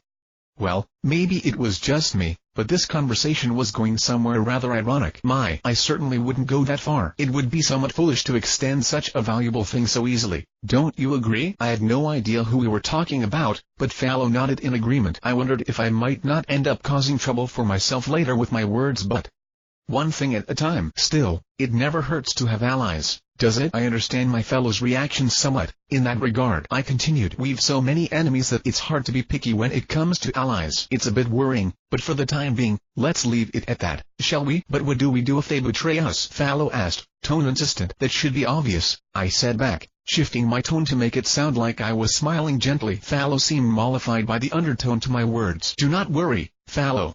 I understand your concerns. Whatever the situation may be like, there's no denying the dangers involved, so I'll keep careful watch over the matter. Can I count on your assistance in looking after our new friends? Sir, he said, and I smiled for real. Good, I said. I'll be relying on you from now on. Then we'll need to meet face to face, I think. Perhaps. Fallow's head snapped to the side fast enough that he got an odd look from the large man beside him. I saw his expression shift as his eyes widened. Sir, he interrupted. I just got through a secure transmission and I can't confirm anything yet, but sir, you're not going to believe this. If only that were true, I thought, feeling my own eyes widen as Pathfinder revealed the next objective. Excuse me. I need to pass this one up the line, sir, he said. She's God. She's supposed to be Vaco right now, but if she's here instead, that means... From the way he said the words, I knew they couldn't mean anything good. Wherever she was supposed to be, I imagined she was glad she wasn't there, but for her to be here... Damn it. Was this a coincidence or... No, of course not. I'd been led her, hadn't I? But if not for my Pathfinder, if I hadn't come here, would this have? I wasn't sure. I wanted to know. But the words that appeared before my eyes were deceptively simple for the unexpected weight they carried. I knew I'd been missing something, but... perhaps I'd found one of the hidden pieces. I couldn't say it really made me happy, though, especially under the circumstances. Reach wisely before the White Fang does. I couldn't keep myself from pausing for a moment, eyes going wide until I snapped back into motion. Time was of the essence, I knew, and if I wanted to have any chance of salvaging this mess, I had to move quickly. No need, I all but purred, the words just this side of smug. I'm closing in on her now. As Slavant fabricated the words, I reached to either side, tapping Cynosargus and my grandmother urgently to draw their attention, even if I was suddenly unsure of so many things. They're after the Schnee Company heiress, I said, eyes scanning quickly as I flipped through my forms of vision quickly in an attempt to find the marker. At last, my eyes locked upon a building overlooking the show. There, I flicked my attention back to Fallow, scanning him quickly. The way his aura drew in so many things from around it made it hard to find what I was looking for, but I could see the scroll in his hands and distantly make out other devices. One in a pocket, one inside his jacket, maybe one. The point is, I knew where they were, more or less. Perhaps I could even fry them with Volturnus, but I hesitated. Would that have been too blatant a sign of betrayal? Would it ruin everything else I was trying to do? No, more than that, to penetrate his aura with just enough force to fry the delicate parts of machinery without hurting Fallow himself. Regardless of the situation, I couldn't do that hastily without putting his life at risk. Just shooting lightning bolts at him would be like removing a bug with explosives. I could seriously stop his heart if I just fired at will.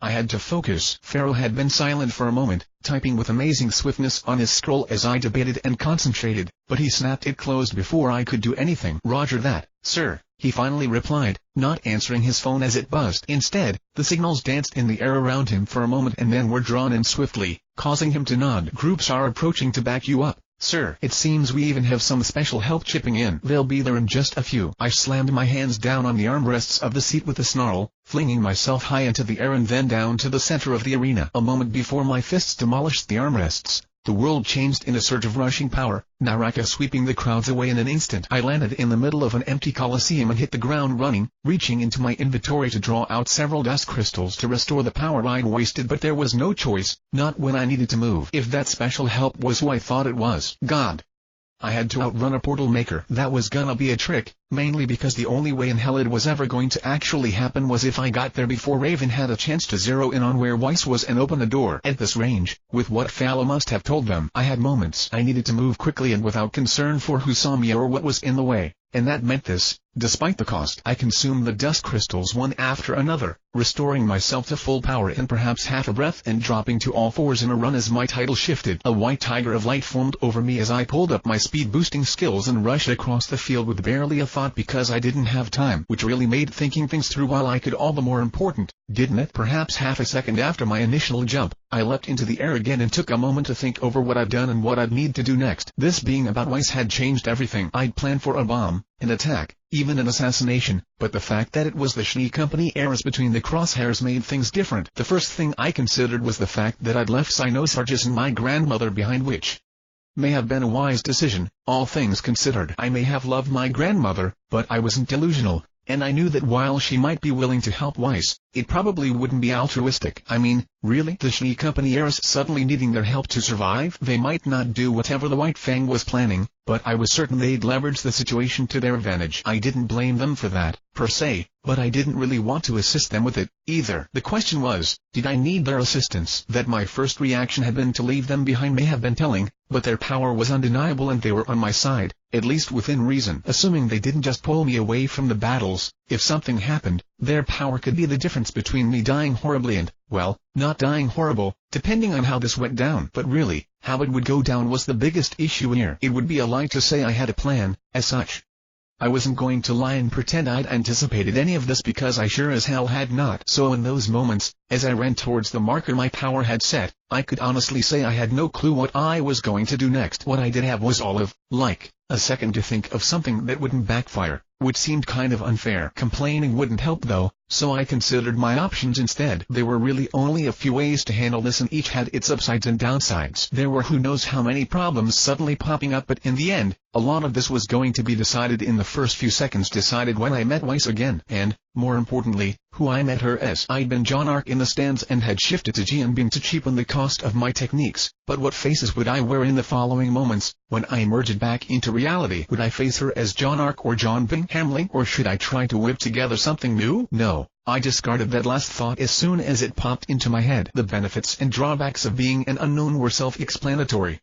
No one would know who I was and I'd be unattached to any known group. And on the one hand, that would help hide my identity without drawing the ire of my allies. But on the other, it also meant I'd have no reputation to draw from, and my reputation was as good an armor as anything the Grim could drop. Worse, if the White Fang caught up with me while I was so disguised, there would almost certainly be a confrontation and I'd be handicapped by the abilities I couldn't draw from or risk them making connections. Not only would I have to withhold Jianbing's more visible techniques, but even a lot of the stuff I used against Para would be out. This would be a hell of a time to declaw myself. All of which was moot because I didn't have time to come up with a disguise. For all I knew, I was running late already. No. If I was to have any chance at doing this, the only real choices I had were to do it as Jaune Arc or Jianbing, who I could switch between with a title change. If I went as Jianbing, it was rather unlikely I'd receive a warm welcome. But if I went as Jaune Arc, would she just trust some random guy off the street with her guards? Granted, she might have seen me on TV over the last day or so, but why would she believe what I had to say? There would be questions I didn't have time to answer, even if I could answer without giving something away. Then there was the fact that I was, as far as anyone was concerned, a Roma. If I appeared alongside Weiss, it might deter anyone from trying something, or maybe not, depending on how valuable they considered the Schnee Company heiress. There was no guarantee that it would keep them from attacking Weiss and just separating me and delivering my back to my grandmother, either. Especially if they had something to do with my mother's absence. Would they kill me? Almost certainly not. But they probably wouldn't stop at the sight of me, either. And that led into the biggest issue with appearing as myself.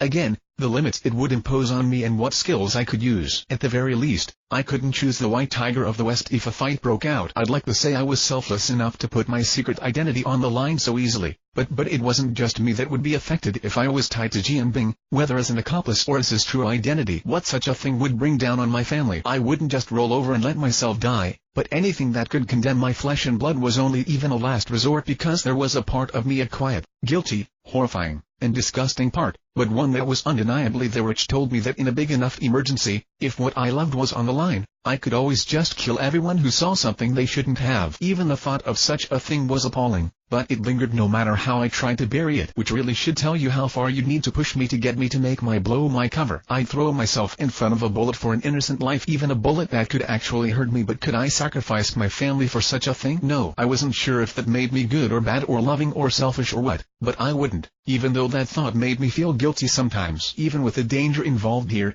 I couldn't risk them for a girl I barely knew. However much I regretted what I'd done to her, I wouldn't murder people for her, either. If I went as Jaune Arc, it would mean fighting as Jaune Arc, and that would be okay, maybe, if I thought I could win such a fight. But with Raven and whoever else might take an interest, possibly watching and maybe stepping in, well, that seemed like a dubious proposition, none of which changed the situation. She'd question me as Jaune Arc and demand proof and explanations, but while I'd be handicapped, she'd never be willing to leave with Jianbing. I considered that she doesn't need to leave willingly. I thought if I got there before anyone else, I could grab her and run. If I really had to, I could even pull her into my little slice of hell here in Naraka. I had enough power to do that if I got there quick enough, but just in case, I crashed through the window and rolled smoothly to my feet inside the empty room. In mid-roll, I reached into my inventory and switched my clothing out for my new equipment. Status 32 Shattered Forms has been granted by the item Ganesha. Status 6 Blind Fools has been granted by the item Ganesha. Status 3 Murdered Brides has been granted by the item Ganesha. Status The Broken Mask has been granted by the item Ganesha. Status 7 Trunks, 5 Faces, 4 Tusks, and a god has been granted by the item Airavata. Set bonus status brother of the sun has been granted by the simultaneous use of the items Ganesha and Airavata. Status 32 shattered forms has been partially negated by the skill the gamer's mind. Status 6 blind fools has been partially negated by the skill the gamer's mind. Status 3 murdered brides has been partially negated by the skill the gamer's mind. Status the broken mask has been partially negated by the skill the gamer's mind. As always, the rush of horrific fates I'd avoided was somewhat disconcerting, but I ignored it. I'd have felt more comfortable in Lenore and Dreary Midnight, especially since my recent increase in level had revealed several of the statuses that had been hidden before, but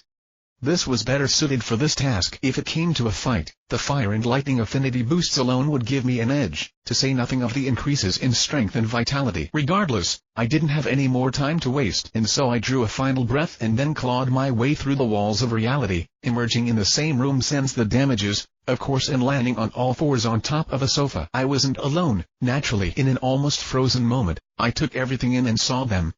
Weiss looking out the window at the stadium far below, 3 guards positioned around the room looking bored, one standing near the center looking absently at the hologram displaying the Colosseum. But more than any of that, positioned right at the edge of the room, was a discoloration in the air under several forms of my vision. Red and black with a flow of aura so strange I was at a loss for what it could possibly be doing, and yet, there was no question as to what it was. Fuck you and your fucking portals, Raven, I thought angrily. If you want to get from point A to point B, then pass through all the fucking points in between. Externally, I just gave her a simple nod of recognition. She knew I could see her and she could see me, which blew the getaway before anyone knew. Plan straight to hell. If I just grabbed Weiss and left through Naraka, I knew there'd be questions, even of me, in the midst of everything happening, especially, with my mother missing and the situation. So perhaps if I'd gotten her before Raven could set up shop, but if she was watching, part of me wanted to just grab the girl and run anyway. But this was more complicated than that, and getting more so by the second. If I was going to get anywhere in this mess, I needed to. The rest of the second finished passing and the guards finally reacted. The guard in the middle of the room went for his gun, but I grabbed it and crushed it to scrap before he could even draw it from its holster. I pushed him to the ground and then strode across the room to shove a second guard into a wall. The third hit the floor as one of my tails pulled his feet out from under him, and then the other hammered him into the realm of unconsciousness. I shoved the fourth and then caught him by the leg before he could crash through the window, swinging him around to throw him onto the couch. I felt bad for treating them roughly, but the situation had gone far enough to hell that having them awake was just going to cause problems now. It was better that I dealt with them than give Raven any reason to. Guards dealt with, I walked over to the window, scanning the area quickly. I noted the approaching White Fang members, conning them swiftly, with Raven effectively here already, and 3, 7, 9, 11 more members in the immediate vicinity, and counting. This was just getting better and better. Damn it. Even if I removed her now, she was in Raven's crosshairs. I could get her somewhere else with my barrier, but it wouldn't make her safe. I could try to move all the White Fang members into Naraka, but I didn't believe that would accomplish much of anything, since it probably wouldn't touch Raven, leaving her alone with Weiss. Even if it did, though, odds were decent Raven and he fellows could just kill me and dissolve the barrier. No, I needed to do something else. I had to remove Weiss as their target. I had a plan, of course. Sadly, it primarily consisted of figure out how to do that. I suppose buying time was a decent place to start, even if it was pretty obviously not going to improve the situation. Hello again, Ms. Schnee, I said politely, still gazing out the window to watch those approaching. She was behind me, now, and a little to the left. Though she'd gone for her weapon the moment she noticed me, she hadn't attacked when the guards had fallen, drawing back defensively. Jianbing, she returned coldly, not seeming to have any difficulty recognizing me, despite the physical and wardrobe changes since last we'd met. But then, I was standing inside of a giant glowing tiger man thing. Maybe it gave me away. Who knows? Even so, the fact that she didn't act, I knew she was waiting, trying to buy time for the noise to draw the attention of the security force throughout the building. But of course, that wouldn't be happen. The van had ensured no sound had left the room, and it would be a while until any alarm was raised, which both worried me and put me a little more at ease. Unfortunately, so long as Raven was watching, this room was a bloodbath waiting for a reason to happen, and I had to keep as many people away from it as possible. If I could get a message to the guards through Levant and quiet, tell them to send for help without making a fuss, though, but would Raven take action action if she sensed hunters approaching? With the White Fang closing in on this building? Good God, but I needed a plan, or more information, or even just Pathfinder finally updated, revealing the next objective. It was vague, flimsy even, but given the breadth of my options. It's been a while, I continued easily, still watching the window. I could see her reflection and the letters above her head were easy to reverse mentally. It seems you've gotten a little stronger. The loneliest of all. LV-36. Why Schnee? She didn't reply at first, but kept her sword raised to attack or defend as needed, her eyes sharp and cold and wary. I leaned my head forward as if chuckling, though, and they nearly flashed, her grip tightening on her weapon as she shifted and drew a deep breath. What do you want? To correct a mistake, of sorts. We didn't get a chance to speak much last time, did we? I mused aloud. Such a shame. I'd like to know a little more about you, Ms. Schnee, or at least about that necklace you're wearing.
The games we play. Extraction. I saw her eyes widen in her reflection's face. Her free hand went to her necklace quickly, almost like a reflex, clutching the apple-shaped pendant as she drew away. Something flashed across her face. Worry, maybe, or perhaps even panic before it settled on something resolved and angry. You can't have it, she said, voice wavering slightly as she seemed to guess where this was going. I don't care what you've heard or what you think. You know you can't have it. Now, I said. Don't be like that, Ms. Schnee.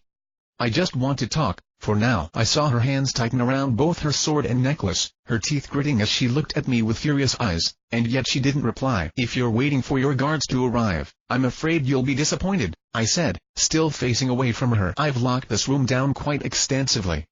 They didn't hear a sound. My apologies, but you see, I dislike pointless bloodshed, so I decided it would be best to keep this between ourselves. Well, I say that, but it would seem my subordinates have taken it upon themselves to assist me, and I fear their enthusiasm may get the better of them when they arrive. While I'd like to have a little more time, well, for the sake of everyone in this building, let's settle this quickly, shall we? The words were for Raven's sake as much as Weiss, and for a moment I wasn't sure if they'd reached her, but then I saw the approaching White Fang members stopping nearby but not attacking just yet. I could have sighed in relief, but instead I lifted a hand and traced two of my claw along the glasses. I slowly turned. I didn't face her fully but turned my face towards her as I took several slow steps, watching her all the while. With the immediate threat of the approaching White Fang out of the way, I focused on Weiss and the portal swirling behind her. Weiss hadn't changed her stance, but I saw her breath harder as she stared me down, tracking me with the tip of her sword. I thought she might remain silent again, but as I came to a halt near the room's corner,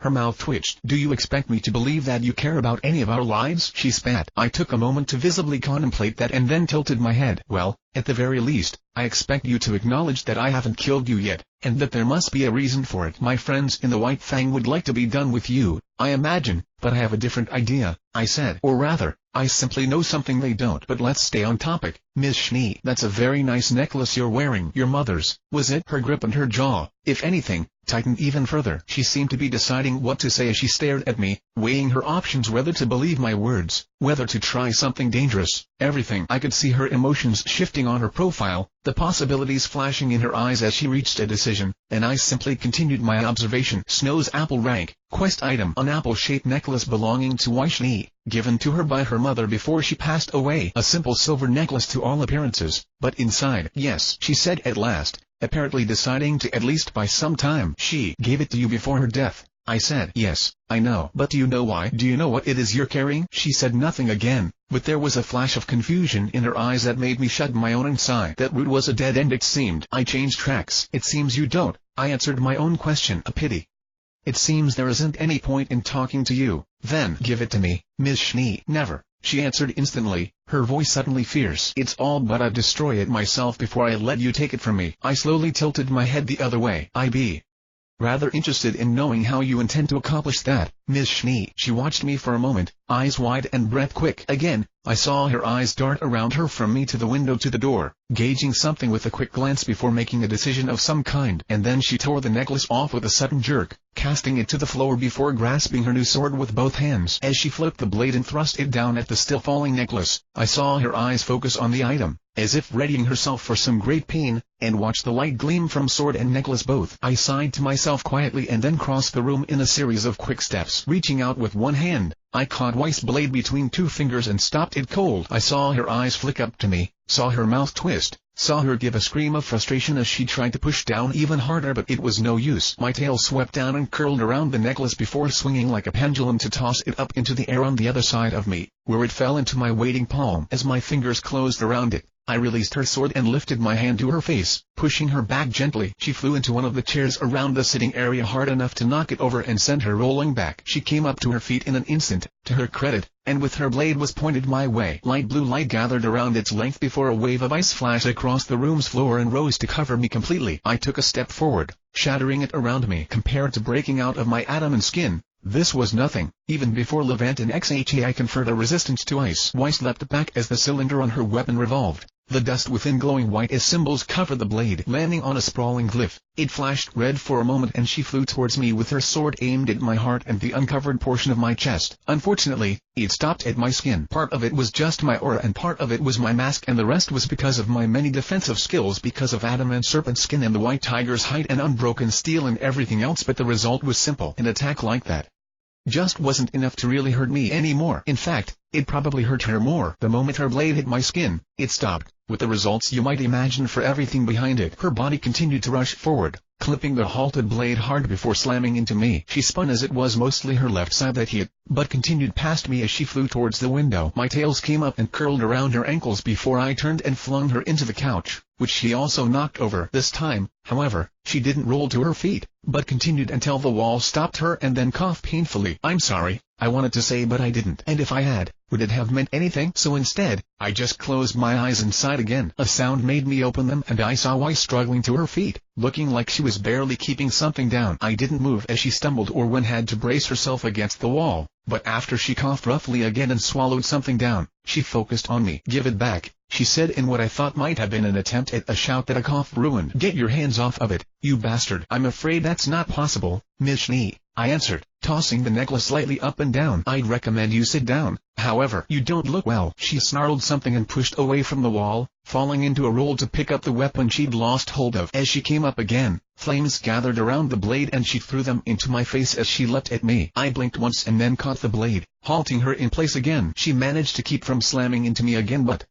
it was too late. Now hands of aura rose from my limbs, one curling around her own and the other just above the guard of the blade. She tried to pull away, to tear her sword from my grasp, but even beyond my vastly superior strength, Crocia Moores had already made himself at home. All it took to snap the blade was a turn of my wrist. Our eyes met as the steel broke, hers wide and shocked, mine hidden behind the Goliath's yellow orbs. Aura limbs let go of her broken blade and caught her by the shoulders, holding her still as a tail of light curled loosely around her throat. Enough now, Ms. Schnee, I said, forcing her to sit on the raised front of the couch as I turned my attention to the necklace I held between two claws. Already, Crocia Moores was flowing in, telling me everything I needed to know. You've lost, so please be quiet, okay? I tossed the necklace into the air and caught it again as Pathfinder changed once more. As I thought, this should be enough. With this, the White Fang shouldn't care about killing Weiss. It felt.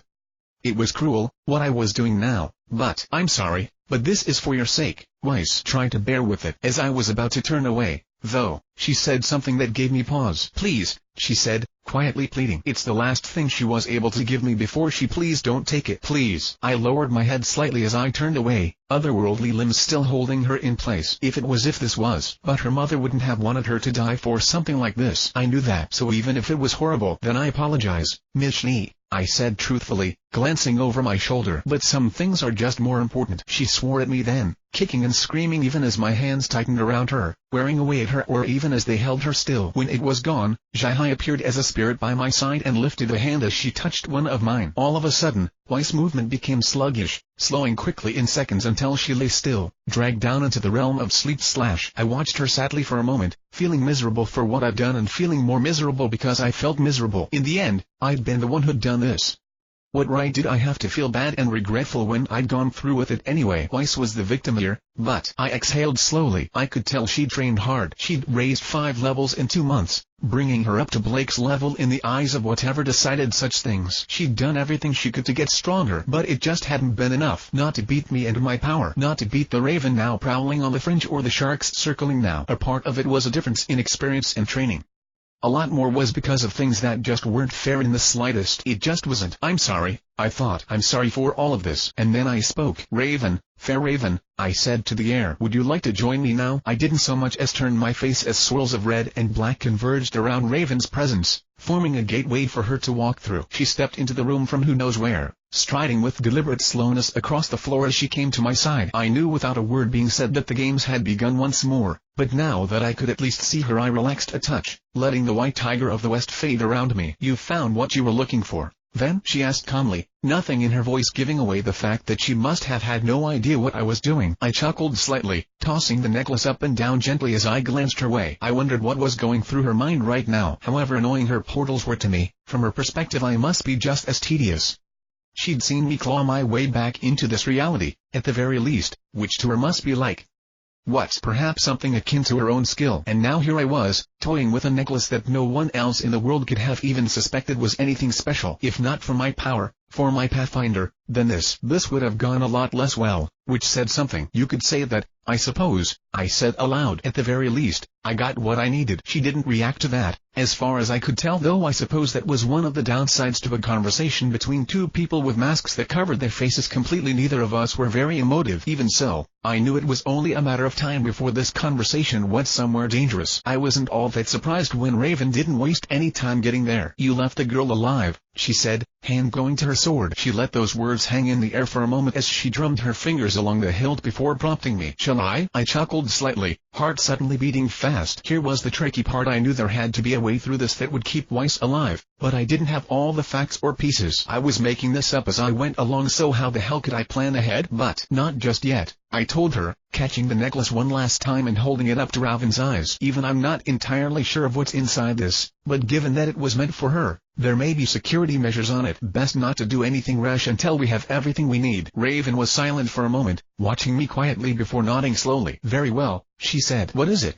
Then, the most valuable thing in the world, I said. Information. About what? She asked. I chuckled again, because I had no idea. Best you see for yourself, I said, clearly hoping I was right. Pathfinder implied, but as vague as it was. Nonetheless, I clenched my fingers around the necklace and let Crocea Moors get to work. Outer layers melted out of the way, revealing what was contained within, and light emerged as I opened my hand, rising to form a holographic screen. Specifically, a password screen. Damn, I couldn't say I was surprised, and I really didn't have any right to complain about people making things difficult for thieves, but I was kind of trying to save someone's life here. A little cooperation would be nice. I didn't react visibly, though, couldn't risk giving any sign of my sudden uncertainty away. Whatever the hell was in this necklace, it was worthless if we couldn't get to it, and worthless data wouldn't save Weiss' life. Worse, with the impression I had just given, if they really thought it was valuable, then they might hurt Weiss to get it or threat those she cared about. I couldn't.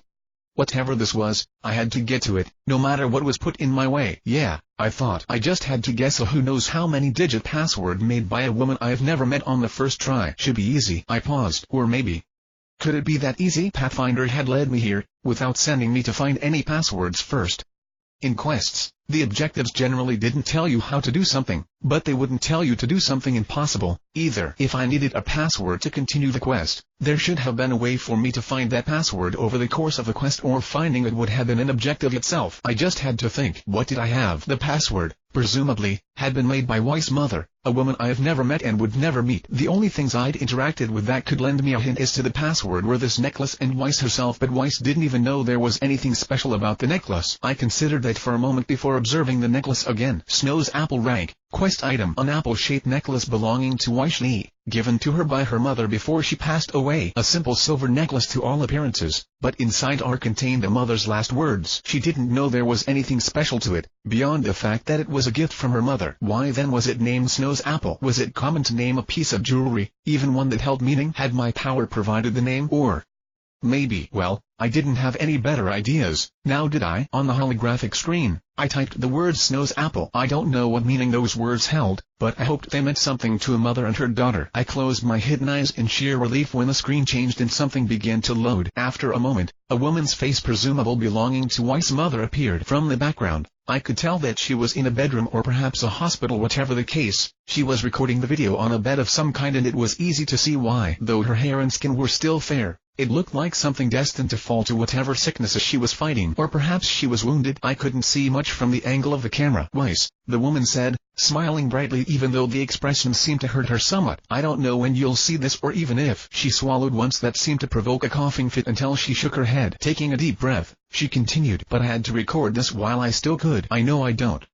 They don't let you see me much anymore, and that hurts, but it's probably for the best. She seemed to stumble over the words slightly, but she pushed through as best she could. Some days I'm not myself. I don't always remember everyone, even the people I love the most. Once, I was told that the last time I saw her, I couldn't remember Winter's face, and I can only imagine how. She paused for a moment, eyes blinking shut as tears gathered at the corners. I felt horrible watching this, like a voyeur peering in on what was supposed to be a private moment between mother and daughter, but I had to keep going.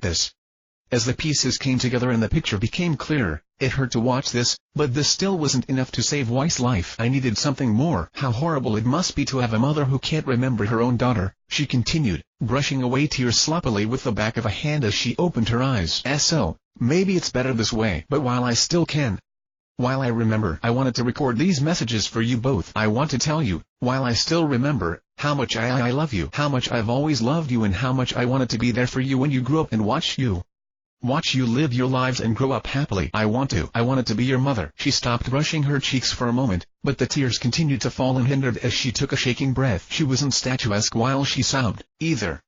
Her eyes and cheeks reddened. They looked like they'd gotten a lot of that lately, too, while her nose became stuffed, altering her voice. It was the type of crying that was hard to look at because it looked real. This was a person crying. I watched anyway, not averting my eyes. I didn't have any right to complain now. But it looks like that might not be possible, she said at last. So I'll record this for you both. There's more I want to say than I ever could, but I don't know how much time I have, but I want you to have this. I feel horrible passing this on to you, but I'm sure you've already heard us fighting. Your father and I, we always disagreed on a lot of things, since the day our parents first introduced us. It seems silly now, but the first time we met I got so upset over something stupid he said that I threw a punch bowl at him. A smile flickered across her face, as brilliant as it was fleeting. The only thing we've never disagreed about is the two of you and how much we love you. I know he's not very good at showing it, especially since I became like this. He's gotten colder and tries to act like nothing's wrong, even when she swallowed, turning away. I love him. I have since my 16th birthday. Did I ever tell you about that? He doesn't look it, but your father can be romantic when he wants to. But after your grandfather and grandmother after he took over the business, he can be cold, too. Pragmatic, he says, and maybe that's true, but cold most of all. And we fought about it.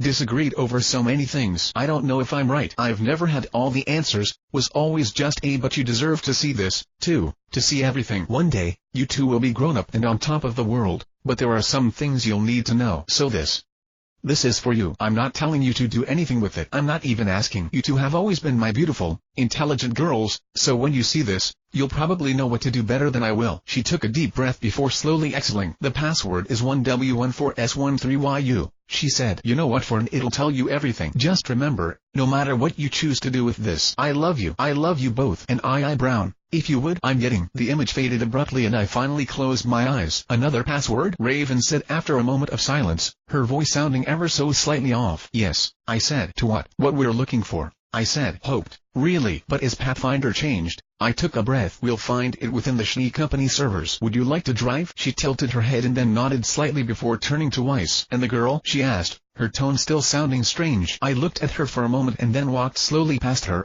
kneeling by Weiss's side. My fingers curled around the necklace again as Crocia Moore shaped the metal back into its original form. Slowly, I lowered my hand over her neck, letting the two halves of the chain pull on either side before tilting my hand and dropping the pendant on her chest. "Her mother gave you something valuable," I said, "and so I will repay her words." And perhaps I closed my eyes and chuckled, glancing over my shoulder to look at Raven. "Perhaps I'm feeling vaguely sentimental," I said, remembering what Adam had told me about his family so long ago. She would know about it, surely, but would it matter to her? Even you and I can understand the bond between parent and child. Even if it's not the wisest decision, I prove she's no threat, so I'll allow her to see her mother's face again, at the very least. I've never been much for passing on grudges, either, so is that okay with you, Raven? She looked from me to the girl and for a moment I thought she wouldn't say anything or, worse, that she would disagree, but when she spoke, "Very well," she said. "It doesn't matter, so long as it doesn't affect the mission. We got what we came for." I chuckled and it wasn't entirely faked. I felt so relieved. "Shall we go, then?" I asked before she waved her sword, a portal opening in the space before us. Without a word, she stepped through and I rose to follow before pausing, sighing slightly. "One last thing before I go," I thought. I reached into my inventory and drew out the blade I'd taken from her so long ago, placing it by her side. It was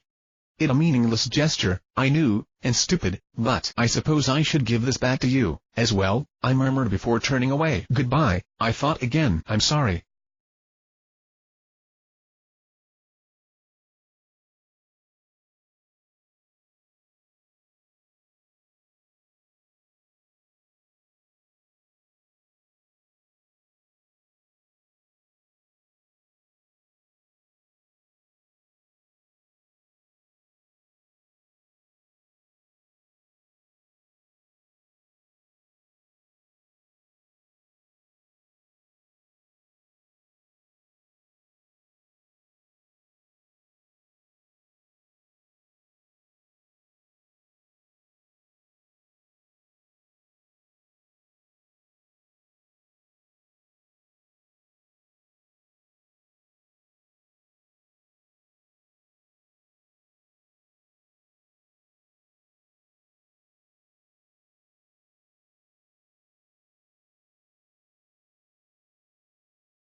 The games we play. Hacking. Stepping through Raven's portal was an experience. It was like, I wasn't even sure how to describe it, really. Spots of differing temperatures played across my skin and whirling patterns as the world shifted before my eyes. Beneath the lens of my clairvoyance, it was more than a vortex of red and black. I didn't even know what it was. But space bent and shrank, almost as if being crushed by the fist of some enormous being, and then it was over. I stepped out on the other side as though I'd just walked through an open doorway. I took a deep breath, silently bringing up my map to check where we were. There didn't seem to be any problems on that front, not that I'd really expected any so long as Raven was under the impression that I had a technique similar to her own. If not, I might have been a little worried about being stranded somewhere unpleasant, but well, it seemed I could rely on Pathfinder in this regard as well. Good. Its minor hints were pretty much all that was keeping me afloat at this point. Turning my attention towards Raven, I saw her gazing at a building across the street and opened my mouth to say something before pausing, considering Levant and Volturnus appeared beside me, invisible to any eyes but my own, and all at once my senses spread through shifting currents and grids of power lines. It only took me a moment to confirm my suspicions. We weren't in the building we were aiming for. Close to it, enough so that we appeared to be next to the marker on my map, but we weren't there. But I could trace a path across the street in a web of light, through walls and floors and even below the ground, and there it was. As I figured, right below the building Raven was watched were rows and rows of servers, bright to my lightning elemental's eyes. But those weren't the only things he sensed. Worried about the cameras, Raven, I guessed, inserting a slight smile to my voice. Raven's hair swayed as if her face had twitched in my direction, but she didn't look away from her target. Presumably she was scanning the interior for the safest way in. "Third floor, second window from the right. It's an empty room. No people, no cameras. I take it you know where everything else in the building is?" Raven said neutrally. I did now, I thought, as my elementals guided their power through it. "Naturally," I said aloud as if it were nothing. "The cameras are monitored from a room on the third floor as well. Once we're inside, I'll disable all the cameras, shut down the communications in that room, and rush to disable the guard inside. Afterwards, we'll access the server from one of the computers, get what we need, and leave. If that's alright with you?" She said nothing for a moment, turning to face me. Though her mask gave nothing away, I imagine she had an annoyed expression on her face. For my part, I just smiled at her, holding a hand out graciously towards the window. "I'll take point, I suppose," I said. "No sense taking any chances now, is there?" She was silent for another long moment before a portal began to converge in front of me. "Watch your step," she said as I walked towards it, and though there was no particular inflection to her tone, I figured it was probably a reminder of all the places she could send me with her creation. But given that Levant sensed the other portal in the room I designated and double-checked by sending a current of air through it, I wasn't that worried by it. "I'll sure to do that," I said as I strolled into the portal, emerging in the building. At once, Volturnus finished his infestation of their power lines and promptly turned off all the cameras in the building before reaching into the control room and shutting down monitors, a computer, and a scroll. I felt the guard rise suddenly in alarm through Levant, hand going to the computer first in an attempt to restart it before reaching for his scroll. When that turned out to be a dead end, too, however, he turned towards the door, probably going to find someone. I found him first and with a gentle touch, he stopped in place, fainting swiftly as I got inside his system. I caught him and put him back into his chair, taking a few items off his person before leaving the room as quickly as I'd come. To be honest, I was glad that Raven was hesitant to go in first. She was. I still didn't know enough about her to really guess what she'd do. She might kill anything that got in her way, paint these halls red in the blood of innocent workers, or God only knows, or maybe she'd do nothing and slip in without leaving a trace behind. I had no way of knowing, but with innocent lives on the line, I'd rather handle this myself, even if it meant doing something bad. It was like the difference between getting your car stolen by a drug addict and a professional, I suppose.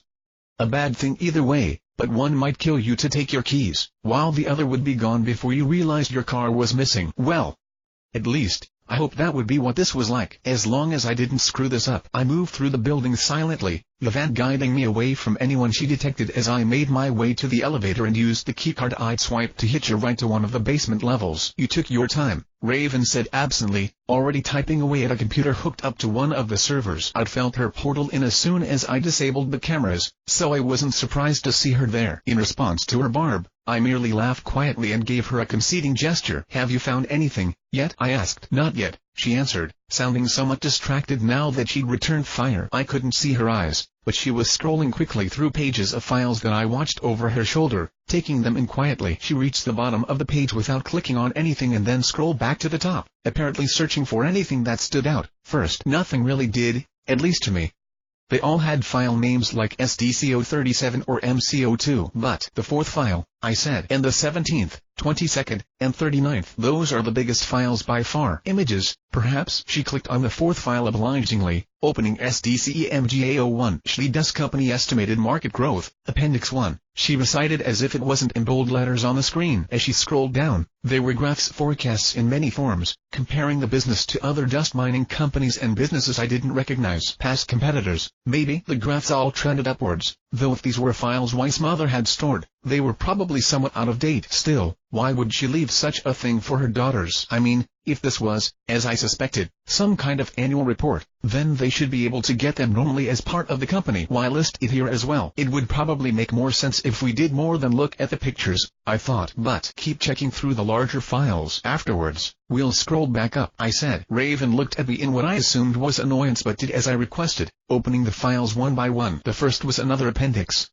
A series of maps, marked in various colors. Of the top 4 pictures, I recognized the area surrounding Atlas, Mistral, and Vale immediately, which meant the one that wasn't immediately familiar to me was probably Vaco. But the markings I frowned for a moment, eyes tracking up to the one of Vale and then to the north of it.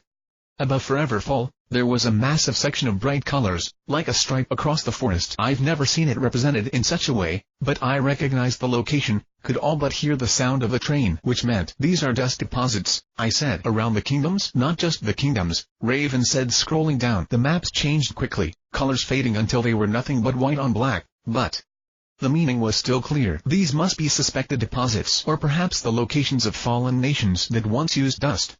Either way, they're far beyond the reach of the Schley Dust Company or the kingdoms. Any mining facility set out there would be torn apart by the Grim. I hummed slightly in agreement, frowning as something niggled at me. Like pieces about to come together. But Raven reached the bottom of the window and closed it, moving on to the next efficiently. Yet another appendix, this time with sets of pictures. Each set held 2 identical scans, but one appeared to have been colored after the fact, marking sections in reds, blues, yellows, and greens. Below those 2 pictures were another set that looked so different that it took me a moment to realize they were of the same place, but later the colored sections had shrunk greatly, but the surrounding area still looked very similar. The pieces clicked into place, and without thinking I brushed Robin's hand away, ignoring her look as I took over. I scrolled through the file quickly, watching the indicated sections shrink steadily until about a third of the way down the page, the pictures changed to show a new place and the process repeated. It did so again 2 more times before I reached the bottom of the file and closed it, opening the 39th file. Yet another appendix, showing downward trends, estimates. I closed it and went back to the top, opening the first file and then rolling down the page swiftly as my eyes scanned, relying on my massive intelligence score to remember. I reached the bottom, closed it, and moved on to the next one. Too slow, I thought as I read the 34-page document. In a few seconds light rose around me, the white tiger of the West taking form. I opened another file, hit the bottom in a second flat, and opened the next, again and again and again. With my massively boosted speed and the processing capacity of my clairvoyance, I could read the words as fast as the computer could render them, taking in everything I saw. Phrases stood out like response from the government, the alternatives, long-term effects, market crash, negotiations, more efficient methods, regulations. But in the end, it all came back to the same thing: dwindling supply, estimated decline, running out. This was inevitable, a disturbingly calm part of me thought. Non-renewable resources, by their very definition, ran out. With the tiny landmass humanity was forced to inhabit, it was a miracle that we hadn't run out already, that we'd even been located near a large supply in the first place. The Grimm covered the vast majority of the planet. Naturally, they cut us off from most of its resources in the process. We all knew this was coming, really, had heard about the idea. But it's about dust, I said calmly, still reading rapidly as windows flashed across the screen. I felt the strain of the white tiger's draw on my power but didn't really care right now.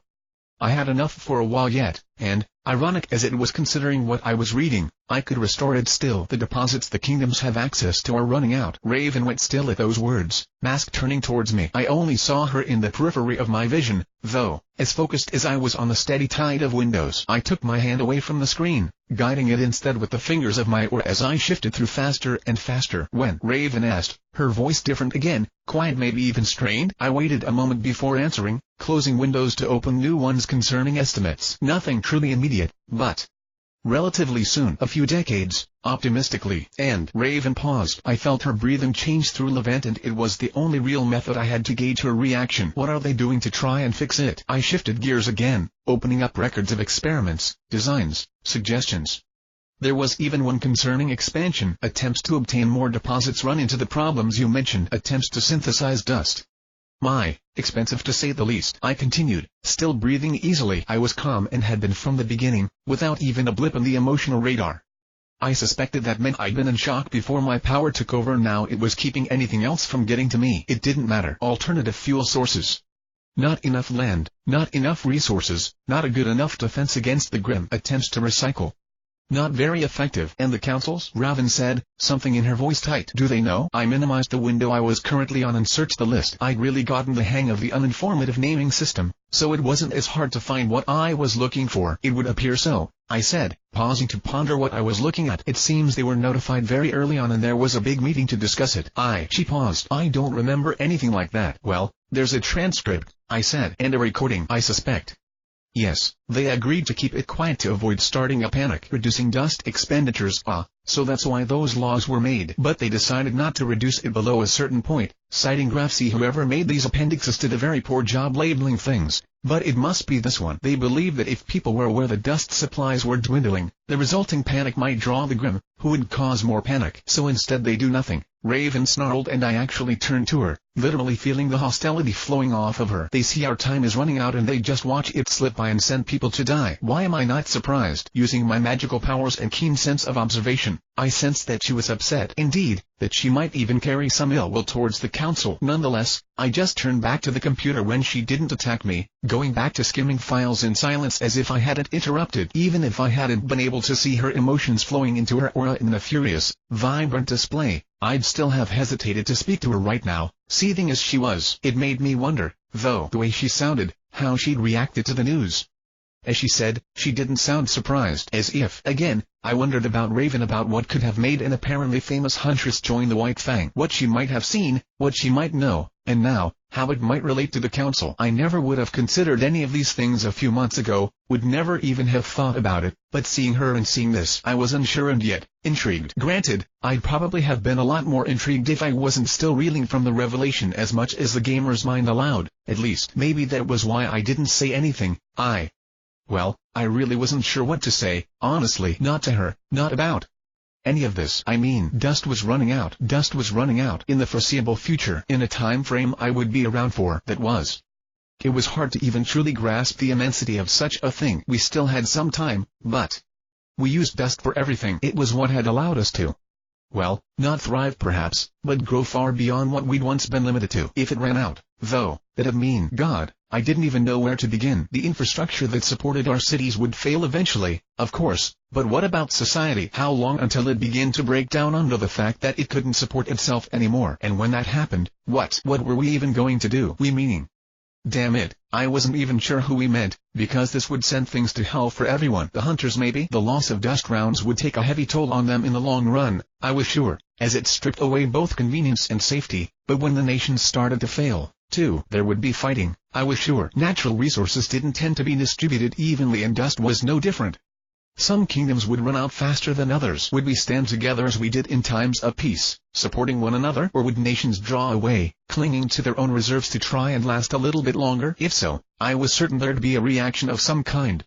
It was bizarrely funny to even think about, since if ever there was a situation where we couldn't afford to be fighting amongst ourselves, it'd be this one. But would this mean war? As fears rose and things worsened, would the hunters be called upon to fight each other? Or maybe I was worrying over nothing. Maybe we'd stand together even in our darkest hour, the terrors at our door binding us even closer as we stood against it. I liked that thought a lot better. But if our defenses failed, if our resources ran out, if fear and panic spread through the kingdoms because we all knew what was coming, would it be enough to make a difference? Or would we just die together instead of dying separately? Or maybe. So yeah, a part of me was curious now, about what the council might know and might be keeping from the public. What type of things had been happening while all of us were completely unaware? Did that have something to do with why Raven stopped being a huntress? All interesting questions. But it probably wasn't the time to ask, and I was struggling to care too much about the answers right now. Maybe later, I'd want to know, but for now I just needed to think, to take this all in and try to find something. A way out? A way through? I didn't know, but I had to find it. And really thinking about it, I didn't even care too much about the fact that I'd been lied to. Maybe it was because of my power, but I didn't feel all that outraged. I could understand Raven's feelings, certainly, understand why countless others would undoubtedly be enraged by the fact and maybe even agree with some of it, but I thought they were probably right about a lot of things. If they'd heard the news, people would panic, and that panic would spread until we were a beacon to every grim on the continent. All telling everyone would do is make things worse and hasten the fall. No, better to keep things quiet, amongst experts and professionals who could pursue actual solutions without making things worse in the process. That there was the potential for things to go so wrong just made it all the more important that cooler heads prevail. Granted, I don't know where to put them morally speaking, considering that they were basically keeping it a secret that we were all probably going to die, but I understood it, even agreed somewhat. The solutions they'd been looking into, on ways to improve efficiency, find alternatives, access new sources, and even attempts to create dust, they'd made sense, even if they hadn't yielded the results they'd hoped for. I thought they were probably going about this as well as they could, under the circumstances. It was a pity these files were so outdated. Perhaps something new had come to light, something I could look into, or perhaps finding that would be the next step. But how? What happens? Raven asked suddenly, voice cutting through my thoughts. What happens when it all comes crashing down? I blinked beneath my mask, thoughts taking a moment to jump tracks. I very nearly asked what she meant before hesitating. It was obvious enough, I guess. I suppose it depends on how it falls, I mused at last, speaking slowly as I continued to sound things out. If the kingdoms manage to stay together, there's at least the possibility of prolonging the inevitable. It's possible that we could find other places to settle, somewhere both near great supplies of dust and shielded from the grim by natural barriers, where the cycle could continue. There must be at least a few places like that on Remnant. It's just a matter of finding them and surviving such a massive journey with the amount of fear such a trip would generate among the people. If so, that'd push back the end by 100 years or so. And who knows, if the kingdoms support one another, perhaps a solution might be found in that time. It would require a great deal of trust, of people holding it together during emergencies, and would cost countless lives to make such a trip and rebuild. But I wouldn't say it was impossible. For a moment, She was silent, breath steadying as her earlier outburst faded away completely and the mask came back on. Several seconds after I finished, she nodded once, taking that in. And assuming that extremely unlikely scenario doesn't happen, I was silent for a moment, mulling the question over before giving my answer. It's likely that many hunters would survive, I said at last. Traveling individually or in small groups, it shouldn't be difficult to fight off most Grimm and avoid the rest. At the same time,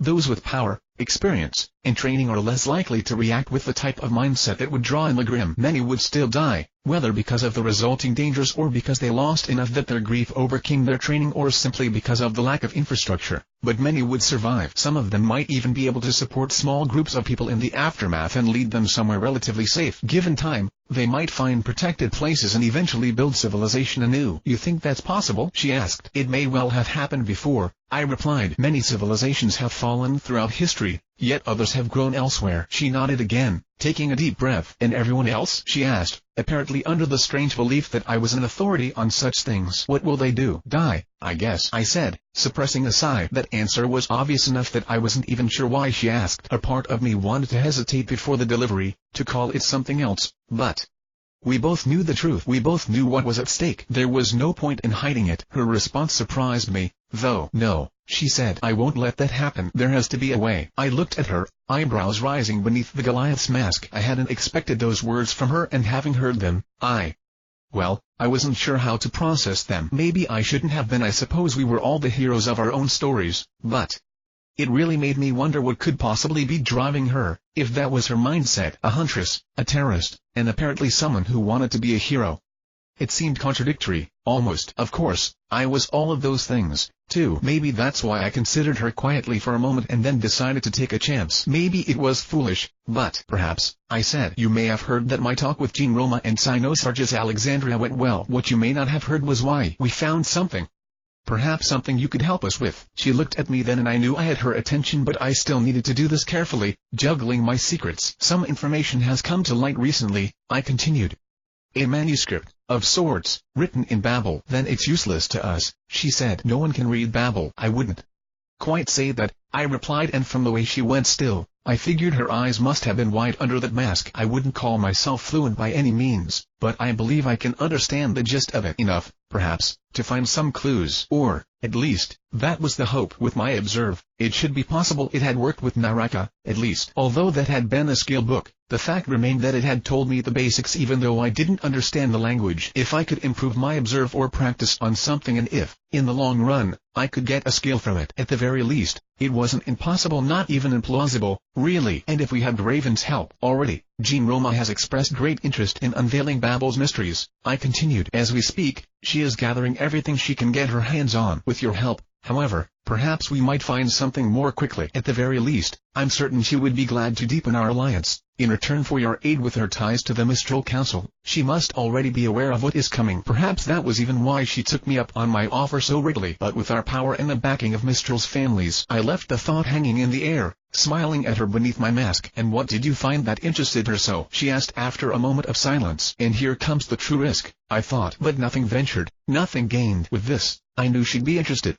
If she felt as strongly about this as she seemed to, I'd make an unspeakable powerful ally out of what had been a deadly threat. And in the face of this problem, of what the whole world was facing, it was worth the risk. This, I said, quickly draining several dust crystals I drew from my inventory before snapping my fingers once. It's called Naraka.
the games we play. Friend request. As the world shifted around us, Raven tensed suddenly. I couldn't blame her, even if I wasn't entirely certain what made her react that way. Naraka was an eerie place. The thousands upon thousands of sounds that people took for granted, distant voices, sounds of motion, all the signs that we weren't alone in an empty world. However, fate just vanished the instant we crossed between worlds, fading in the blink of an eye, because we were alone and the world was empty. Or at least, we would be for a few seconds, until those sounds returned, though what that return signified wouldn't be much better. Honestly, then we'd just be surrounded on all sides in an endlessly hostile world. Instead, where are we? She asked, a sudden edge to her tone. It wasn't fear, though. It was almost. Didn't I just tell you, Raven? I replied. We are in Naraka, a dimensional space crafted by a barrier technique that we believe to have originated in Babel. It's a very interesting technique, layering an empty copy of the world over reality in such a way that they are at once separated and intertwined. But perhaps what is most interesting about it is what occurs within the space created. Raven's mask turned and I felt her attention leave me like I was shrugging off a great weight. I could imagine what she was doing, using her power to sift through the world around us, to see the empty world as she searched for what I spoke of. It wouldn't take her long to find them, I was sure. I saw her stiffen again and assume she'd seen it. The Grim, she confirmed. This place.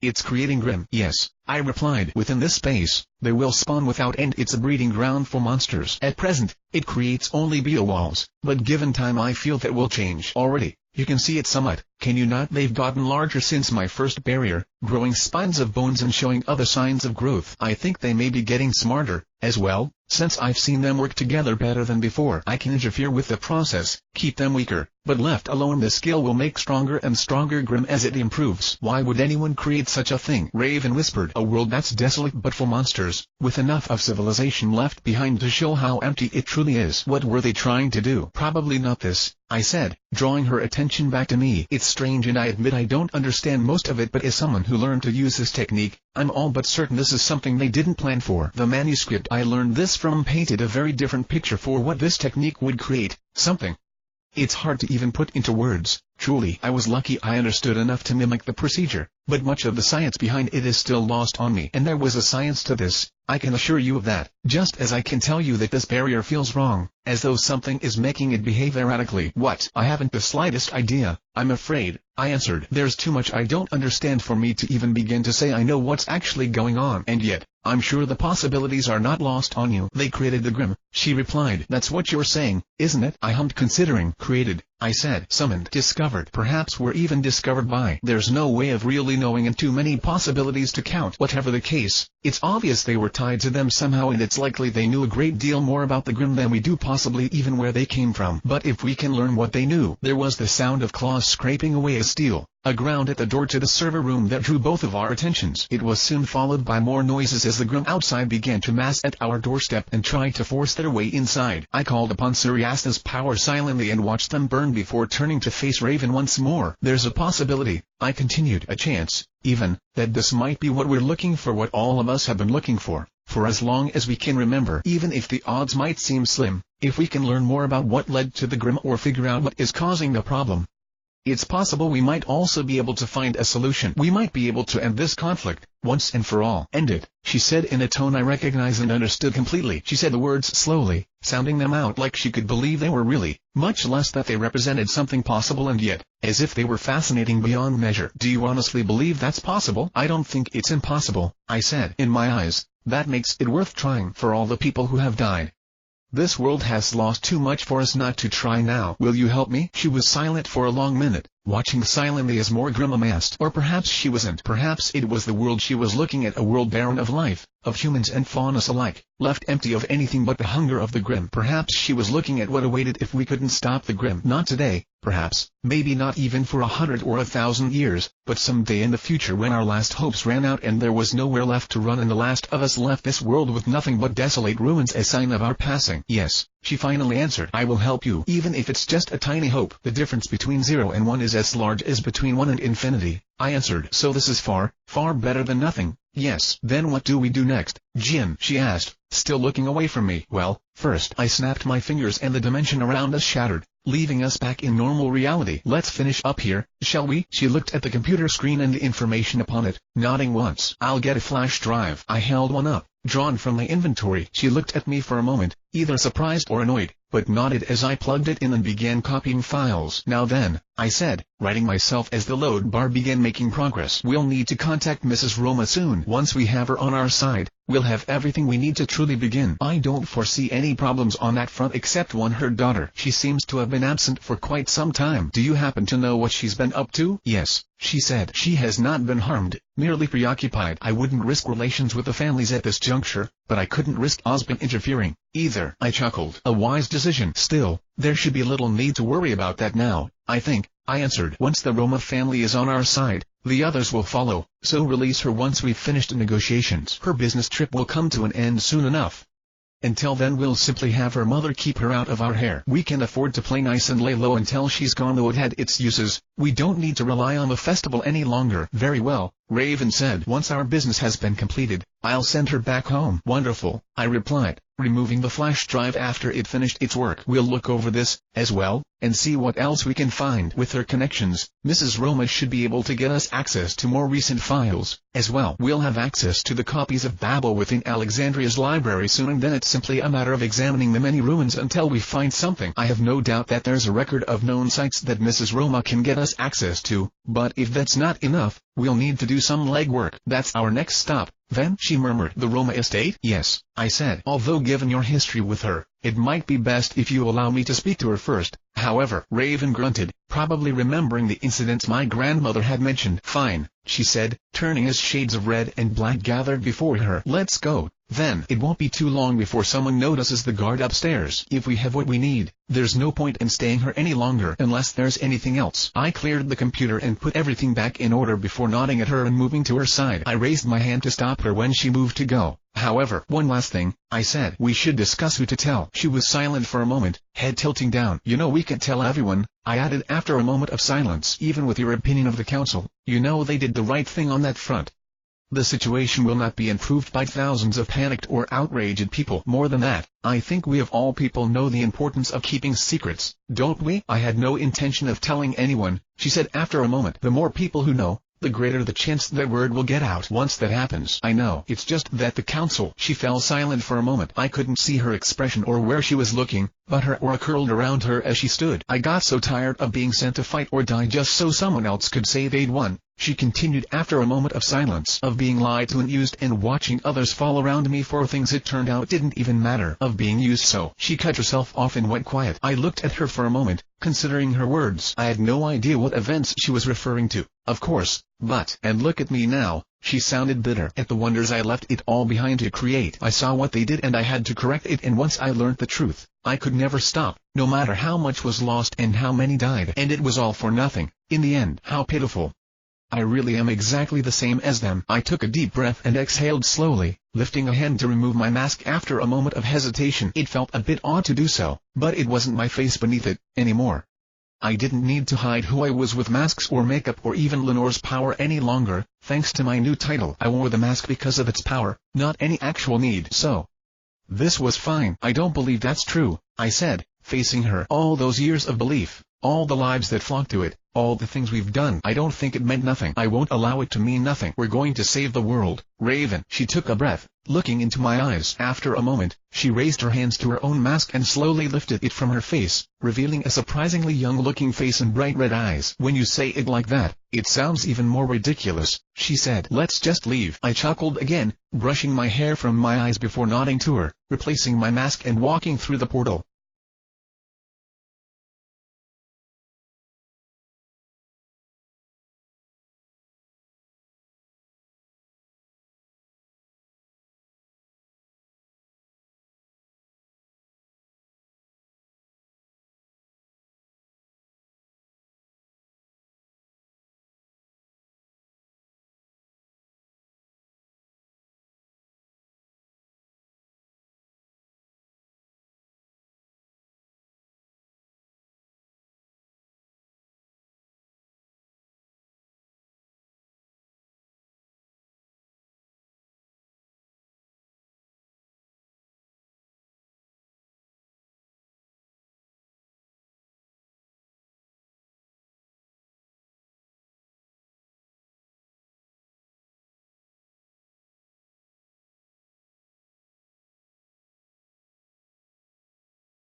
the games we play, bargaining. We made a quick stop by the White Fang's base to make copies of the information we'd gathered and to let things blow over in the city. Given how quickly everything had happened, my grandmother was probably still busy dealing with everything that was happening, and there was probably a lot of fuss over what I'd done with Weiss. So we stayed put for a few hours and discussed a few things about our new mission, ways to contact one another, who to trust, what to tell the others, etc. After enough time had gone by to let things calm down a touch, Raven made a door and we went to have a talk. The portal opened near the Roma estate, just out of sight of the property itself. I strode out of it confidently and let my awareness expand, flooding through the trees and across the carefully trimmed lawn. All around me, I felt life, nearly everywhere in the forest but much rarer in my grandmother's house, which made it easy to find what I was looking for using the largest signs as a reference point. I didn't sense cynosarges anywhere in the house, but Hugo and Enzo stood watch by the front door of the house. In the southwest corner of the house, I ruffled Goo's ears with a carefully controlled breeze as he perked up in response to my presence, but the majority of my focus went to my grandmother in her office, where she was drumming her fingers quietly on the wood of her desk as she watched something on her scroll. Without moving my lips, I spoke to her. "I'm home, grandmother," I whispered into her ear. She jerked in place once before tilting her head slightly as if to better listen to me, fingers stopping their motions instantly. She opened her mouth to speak, but I interrupted her before she could begin. "And Raven's with me." And just like that, she closed her mouth with a click. I saw her lips twitch once as if to say something anyway, but she understood what I was saying, that Raven could be watching as we spoke and that so long as she was here, we both need to be careful about what came out of our mouths. Thankfully, I didn't need a mouth to speak. I could use Levant to form words and make sure I wasn't overheard, whispering into ears without so much as twitching. Even when I was walking right next to her, I could speak without giving anything away. "There's a lot I need to tell you, but we'll have to talk fast. A lot of this probably isn't going to make much sense because of that, but I need you to bear with me. First of all, this is what's happened since we last saw each other. The White Fang found out that Weishli was being housed in Atlas, probably because some guard didn't understand the gravity of the situation. My power alerted me to what was going on just in time and I managed to reach her before anyone else did, but Raven was already spying on her. You can probably imagine how problematic that made things, but I managed to wing it with some help from Pathfinder and divert her attention. You see, Weiss's mother had given her a necklace before passing on, and inside was a recorded message and a password that I managed to access because it turned out to be part of my quest, and I convinced Raven it was more valuable than Weiss's life. Because I was essentially speaking with my thoughts, I didn't have to stop for breath, but I paused for a moment to let that sink in before continuing, and, well, maybe it kinda was. You see, Weiss's mother had recorded a lot of confidential information for her daughters. I haven't had time to go over it all and see everything inside of it, but we know about Dust, grandmother. We saw the Schnee Company reports, the council transcripts, the forecasts, everything. I'm pretty sure you know what I'm talking about already, but just in case you don't, Dust is running out. I read enough to be sure of that, though the reports I saw were pretty old.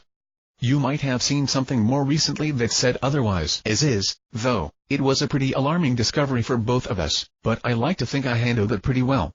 I told Raven about what we discovered with Naraka and about our plans to learn as much as we can from Babel. I showed her Naraka to confirm it and she and I agreed to work together to find a solution. Now here's where things get tricky. My grandmother looked like she was getting a migraine listening to me talk, but there wasn't time to slow things down. She agreed to work with me and she believes I'm working with you, so you and I need to start working together right now. I'm at the edge of your property, disguised as Jianbing, and as far as Raven is concerned, we're close allies. I'm supposed to go up and make sure there are no problems between you and Raven, but odds are good that she'll be watching us the whole time and we only have a short time to make up everything. If there's anything you need to tell me or need to know, say so while you have the chance because I need to come up now. My grandmother took a deep breath. We need to stop letting you wander off alone, she said before going silent for a moment before growling something to herself. Okay, we don't have a lot of time, but we can handle this. I'm as ready as I'll ever be.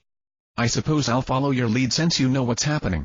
She exhaled slowly, shaking her head. I understood anyway. I lifted a hand, back in my body beside Raven. Wait here, I said. It'll only take a minute. Raven looked up at my grandmother's house, face masked once more. She was silent as I kept walking, not saying a word until I was almost out of sight. Be careful with her, she whispered, apparently just taking it for granted that I could hear. Which I could. In fairness, there's a reason so many people are afraid of the big, bad wolf. Watch your back. There seems little point in that when I have you to watch it for me, I replied, speaking into her ear. She didn't react, at least not that I could see. but felt the weight of her attention settle about me and left her with a chuckle. I checked the area quickly to make sure the coast was clear before walking up to the front door like I owned the place. I gave Hugo and Enzo a glance and they opened the door without a word, letting me in. Inside, I knew it was just my imagination, but the mansion seemed different now. Maybe it was just that I was usually with others while here, but I don't think that was it. Whatever it was though, walking through it now, there sure were a lot of rooms for a house that was so empty. As I walked, muffling my footsteps with Levant, it was almost like I was inside Naraka again. And then I reached my grandmother's office. "Come in," she said as I knocked, and I slid the door open silently as I slipped through. My grandmother glanced up from what she was writing, flickering up to my face as she put her pen down. "Jean, I didn't expect to see you again so soon." "Neither did I, Jean," I replied, leaning against the chair in front of her desk. "But something came up. I take it you're already aware of some of it?" "Of course," she answered. "There was quite a stir over what you did to the Schlieros and I got drawn into it.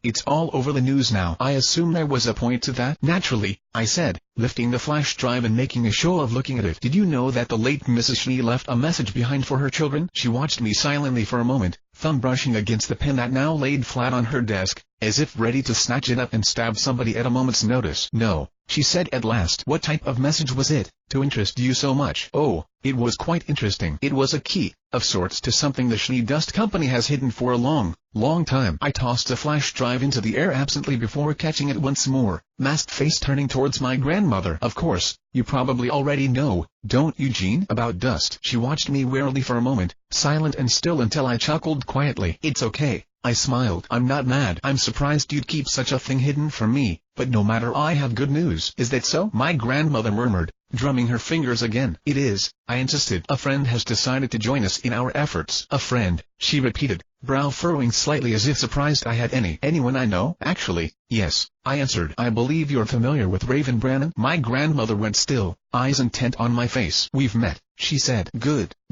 I clapped softly. "Then I take it her involvement won't be an issue? You brought Cynosarges in on this matter, so it seemed only fair." She continued to watch me for a long moment before giving a slight microscopic, really nod. "Very well," she said. "If you vouch for her." "I do," I answered with a smile. "Raven." A portal swirled to life behind me, but I steadfastly refused to turn and look at it. As such, I saw the very real tension go into my grandmother when Raven entered. Everything up until now may have been an act, but the way she reacted to this, there was no doubt about it. She was honestly worried, maybe even afraid. But was it for herself or for me? "Now, I know you two have had your differences," I continued, "but I'm glad you're both able to put them aside in the face of necessity. Raven here even went out of her way to find your daughter, Jean, and volunteered to see her safely home." "As soon as we're done here," Raven murmured, just a step behind me, eyes focused intently on my grandmother just as my grandmothers were focused on her. I spread a hand, smiling beneath my mask as I finally took a seat, relaxed amidst the tension. "Then let's finish quickly," I said, gesturing graciously. "Since she must be worried, Raven has offered her aid in our search for Babel, and with her help, I foresee us accomplishing a great deal. After we're done searching through the library's records, it may become necessary to search the ruins themselves.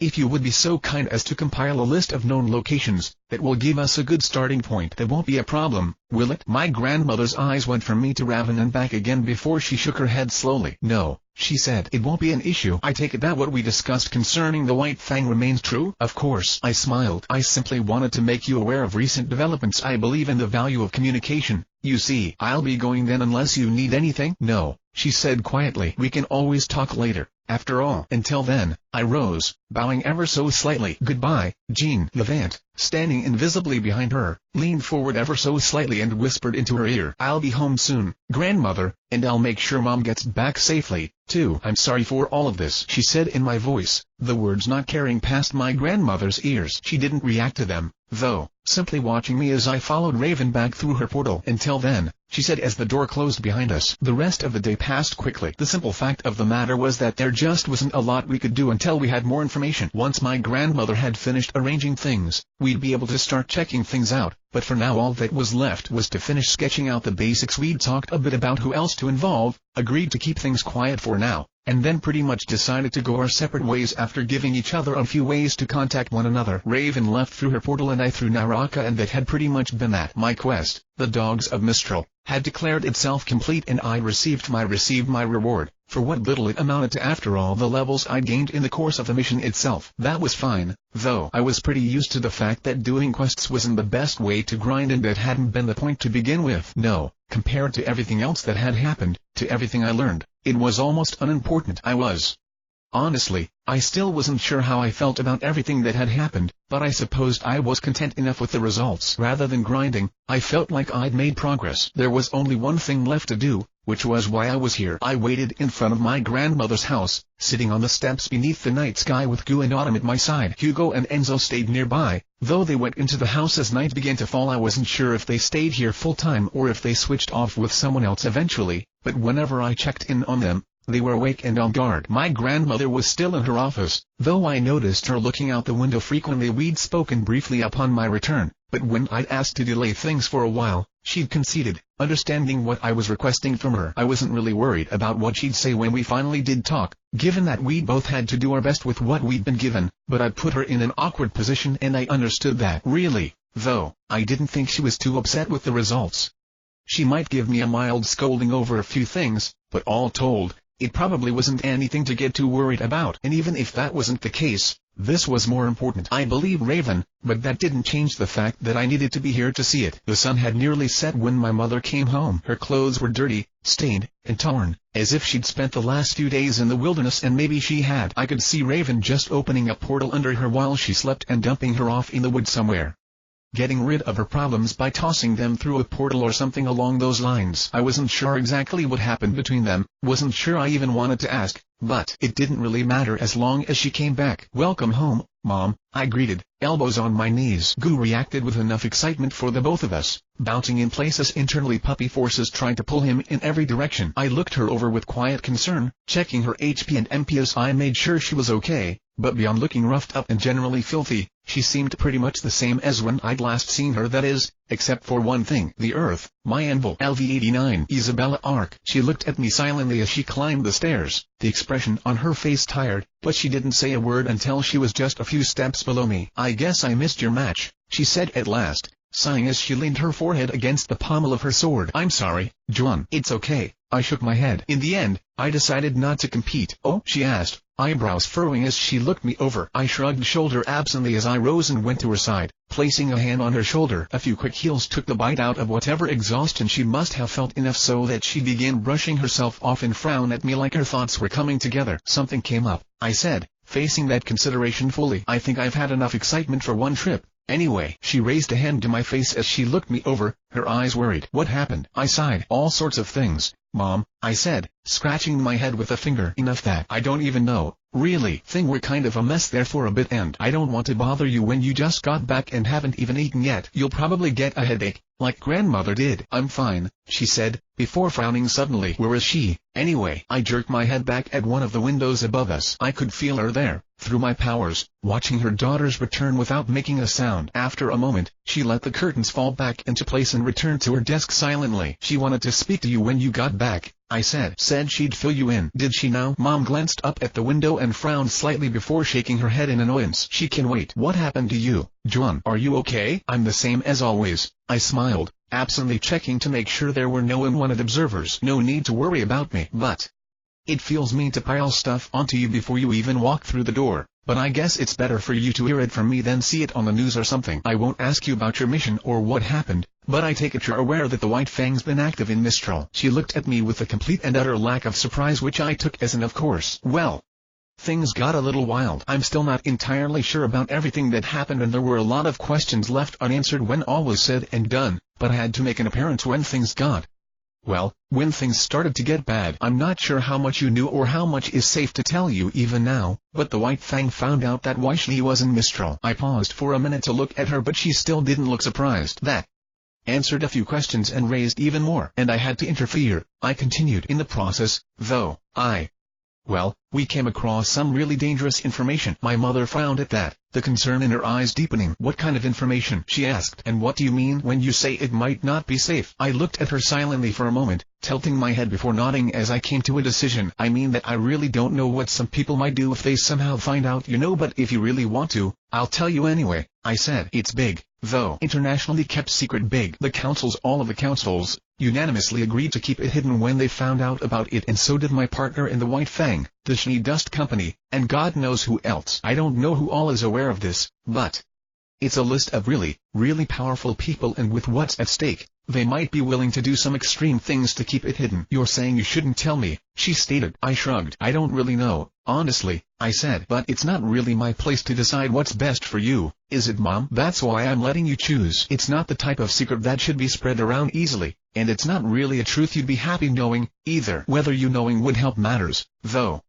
Well, I'm not sure, but I trust you and I respect you, so I'll let you decide for yourself. She looked me up and down slowly before closing her eyes. What did they get you wrapped up in, Jaune? She murmured before leaning her forehead against mine. I noticed belatedly that I'd gotten taller than her at some point during the last few months. I didn't mean for you to get involved in all this. I shrugged again. It's fine, I said, not wanting her to worry but fully aware that she would no matter what I did. It was nothing I couldn't handle. It's not a matter of what you can and cannot handle, she said, opening her eyes to meet mine. You've gotten even stronger while I was away, haven't you? A little bit, I guess, I replied, smiling slightly. Like I said, a lot happened. She nodded slightly, the motion pushing my own head back. Did you manage to get your wisdom over 90? She asked. Over 100, I answered. I'm level 46 now, Mom. I can even see your level now. Level 40, she began incredulously before stopping herself. I assume there's a story there, too, but we'll put that aside for the time being. But since you're so wise now, why don't I ask you for advice? What do you think, Jaune? Should you tell me? I considered that for a moment before smiling at her. I don't think it makes a lot of difference either way, honestly, I told her. I think you'll be worried, but everything will be okay because I'll make sure of it. I just wanted you to know what's at stake before you got involved in this. If you really want to, though, it might not be a bad idea to speak to grandmother or Ozpin. Or Ozpin, she repeated. What does he have to do with this? I'm not sure, to be honest, but we figure he probably knows or at least suspects. I snorted. I talked to grandmother about it and she said it might be a good idea to bring him in on things even if he doesn't,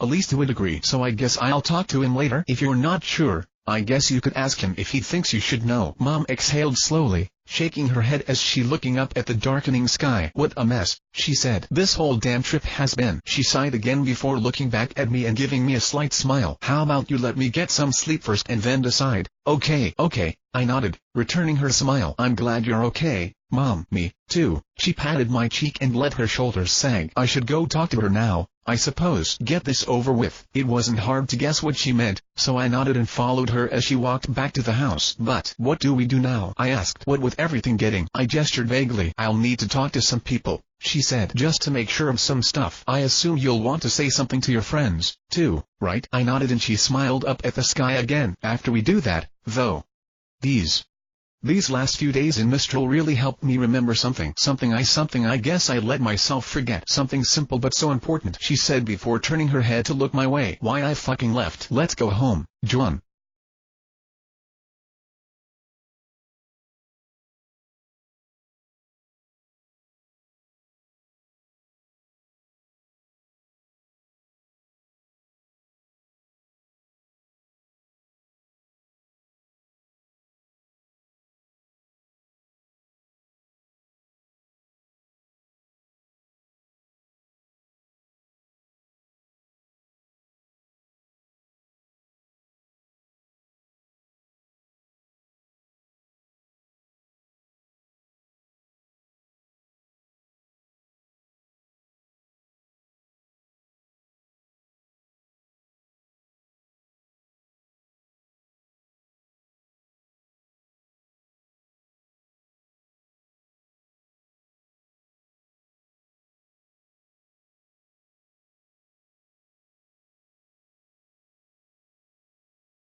The games we play. Third interlude. Blake Belladonna. Amazing, one of them whispered, gathered around the TV. She didn't need to even look up from her book to know what they were talking about. After all, it was the only thing anyone was talking about lately. In the White Fang, on the news, even when she went into the city, it seemed like the only thing anyone thought worth discussing the most recent attack by Jianbing. And yet, she couldn't help but listen as they continued. Coming to you live from the Pensman where just earlier today, the White Fang terrorist going by the name Jianbing attacked the SDC Ariswishni for the second time. Guards stationed throughout the building claimed to have seen and heard nothing during the attack, and it is still unknown how he entered or exited the building, as his presence was not noticed until a routine check found the heiress and her bodyguards unconscious in her room. What the White Fang leader intended to accomplish with this attack is unknown, but it is believed to be linked to a nearly assault on the Gora building, which hosts and maintains servers for many companies, including the local branch of the SDC. It is suspected that the White Fang may have been after something in their files, but what remains a mystery. Heiress Weishni, now under guard in a local hospital, has refrained from commenting and now awaits the arrival of her father from Atlas. With countless questions and so little in the way of answers, we are left to wonder what was Jianbing after? How will the SDC respond to this attack? And, perhaps most frighteningly of all, what do these displays mean for the growing threat of the White Fang? Got in without any of them noticing, one of the masked faunas watching whispered with a grin. I heard half the guards got fired, right off the bat. How do you think he got in? Another wondered. I heard some of the big guys saying they were going to attack the building, but he was already inside when they found out the Shni were in town. I heard the rat saying he's been working with the boss lady lately, a third mentioned, and I heard she made some kind of portal a few days ago. Maybe she couldn't be. I was there for that, and while she made a portal, I didn't really get the idea that they friend, you know? I thought they were going to fight for a minute there. Yeah, but you're stupid, the first speaker snorted. They're obviously close, given their ranks. Hell, I heard they spend most of the day working together downstairs and no one's seen them leave yet. It's been, like,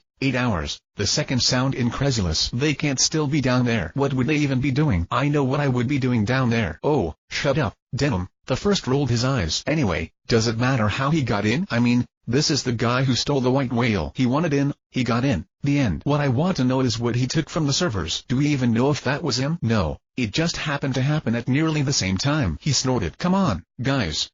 There had to be a reason why he left the girl alive. He interrogated her and then broke into the servers to get what he needed. Interrogated? The third speaker sounded skeptical. And no one noticed? It's hard to interrogate someone quietly. She's a Shni. The second snorted. I bet all it took was a look and she sang like a songbird. I heard she fainted, too. There was some snickering at that. What I don't get is why he left her alive, though. I mean, he got what he needed, obviously, so why let her go? A message. One of them sounded sure. He could have killed her any time he wanted and they wouldn't have even noticed until he was gone. Let them sleep on that, I guess, but I still say he should have just ended it. Scaring them is great and all, but would they have been less frightened if they walked in to find a corpse? Maybe he was worried about what the SDC would do if their heiress died.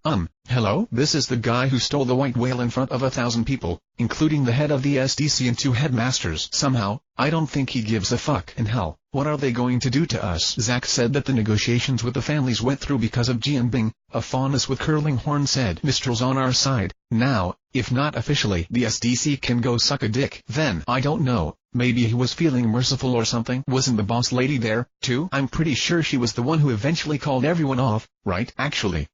Yeah, she was. Then. No, there's definitely a reason they left he alive then. Maybe they still need her for something. What? How the fuck would I know? Well, I guess it depends on what they took from her, so there's no really way to know. Actually, doesn't Taurus work for both of them? Jian saved him at the white whale thing and I thought he had some connection to the boss lady. You think maybe he knows? Adam? Well, yeah, he probably knows, but that guy is, like, super busy. I'm surprised he has time to breathe. And, we're probably talking about top secret information here, guys. Somehow, I don't think anyone who knows is going to go, oh, sure, let me tell you everything. It was just a thought, dude, he said before pausing. You know, Adam's really busy, but we could always ask Blake. She's his student, right? Maybe she knows what's going on. She's probably busy, too. She's always around Adam, isn't she? She's right over there. They all turned towards her at once. So she is. One of them said, hey, Blake, do you know what's going on? She thought about just ignoring them, for all that she'd been listening in up till now, but the truth was, no. She answered honestly, no idea. Oh, one of them said awkwardly, and it was at times like these that she wished she could just look above people's heads and know their names like John, because she honestly didn't remember any of these people. We just, I know, she answered, closing her book as she rose. It's no problem.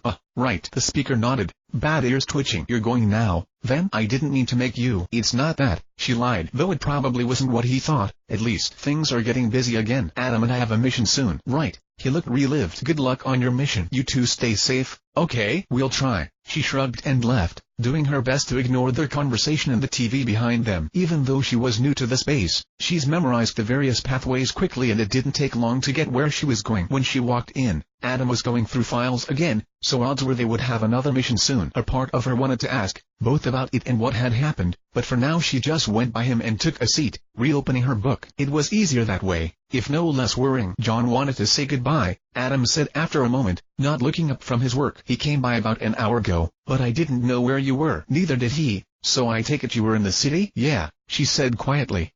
I needed to clear my head. Was he okay? Same as always, Adam snorted, but there was a slight smile on his face. No point worrying about that guy. He's gotten really strong. She nodded, looking away. Did he tell you what happened? Just a little, to clear up some stuff. Mostly, he said to ask my teacher. Did you? Not yet. He shrugged. Those two. I guess they're both busy now. Maybe. She nodded before taking a deep, steadying breath. What now? Adam looking at her for a moment before understanding. Oh, just the usual. We'll be heading back to Vital soon. Give it a week or two to make sure everything's okay here and we'll leave. Vale? She asked. Or Vaco? Either or, he said. Things have died down some lately, so it shouldn't be an issue either way. Of course, she said, shutting her eyes slowly as she rested her head against the back of her chair. What are we going to do now? I just told you. The White Fang. I mean, she corrected. What are we going to do next, Adam? He was silent for a long minute. Adam? We'll keep going, Blake, he said, his tone sounding a bit tired for some reason. Of course, we'll keep going. You know that. And then it was her turn to be quiet. She considered what he was saying and knew what he meant and just nodded. It was true, after all. Yeah, she said. Of course, Blake, he began to say before cutting himself off and just stared at her for a moment. In the end, he left whatever it was unspoken and returned to his reports. In the end, maybe it didn't matter. She'd already made her decision. There was only one more thing to do. Several weeks passed before they returned to Vale. Maybe Adam had been avoiding it deliberately. Maybe they both had. Deep down, she wondered if he knew what was coming. He probably did, but that didn't make it any less inevitable. Eventually, duty called and they both answered. Returning to the city of Vale, she didn't ask what the mission was and Adam didn't say, but when she said she was going to Tucson's book trade, he'd looked at her and they'd both known it was a lie. But he'd still nodded and she'd still left and soon she'd made her way to her destination. It was a long time in coming, she thought. She was almost as frightened to end this as she was relieved for it to be over. But there was no turning back now. She knocked. Be right there. A voice cried from within the house and a moment later the door opened. Jaune Arc blinked at her, looking briefly surprised to see her at her doorstep before smiling. Oh, hey Blake, didn't expect to see you here. I tried to say goodbye and Mistral but I guess you were busy. She nodded once and took a deep breath. I've decided to leave the White Fang, she said by way of greeting, making him blink again. He said. Okay, she questioned, not sure why she was even surprised by the blussy reaction. Well, he scratched his head and shrugged. If that's what you want, it's your choice. I guess I am not that surprised, either. I mean, things weren't really going the way you wanted and well, I didn't help much. Sorry. It's not your fault. She shook her head. She shook her head but smiled slightly. For all that she'd been dreading it, perhaps she'd known that it'd be like this and to get it over with. For the first time in years, she felt at ease. Maybe he noticed that, because he smiled, too. Does Adam know yet? He asked. She took another deep breath and sighed. No, she admitted. I didn't know how to tell him. Goodbye usually works, he said and shrugged at her look, smile refusing to fade. Hey, I'm just saying. Still, that's not really what I meant. Does he know that you want to leave? Yeah, I think so, she whispered before nodding. Yes, he does. That's good. Then, he mused. He'll probably come by here soon, too. You want me to tell him anything for you? He already knows everything important, she answered. Cool, he nodded. You need me for something? No, I thought you deserved to know that I was leaving. She looked up at the morning sky. After everything, you didn't have to tell me anything, Blake, he replied, shaking his head. It's your life, after all. There's no reason for you to do anything you hate. I know, it's just. She trailed off. I was the one who dragged you into all of this. I got you wrapped up in the White Fang and now it feels like I'm the one giving up after everything. When you dragged me into this, he repeated and then laughed a little under his breath. Blake,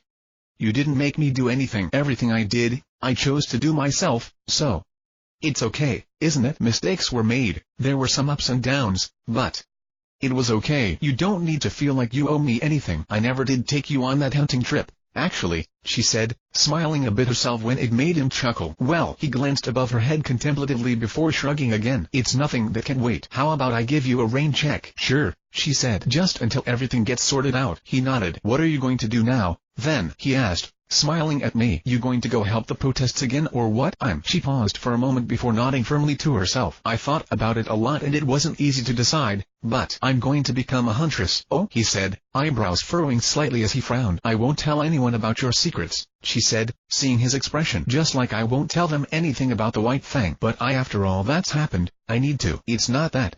I understand completely. I was just thinking about something else, is all, he said, nodding again as his smile returned. Maybe I'll see you around, then. Have you given any thought to where you want to go? I was thinking here, she said. In Vale where? Well, where everything seemed to start. There are a few things I need to do and it'll take a few months to wrap everything up, but this seems like a good place. Beacon, huh? He said. Cool. You know, I'm going to speak to the headmaster soon. Anyway, do you want me to put in a good word for you? She smiled at him again but shook her head. Thank you for the offer, she answered resolutely. But no. I think I want to do this myself. And for myself. He looked her over once and then leaned against the door frame. Okay, he said. If it's you, you shouldn't have any problems. I'll see you around then, Blake. Yeah. She shut her eyes and looked up as the sky continued to lighten and the night truly came to an end. I'll see you later, Jaune. Stay safe. Okay. Yeah. Good luck, Blake, he said as she began to walk away. Thank you, she answered back, pausing for a moment to glance over her shoulder. For everything. Really?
The games we play. Practice mode. I watched Blake go in silence, a little happy, a little worried. She'd seemed uncertain but also content. Maybe. I guess the whole White Fang thing must have been weighing her down for a long time, so leaving.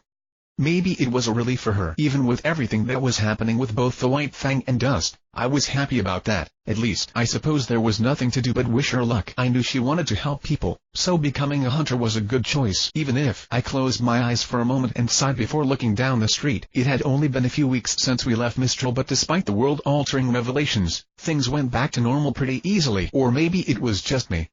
My downtime generally consisted of training around the clock, so there wasn't a lot of room for alteration there, except in what I trained, which, in this case, was mostly my new skills. I just came home and mostly slipped back into things as if nothing had happened, and since the rest of the world didn't know about Dust. Well, life went on. It was a little odd, actually, but mostly because it didn't bother me and it wasn't completely unchanged. Of course, my grandmother sent me copies of the Babel texts she obtained and I pursued them as I got them. Most of them seemed to be dead ends, stuff like tomb markings for such and such or a calendar. That type of thing. Maybe if I'd actually been able to read it all, it would have been more useful, but with the small summary my observed gaze, I didn't get much for it. Still, it was a place to start and I'd begun to make a map, marking the locations each had been drawn from. Perhaps if I went there in person, I'd see more. If nothing else, the placement and dating of the relics might tell us something. If we could nail down even just when the Grim began to show up in such markings, it'd be useful. For now though, my grandmother was still gathering and organizing everything while Raven was doing her own thing. As such, there wasn't much to do but keep living my life. So Goo, Autumn, and I spent a lot of our time together training. Not today, though. Today, both were out with Mom in the city. I had something else planned. Who was that? My dad asked, coming up behind me with a cup in his hands. Despite my expectations, he'd kept both the house and himself in order, though he may have just cleaned up after himself. He'd claimed to have had a blast while we were away, whatever that meant. I honestly wasn't sure if he'd give me a straight answer if I asked, which may have been just as well, because I also wasn't sure if I wanted to know. Oh, just a friend saying her goodbyes, I answered vaguely, turning to face him. The thunder, my hammer. LV90. Jaune Arc. Oh, he drew the word out. Mysterious, aren't we? Might work better if you weren't trying it on me, kid. Let's see, was it Blake? Or was it Adam? I quirked an eyebrow at him, a tad surprised. Then again, I suppose I didn't have many friends on this continent. Probably wasn't too hard to narrow down. Yeah, I answered. It was Blake. He clicked his tongue. I had that one. I shouldn't have hedged, he muttered to himself. Is she doing okay? Yeah, I mused, casting a glance back at the door. I think she is. You can probably expect Adam to drop by, too, though, or maybe he'll just send me a message. I don't know. Well, either way is fine, I guess. You ready, Dad? He stretched one last time and shrugged. Of course, he said easily, lifting his massive hammer to rest it against a shoulder. His armor gleamed, simple steel against brown leather. Besides his armor and weapon, he wore a belt with various pouches and carried a large, sleek-looking cylinder over his shoulder. It's been a while since you and I got to hang out together, Jaune. Time for some good, Old-fashioned male bonding. Whatever, Dad, I said with a smile. We want to go out into the woods for this. Why bother? He asked. We might as well just do it here. I looked around and shrugged. I guess it really didn't make much difference. A snap of my fingers and we were in Naraka. Thanks to a few weeks of steady practices and my boosted MP regeneration within my barrier techniques, I'd gotten it to the point that it was a little less merciless, cost-wise, so it only ate about half of my MP instead of nearly all of it. All told,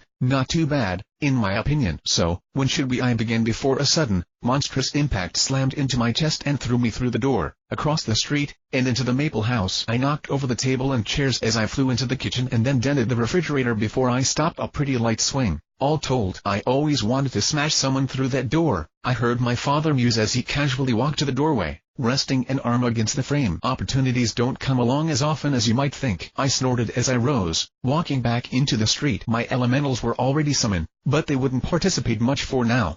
They were establishing a perimeter of sorts, keeping the groom from getting involved. I'd call them if I needed them, but for now. So, I said, brushing myself off as I looked up at my father. It's like that, is it? Yeah, he replied. It is like that. I see, I nodded. Well, if that's what you want. The white tiger of the west rose about me in a flash of white light and I lunged at him from across street, closing the distance in the blink of an eye. Tag, I shouted, reaching for him. You're it. Yeah, no, he said at the same time, leaning his body lightly to the side as he took a step back just enough so that instead of punching him in the face, my fist went just past his ear. Compared to the 100-meter dash I'd just done, he shifted a matter of centimeters, but it was enough to avoid the first blow and allow my momentum to carry me into his next swing. I smiled widely, tails lashing out at either side of the doorway. They tore through the walls and door frame like paper, curling around whatever they could to stop my forward advance, and though the force of my lunge meant they still tore through, it was enough to let me lean back and watch the swing go past my eyes. The entire right side of the hallway shattered at my father's blow, but I paid it no heed as my tails reached out again, piercing through the floor to gain hold and pull me down. I landed on all fours, or extending into feline limbs to make it comfortable, and threw myself towards my father again. Tag, I snarled, aiming a punch at his center of mass. The block shattered the floor beneath him as I pushed him back, sending us both into and through the kitchen wall. Now you're it. His fist slammed into my face with enough force that the nearest window shattered and I was suddenly in the middle of the street again, face sliding across asphalt before I slammed into a tree and knocked it over, tearing roots and dirt alike from the ground. I rolled off the trunk and shook my head once as the pain faded, hearing my father's voice in the distance. Back to you, Jaune, I heard through the collapsing rubble and left a little before jumping across the street. This time, I took a different approach, tossing myself through the second-story window and running as quietly as I could to what used to be Bianca's room, jumping to the ceiling, and then hurling myself through the floor to attack my father from above. Tag, I shouted as I fell amidst the debris, 10 limbs reaching until a hand reached up to grasp my by the scruff of my neck and altered my fall to hurl me down into the basement. I bounced up like it was nothing, ripping through the floor behind my father. This time it was his hammer that greeted me and I abruptly found myself about 10 meters below the basement and had to take a moment to heal myself. The nail that stands up gets etc., etc., my dad said, jumping away as the kitchen floor finally gave out completely and fell on me. You done warming up, Jaune? Getting kind of bored here. I snorted and climbed out of my hole, shaking myself like a dog to get rid of the dirt. Just a second, Dad, I called back. I didn't want to give you any sudden surprises, what with how old you're getting and all. Very considerate, son, my dad answered back and I could hear the smile in his voice. No need to worry about me. If I fall asleep, just wake me up if something interesting happens. Will do. I smiled fiercely, palming a red crystal before slamming it against my chest. There was a sudden, fleeting feeling like I was burning, so intensely real that it nearly bound me, but then I was rising into the house within a tiger made of pure flames. Everything I touched, everything I came near ignited, such that as I dove down the hall towards my father, the entire corridor was consumed. I saw his eyes widen but it didn't stop him from raising his hammer as I drew near. Our eyes met and I smiled. And then I unleashed the full power contained within the crystal and blew the house down. This time, it was my father who went bouncing across the street, crashing through Mrs. Periwinkle's house and out the other end. I followed just a step behind, staying close as my aura returned to normal only to shift again as I drew out a blue crystal. There was a sudden feeling like I was submerged and drowning, but when it faded I was running in a tiger of water. Whatever space I passed through was filled with it in my wake, moving with all the speed I was, and with how fast I moved. That was a lot of water moving very, very fast, and all of it was bearing down on my father who could do nothing but raise his hand against the oncoming tide. I shouted and abruptly stopped moving in midair as he curled his fingers. I looked around and saw that the loose water had curled around my tiger form, shaping itself into a massive fist. Talk to the hand, "Son, because the face ain't listening," my dad said, pulling himself to his feet. He lifted his other hand and more water congealed into a huge reflection of it. Without hesitating, he swung it at me, intent on smacking me away. I faced it and snorted before leaning forward and swimming through the water, fist holding me. The surface tension my father's will and water's incompressibility made like steel faltered when I set my mind against it, parting under the power of dust. I didn't even feel the slap of his second hand as I swam through the suspended water and rushed for my father, shaping the water around me with only a little help from Jai. In moments, I was swimming through a suspended stream, running as easily inside it as I did on the ground. My father frowned at me and released his second hand, allowing the water composing it to collapse as rubble and shrapnel rose into the air in the shape of. I frowned at my father, who was smiling brightly as he lifted a giant fleshwater. Then he knocked me through several buildings again, 2 wooden houses, specifically, and then through one of brick. My flight was stopped by a tree again, though this one I snapped in half before rolling to a halt. I shook my head and brushed the pain away as I heard the sound of rampant destruction in my father's general direction and looked up to find him standing on a platform of broken wood, water, and stone, the pieces coming together in the shape of a misshapen throne as he took a seat above and around him. What I was guessing was several houses worth of debris were in the process of reshaping themselves into dozens of different forms. Putting an elbow on an armrest, my father rested a cheek against his fist and smiled down at me. His other hand was making slight circular motions as a roughly spherical shape composed mostly of metal put itself together above his fingers. And then, something began to rise around my father's throne in carefully controlled streams. It was almost like mist except colored like. I traced it back to the cylinder my father had removed from his back, which was all but spewing the many-colored mist. "Fuck. Just so you know, if you're gonna use dust, I'm gonna use dust," my father said as the powder flowed into the sphere and it completed itself before dropping into his hand. He flung it at me like a ball even as I went to dodge, but there was a sudden wave of something as it abruptly exploded. It wasn't pressure or light or even anything in the way of heat, just an odd sensation like hot water cooling on my skin. And then, all of a sudden, my dad's production began to accelerate, putting together objects with blinding speed as if time was moving faster around him. No, I thought that wasn't right. It was just that time had been slowed around me. It was hard to describe how it felt. For me, time didn't appear to be passing any differently within the sphere my father's bomb had created, but I could feel the world outside it. Still, thanks to my elementals and the sudden flood of information, the hastened motions of the wind, everything.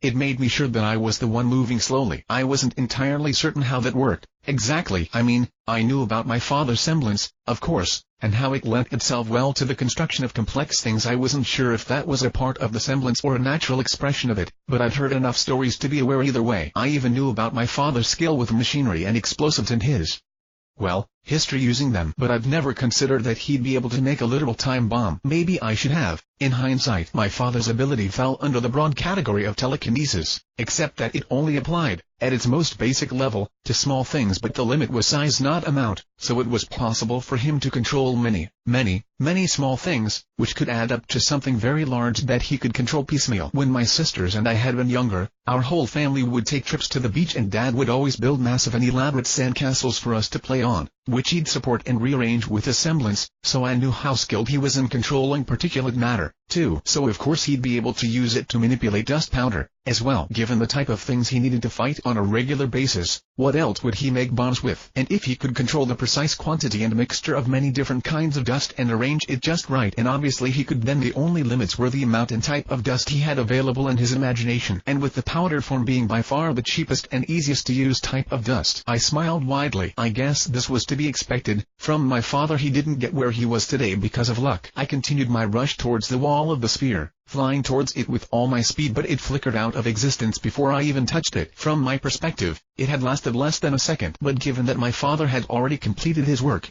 I was guessing at least a minute or two had passed from the perspective of the rest of reality. Using either his semblance or his sheer raw power, my father had torn apart most of the neighborhood, ripping buildings to shreds to provide himself with more materials. What hadn't already been put to use flew in cloaking clouds around him, hiding whatever else he must have been making. Dust and smoke, splinters and pebbles, all of it was carefully arranged or else being put to use building larger and larger things. Without my mom's support, the creations were rather rough-looking and incomplete, but, well, the bombs floating around me looked no less dangerous for the fact that they looked like they could go off at any second. In fact, the knowledge that it was only my father's will keeping them from going off made them seem all the more worrisome. "You want to give up, kid?" my father drawled, playing tic-tac-toe against himself on a board he'd formed out of smoke, still reclining in a seat. "Why would I do that?" I asked sincerely. "I'm having so much fun." He smiled at that, tilting his head my way in acknowledgement. "Don't hurt yourself, now," he told me before the bombs moved, one darting towards me as the others flashed away. I leapt away from it, but it swerved in mid-air to keep on my tail. He was probably controlling it with the dust caked on its surface, or perhaps the dust within it. Well, whatever he was using, he could make them do what he wanted. Even so, I was still faster, but he had to realize that. So the bomb chasing me activated, and there was a sudden and somewhat familiar pull as gravity shifted, dragging me backwards as it didn't so much explode as draw in. For an instant, I was able to see a purple-black sphere about the size of my fist, before it was concealed by the flood of junk towards it. Things too large for my father to control and not useful enough for him to break lifted into the air, flattening and warping around the sphere. Branches and chunks of walls, what was left of cars once my father had taken everything of value, and more flew towards it and were crushed into layers around it. I planted my hands and feet on the air I stood upon, trying to solidify it into a firmer defense against a suction, but it slipped through my fingers as I was drawn back. I collided with the growing sphere and tried to rise against its pull, only to be smashed flat by about half a truck, followed by most of a roof, and then a brick wall. I pushed against it, resisting the enormous gravity with my massively enhanced strength, but more and more detritus settled into layers upon me. And then, as suddenly as it had started, the effect came to an end. The gravity vanished and the sphere fell from the sky with an enormous sound as normal gravity resumed, and the weight of the massive shape shifted as it crashed to earth. I began tearing myself out of what prison the moment I was free to act, shredding the now immobile junk I was trapped under as I crawled out of the sphere. And honestly, I really wasn't all that surprised to find that a bomb was waiting for me when I got there. I sighed and was then flung high into the air on a sudden wave of heat and light. I tried to gain control of myself, to halt my unwanted flight, but just as I was about to, another bomb found itself beneath me and exploded, ruining my efforts as it tossed me away right into another bomb, and then another, and then another. It took me a moment to realize my father was juggling me with explosives. Screw it, I thought, and reached out with my will as the next bomb approached and exploded quite a ways away from me. But though the explosion hurled me away again, I stopped in midair almost instantly, and then the other bombs began to explode, bursting one by one as flames ignited the dust within. I turned towards my father, held in the air by Levant's arms. To either side of me stood Suriasta and Volturnus, eyes focused on my chosen target. As I lifted a hand to eye level and slipped my Goliath mask out of my inventory, donning the garment, I felt my power grow both inside and out. "Boys," I said, "if you would." Lances of fire and lightning flashed across the sky towards my father's throne, enough destructive power in each to erase a house, and they fizzled out as my father focused on them. "Having problems there, son?" my father asked, making circling motions with a finger. "It feels like that was supposed to do something." I frowned beneath my mask, looking at him and the gestures he was making. I thought with a bit of chagrin as realization dawned. Of course, he was manipulating air molecules. That was another thing I should have considered, even if I've never seen them do it before. In the end, it was still just tiny matter, but I hadn't. "I'm just having an off day," I said at last, glancing at both of my elementals, who looked somewhat annoyed. "Don't worry about it if you say so, kid," my dad replied, kicking up his feet as a leg rest formed beneath them and looking for all the world like he was relaxing in front of the TV. I gave him another look. "You're seriously just gonna sit there, huh?" I noted, trying not to sound amused. "What, do you expect an old man like me to go chasing after you, son?" "Because that's just not happening." He shook his head. "Gotta give you a fair chance, anyway, so you can just come at me until you get tired, Jaune." "I'll do that," I said, shifting in midair as Levant prepared herself in response to my mental command, looking at Volturnus and Suriasta again. They didn't move or react in the slightest, and they didn't have to. I took a deep breath. Fire and lightning in harmony, I thought to myself, feeling them against my aura. I could hear two songs, like the one I felt from Crocia more so long ago, but it was impossible to sing both with one voice, no matter how hard I tried. But that didn't mean I couldn't make a new song, did it? After all, the basic types of dust could be combined. Why not the elementals they represented? It was a simple idea I'd had for a long time but had never been able to make work until harmony had shown the way and opened up the possibilities of intermediate elementals, that is, elements with two parts. If I thought of it like dust, then there were many different ways to combine the four basic elements by putting together two, three, or all four types. Presumably my power would allow something similar. Eventually I'd experimented with the possibilities of using two elements, and it had opened up a range of possibilities, some more useful than others of the ones I'd gotten practice with, though I think I liked this one the best. I fired as I exhaled, and now that I was looking for it, I felt my dad's reaction, a sudden shift in the air. But this wasn't fire or lightning anymore. I didn't even have a name for it yet, though mostly because I hadn't been able to decide on a good one for the effect yet. But when it hit my father's throne, it made things move, exciting them on a very, very small level as their energy was raised higher and higher. I saw my father rise, perhaps sensing it on some level, but the throne exploded, flinging my father away. I was after him the moment I'd seen him move, flying through the air with Levant and Suryasta's aid even as my father stopped his fall abruptly, staggering against empty space. I didn't give a chance to recover, knowing I couldn't afford to, but instead rammed into him with all the force I could muster, hurling us both towards the ground. I grabbed at him with my forearms, trying to get a firm hold, but he grabbed my face in a massive hand and turned at the last moment, driving my face into the broken pavement. I didn't stop, though, tails rising to circle his throat as my soul self rose from my body, trying to push him away even as it attacked. It worked for a moment as he let go of my face to defend against aura claws, but then he turned, hammer flying to his hand, and smashed it hard into the white tiger. I tried to push myself up, to get away, but he took a step forward and stomped hard on my chest, driving me into the asphalt like it was fresh mud before heaving his hammer high and bringing it down with a mighty roar only to stop on a dime inches in front of my face. Even so, the already broken road shattered around me, pulverized under the sheer force of the aborted stroke. Then, he clicked the hammer's head against my adamant forehead. Dink, he said. I win. I smiled at him and nodded. Yeah, I said. I still got you a few times, though. Got you out of your chair, too. You did, he agreed, returning my grin as he stepped away and offered me a hand up. So? I asked, taking it. Am I ready? He put a hand on my head, ruffling my hair hard enough to make my brain shake in its case. Yeah, kid. You're more than ready, he answered. Let's go talk to Oz about you coming along on some missions with me.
The games we play. Selection screen. The trip up to Beacon was an uneventful one, all told. I mean, it was beautiful, I guess, but, well, I'd seen it all already, and from a rather more exciting viewpoint. While I was sure that new students must have found the cliffs, waterfalls, and high-rising towers spectacular, there was nothing like getting up close and personal with said landmarks by flying towards them at high speeds to attempt a risky aerial maneuver and escape the pursuing aircrafts. Hitching a ride up on an aircraft with one of my dad's friends was rather boring compared to that, honestly. But even so, when I landed and looked around, it struck me that this was my first time in Beacon itself if you didn't count flying it, which I didn't. Just standing there, looking around, I was both amazed and suddenly unsure. In some ways, it was like I'd imagined, with a massive, shining beacon that was its namesake rising about it all, but in others it seemed very normal, I supposed. Watching several students walk past, well, not really normal, because they were training to become hunters and some even carried their weapons, but despite the levels above their heads and the titles that made them stand out,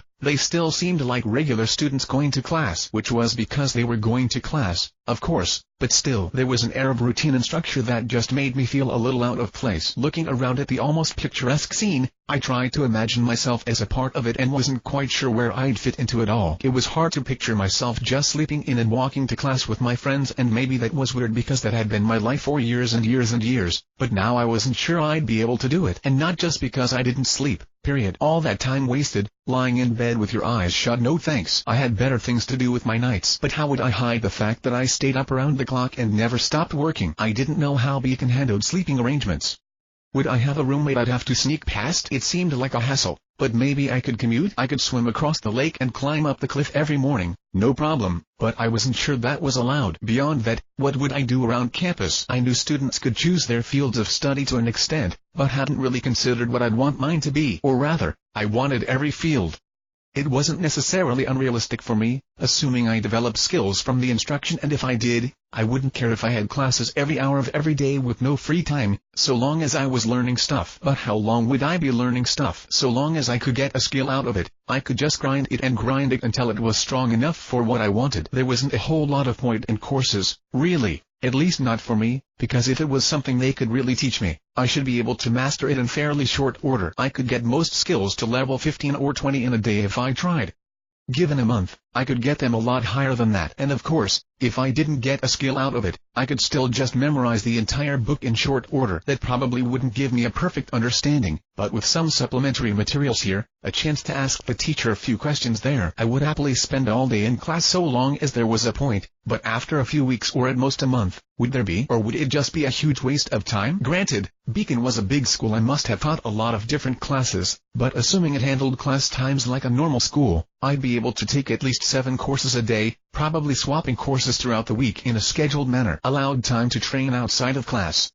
That wasn't going to last me very long. Maybe it was a little arrogant of me, but I knew how far I'd come in less than 4 months, and I was pretty certain I'd be one of, if not the, strongest freshmen. Even while restraining some of my skills with the chance to pick things up, I was confident I'd be the top of any class I cared about, too, even if it was something new to me. Would people get jealous of me for that? It seemed pretty likely. I knew the fact that I picked up things so quickly would probably upset some people, but well, maybe it was mean of me, but I just didn't really care. I mean, I understood why it would make people feel bad, and it was kind of unfair that I was able to get stronger so much faster than others just because of my semblance, but I wasn't going to hold myself back if I had the chance to get stronger. I didn't see any point in rubbing stuff like that in or showing off, but thinking about it logically, there wasn't a lot of point in getting worked up over hypothetical teenage drama. If someone got mad because I beat their grade point average, it didn't really matter in the grand scheme of things, did it? Compared to being able to face whatever horrible thing, the living nightmare that was Remnant coughed up.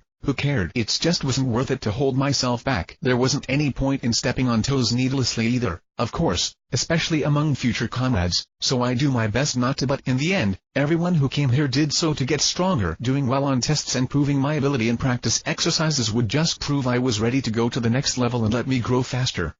Beyond stuff like that, though, there was no point in getting into fights or showing off. And if someone wanted to punch me or something, honestly, whatever they threw at me, I'd probably taken worse on purpose. In my training with Adam and my parents, given a few more months to enhance that further and whatever skills I might develop in the meantime, I wasn't sure they'd be able to hurt me, even if they tried. If someone got really upset and punched me in the face, I wasn't sure it'd do enough to be worth starting anything over, unless they started interfering with my studies and training, so I'd probably just tell the teacher or something and walk away. There wasn't a point in getting into a fight over things that didn't really matter, was there? If they suddenly attacked me with weapons or something outside of a training exercise, that might be something else, but things shouldn't get that far over school stuff, right? They'd probably be stopped and expelled at least, if it was something serious. So I guess it would be fine to just leave and get a teacher there, too. It sounded kind of lame, thinking about it like that, but it made sense. That was part of their job, after all. But really, a lot of people probably weren't going to like me a whole lot, huh? I'd probably end up sitting at the front of the class asking questions, but otherwise keeping mostly to myself. Yeah,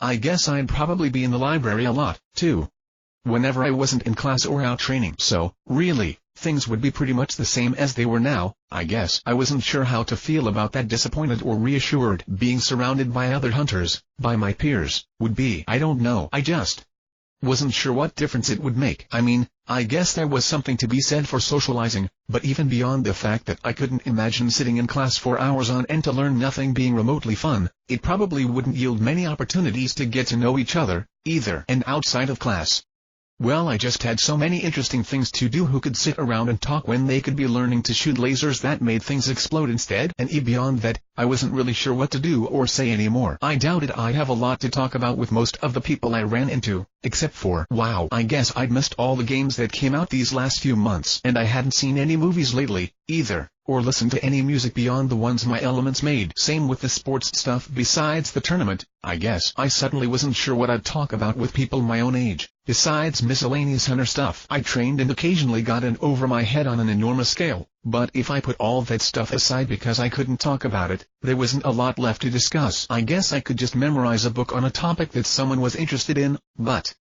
That wasn't really the same as being interested in it myself. Ever since I'd realized I had the ability to develop superpowers via training, everything else had just fallen to the wayside. But I'd always wanted to go to Beacon, to one of the academies that trained hunters. It had been my dream for as long as I could remember, a goal I'd strived for since I was a child and wanted so badly I'd cry when I failed to live up to it, which had meant a lot of tears on my part. Over the years, it was still my dream, even though it was starting to feel oddly painful. But standing here, knowing for a fact that it was all but in my grasp, I felt really unsure about it all, and it was a strange feeling and an uncomfortable one. I sighed to myself and looked at the sky. We just landed and already my good mood was in its death throes. "What's with the long face, son?" my dad asked. "You catch a glance at what this place looks like under UV light?" I made a face at him and then looked around out of curiosity, vision shifting. Then I made a bigger face at my smiling father. "No," I answered seriously after a moment. "I just think too much." "It's nothing. If it's worth thinking that hard about, it could be nothing." My dad frowned slightly. "What is it?" "Just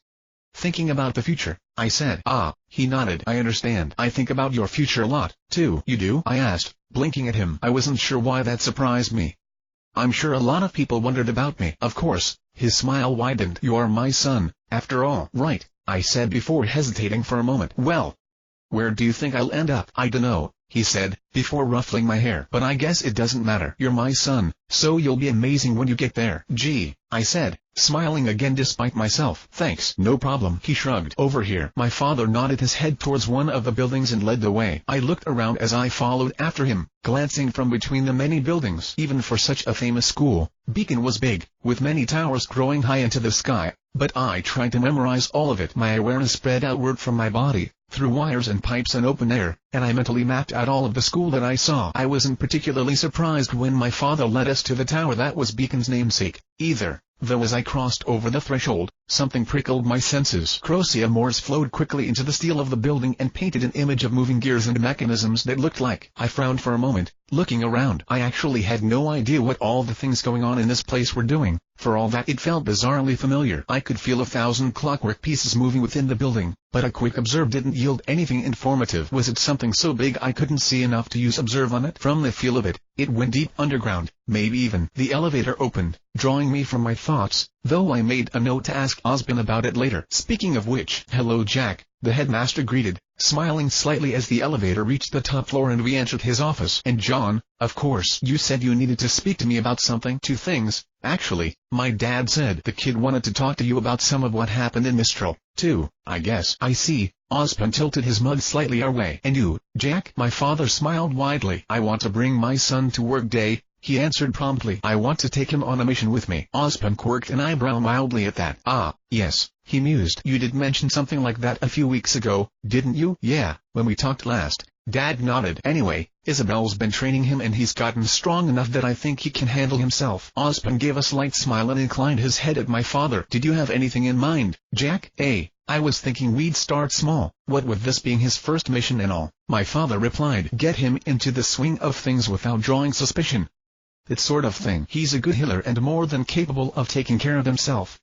I was going to bring him along on a short-away mission to heal villagers and stuff, first. Is that okay with you, John?" "Yeah, that's cool," I nodded, shrugging. I didn't mind healing people. He doesn't have a healer's license or anything, but I can vouch for his skill and I doubt that any injured villagers would complain. My dad continued. "No one going against bringing a healer along for, well, anything, either, so getting that out there seemed like a good place to start. After that, well, we'll see, right?" "Very well, Jack," Osborne said easily, taking a sip from his mug. "I'll try to arrange something." "Thanks, Oz, you're the best," my dad said. "I'll get you another world's best teacher mug as thanks." I was surprisingly easy to break the rules at Beacon, I noted, smiling a little. "But can I talk to him alone now, Dad?" I asked. He glanced at me and shrugged. "I'll just go speak to some old friends, then," he said. "That okay, Oz?" "Please." The headmaster made an allowing gesture. "Peter's teaching a class right now, however, and Glinda is probably cleaning up someone's messes." He nodded, interrupting the older man. "You know, Gigi really doesn't get paid enough for what she puts up with, Oz. But then again, if she got paid that, it'd probably destabilize the economy or something, so I guess there's nothing for it." "I'll be seeing you, Oz." "Indeed," the headmaster replied, gesturing at my father idly with his mug. "Good luck, Jack." My dad went over to the window, fiddled with something, and then leapt off the top of the tower with a wave. I waved goodbye to him as he fell, but Osborne barely gave him a glance. I wondered if this happened often. I could see my dad riding the elevator up and jumping out of the tower, just for the fun of it. Maybe I'd ask later. Now then, Jaune, the headmaster looked at me, making me focus. What is it that you wanted to discuss with me? I took a moment to choose my words before just shrugging to myself. Best to be straightforward, I suspected. Well, you might already be aware, I began, but I figure it's best to just come out and say it. Anyway, the kingdoms are running out of dust, Professor Ozpin. He looked at me impassively and then nodded once, showing no signs of surprise. I'd been pretty sure he'd been aware, and if he hadn't been told about it before I took Weiss' necklace, he probably would have gotten some hint of it during whatever investigation was being performed. If nothing else, the General of Atlas was one of his friends. I see, he said. Yes, I figured as much. Your mother said you'd found something. I take it you learned this from Miss Lee's pendant? Yeah, I said and then paused. Well, technically no. The pendant just gave a password that I used to hack into the Schnee Company servers after the details really aren't important. Yes, I got it from her necklace, along with some other stuff. Dangerous information, he noted. I trust you've been suitably cautious with it? Yes, sir, I answered. The only person who found out about it was the person who discovered it with me, and she can be. Well, she isn't going to release it to the masses, I'm sure of that much. My grandmother already knew, though. Ozpin seemed to hold back a sigh at the mention of my grandmother, but nodded in motion for me to continue. We discussed it a lot, which is actually why I'm here, I said. Because while I was in Mistral, we also found something else, and grandmother asked me to tell you about it and ask for your help. Begrudgingly, I left out though from his expression, I figured he'd caught it anyway. Then this must be serious indeed. He set his mug down and faced me fully. What did you find, Jaune? I took a breath and considered him carefully. You're good at keeping secrets, right? I asked, which actually made his lips twitch. I have something of a knack for it, actually, he replied. Cool, I said as I shoved us both into Naraka. Ozpin paused, noticing the change the moment it occurred. With a growing frown, he rose from his chair and walked over to the massive office window before staring down at the now empty courtyard with a frown. It's called Naraka, I said. It's a dimensional barrier. If that means anything to you, it separates everything within it from the normal world, and as long as something's inside of it,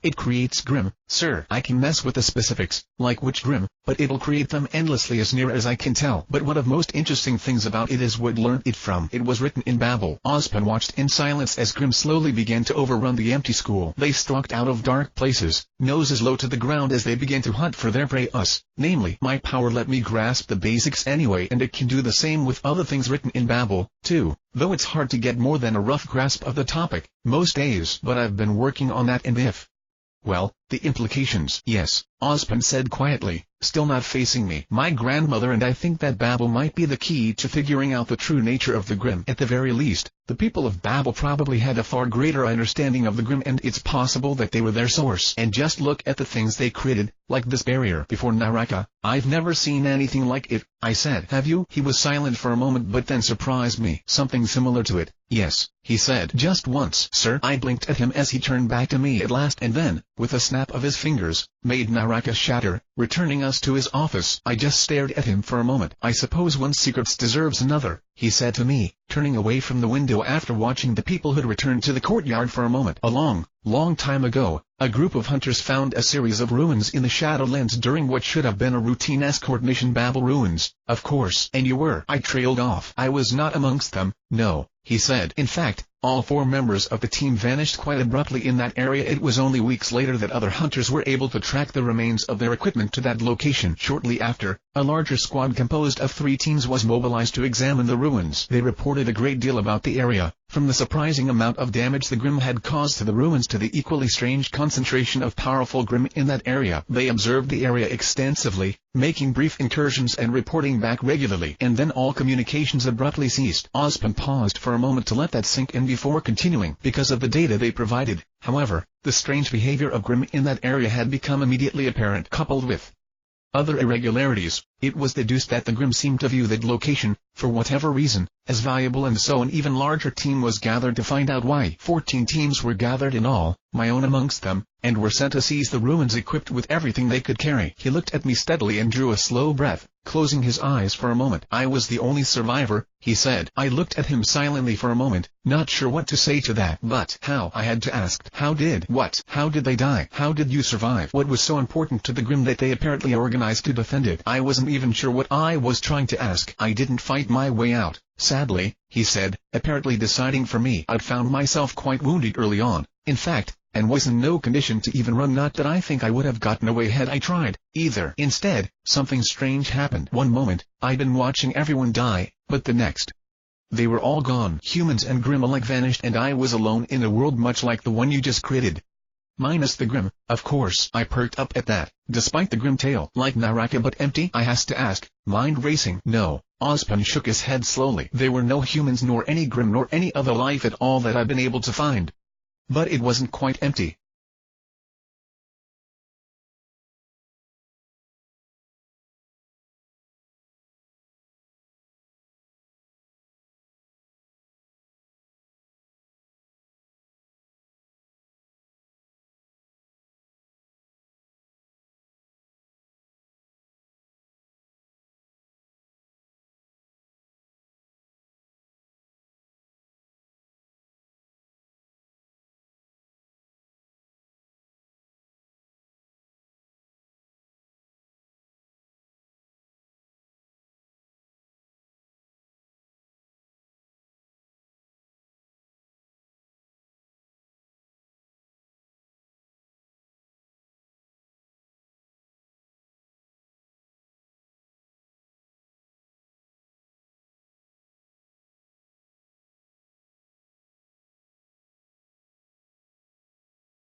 The games we play. New objective. If he hadn't had my full attention before, he'd have had it now. What did you see, then? I asked. Ozpin took a breath, lifting his eyes to the moving gears on the ceiling. Where there had been ruins, towers rose into the sky as if they were new, and around them, an entire city. It was so different that it had taken me some time to realize that they were even connected to the ruins.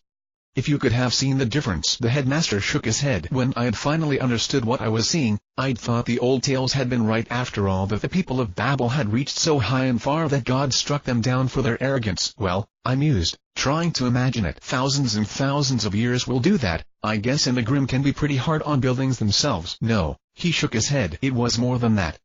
I struggled to even put it into words. What I saw was a city that could have housed millions of people, and all that had been left of it was the shattered remains of a few buildings. There had been so much gone, an entire city razed to the dirt such that not even its bones remained. I've seen other ruins since then, and the remains of Mountain Glen, and there was always something left. But the city had been scoured away. I don't know how and I don't know why. But can you imagine what it would take to make something like that vanish? But it had. Whatever happened, there had been more than the hands of time at work, more than even the usual predations of the Grimm. It was something massive, but, more than that, deliberate, perhaps even methodical. That was a chilling thought, but I put it aside for the moment, letting my thoughts race. First things first, I needed to find out what we knew before getting into what we might know. The city, apparently a huge city, had been basically ground to dust in this world, even though it should have been enormously difficult to completely erase such a thing. And yet for all of that, the city still stands inside the barrier, I muttered aloud, and presumably has been there since Babel fell, if not longer. That's, what, 10,000 years? Do we know? No one's completely certain, as there have been conflicting results, the headmaster answered. Dating generally places Babel artifacts between 7 and 12,000 years old, but there exists the possibility that the younger artifacts were actually created by cultural holdouts in the aftermath of the fall, or that the older examples are actually from cultures predating even Babel's rise to prominence. But 10,000 years ago would seem like a fair guess under the circumstances. So a really long time, I said, which means a lot of power to keep it going. But you didn't see any people inside, or anything else that could support the barrier? I didn't find any people, he answered, and I looked quite thoroughly, I assure you. After what few supplies I'd had with me ran out, I tried to scrounge something up, but there was nothing. Ozpin shook his head slightly. However, I did find something, he continued, beating my eyes. In the highest tower, the place that mirrored what little is left of the city in our world, I found that there was still power and, even more astonishingly, a computer that appeared to still run. A computer, I said, eyebrows rising. That's amazing, Ozpin agreed. A goldmine, even, but for a few problems. Of course there was a catch. What's wrong with it? When you turn it on, it asks you for a password, he said before pausing. Or I assume that's what it asked for naturally. It did so in Babel. Presumably all the files on it are also in Babel. I winced. Yeah, I could see how that could be problematic, I agreed, frowning to myself as I considered it. There's also the matter of getting inside, of course, the headmaster added, taking a slow sip from his mug as I lifted an eyebrow at him. Well, what did you do to get inside? Nothing, he answered. I've reviewed the day in my mind countless times, considering everything that happened and might have happened, but to this day, I am certain I didn't do anything to enter that barrier, nor have I ever been able to repeat the feat under any other circumstances. After years of consideration, I began to suspect something had pushed or pulled me into the barrier, for some reason. To save you? I asked a tad hopefully. Ozpin looked into his mug as he swirled the contents lightly. Perhaps, he mused, I'd have an easier time believing that if not for everything that followed. You must understand that when I first found myself inside of it, I was already in dire straits and there was little in the way of supplies to be found. Worse, I did not know how to exit such a barrier. At the time it was only luck that allowed me to figure out how to escape before I starved to death. While I certainly appreciated not being torn apart and devoured, it was not a pleasant trip. But what has haunted me for years was what happened when I managed to escape. What happened, sir? I asked as he put his mug on the desk and clicked a nail against its surface, still looking at what was within it. I developed the ability to leave the barrier completely on accident,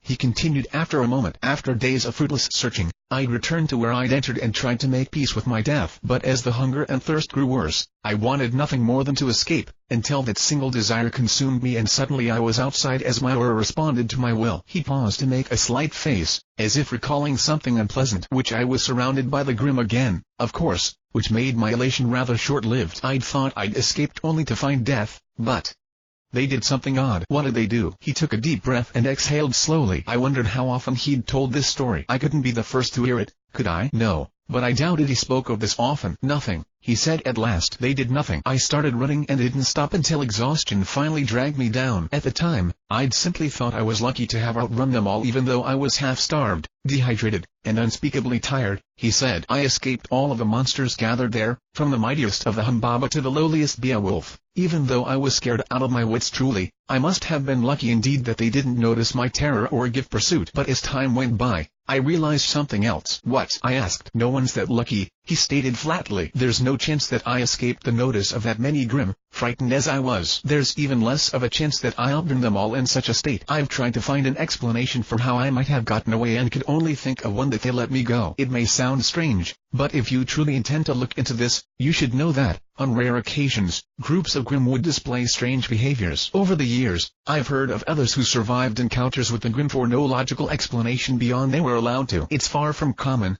but there have been times. Sir, I interrupted and kept talking the moment he glanced my way. When I was in Mistral, I fought a Goliath. That's how I came across the manuscript I spoke of the book. Really? I'll explain that in a minute, I suppose, but the Goliath I fought behaved oddly, too. All throughout the fight, it acted patiently, giving me chances and opportunities it didn't need to. And even as I was killing it, it had a look in its eyes, like it had somehow won, and I still don't know why. Ozpin watched me for a minute before nodding slowly with a slight smile. I suspected as much, somehow, he said. Not your experience in Mistral, of course, but somehow I thought that perhaps you would understand. Perhaps it was your masks, or perhaps. He trailed off thoughtfully, leaving me to wonder about what he would have said, but I pushed that aside, staying focused on the present matter. Sir, I asked, why did you tell me about the ruins and about your story? The headmaster smiled back at me. Several reasons, he mused. The first, of course, is quite simple. If, as you said, you learnt your new skill from a Babel text, it stands to reason you had some way of reading Babel. It's not quite that simple, sadly, I said, holding back a wince. But I can understand the basics, at least. He nodded at me, gesturing slightly. I also assume that after you told your grandmother this, the two of you gained an interest in investigating this matter, a suspicion supported by the fact that a close friend of mine received a request that led back to one Jin Roma, concerning Babel texts in his possession. It stands to reason, then, that should you not find what you're looking for in those texts, you might turn an eye towards investigating ruins, instead. So on one level, I wish it as a warning.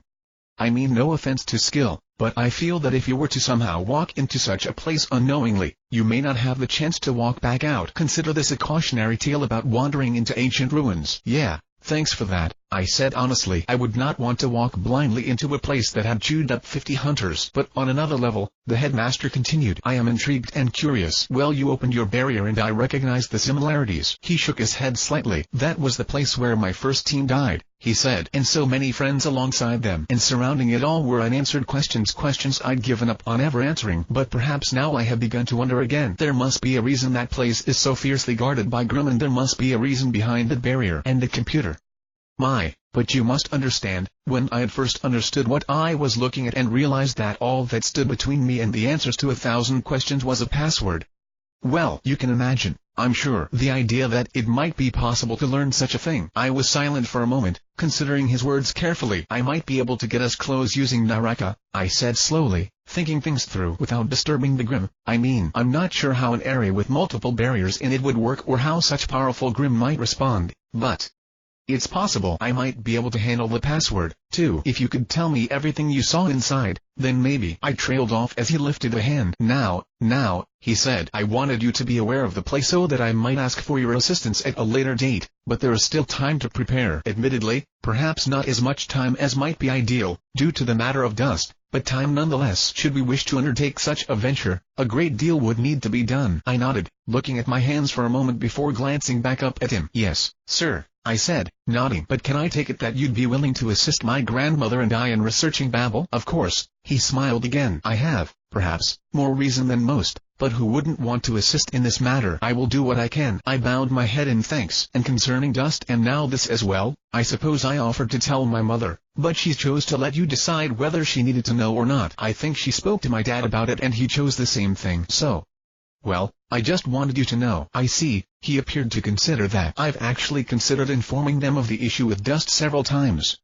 Though their powers would not be able to address the matter, there have been several contingencies that they might be of assistance with. Perhaps this is a good time to speak to them about it. As for the matter of old ruins, I think they might be of assistance there as well, when the time is right, don't you? And in this matter, we could use all the help we can get. Yes, sir, I agreed before looking down in consideration. There was one other thing I wanted to speak to him about, but I wasn't sure if I should. Terrorist mastermind or not, she was an ally now and a maybe, sort of friend. But at the same time, for something like this, well, this was why we were allies in the first place. But should I sighed and shook my head before meeting Ozpin's eyes. There's one other thing.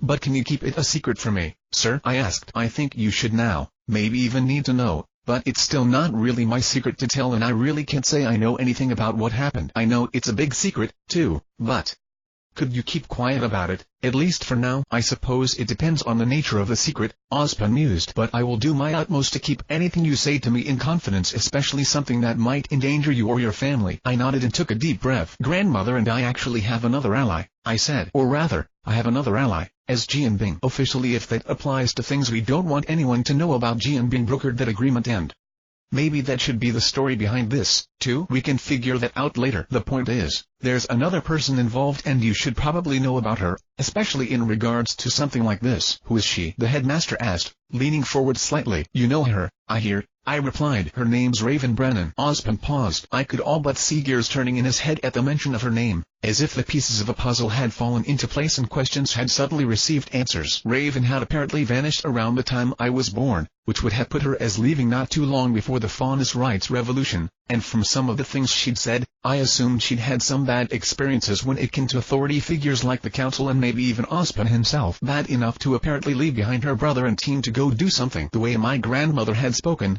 I assumed she'd gotten involved with the rights revolution in an active capacity, though what that meant I couldn't be sure. Whatever it was, it had apparently been enough to cause a few things to make sense to my grandmother when her presence was revealed. I didn't have any illusions of knowing Raven's story, and for all that she'd fought her a few times in the past, it had been pretty obvious my grandmother didn't either. But Ozpin, he must have known a lot more, having known her personally. If Raven was from around here and the sister of one of his friends. I saw him look down at his cup again, saw him nod to himself slowly, but for a long minute he was silently. Finally, he took a breath and looked at the window, giving a quiet sigh. So, he said, nodding in acceptance. That's what she's been doing. I suppose that makes sense, considering. Thank you for informing me, Jaune. I looked at him carefully for a moment before nodding and continuing. Like I said, she and I have an arrangement of sorts, I continued. We found out about the issue of dust together and I told her a modified version of my findings with Babel and Naraka. It's a bit tense, because before that, well, I was pretty nervous about what Raven might do to me and my family if I got found out. You know about her semblance, right? Yes, he said simply. Do you also know that she can use it to spy on people? I asked. I'm not sure if it's some kind of really tiny portal or something like an aiming part of her semblance, but my grandmother had no idea she could do that. He raised an eyebrow at me. You do, he said after a moment. Outside her team, I was one of the few people she told about it, though she passed that information up the line when she felt it became necessary. He didn't need to spell out the implications. I could imagine why, just as I could imagine what they'd probably had her do. I wondered again if her departure from her previous life had been the result of a single thing or something long in coming. And yet, even though I was standing in front of one of the few people who probably knew, I hesitated to ask. It didn't seem like I had the right, or perhaps I'm a bit surprised you know about that, though, Jaune, Osmond continued, interrupting my thoughts. Those who know like to keep it a secret. How did you happen to find out about it? I can sense them, I said, and that I got a look from him.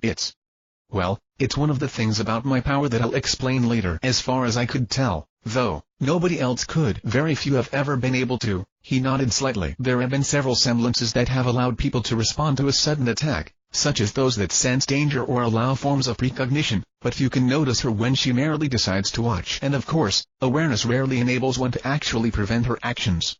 If anything, it tends to just draw her attention. I would be careful if I were you, Jaune. Luckily for me, I don't need to sleep anymore, I said. There just aren't enough hours in the day to waste on stuff like that. But yes, I'm well aware of the dangers. I assume some of these people got their throats slit in their sleep for being overly observant. Well, even beyond that, she seems like a pretty terrifying combatant. But she doesn't know about me, by which I mean, Jaune Arc, and has, at least for now, made peace with Jianbing. We've agreed to work together when it comes to this, and if needed, we can contact one another with her help. I saw him consider it as he leaned back slightly in his chair, and pressed on. She could use her portals to survey the area, as well as get us near, I said. We'd have to test how it interacts with an area that already has a barrier over it, but I could use Naraka to shift us out of any danger, too. My senses are no joke. I'll let you test them later, if you want, so I'm pretty sure that if I got close enough, I could sense anything that was there. He seemed to ponder that, nodding slowly. Yes, in that case, it might be possible, but there's a chance that we may need to do something in this world to enter the Babel City, he said. If that were the case, I can draw power from dust, I replied. A lot of power, too. If I have enough of it, I could drop and recreate Naraka a number of times, especially if I have a while to keep training it. Considering what happened to you, it's obviously possible to get into barriers as well as out of them. If we could figure out how, I should be able to get in. If it was something we could teach to others, too, I could set Naraka over the entire area, and everyone who managed to learn could move in and out of it to enter and exit key points. We could find what we need and then go with minimal fuss. I can carry a lot of supplies, too.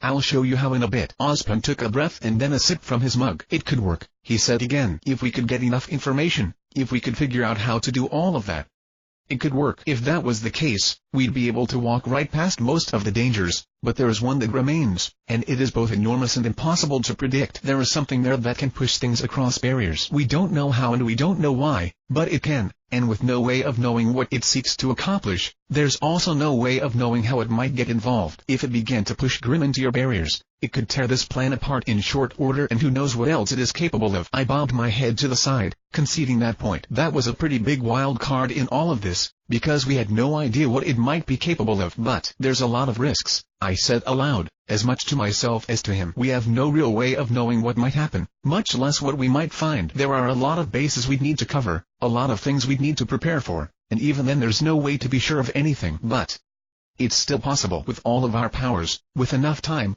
I think we might be able to do it. It's something to keep in mind, I think. Then I smiled. But who knows if it'll even be necessary. There's a chance we'll get lucky and find what we need elsewhere. The computer may be our best bet, but we might be able to do without, right? I said, even though I wasn't sure I actually believed that. Hell, I wasn't sure Osmond believed that, either, given how he frowned slightly and turned towards the window. Was he looking at the school outside, though, or something farther away? Perhaps, he said quietly. At the very least, we should explore our other options while we prepare. We still have some time.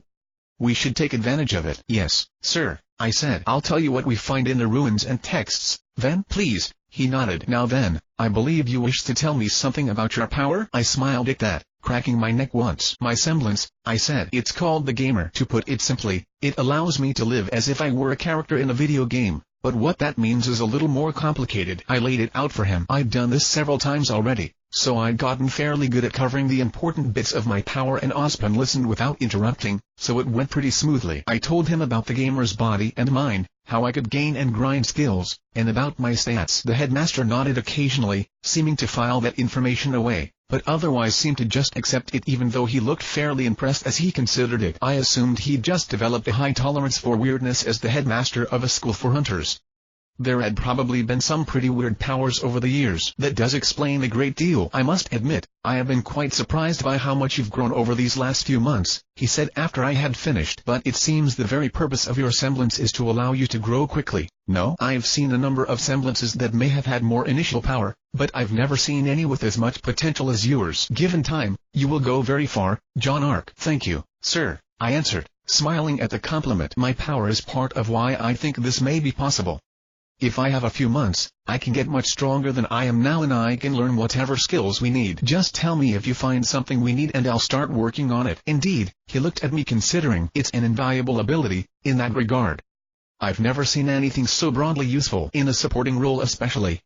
Yes, it's certainly possible. What is it that you intend to do now, though, Jaune? For now, mainly just training, I said with a shrug. I'll go on missions with my dad, too, and go hunting whenever I can, but otherwise I'll keep focusing on improving my stats and skills. If I keep working at it, I might be able to get all my physical stats to 100 before the year's out, maybe even in as little as 6 months. If I'm lucky, I can train a lot of my skills even while doing that, so I'll do that as well. Otherwise, I'll mainly keep looking into Babel and such, try and improve, observe, maybe see what else I can figure out, try to think of some solutions to our problems, help some people, that sort of thing. I see, Ozpin said, furrowing his brow as he looked at me for a minute. He tapped a finger on his desk before nodding. Very well, then we'll likely see a lot of one another in the coming days, if you'll be going on missions with Jack, so we should be able to keep one another informed. I will see you soon, then, Jaune? Yes, sir, I nodded. Have a nice day, sir. As I turned to walk away, though, he stopped me. Jaune, he said, and I glanced back. Be careful. I nodded, wondering which particular dangerous aspect of my life he was referring to. It wasn't immediately obvious, which was probably something to worry about in and of itself. I'll try my best, sir,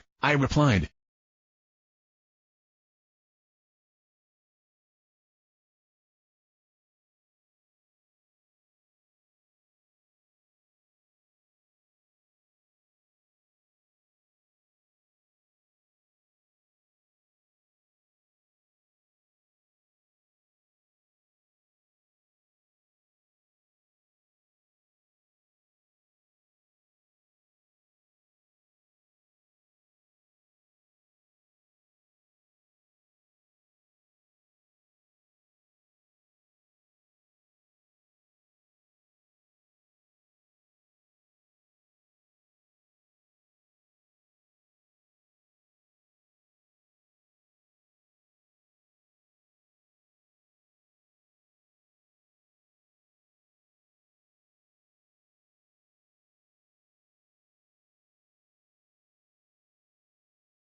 The games we play. Landing party. Come on, Goo, I cheered as the panting dog ran beside me. We dashed through the woods, leaping over roots and dodging out of the way of trees, moving with no more difficulty than had we been running across an open plain. I reached out with my sense to find what I was looking for and we turned on a dime, Goo following me without me needing to say a word. He understood what I intended on such an instinctive level that, really, I didn't need to speak with him at all, but that didn't mean his actions weren't worthy of praise. We bound up and off a tree, leapt over some bushes, and saw the Ursa. It turned towards us as we did, but by the time it faced us fully, it was already far too late. We closed the distance in a second, Goo sinking his teeth into a leg as I grabbed an arm, and then he went one way while I went the other, tearing the limbs off with a disgusting ripping sound. We dropped our prizes as the Ursa collapsed with a screaming roar, lunging at the prone target, and Goo ripped out its throat as I tore out its spine. We each danced a step back to be sure it was dead, waiting until the smoke began to rise from the corpse. The eye smiled and stepped over it, reaching down to scratch his ears. Who's a good boy? I cooed. Who's a good hunting dog? Goo gave me a panting grin as he looked up at me with eyes that could have been pondering what constituted as being good or which could have been attached to a brain that was currently flatlining. After a moment, though, he sneezed and barked, lowering his nose to the ground as he began to sniff for something. Hey, Dad, I said, looking over my shoulder. Finished already? My father watched, standing on one of Autumn's branches, or rather,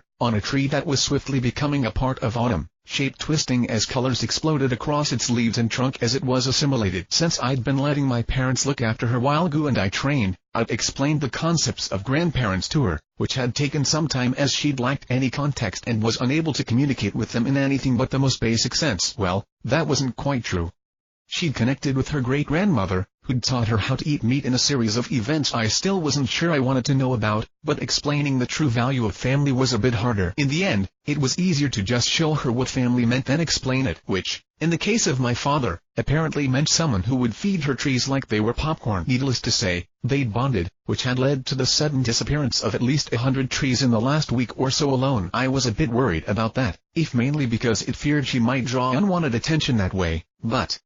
well, I guess we all spoiled Autumn rotten. Just about, he said. We'll leave before too long, I think. A few of the others need to get some things in order. But you and Goo have started fighting pretty well together, huh? We've been working hard, I said proudly. He still has a ways to go, but he's strong enough to beat these guys now, even without me. And if I use my skills, well... Goo's ears perked up as he looked at me and I chuckled, shaking my head. Not right now, boy, I said. Let's take a break while Dad and I talk, though. You want to go play with Autumn? He panted harder and bounced on his front paws in excitement before prancing over to his friend, placing his paws on her bar to communicate whatever doggy thoughts he had to her. A semi-fluid-looking branch in the process of becoming some type of limb reached down and scooped Goo up casually, placing him amidst the changing canopy. Flowers began to sprout around him, giving him something to sniff, and it was almost enough to distract from the mouths and body parts growing from the tree just a short ways away. Some of them looked almost human. The vast majority did not. I'll leave it at that. Mystic Dog. LV-24. Tiangu. Who would inhabit this bleak world alone? LV-27. Autumn rose. My father leapt down to me absently, unbothered or just used to Autumn's transformations, and looked me over absently. You still remember how to use that, Jaune? He asked, looking down at the blade at my side. Of course, I said, putting a hand on it absently. My skills don't degrade from lack of use, nor does my body. I can use it as well as ever. Just wondering, he drawled. It's been a while since you used it seriously, hasn't it? You even played with Goo using your bare hands. He nodded to the Ursa slightly to emphasize his point and I just shrugged. Just showing Goo how it's done, I said. Besides, there's no point dirtying Crocia Moors on Grim like this. My bare hands are enough for 100 of these guys. If you say so. He chuckled. Just wanted to make sure there's not gonna be any problems because you're out of practice. Nah. I drew my blade and tossed it absently from hand to hand. At some point, I'd gotten strong enough to make the blade feel almost weightless and it was as easy to swing as the imaginary swords my sisters and I had pretended to fight with all those years ago. Haven't really gotten a chance to make any sword-specific stuff lately, but that's mainly because pretty much everything I have can be used regardless of what weapon I'm using. I lose a few passive bonuses here and there, but just a few small ones because I haven't practiced as much with my sword lately. Nothing to be too worried about given that just about everything else stays. Oh? He asked, raising an eyebrow. Even the white tiger stuff? I shrugged again. By whose techniques aren't designed around a specific style or weapon, I said. The fact that it was used unarmed is more because they didn't have access to weapons than anything else. I mean, several of the skills were built around specific actions, but it's not the motions themselves that have power. It's all about how you use your aura to move faster or how you sharpen it to do more damage or that type of thing. That's why the INT and WIS requirements were higher than the ones for my physical stats. It's more about controlling one's aura and guiding it properly to bring out one's full power than just being able to hit really hard. Even if the end result is that you hit really hard, the physical prerequisites are more about not getting instantly torn apart by the forces involved than they are about actually using the technique. So you can use it even with Crocia Moors? My dad asked. Sure, I said, activating 500 years absently and swinging the blade absently, or anything else that would benefit from greater strength and speed. Different styles, different weapons, it doesn't matter.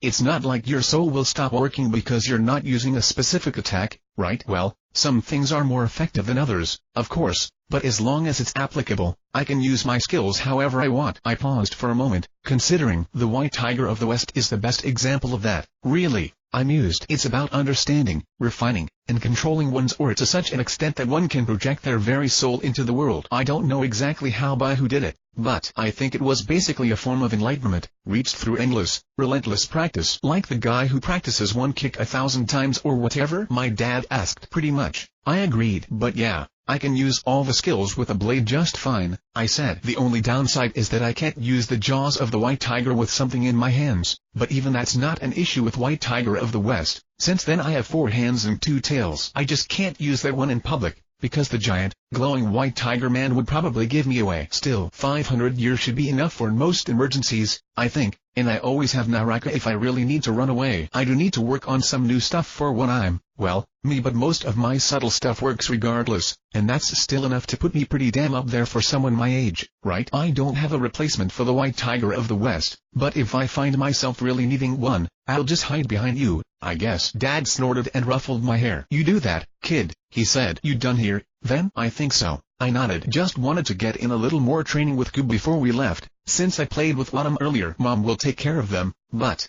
well, you know, of course. He bumped a shoulder against my own. Ready now, though? Yeah, let's take them home and we'll head out. I smiled. We get the mission you wanted pretty much, I suppose. He shrugged. A village has been having some problems recently.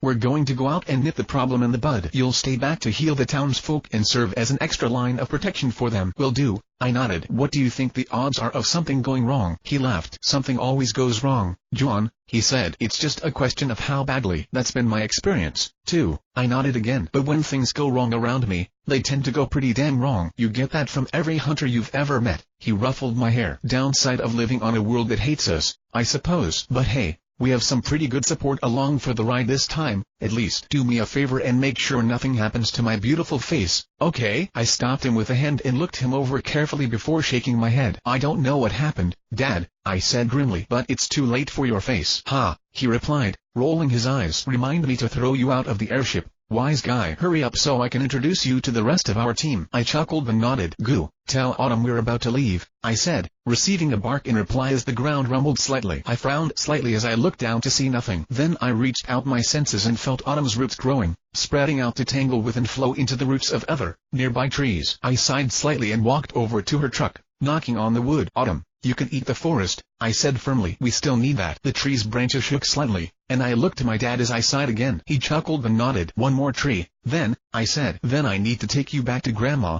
okay? I shook my head as her fur began to shift, mass flowing down into her root network. Were my sisters like this? I asked my father. Not really, no, he snickered, clapping me on the back. But children are all different, son, and that's fine. You just have to raise them right. So you're our medic, huh? A graying man named Onyx asked me when we were on the airship, fiddling idly with something on his belt. I didn't recognize him, which wasn't necessarily surprising after graduation. Hunters didn't necessarily stay together on the same team. Most did, of course. After years in school they tended to be close and skilled at working together. But even then, it wasn't uncommon for individual members to go their separate ways after a while, pursuing a specific field, settling down, or even going into teaching. So teams tended to shift periodically out of necessity or simply to address a specific mission. Of course, there was another reason why teams changed so often, one that everyone knew. Hunters died a lot. Looking around, I recognized Keppel and Carmen, a couple about my dad's age who wore blue and red respectively. Keppel was tanned enough that I'd always wondered if he might have come from Vaco, but he'd cut off his black hair since I'd last seen him, or had it cut off for him, maybe, given the scar across his scalp. Carmen looked older than I remembered, but it had been over a year since we'd really seen one another. I didn't see Slate anywhere. It was possible he was just in the hospital. Hunters got injured a lot, too, though they rarely stayed that way long thanks to their aura. When necessary, healers would also be called in to help as well, because keeping hunters in fighting shape was something of a priority. My dad hadn't mentioned anything, but I held back a sigh, blinking my eyes closed for a moment. A bit morbidly, I wondered if there'd been a funeral, maybe while Mom and I were away. I also wondered if it had been open casket or if there'd even been a body. The Grimm weren't known for their respect for the dead. The fact that he'd probably been torn apart and devoured left me feeling a bit sad.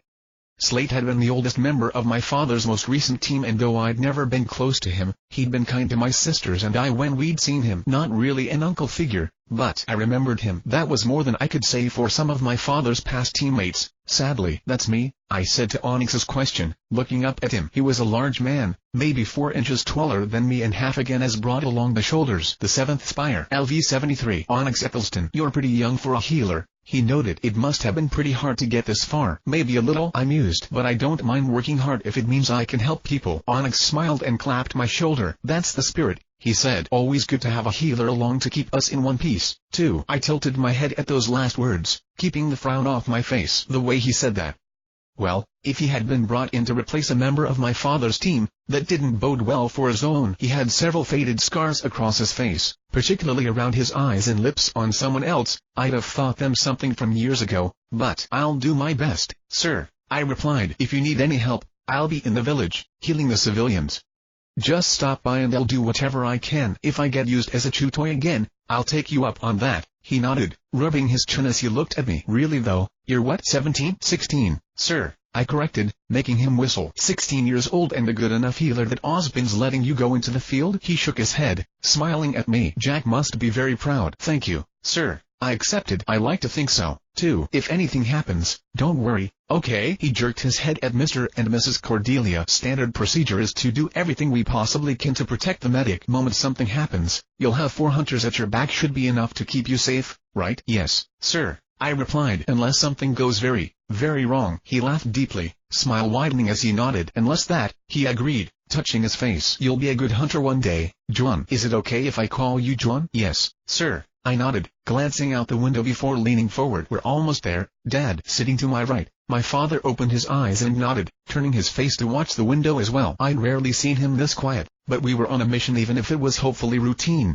it was a matter of life and death for the people we were going to save. "Time to go, then," he said after a moment, rising to grasp one of the bars above him. As one, the rest of his team rose as well and I followed just a moment after. There was a slow change as the bullhead began its vertical landing, but the doors opened and we leapt out before it was halfway down, landing in the middle of the town. As was becoming second nature to me, I reached out with my enhanced senses and made sure I knew where everything around me was. Houses, stores, inventories, and there were the wounded. I glanced towards the unassuming building that either served as a hospital or had been adapted to that purpose because of the amount of wounded. I could hear them breathing, sense them even across the street and through the walls, but though I moved to my father's side, I didn't leave until he could dismiss me. Naturally, people took notice quickly and whispered murmurs began to spread through the town square. An elderly-looking man, maybe in his 60s or 70s, quickly stepped from the gathering crowd of observers, drawing my attention swiftly for the words above his head. "What falls, what scatters?" LV57. "Ryuugi, are you Mr. Jaune Arc?" he asked with an accent I didn't recognize. His demeanor gave the impression that he was used to hunters, but also seemed respectful. "I am," my father replied. "And you're Ryuugi, right? I understand you knew Layla well." He tilted his head slightly, seeming surprised by the name, but nodded. "I did indeed," he said. "She protected this village for many years after she came here. I take it that you knew her when she was a huntress, then?" My father chuckled a bit sadly and nodded. "A long time ago," he said before clapping me on the back. "But we have work to do, eh? This is my son, Jaune. He's a healer who volunteered to come along, with Professor Osbin's permission. If you could have someone escort him to your wounded while you tell us more about what's happening, he should be able to help." Immediately, Hui's eyes focused on me, almost to the dismissal of my father. He looked me up and down for a moment, and then bowed his head in thanks. "I thank you, then," he said and sounded like he truly meant it. "It has been quite some time since a village such as ours has been able to afford a healer and we would be grateful for whatever help you could provide." "I will do everything I can, sir," I replied, bowing my head in turn as I stepped past my father. "Just show me where you need me." Elder Hui turned his head and lifted his voice. "Ren," he called. "If you would." "Of course, grandfather," a voice replied as a boy about my age moved through the crowd. His hair was black but for a pinkish-looking streak on the left side. Wearing a green and black tailcoat, he gave me a nod and I moved to his side. "The flowers blossom, the fallen wither." LV38. "Lyren, this way, please," he said, gesturing in the direction I already knew to go. "Your father said your name was Jaune, right?" "Yeah," I answered, observing him for a moment. "And your Ren?" "One sec." I put a hand on his shoulder and quickly healed the minor damage I saw in his profile. He glanced at me sharply before flexing his fully healed arm. "Impressive," he said. "I've never seen a healer before. My mother used to speak of them, but..." He trailed off and fell silent, but I chose not to pry. "Did you get hurt in the fighting?" I asked, changing the topic. "Yes," he said. "It was just a glancing blow, but I was still careless to get hit." "Are you training to become a hunter as well, then?" I continued. "My mother and father have been training me." "Yes," he answered, going silent for a moment before elaborating. "I used to train with my parents, too. These days, grandfather does what he can." I trailed off as we reached our destination. Ren opened the door for me and I gave him a nod as I passed, flicking my gaze over the wounded, measuring their health bars quickly before going to the most wounded and kneeling beside them. Ren followed. "As I said, I've never seen a healer before," he said as I rose and moved to the next patient. "About how long does something like this take?" I glanced around at the people in the room. Most of them were asleep though some just looked glassy-eyed. "Painkillers of some kind?" I'd check when I got to them. Still, there only seemed to be about 60, 70 people here. "About 5 minutes, maybe," I mused. "I'll need to make sure I fixed everything." "That's all?" He sounded surprised, following my gaze to the many injured. "That's That's amazing. I suppose it is, I said a bit distractedly, focused on how my aura flowed through the patient's body and what areas it marked. If you don't need them for anything urgent, you may want to let them finish sleeping, though they should be fine physically, but considering what happened. What did happen, anyway? The Grim, he answered, giving a true yet useless answer. When I paused in my work to shoot him a look, he smiled briefly before looking down at the person I was healing. We really don't know beyond that, they just suddenly attacked. As far as I could tell, nothing major happened to provoke them. I just suddenly heard shouting and found about 30 or 40 Grim inside the city. I found a larger gathering of them about 10 kilometers west of here that they might have broken off from, but that doesn't explain how they got inside. I finished and moved on. No, it doesn't, he said quietly. You were the one that called in the hunters, then? I asked absently. A compound fracture in the left leg, broken ribs, shredded. I told my grandfather when I returned. He said he called one of my mother's old friends for help, Ren replied, watching my work carefully, as if trying to memorize it. Unless he could see aura, though, I wasn't sure what that would accomplish. All I was doing physically was laying my hands on people. She told him to, if something like this ever happened. I wondered if that had anything to do with why this was the mission I was sent along on. If Ozpin, who I was guessing was the friend in question, had wanted a healer to fix things. It didn't really matter, I suppose. I was here, so I'd help. My father and his team are very strong, I said. They're all hunters, after all. It should be. I shrugged, not sure what to say. My ability to honestly assure people that nothing would go wrong had taken something of a hit recently. I know, Ren sighed quietly. I just have a bad feeling. I frowned slightly as I looked up at him and then nodded. Who was I to dismiss feelings of impending doom? Let me finish here, I said. Then I'll look around and see what I can find. He lifted an eyebrow and I chuckled. Hey, I said I was training to be a hunter, didn't I? I asked. I've got a few more tricks up my sleeve. He nodded and fell back to let me work. I finished faster than I expected, healing them all in about 3.5 minutes, and then rose to face Ren. Where'd they attack? I asked. This way, he gestured and walked out with one last glance behind. I followed a step behind and he led me quickly through the small town to a part that was in an obvious state of disrepair. One house had even been demolished. Since we'd finished so quickly, I guess my dad wasn't done talking to Elder Hui yet, or else he'd probably be here as well. I looked around and let my senses roll out again. Currents of air, patterns of energy, the touch of water and very presence of life. I felt them and I felt through them as my perceptions expanded, and with them, I felt nothing, really, and yet, something felt off. They just appeared, you said? I asked, crouching slightly. My vision flickered through different forms of sight, picking up traces old and new. Separating out the signs of the Grim from the years of life people had worn into the town was hard, but, well, I could follow the bloodstains. That made things easier. Yes, Ren knelt beside me, looking as well. None of the perimeter guards saw anything, they were just suddenly inside. I frowned at a particular stain, as if someone bleeding heavily had been dragged away. It cut off abruptly, fading into smatterings of droplets, but the direction.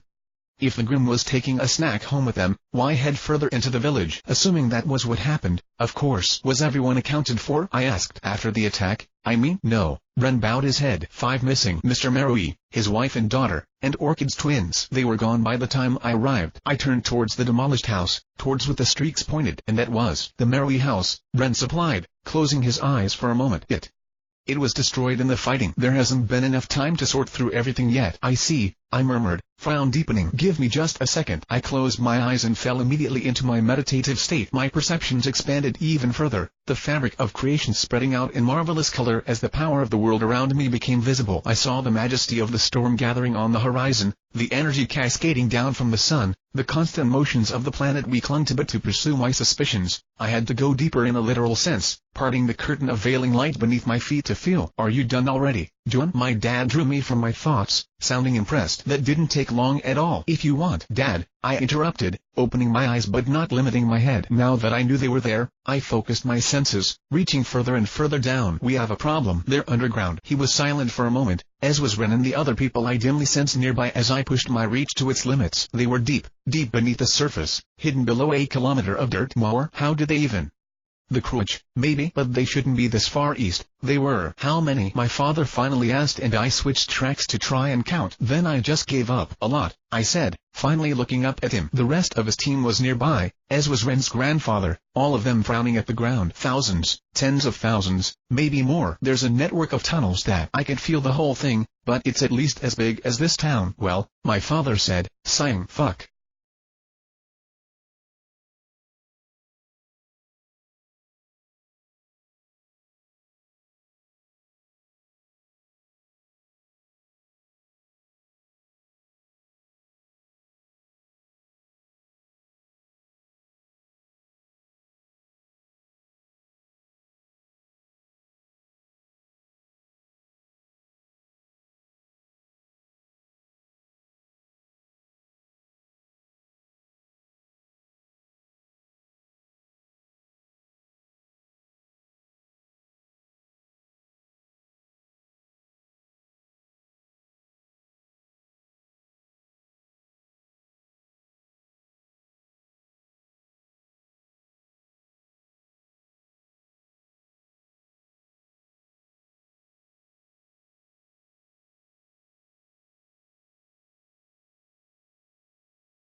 The games we play. Caverns. Credit where credit was due. My father had been a hunter for decades and, in that time, had seen some shit. As such, he recovered quickly, cracking his neck once before nodding firmly and taking charge. Keppel, Carmen, go check what we talked about, just in case, he said. Onyx, if you would. You got it, he said, kneeling to play a hand on the ground. As he closed his eyes, my father took a step towards me, his eyes serious. Are you sure, Jaune? He asked. I wasn't certain if he was asking about if I sensed the tunnels or if I was sure about the extent of them, but either way, I nodded. As sure as I can be without checking it out myself, I said. You know my senses are good. He exhaled slowly through his nose. I do that, he muttered. Onyx, the kid's not wrong, Onyx said, opening his eyes. I can definitely feel tunnels and they extend all the way out of my range. There's motion, too, though I can't tell what from here, but if your son says they're grim, I'd believe it. Was this why I was sent along? If it was, Oz forgot to mention it, my father grunted, frowning before nodding to himself. Nothing for it, though. I trust both of you.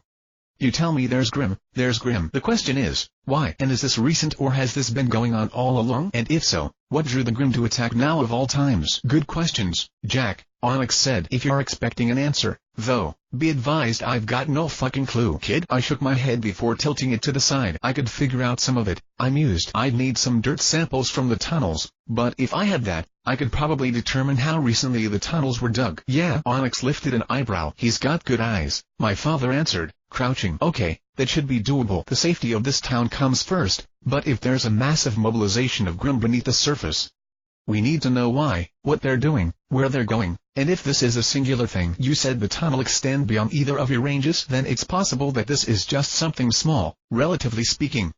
A kilometer down, they could escape a lot of notice, and if they could do this here, they came up under Mr. Marrowby's house, Ren interjected, drawing our attention. Could they have done that elsewhere, too? Under other houses? We all exchanged glances. Maybe, my father said honestly. Onyx, Jaune, could you tell? If I look, I nodded. It could take a while, though. It's possible the Marrowby tunnel was just the first to be completed. To be safe, I'd want to look at least a fourth of a kilometer under each house. Should I get started? In a minute, my father said, looking around. You and Ren can check the rest of the village to make sure it's safe. Is there anything else you can tell us about the tunnels? I considered that for a moment, frowning slightly. I could draw you a map, I think, I mused. At least of what I can sense. There are a few tunnels that stand out because of how big they are and several chambers, I guess, large enough for a lot of grim to gather in. The tunnel that led to the surface was tiny in comparison, an offshoot of one of the higher passages. I could tell which direction the tunnels are going, but there are a few that get relatively close to the surface, and some of them are pretty huge. Onyx, see what else you can learn from the tunnels nearby, my father said, accepting my words. Ren, if you could get some paper. Both man and boy inclined their heads and were quickly gone, leaving my father and I alone. After a moment, my dad sighed again, shaking his head. What's the plan now? I asked. We try not to fuck this up, mainly, he snorted before looking down at me in concern. Situations like this are the worst. With a grim this close by, we can't evacuate, can we? I murmured. No, he said. You don't evacuate a town because something good is happening, which means people get worried when it happens and then they start getting scared, especially when hunters do it. It carries the notion that we can't handle the problem, and if we can't, what are they supposed to do? But that fear just makes things worse. A call to evacuate might be enough to provoke the grim to attack. We have to make it seem like things are under control. Even when they totally aren't. He agreed. Especially then. You'd be shocked how often something nearly goes catastrophically wrong while we all swear up and down that everything's okay. I really wouldn't be, I said, looking down. I considered my words carefully for a moment, pondering an idea before speaking. If there are no other paths to the surface, I could set Sanctum Sanctorum up over the hole. At the very least, it should give us an edge if we need to stand our ground. I could do it with one of the bigger houses, too, but if we herded all the civilians in and locked them up, they'd probably end up drawing more and more grim until it was too much to handle. Might work as a last resort if we had to try and wait until help arrived, but he nodded. Don't want to do that unless we really have to, he said. And if we have to, he sighed slowly, looking up at the sky. We should call for reinforcements anyway, though, he murmured. Something on this scale. The mere implications are terrifying. We need to make such Osbin knows what's going on, get people on standby if things go as badly as they could, and get some help out here. If it was your mother and I. Yeah, I said. You want me to make the call or? No, I'll do it, he said. Besides Osbin, there are a few people who need to be told of something like this, and well, they wouldn't recognize you. It's best they see my face to make sure there are no unnecessary delays with something like this. We have to move fast and act intelligently. Okay, I nodded. What should I do? Then he eyed me again and pursed his lips. "Can you get an earth elemental?" he finally asked. "You have all of the basic 4, but you also have metal." So I understood and waggled a hand. "It should definitely be possible," I said. "Shouldn't even be a problem for an element like that, but every time I get an elemental, it knocks me out for about 6 hours for this whole dream vision thing." At first I thought it was just because the ritual was exhausting, but it happened 3 times and I made some pretty huge improvements in between the first and second. Instead, I think it's really more of a part of the ritual itself than just a side effect. "I can go do it right now, but I'd be worried." I shrugged. "I get it," he grunted. "No way of knowing what might happen in 6 hours when you have an army of Grimm at your doorstep or under your ass, as the case may be. I suppose it doesn't matter, since we have Onyx. It's just,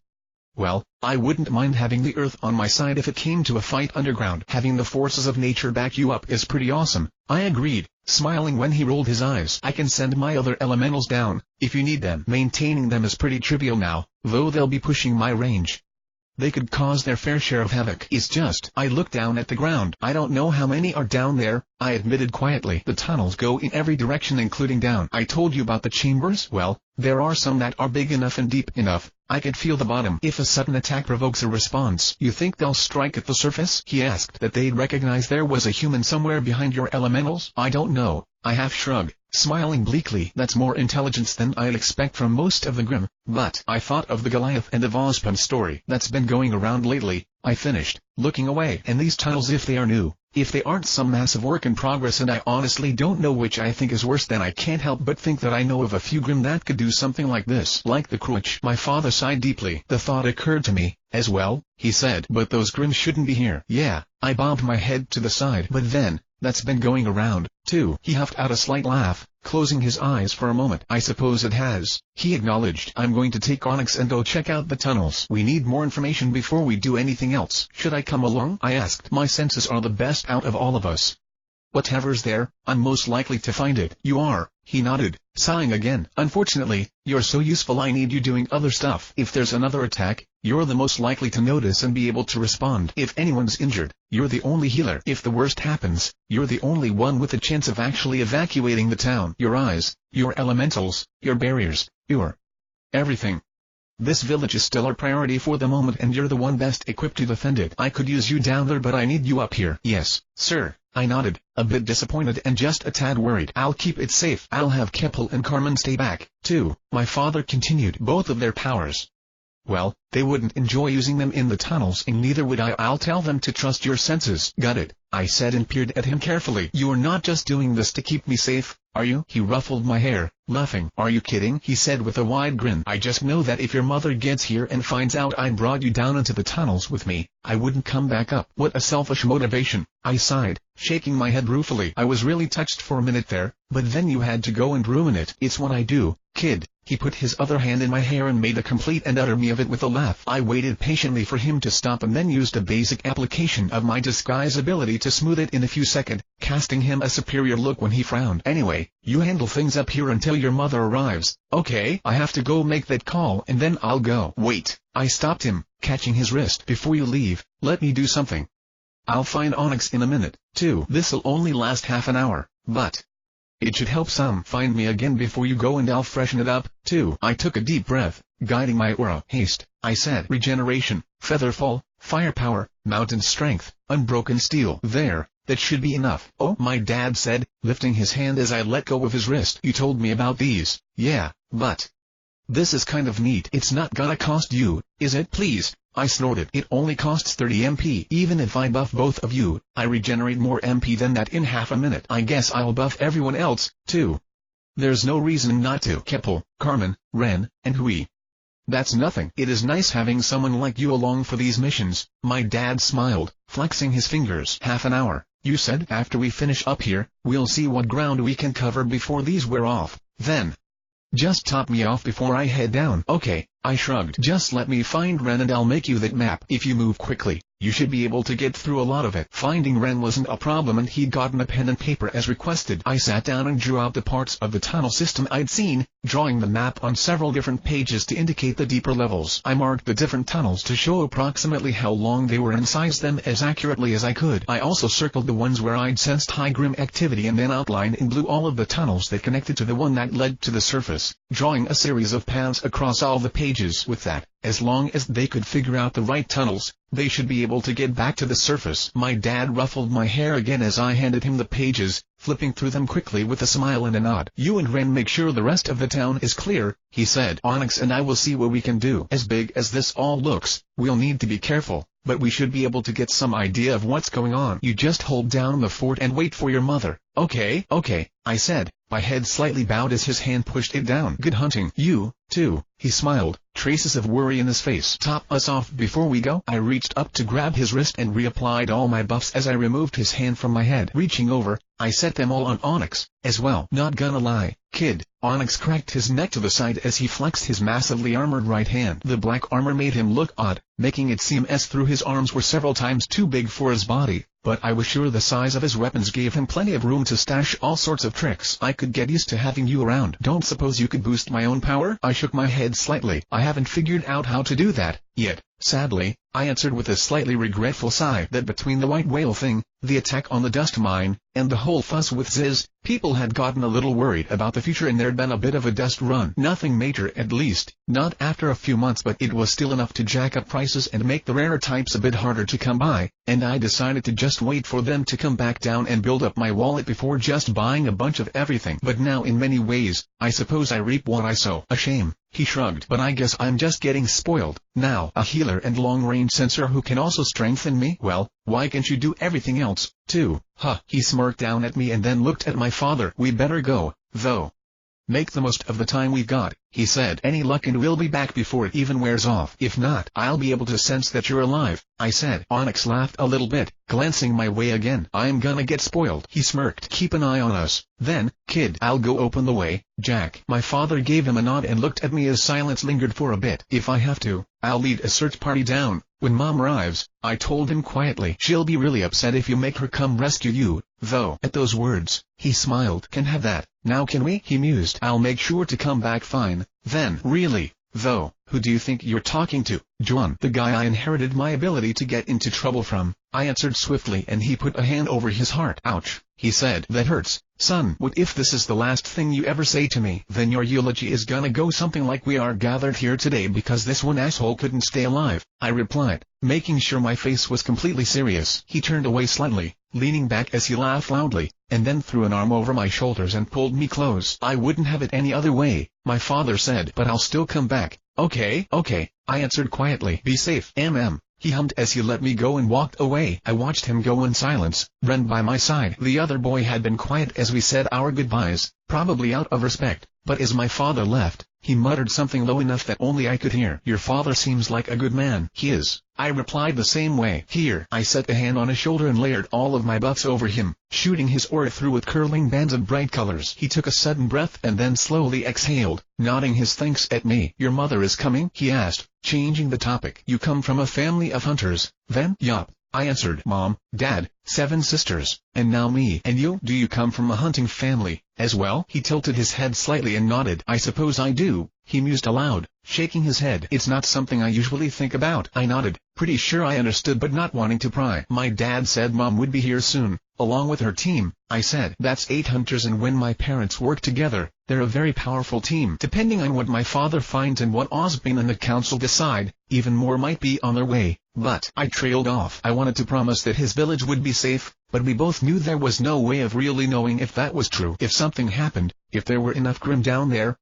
but Ren just nodded, accepting the words despite how bad I was with reassurances. We should check the rest of the village, then, he said. If it's just a matter of defending against single point of attack, we'd be vastly better off. But if they've been tunneling up under houses, then this town may well already be lost. I didn't say that out loud, but I didn't have to. Yeah, I said. Better to find out now, right? The good news was that our search didn't turn up anything huge. A few tunnels extended high enough to make me wary, but even the nearest was a good 200 meters below the surface. All told, it could have been a lot worse, even though it was definitely something we needed to keep an eye on. But for now, at least, it didn't seem like anything would spring up underneath one of the houses and murder everyone inside. How long it would take to change that if they had crouched down there was anyone's guess, but there was not an immediate danger. Once this was all over, though, those tunnels, something would need to be done about them. They led right under the village, out to some place where Grim could obviously get into them, and there were a bunch of people on top of it all just waiting to have a bad day once I had more time and an earth elemental. But anyway, nothing was currently in the process of tearing off our faces and eating them. That was the good news. The bad news was, Onyx and my father hadn't come back. As I said before, I could sense them and knew they were alive, but though it had taken several hours to check the whole town, they hadn't returned, which meant they'd either found something or, worst case scenario, something had found them. I wasn't too worried, because I knew my father's strength and could roughly keep an eye on him thanks to my ability to sense life. The way I saw it, if something was trying to kill him, he'd probably be running a hell of a lot faster than he was right now, so I chose to take his delay as good news. But I set a safe haven over the hole, just in case things went wrong,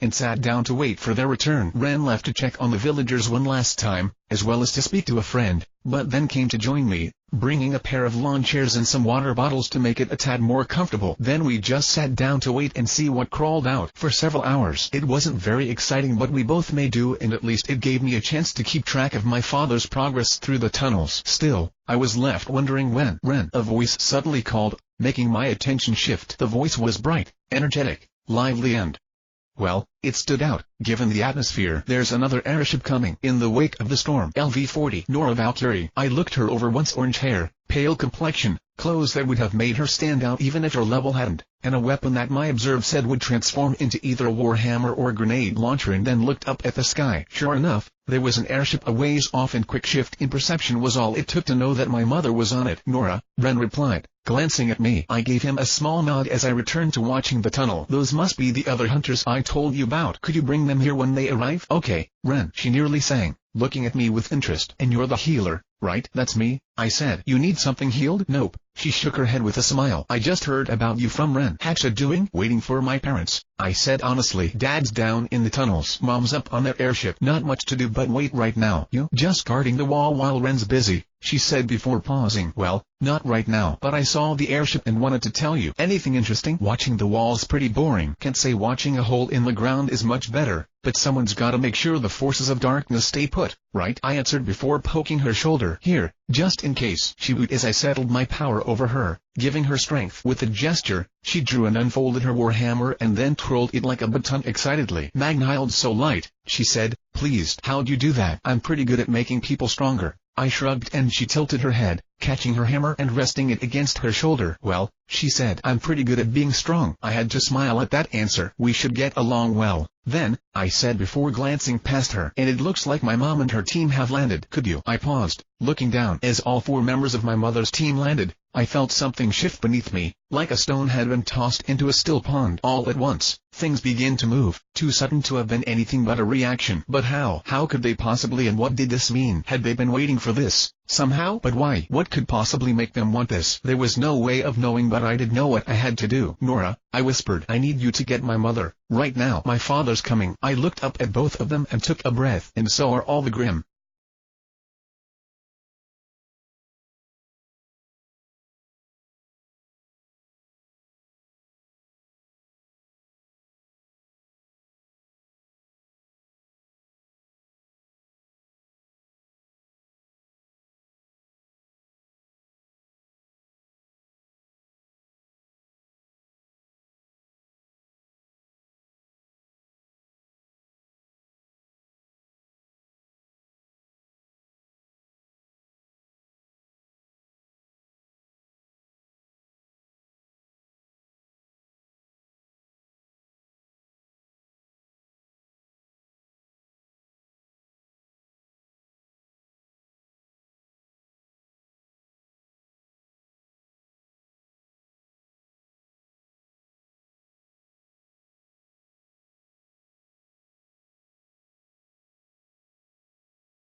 The games we play. Fortress Defense. Thankfully, Nora didn't question me, she just gave me a quick nod and hurried off to get my mother. That was good, because with the amount of Grimm now rushing towards the surface, I just didn't have time to waste a response that large. We had to get ready to welcome them. Ren, tell your grandfather to handle the civilians. I turned towards the other boy, expression focused. Tell him to do whatever he can, but focus on keeping them calm. When the Grimm reach the surface, we're going to have to keep them focused on us, but if they start to scatter, There's enough of them that a lot of people are going to die. I'll do everything I can to keep things quiet over here, but he needs to keep the people busy and away from here. And if you find the rest of my father's team, send them this way. This isn't really something we can keep quiet, Ren answered, a sudden tension in his body. Oh, you'd be surprised, I answered, cracking my neck as Levant manifested invisibly behind me. I can do all sorts of things. Now go. He hesitated for a moment before nodding as well. I knelt the moment he was gone, reaching my senses deep into the ground. Dad, I whispered, Levant carrying my voice to his ear. The way you're running, I take it you've noticed the Grimm are moving. I know why.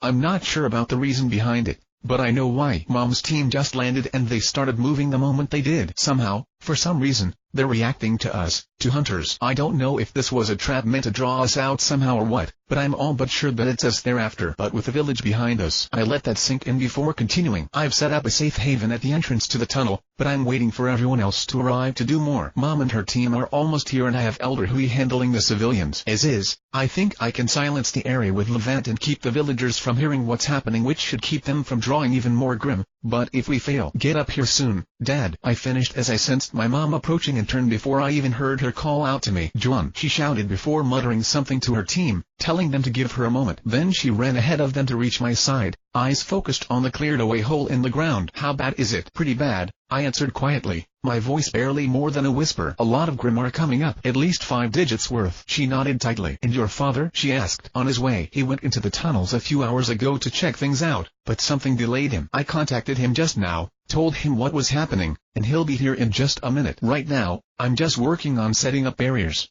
Safe haven's already up, I noticed, she said quietly. How much room can you give us? A fair bit, I shrugged. I could cover a sports field, maybe. I could shield the ground because the Grimm could just dig around and pop out somewhere else, though. If you think it's safe, I might be able to ditch the roof, too. If I'm just making 4 walls, I could make it a little larger. I should be able to clip the wings of any airborne Grimm that tried to fly out. So, she squinted, looking around the area with a furrowed brow before nodding. Do it, she said. We'll need room to fight if we're going to keep them contained. Do everything you can to give us that without risking the Grimm running free. Besides, there's a storm coming. Not having a ceiling can only help. I nodded, knowing what she meant. I could make 2 halves of a barrier using Sanctum and Sanctum Sanctorum, if you think the size is worth the weaker prison, I suggested. How much of a difference will it make? I could only shrug in response. Depends on what's hitting it and how often, I said. The whole thing would be about half as strong in theory, but to be honest, I wouldn't want to let an army of Grimms start wailing on it either way. The way grandmother described it in her story, they used it to fend off the small Grimm while hunters dealt with the larger ones. I can probably withstand the attacks of any small fry, but if something big gets at it, I don't know how well it can hold back. An army isn't really the type of thing I've gotten a chance to test until now, I guess. She took a slow breath and shook her head. Do what you think is best, she said at last. You'd know better than I would. We'll try to keep the Grimm off the walls in any case, but just in case, how long will it take you to put it back up if it falls? Not too long, I said, calculating. Depends on which barriers I put up. I looked around, considering possible setups. I could split it, I mused aloud, like a sports field. Again, have the hole on that side, with Sanctum and Safe Haven to lock them in and wear them down faster. Have Sanctum, Sanctorum and Temple on this side giving us a benefit, healing, and helping me regain MP. If I set up now, please, Isabel said, an eye around to make sure everyone who was supposed to be here was. Ren had returned with Keppel and Carmen, and Nora had come back with my mother's group, with my father and Onyx coming up from the hole soon. I focused and felt invisible barriers rise into place around us. Apparently, I wasn't the only one. Isabel, what's going on? A red-haired man I vaguely remembered asked, squinting around us. The 4 gates on the Crimson River. LV-71. Tyrion Sour. John setting up a perimeter to keep any Grimm from escaping, my mother said. It should hold so long as we don't let them test it too much. Familiarize yourself with the boundaries and John will show you the important areas established within. Not much to say, I shrugged when eyes turned my way. I have it set up so that the Grimm are weaker over here and we're stronger over there. You can do that? Tyrion asked, eyebrows lifting slowly. My barrier, my rules, I said. Also, one sec. I put a hand on my mother's shoulder and layered my buffs on her quickly before going to the others one by one, laying hands on them for a second, which got me a few odd looks, except from those who'd already seen it. Well, a brunette about my mother's age murmured, tilting her head at me. She was wearing armor almost the exact color as her hair and layered in heavy plates, as in,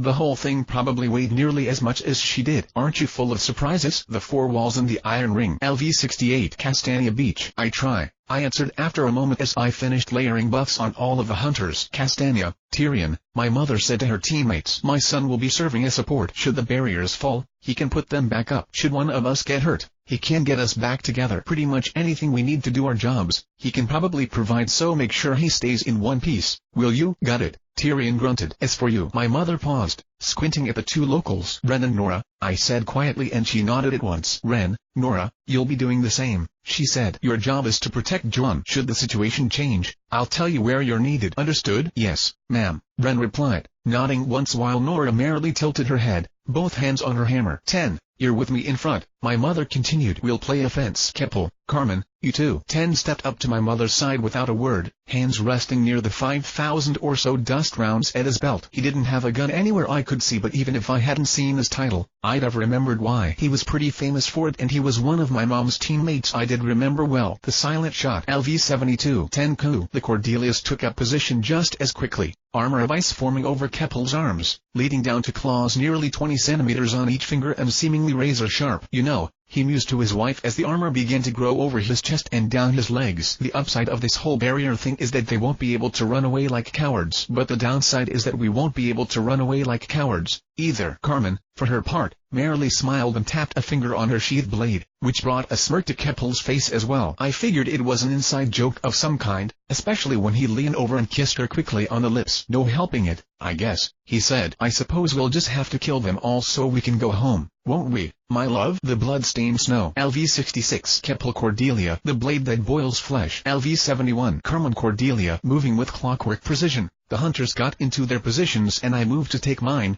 back within the temple and Sanctum Sanctorum. As I passed her, my mother stopped me with a touch. In an emergency, could you get the townsfolk out with Naraka? She asked quietly. I was quiet for a moment before answering. Some of them, maybe, I said. But that many people and with such a long way to safety, even against Jaspia wolves. She nodded acceptingly. And the Grim? I didn't need to ask what she meant, so I answered honestly. I don't know. I shook my head. They're acting strange again. If I try, I can be sure nothing will intervene, or that they might not have measures. Take a lot of power, too, and add more Grim. I exhaled slowly, glancing down. Not that it'd matter if we couldn't handle them in the first place. They'll just reappear after they kill us. She was silent for a moment, long enough to make me wonder what she was thinking, before patting me on the shoulder and sending me to my position. Then we waited. The earth began to rumble slightly after a minute or so passed, my senses reminding me constantly of what was drawing near her. But as my father's signal came closer, I reached out to my mother, giving her a silent signal. She raised a hand as motion appeared in the tunnel and a hand grasped the edge. Everybody relax, my dad said, pulling himself out of the hole. Dirt clung to his arms, pants, face, but his smile was as bright and confident as he reached down to pull Onyx up as well. The cool kids have arrived. He's not wrong, Onyx nodded, lifting his hand with a shrug. We really should shoot everything that crawls out of that hole, 10 murmured quietly to my mother. Just to be safe. Tempting, but he's grown on me, she answered back. Tumors do that sometimes, her teammate answered, which made her chuckle slightly before lifting her voice. Jack, get out of the way, she called. That's where things stand when they want to die. He snorted but went to my mother's side while Onyx glanced over the crowd and moved back near me. I reached over and healed him as he came close, erasing whatever exhaustion he felt and then reapplying his buffs. He nodded in thanks as he knelt and sunk the fingers of his massive, armored arms into the dirt like it was cotton, eyes focused ahead. Jaune said you took your time, my mother whispered. They were hiding something, my father answered. I was trying to get to it without setting them off, but Jaune said you blew that plan right to hell. Whine, bitch, moan, repeat. Mom shook her head, eyes trained forward. How bad do you think it is? Can't rightly say. He took a slow breath and then exhaled. But I guess we'll find out. The rumbling intensified and then the earth broke open, releasing a tide of darkness who found two teams of hunters waiting for them when they arrived. That first wave of Grim practically evaporated. My mother opened affairs by stomping hard on the ground, turning everything between her and the hole into lava. The Grim sank into the molten earth, burning and even melting, and yet struggling forward even as they screamed. More viscous than water, they managed to crawl across its summit before they gave in at last and collapsed. More lava began to flow down the tunnel, angled to flow right into the rising tide, and I heard other screams come from the muffling depths of the earth. But death and pain weren't enough to stop the Grim. More climbed from the depths, striding over the bodies of their followers when necessary and pushing on even as mere proximity to the lava made them burn. The heat was so intense that even from the back row I could feel its harsh touch upon my face, but even as the Grimm collapsed and crawled and died, those behind them did not stop. Larger species rose as the first waves fell, the fields of bony spikes upon their backs a sign of their age and experience, and it was they who ran across the melting, smoking remains of the first wave of Grimm. 10 shot them down without a sound. A bullet floated from his side to hover above his open hand and then flashing across the open ground. He was a telekinetic specializing in small objects like my father, but the difference lay in the specifics as it tended to with semblances. In 10's case, he couldn't control anywhere near as many objects as my father, nor could he manipulate them as finely. But what he did control, he could move very, very quickly. Little more than a blur even to my clairvoyance, the bullet flashed across the open space, tracing in and out of the bodies of Grimm through limbs, through heads, through everything in its path. Its course seemed erratic, shifting darting zigzags to graceful loops, but it slaughtered everything it came near regardless. I saw my mother taking slow, deep breaths as stood at the very edge of the lava, drops of sweat making trails down her face.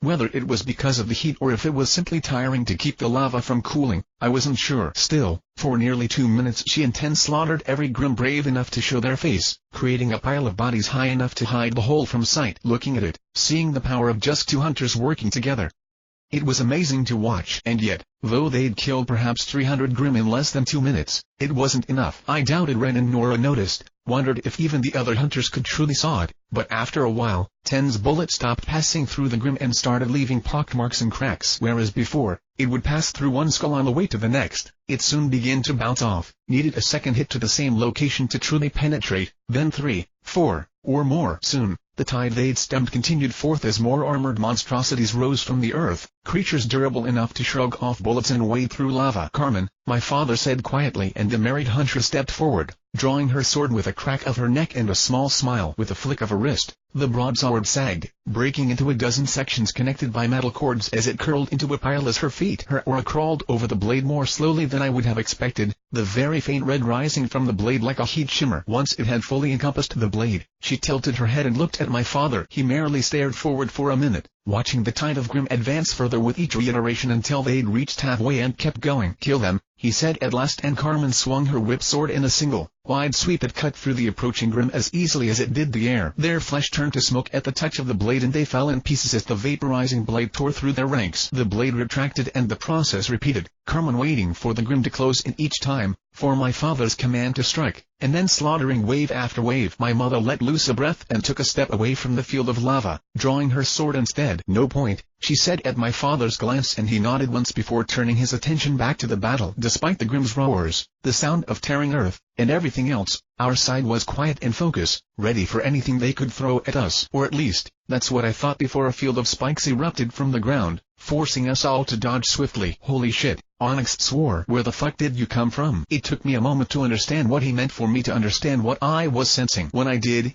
I stared down at the spear I reflexively dodged in wild disbelief and looked over the hundreds just like it that covered perhaps 2/3 of the battlefield. They rose from the lava as easily as the dirt, each as long as the fin of a shark fitting as they quickly began to move, and we were all forced to dodge as they tore circular tracks in the earth, leaping between the spikes to try and reach safety. But there wasn't any safety to be found because they weren't spikes. They were their teeth. I shouted, raising my voice with Levant to make sure I was heard. "There's something beneath us." "Say what?" Tyrion shouted even as he clapped his hands and a circular plane of energy appeared, floating in the air above the center of the field. We all leapt for it as till dirt and lava flowed towards the center of the spikes and down a massive gullet. And then we saw what it belonged to. Tyrion's barrier shattered as it rose into the air with an earth-splitting shriek, teeth punching through it like paper and sending us flying. It rose high in the air, far above the top of my barrier, and shrieked again as if to remind all of mankind who owned this world and destroying any chance we had of keeping the civilians from panicking in the process. I imagined it was white, mostly, its massive hide layered in scales of Grimm bone marked in red. As its neck curved,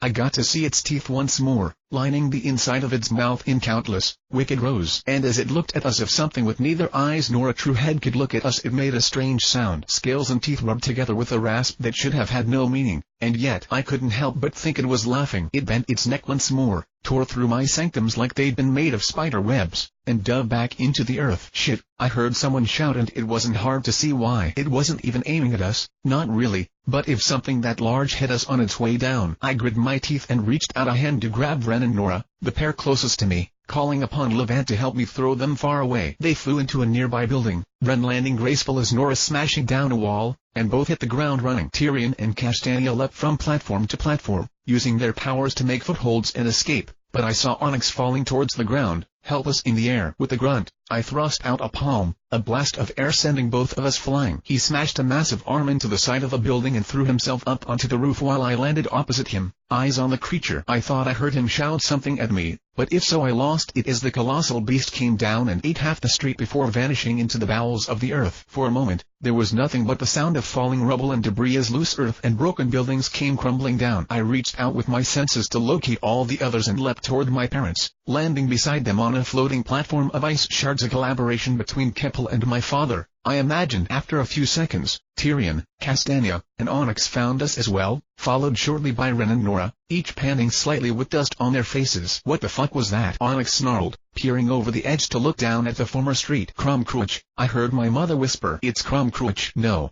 Onyx said, looking at her in disbelief. What? No. God damn it. No. Fucking fuck. No. Nobody replied for a moment, probably just understanding the feeling, but then my father placed a hand on my shoulder. Jaune? He asked and I closed my eyes. I don't sense it, I replied after a moment. But I didn't sense it before, until it was right below us. It moved fast. I wasn't looking, but I was looking, Onyx said. Hand my hands in the dirt to make sure nothing popped up and gave us a nasty surprise. But fuck, I'm with the kid. It was just suddenly there. I moved through the ground as fast as anything I've ever seen on land. Jack, Keppel said quietly. I know, he answered. Isabel, call Ospen and tell him to upgrade our status from fucked to really fucked. If that thing is involved. She already had her scroll out and was typing away at it. Far beneath us, I heard the Grim follow in Crumcruch's wake, a huge mass of the crawling from the enormous pit that it had left behind. In the distance, villagers began to scream, making my father curse. You too, he said to Ren and Nora. Go help Hui keep the villagers safe. We'll do what we can here, but we need to hold out until reinforcements arrive. Just try to. He trailed off and shook his head, probably realizing how ridiculous the mere idea of keeping everyone from panicking was now. But Ren swallowed and nodded firmly. Even Nora's bubbly demeanor seemed to fade as she looked out over her village and the Grim now swarming it. Nora, Ren whispered. It won't happen again. She nodded once, weighing her hammer in a hand before leaping into the village. Ren following a moment after. Everyone else, we've got a job to do, my father said to his fellow hunters, who had all positioned themselves at the edge of the floating platform except for my mother. So go do it. As one, they leapt down into the river of dark bodies and began tearing the Grim apart. I saw spears of earth and ice stab up at the sky as Onyx and Keppel landed, impaling dozens of Grim above their teeming ranks. Tyrion and Castania began raising shields and walls of energy and light as Ten and Carmina carved swath through the monsters. But Jaune, my father stopped me, placing a hand on my shoulder. I should stay here, I answered, looking at him. I can do the most good supporting you. That's not what was going to say. He shook his head. Or not quite. I just you to know, if things get bad here, I'll get us all out, I said. If I have to, I can do that, at least Naraka should. My father was silent for a moment before nodding. Yes, he said. Just remember. He stopped himself as a drop of water hit his face, looking up at the storm that had finally arrived with a bleak smile. Fitting, he said before looking down at me with a smug, confident look. Well, might as well make the most of it.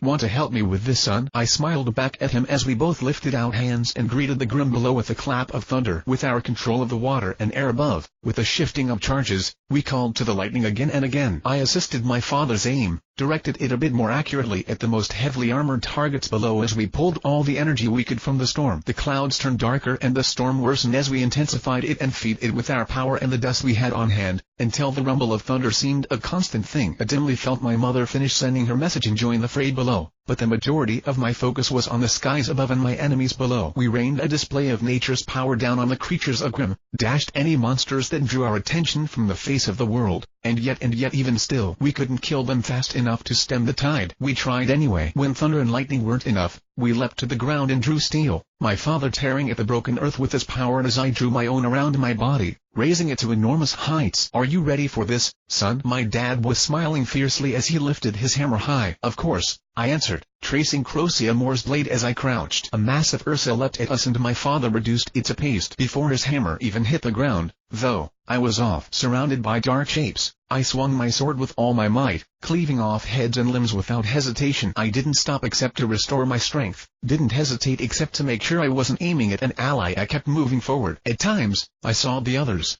Onyx with the crushed Ursa in either hand, Carmen in a circle of corpses, Keppel in the shape of a monster of ice, 10 switching to dust rounds that exploded with each hit to take on the tougher specimens. I didn't see my mother at first, but as the bombs began to go off and massive structures formed in the air atop his throne, I saw my father laugh as blankets of fire, explosions of ice, areas of altered time, and distortions in gravity ripped through the ranks of our enemies. For just a moment, as the Grim were pulled away and the field was momentarily cleared, I was able to look around and see that we were all alive and who knows how many of our enemies weren't. In that moment, that one moment, I believed we'd be okay. I believed that we'd be able to do it. And then the moment passed. Looking up as I saw the smile drain from my father's face as he looked at the hole and turned to see the cause. Something was crawling from the pit, a Deathstalker more massive than any I'd ever seen, even in pictures. But that wasn't what had drawn my father's eye, and it certainly wasn't what drew mine. Clinging to its back like baby scorpions were shells of pure white bone, jagged and layered but free of any sign of red or black, clean of any dirt. Compared to the creature that was carrying them, barring its tail threateningly, they were unassuming. I looked back at my dad, something like terror filling me for an instant, and I saw its mirror on his face. He drew a breath and almost unconsciously, I amplified the sound with Levant, making it carry through the battlefield and beyond. "It's carrying a Pandora shell," he shouted, voice thunderous as one. Every hunter turned, eyes wide and terrified as they saw the Deathstalker and its bounty. I knew what they were all thinking. I was thinking it myself. Why? How? There shouldn't be any point. They shouldn't be able to break the shell, but what if they did? We had to stop it. I don't think any of us knew what we were doing, and we certainly didn't plan for it, but we ran for the monster. Carmen sheathed her sword instantly and my father pulled his bombs far away, both of them probably as afraid of the possibilities as I was, but we still attacked. A new flood of Grim rose at the Deathstalker's heels, rushing around and over its body, large forms with countless spike-like growths. The older Grim, with our biggest guns put away in fear, it was enough to stall our advance for a moment, forcing us back with the sheer weight of bodies. And then I saw light, as if the clouds had cleared away to show the sun, but coming from the ground instead of the sky. I looked down, not wanting to believe it, but Crumcrutch, I thought, you motherfucker. I moved to run. In that moment, I honestly had no idea what I was going to do. Naraka, I thought. It was our only hope, but the mere thought that we had hope was enough to make my heart rise and to crush it even more so when I realized I didn't have the power left. I had to. The Deathstalker clicked its pincers, rustling as if pleased as the light behind it began to grow with desperate speed. I reached into my inventory to draw out a crystal and held it tight, draining it for power. I saw a column of light tear through the earth, shearing through a mountainside in the distance, and I saw it fade away as my barrier rose. I did it, I thought, smile rising to my face. My mother tackled me to the ground, grabbed me, and pulled me tight against her. For a moment, I thought it was a hug, that she was relieved, and then I was abruptly colder than I'd ever been in my entire life as air began to solidify around us. No, it was more than that even. I felt heat as well, the earth liquefying enough for us to sink into, sending a wave of agonizing heat through me even as I froze in place. It hurt unbelievably, and I didn't understand why she was. Oh, I thought she was trying to protect me, but I'd already saved us. And then I felt Naraka shatter, breaking from the outside. As it did, I knew the Pandora shell had opened, and I knew I'd failed.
The games we play. Defeat. The White Tiger of the West rose around me. I didn't have a lot of choice, and this wasn't the time to worry about secrets regardless. If the Pandora shell had been opened, if its contents had been unleashed, I tried not to think about it. I knew what it meant and couldn't delude myself to the contrary no matter how hard I tried. But that didn't mean I wanted to accept it, and I had something more immediate to worry about. Anyway, the physical manifestation of my soul rose around me, breaking through the layers of solidified air with careful motions and sloughing off the shattered pieces like it would have rain. Curling its arms around the frozen forms of my mother and I, It lifted us both and tried to find a safe place to set us down. It was harder than it sounded. Through the eyes of my soul, I saw dark splotches on everything in sight, as if it had rained mud or oil, and I didn't dare let any of it touch either of us. But in the end, there was no way to truly be sure anywhere was safe, regardless of what may have seemed obvious. Against this threat, my mother had tried to bury me in lava and freeze me beneath layers of solid air to try and keep me safe from the Pandora shell's opening. It was a desperate thing, so much so that I could feel her dying in my arms. I felt the agonizing cold myself, but to someone without a body like mine, temperature extremes like this must have been. The gamer's body kept my flesh from breaking down under damage, keeping my wounds from really building upon one another or worsening. I didn't need to worry about blood loss or not being able to use a broken limb or the effects of exposure.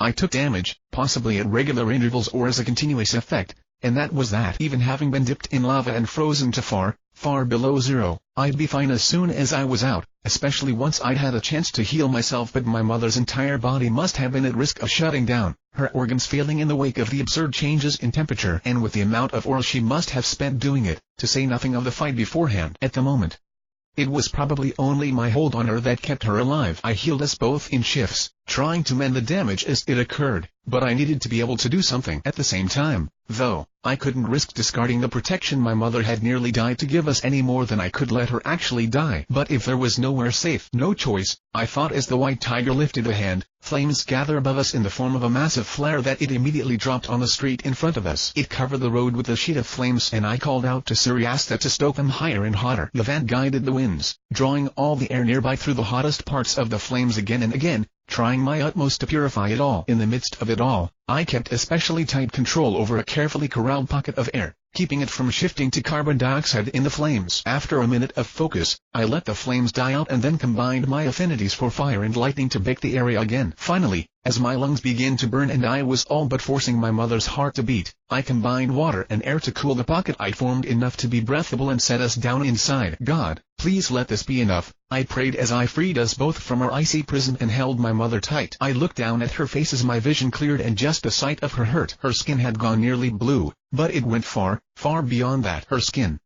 in places it had cracked open and begun to slowly ooze blood that itself froze in ugly-looking clumps. Frozen so harshly, her hair and eyelashes had broken in uneven clumps as we came free, literally snapping off. Bits of her lips had flaked off, revealing cracked and frozen teeth, but her eyes were the worst, enough that I wanted to avert my own. But I didn't. Free of our prison and the source of harm, I focused all my efforts on healing her, restoring the lost HP with Soul Forge Restoration, casting Regeneration on her, and even expending a blue dust crystal to try to mend the horrific damage her own defense had wrought. Only when I was done and she had ceased to look like a frozen statue did I pay attention to anything else. First things first, I checked her over carefully and then glanced down at myself, exhaling slowly in relief. At first glance, we didn't seem to have been affected, which was good. On the other hand, we seemed to be alone, which was very, very bad. If the others were gone, I closed my eyes and let the jolt of sickness and terror fade before looking around and trying to piece together what had happened while I'd been frozen. I could see the odd hole in the ground that the pillar of light had made, as well as the matching wound it had left in a nearby mountain, a casual testament to Crom Cruelch's power, that it could shear a hole so deep with such ease. Beyond the marks, though, it hadn't done much but wipe out a few buildings. If he'd attacked again in the time I'd been preoccupied, I didn't see any signs of it,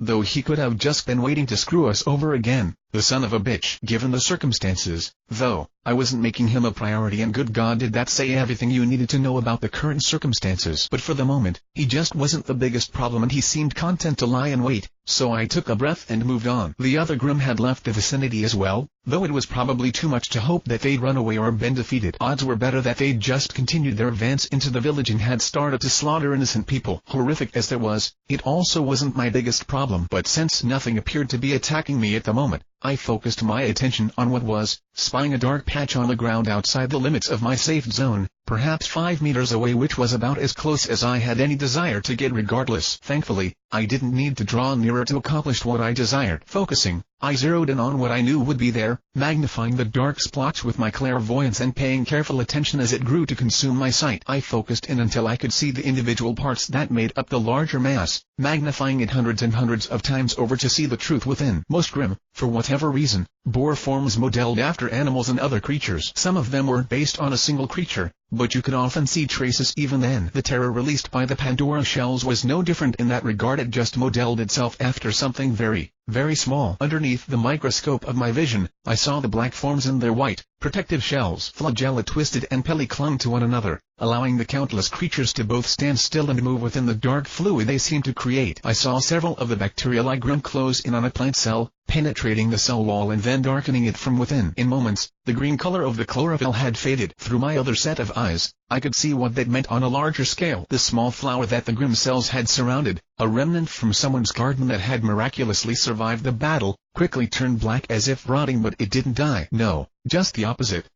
It grew, rising from a tiny blossom to a plant perhaps 3 feet tall. One by one, its bright yellow petals fell off and a new bud began to grow into place, colored bone white and blood red. In moments, the new flower blossomed, spreading petals of bone as if to remind the world that nothing on this planet was safe from the Grim. If that had been autumn, I pushed the thought aside with sheer force of will and continued to watch. With amazing speed, the new plant began its work, making what I assumed passed for pollen in its eyes. In truth, densely packed clumps of the Grim cells sent off to find more hosts. That was this plant's only purpose, I suppose.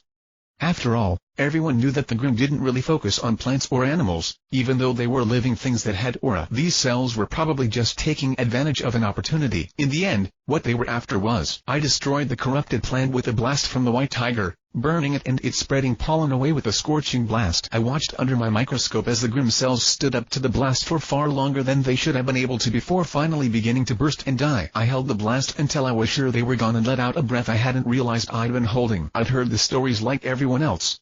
Heard what could happen when these things got going. Durable enough to survive an explosion and light enough to be flung vast distances by it and be carried in countless ways. They could travel on air currents and in water, even hitch a ride into the water table, if they had a chance. They could survive a heavy boiling, literally crawl through conventional filtration, and once they got inside you, they— Now why'd you do that, son? A voice asked. Focused as I'd been on the small scale, I hadn't even noticed anything approaching, but the voice was instantly familiar, and for all that I'd known this was coming, it still filled me with dread. I turned to face my father, or, at least, I turned to face the thing that was wearing my father's face. He hadn't changed as fully as some of the pictures I'd seen, but spikes and armor plates rose from the darkening flesh of his arms. A mask had already begun to form on his face, though not enough to truly make out its shape yet at the moment. It covered only his forehead, the right side of his face, and his right eye, nothing standing out about it except for the crown-like ridges that rose from the top. It didn't cover his mouth in the slightest, though, and his smile was still the same. But LV-92. I cast a glance at my mother and rose in front of her protectively, staying within the confines of my safety zone as I met my father's eyes. Who are you? I demanded, even though the words hurt to give voice, and he put his hand over his heart as my father had done a million times, feigning hurt. How can you even say that, Jaune? He asked before smirking and letting loose a rolling laugh. Can't you recognize your old man? I can, I whispered, swallowing slightly. So I ask again, who are you? Oh, does it not say? He asked, raising an eyebrow as he waved a hand above his head. That's interesting. I said nothing, watching him carefully. I wonder, he mused aloud. Is it because I'm still settling in? Well, I don't really get out much, either. I've been given lots and lots of names, but which one's mine? Now that's an interesting question.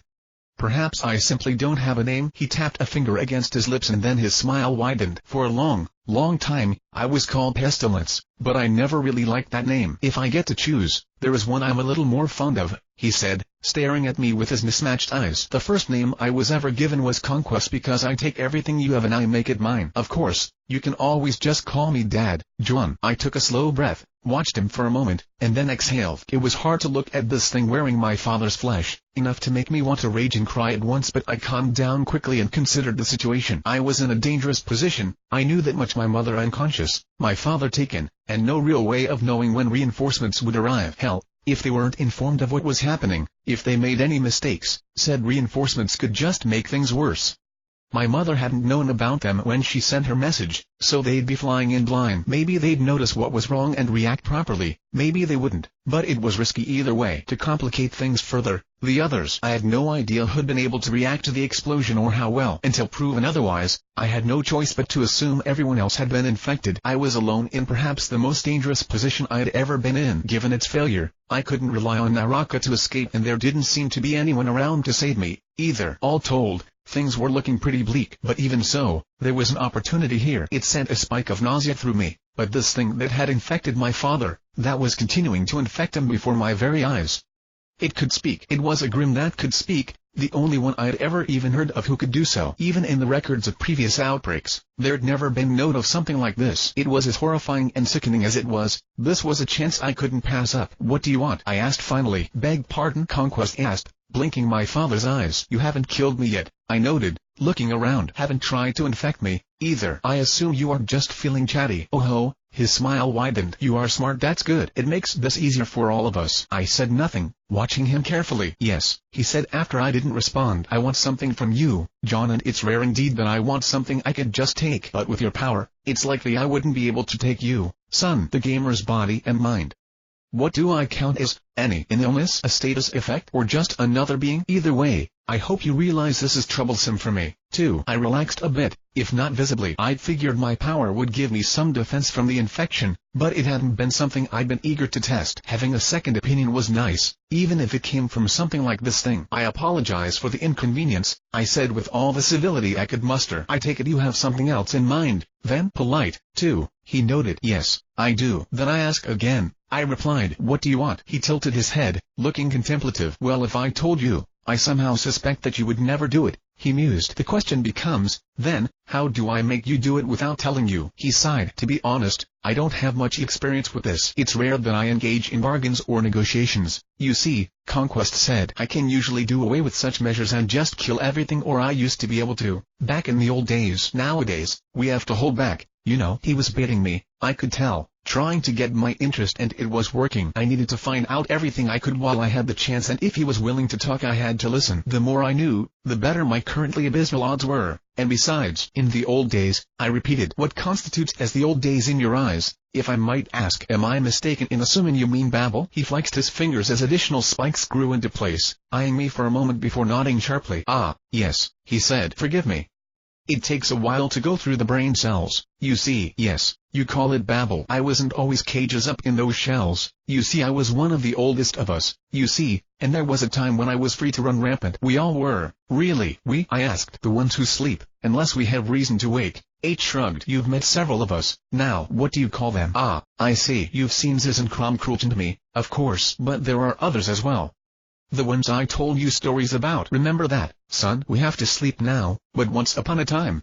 Well, needless to say, I remember those days fondly. I took a breath and ignored the barbs. I see, I said calmly. Why do you sleep then? He wagged his finger, chuckling. Now that would be telling, he answered. And you really need to know why. Anyway, not for what we need of you, but how do we get what we need from someone like you? I can see why my brother woke me up. I do have more experience dealing with people. There it was, the possibility I hadn't wanted to face, but hadn't been able to keep from considering. It was because of me, then? I asked. I'm why you were here? He surprised me by simply shrugging again. I'm not sure, though I assume it has something to do with it. He told me I didn't really have time to speak to Crom before he left, you see. All I know is what I've taken from this man's brain. I'm sure you've noticed by now that you are lured here, no? A Grimm sighting, to draw in the hunters. I voiced my thoughts. Further investigation reveals the extent of the problem and reinforcements are called for, and they draw a reaction. It was a trap from the beginning. Seems that way, he agreed, looking amused. I don't know if I'd have been brought in for any sufficiently large group of hunters or if you're just that special, though. Either way, when my brother woke me up to a whole lot of nothing, I was a bit confused, but then I saw your barrier and got a bit interested. I haven't seen anyone use that old thing in a long time. You recognized it? I felt my heart plummet for a moment. Course I recognized it, he chuckled. I helped destroy the civilization that invented it. Then you were the one who broke it, I said. Obviously, he cracked his neck. Not to sound too arrogant, but I developed something of a knack for finding people who think they're safe and proving that they really aren't. A lot of people try to escape my brothers and a lot of people failed. You infected someone who knew how to break the barrier, I guessed, and then confirmed my worst fears with my clairvoyance. You can use aura. But the Grimm. I fell silent for a moment and then made several thought connections that made my heart both rise and fall. My father? I asked and was amazed when my voice didn't shake. Is he alive in there? For several definitions of alive, yes. His smile widened and he stretched a bit. I admit, I can be a bit hard on bodies, but they're so much more useful if you keep them running right. So many neat tricks. But it's all well and good, right? You gotta come over here and save me now or what? How? I asked, holding myself still until my heart stopped pounding even though I wanted to step forward. How can you do that? Sorry, kid, trade secret, he gestured flippantly. But long story short, you'd be surprised what you can live through, especially if you're willing to be flexible with your definition of alive. But you wouldn't know that anymore, Huh? What do you mean? He chuckled again, and maybe it was a bit hypocritical of me, but God, was I starting to hate that laugh. Dust, he said after a moment, or a semblances. You really don't know much about them anymore, do you? Partially my fault, I admit, but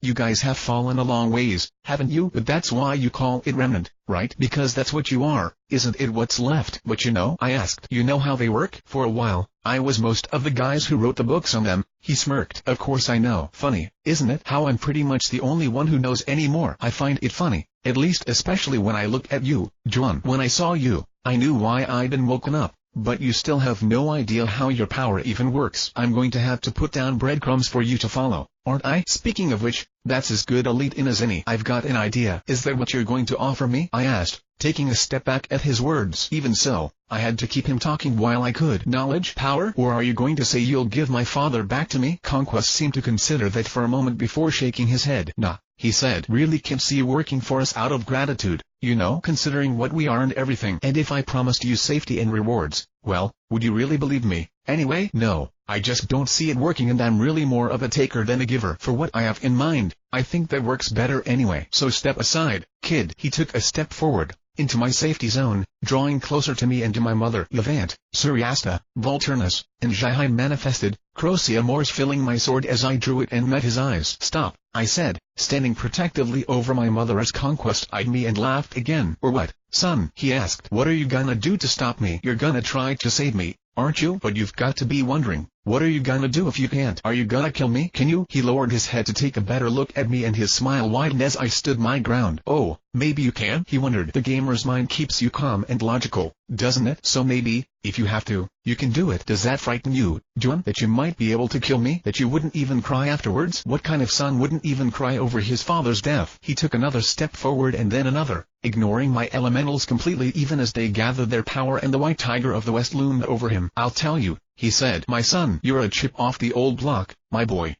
A monster just like your old man, and I'm so proud. I took a steadying breath and then another before meeting his eyes steadily. I hope you don't think there's a chance in hell I'll give you what you want, I told him quietly. He looked at me contemplatively and grinned. I think you already have, boy. His smile changed until it was no more than a baring of teeth. But let's make sure. It'll be rude to leave your mother out of this. In that moment, I knew I had to act. I couldn't put it off any longer, so I prepared myself and tried to ignore any doubts his words had planted in me. If I could hit him and hold on for a minute, maybe I'd be able to save him. If not, I'd save my father then, too. You're right. So allow me to interrupt, I heard a voice say, and the ground beneath my father's feet abruptly turned to lava. I saw him grimace and lunge forward with all my speed, but even though there was only a few meters between us, he lifted his hammer with his mostly transformed arm and swung it hard enough to smash me through a house. I didn't care and was back on my feet in a fraction of a second, rushing towards him again. Stop, Jaune, my mother said, rising to her feet only a bit shakily. Even so, I stopped. Isabel, Conquest said, smiling at her and seeming unbothered by the lava now that the initial surprise had faded. My beautiful wife. We were just talking about you. I heard, she said coldly. Jaune, can you do anything to keep me from getting infected? I glanced over at Levant, who shimmed and then split in two. One moved quickly to hover my mother, gathering a pocket of clean air around her. But I don't know if this will be enough, I admitted, whispering to her through Levant's mouth. But it should keep the air around you clean, at least. She nodded once, expression unchanging. Jaune, I'll handle this, she said, and I masked the words reflexively. Leave what? I demanded, startled. Mom, if we work together, I might be able to. The village, Jaune, she said in the same tone, silencing me. While we're here, imagine what's happening there. I can stop him for now, but you're the only one who could possibly save them. I hesitated, looking down. Mom, I whispered. But he's go, she said and gave me a slight smile. I'll handle things here until you return, okay? I looked from her to my father and back. No matter what he says, Jaune, don't forget the truth, she continued. You are your father's son, Jaune, so don't give up hope yet. We still aren't beaten. Watching spikes grow in on my father's flesh and his mask continue to form, I wonder how she could say that, and if she honestly believed it, or if she was just trying to get me to leave. Had she given up on my father already? Did she think I didn't have a chance? But whatever the case, I could hear screaming on the air and knew that the villagers were in danger. They might very well not last much longer without some help. But my father was still. If I could save him, I knew it wasn't very heroic, but if I could just save him. If, I thought, and I suppose that was the big question I had to know. So I bowed my head and turned away, leaving Son, Conquest asked. Are you gonna abandon us both? No, I said. I'll be back in just a minute. He chuckled. Fine, then. I sent the others into town. Anyway, go play with them while mommy and daddy talk. I swallowed hard, hands clenching into fists, and then I ran away, leaving everything I cared about behind. 1.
The games we play. Search and rescue. There was no time to waste, so I dashed into the town at full speed. Even in a situation like this, with everything that had happened and all I'd left behind, I was still able to think clearly. One of the many things to thank my power for, I suppose. As such, while I ran, I tried my best to get my priorities straight. First things first, I suppose I had to find anyone who wasn't affected and do something with them, because they weren't going to keep that status for long if I didn't. I decided pretty quickly that now was not the time to be conservative with dust, and so cost was not an issue here. As such, I might be able to protect a few areas with my barriers. It shouldn't be too difficult to keep an area clean that way, assuming it was clean to begin with. If I could check it over with my clairvoyance, clear it all out with Levant, and set up just a sanctum to keep the disease out, it should be possible. Of course, if I missed anything, if even a single person inside was infected and I didn't notice, all it would do was guarantee everyone inside died horribly, unable to run away. There wasn't any room for error here.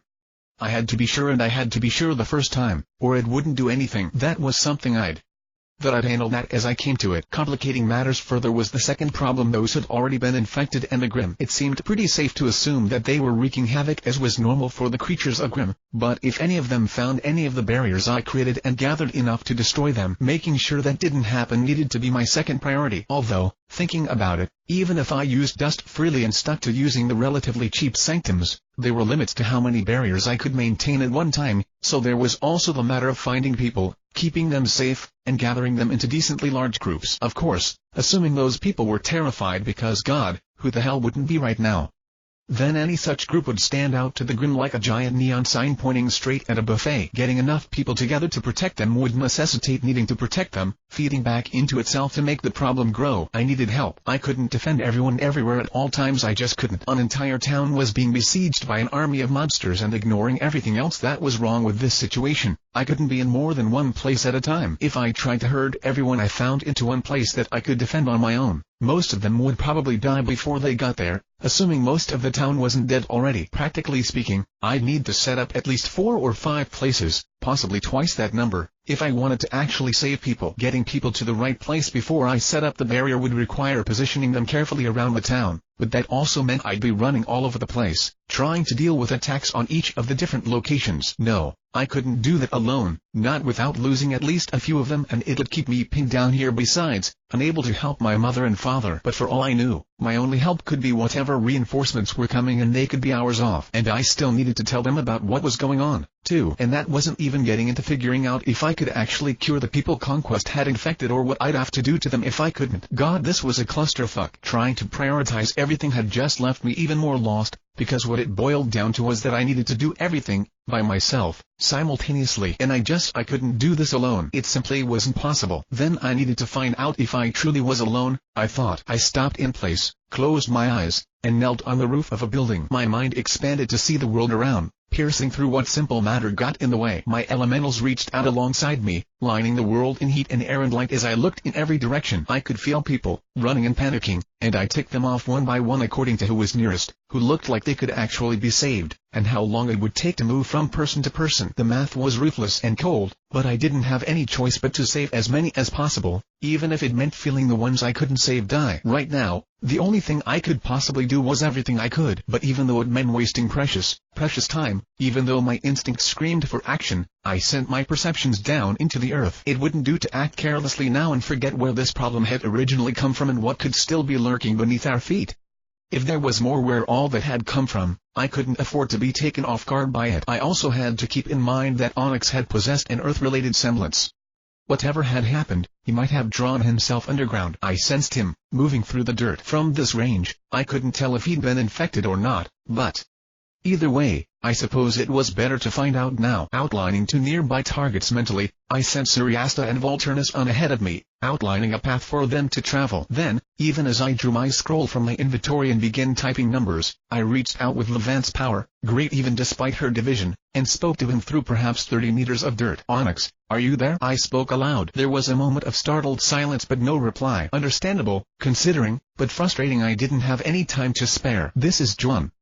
I'm using my power to sense your location and contact you. I need to know if you're infected or not." I could imagine what he must have been thinking, but I told him I could sense his location. Whatever he must have been wondering about me, that should be enough to get a response. It was just a matter of what I could learn from that response. "How do I know you're not infected?" he asked, and I paid close attention to his tone, wondering if this was a trick. There was some strain in his voice, as if he were in pain. "But you probably saw me with my mother," I answered, "after I tried to get us out and failed. If I had been taken, that means she'd have been taken, too, in which case, no offense, but we would not be having this conversation right now." "Fair enough," he agreed before going silent for a moment. "Assuming for the moment that you are who you say you are and this is not a trick, why are we having this conversation instead of, say, running for our lives?" "The situation's complicated," I replied. "Mom buried and froze us to keep us from getting infected, and I managed to keep us safe when we first woke up, but my dad was there and he'd been taken." "I know," Onyx said quietly. "Your father, he tried to contain the blast somehow, but something went wrong. I don't know what. I think he managed to limit the initial spread, but after he was gone." I nodded as I watched my scroll ring. "I could imagine." "Yeah," I said. "My mom's fighting him now, but she sent me into town to try to do something. It's a work in progress, at the moment, but assuming you're clean, I could use your help. And if you aren't, well, you're a problem that needs to be dealt with." "I'm not infected," Onyx answered. "Went to ground the moment I saw what was happening. Some of the stuff got my leg, but I managed to tear it off before it spread too far." He said it easily. I wasn't sure if that was good or bad sign. "That might not have been enough," I answered. "And even if it was, I hope you realize I can't just take you on your word." "You want me to surface, I take it?" Onyx asked. "It'll be the fastest way to confirm your story." I nodded, even though he couldn't see it. "I can make sure an area's safe for you to rise in, too." But I can't be sure you're not infected," he answered. "And I hope you realize I can't just take you on your word." "Yeah," I nodded again. "That's why I'm calling Ozpin." Onyx was silent for a moment before answering. "Oh," he said at last. "The whole something only he would know plan, then?" "Pretty much," I replied. "I call him up. He sees me and confirms I'm clean. I patch him through to you and he makes you believe it. You come up and we look at one another, just to make sure." "And if I don't?" he asked. "Then I'll have to assume the worst. Since you can travel underground, the risk of you escaping and getting past any border patrols is too high. You could poison water supplies or worse. If you don't come up, I have no choice but to make you a priority, come down there, and deal with you." "Oh?" he wondered. "I didn't know you could do that." The white tiger of the west flexed his claws. "I think you'll find I'm a pretty fast digger. Wouldn't be as clean a job as you might manage, but I'd get it done." I told him. "Don't have a lot of choice right now." "Cool," Onyx said after a minute. "I like it. Let's give it a shot." I nodded again, eyes still focused on the screen of my scroll. What was taking so long? Finally, someone picked up. "Hello, Jaune," Ozpin answered, looking concerned. "I'm sorry. I was speaking to another team. After your mother's message, I didn't expect you to call so soon." "Has something?" "Ozpin," I interrupted, getting straight to the point. "Everything's gone to hell." There was a Pandora shell and Kromkrulch blew it open. For a moment, Ozpin, who'd been a huntsman since God only knows when, looked stunned. "Oh," he said, nearly breathless. "Oh no." "Yeah," I said quietly. "That was pretty much our reaction, too." Ozpin closed his eyes for a moment and took a breath. "How bad?" he asked, opening them again and meeting my gaze. "Bad," I answered, turning my head to look back the way I came. "My father has been taken." "Jack," Ozpin whispered, looking down. "Who else?" "Not sure." We all saw the shell about to open, but I don't know for sure who managed to react. "My mom grabbed me, turned the ground beneath us into lava and froze the air around us solid." She nearly died in the process, but I managed to heal her after we got out. Where is she now? Fighting my father. I went quiet for a moment after that, reaching back with my senses, but the image I got was distorted, probably a result of whatever my parents were doing to the air back there. I refocused, shaking my head, and looked back at my scroll. Beyond the two of us, I don't know. I've managed to find Onyx, but he's underground right now and is understandably hesitant about surfacing. He says that my father tried to contain the blast, so it might not have scattered as much over the city, but I shook my head. I need you to confirm I'm clean, I said. Then convince Onyx that you are who you say you are, not just me impersonating you. You tell him to rise.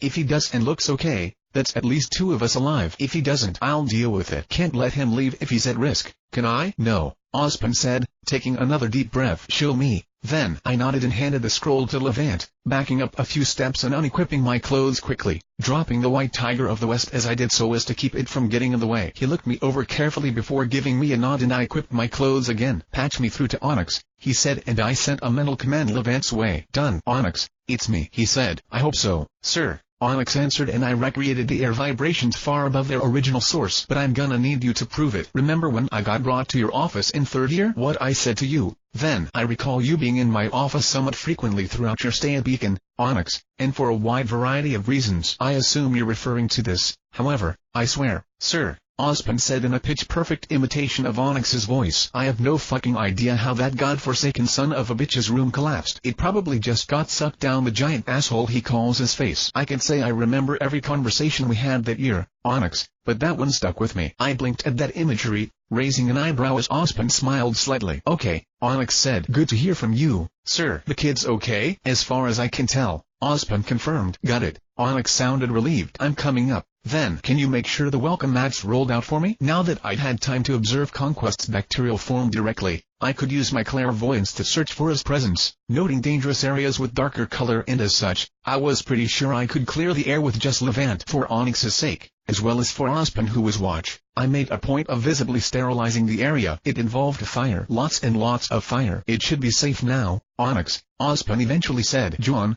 I assume you can lock off this area to ensure it remains clean? Yes, sir, I said, doing so with Levant even as I cooled the area with her and Jai's help. Did you feel that down there, Onyx, or do you need directions? Trust me, kid, I felt it coming up now. After a few seconds, I felt the ground tremble slightly and a massive arm emerged from the dirt as if it had been water. Onyx pulled himself out a moment later, the earth around him seeming to just shape itself out of his way as he did, and looked at me. I scanned him thoroughly with my clairvoyance and elementals before observing him and then relaxed a touch. He was clean, though he was missing his leg as he'd said. He'd tied it off but it was still oozing blood, whether because he was far more active than anyone with a wound like that should be or because he tied it wrong. I wasn't sure. Even so, I'm glad you're okay, I said, pausing for a moment to let him look at me before moving to his side and healing him. Me too, kid, he said, wincing slightly as he settled down but otherwise relaxing a bit. I don't suppose you can regrow a leg, huh? Not sure, I said as I applied regeneration to him. Managed to reattach a limb once, but I've never grown one back. Should be possible, though, and if it is,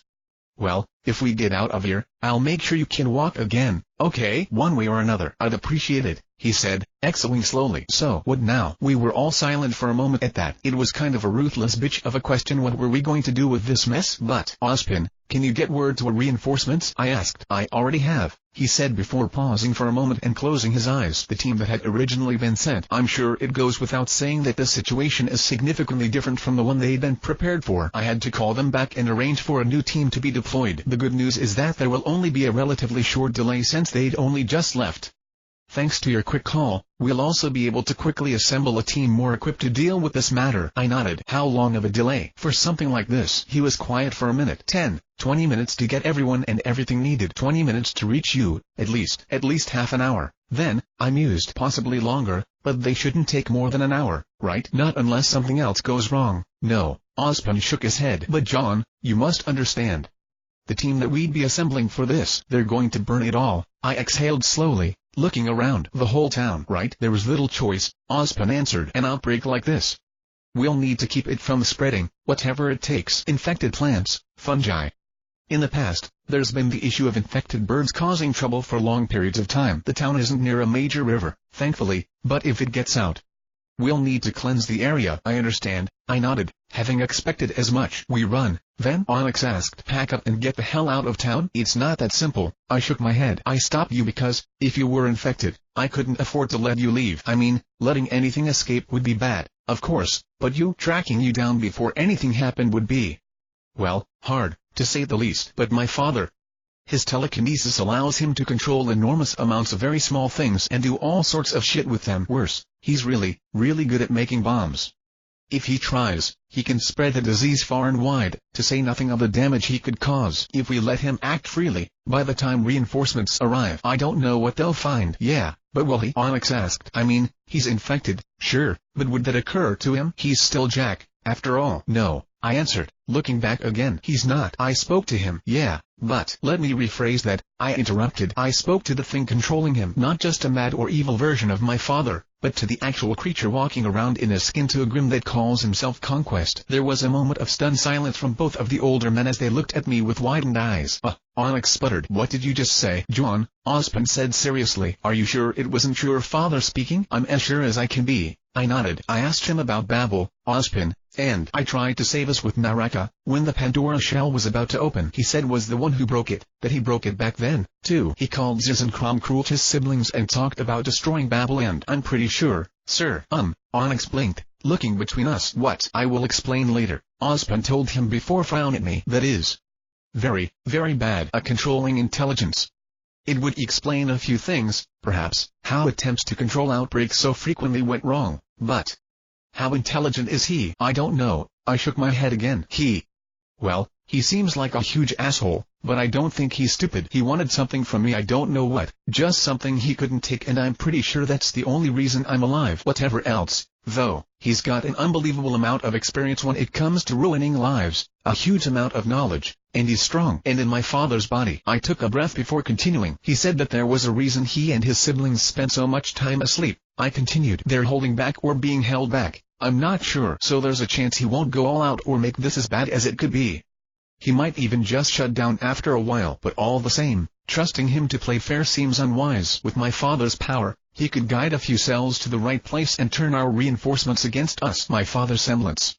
It's not the worst possible power for something like him, but it's still pretty bad. We have to do something. Your father and I, we've never been the closest of friends, Onyx said after a moment of silence. But we've known each other for a long time, see? And in that time I have never once believed he wouldn't be able to hand me my own ass in a fight which, in this case, might involve literally tearing off the left off my lower body and beating me to death with it. If it's us versus him, that's gonna end pretty badly for us. I grimaced and looked down, nodding. Can your mother stop him? Onyx asked me when I didn't reply, and it was a question I wasn't sure how to answer. No. That was a lie. I just didn't like the answer. Maybe, I said, but probably not. I think she's just trying to buy time for me to run away and for reinforcements to arrive. But I don't know if she can. And if Conquest takes her too, my mother and father working together would be really, really bad. Onyx nodded. Yeah, I've seen them work as a team. We really don't want that to happen. But what exactly are we supposed to do, kid? We could team up with your mom, but any one of us might get taken. This isn't necessarily a fight where having greater numbers is an advantage. It just makes it more likely that something will go wrong. I hesitated and fell silent for a moment before continuing. I don't know for sure, but I might be able to heal him, save him. Onyx looked at me sadly, shaking his head slightly. Kid, he said, no one's ever managed to bring them back. We've tried. They managed to capture a few of them after the whole Mistwine thing, brought in all the experts they could. Nothing. It's not just a disease, any more than the Grimm are just animals. And whatever it is. Yeah, I whispered. But I have to try, don't I? But what if you get infected? He tried again. No offense, kid, but when those guys got taken, they took every precaution, did everything they could, had a bunch of hunters suited up to deal with it, those reinforced armored hazard suit things, even a kill switch on the whole thing, and there was a constant worry that something might still go wrong. Here, something's already gone wrong. Everything's gone wrong. And getting that close to your father. Everything you said about what he might do to our reinforcements, he could do to us. Not me, I said with all the confidence I could muster. My semblance makes me immune. Ozpin knows why. Conquest did, too. Your Onyx cut himself off and closed his eyes. Okay, cool. Assuming that's true, then it doesn't address the part where you die before you can get to him, or the part where we have no idea if you could actually fix what's wrong with him or everything else that's wrong with the idea. Yeah, I nodded. We better work on that, then, because I can't leave without knowing I did everything I could for him and the rest of this town. Can you? Onyx exhaled, looking around. No, he muttered, even as a hand went to his stump of a leg. The bleeding has stopped, at least. I guess not. You have a plan then, kid? I have something vaguely resembling a plan, I hedged. He looked at me for a moment and then shook his head. Well, that's encouraging, he sighed, but I guess I'll what I can get. Let's give it a shot, then.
The games we play. Treatment. The plan was a fairly simple one, at least in concept. The execution, that was a bit harder, but still not complex. I was glad to have Onyx's help with this mess, truly, because it made at least that part simpler. We were going to hide the civilians underground. Suryasta and Volturnus had gone on ahead, slaying any Grimm they came across and clearing the area around the civilians. I'd swing by, scan them thoroughly to see if they were infected or not, and then contact them with Levant and try to direct them to the nearest safe haven. Beneath the ground, Onyx was hard at work forming large pockets to house the people below the ground, which I'd further protect with barriers. The fact that they were buried should be enough to limit the number of Grimm that could attack the barriers at any given time, and I'd be in contact with Onyx to notify him of any attempts below ground, which he'd do with any Grimm that tried to dig down to them would be my problem, but they should be a fairly small number and easy to stop. Levant or one of her duplicates, if necessary, would ensure they had air and that it remained disease-free. Finally, Ozpin would note the locations and send them on to our reinforcements, who would help dig them up after the area was deemed clean. Assuming we didn't all die, of course. Sure, it wasn't a perfect idea, especially with something like Krumkruch possibly running around down there, but they were at least as safe below the ground as they were anywhere else in the city. With conquest spreading, the Grimm rampaging,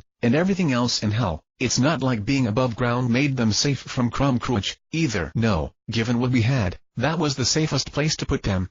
If nothing else, it was the place that had the lowest number of ways for them to die at any given time. And no, the Mountain Glen comparisons were not lost on any of us. It said a lot that it was still the best we could come up with. We got to work quickly, Onyx digging as I directed from above. I moved quickly from rooftop to rooftop, keeping Ozpin on my scroll as I traveled. The older man was hard at work on the other side of the screen, organizing things with methodical efficiency as he got everything ready over there, but honestly, it was just a little comforting to be able to see another face at a time like this. Worst case scenario, I wouldn't be alone when I died. That was more than most hunters got. And thankfully, everything seemed to go well, at least at first. I don't think any of us were under the illusion that that was gonna last, especially once the other taken began to move. But at least for the moment, we had time to move. In a situation where every moment counted, I welcomed the opportunity, especially when I came across some of the infected. They were easy to tell apart, even in the early stages. Dark spots formed on their skin and grew quickly to cover limbs, chests, everything but their face. Then, a mask would slowly grow into place, as well as other, less superficial changes. How the infected behaved in those early stages seemed to vary from panic and aggression to what was almost serenity and acceptance, as well as yet stranger behaviors, probably a result of whatever conquest did to people's brains. Or maybe it was just a people thing, I don't know. Either way, I paused to watch them from a distance once I confirmed that there were no one infected nearby and quietly observed the disease progress on both a micro and macro scale. I wanted to act, but I held back for the moment instead, waiting so that I could learn more about my enemy. Onyx was still working on the initial site, and Volturnus and Suryasta could handle the situation nearby without me, so this gave me a chance to simply observe. I couldn't say I liked what I saw, especially as I alternated between my many forms of sight. It was informative, especially since I'd only seen the mostly finished results of the disease, but informative wasn't the same as encouraging. The implications, especially as I glimpsed their auras. But was I right about what I saw? I honestly wasn't sure if my guess was even vaguely correct.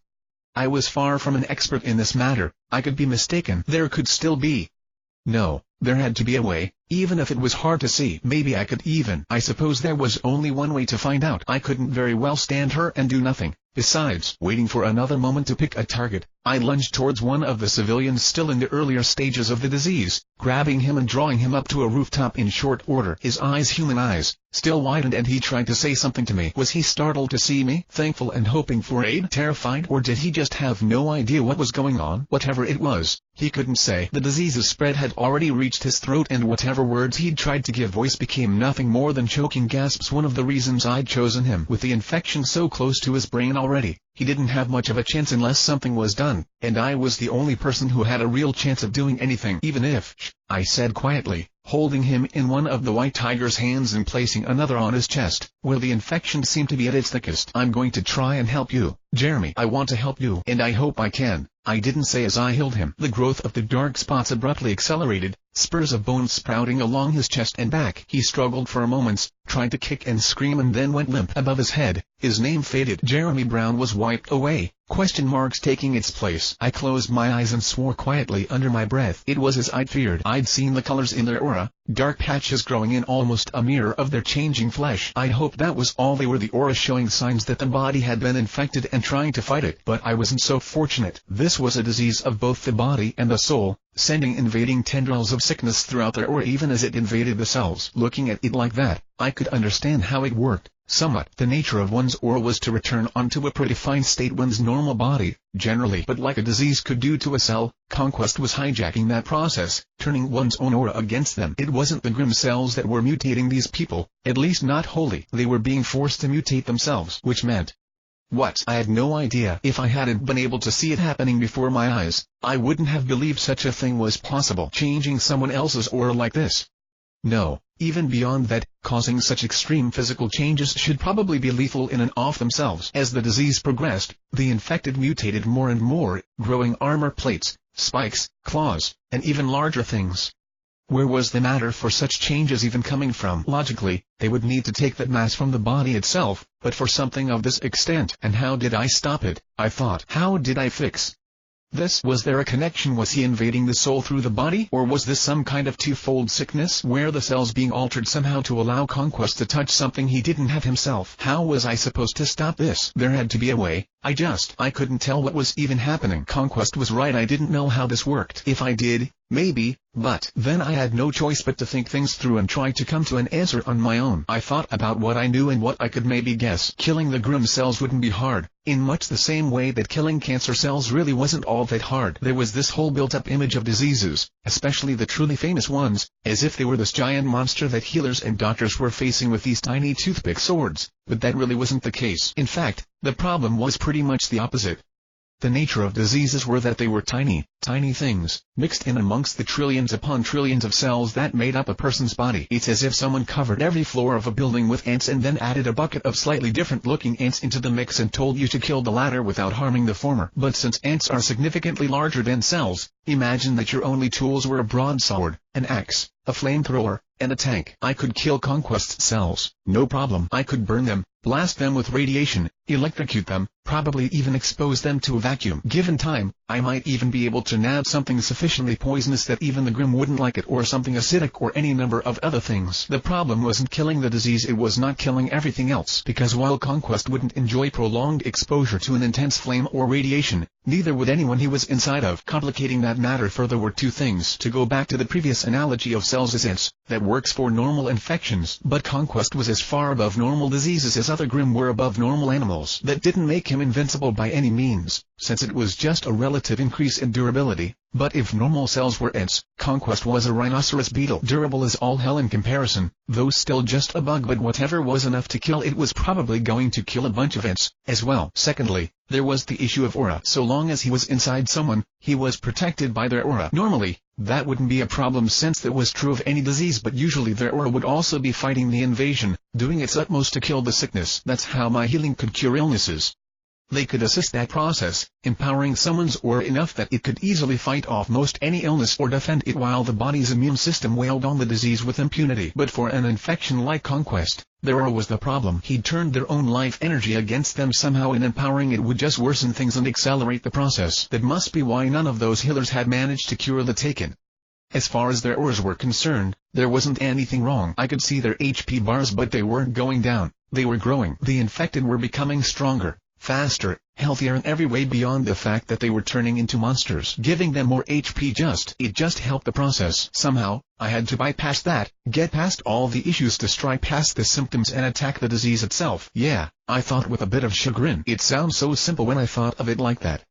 I wonder why we didn't live in a world free of sickness when it was so easy. Perhaps I shouldn't think of it as a disease at all. Then maybe I should consider it a status effect of some kind. I mean, diseases were status effects, but they were part of a larger category, and while Soulforge Restoration could cure that specific subset of status ailments, the rest it could only touch secondhand. I might be able to address the fact that Onyx was missing a leg, for instance, but if so, it would be by giving him a different status effect that countered the first, in this case, regeneration. He had a wound that wouldn't normally heal as one status effect. I gave him vastly improved healing as another status effect.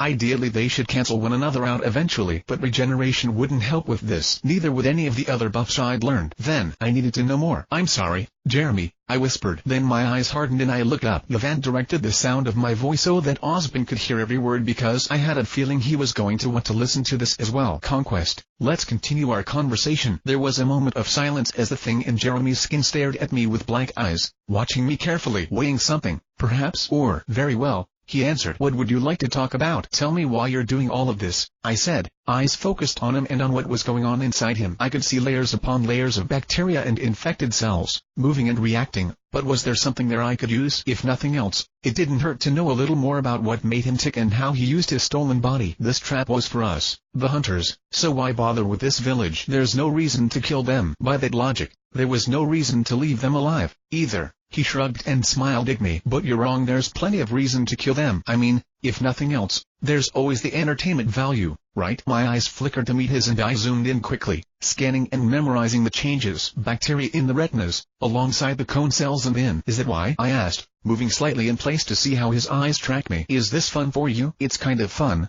he nodded. "I guess you just got here, but you should have seen this place." "Oh, 2 minutes ago?" "It was amazing when they realized what was happening."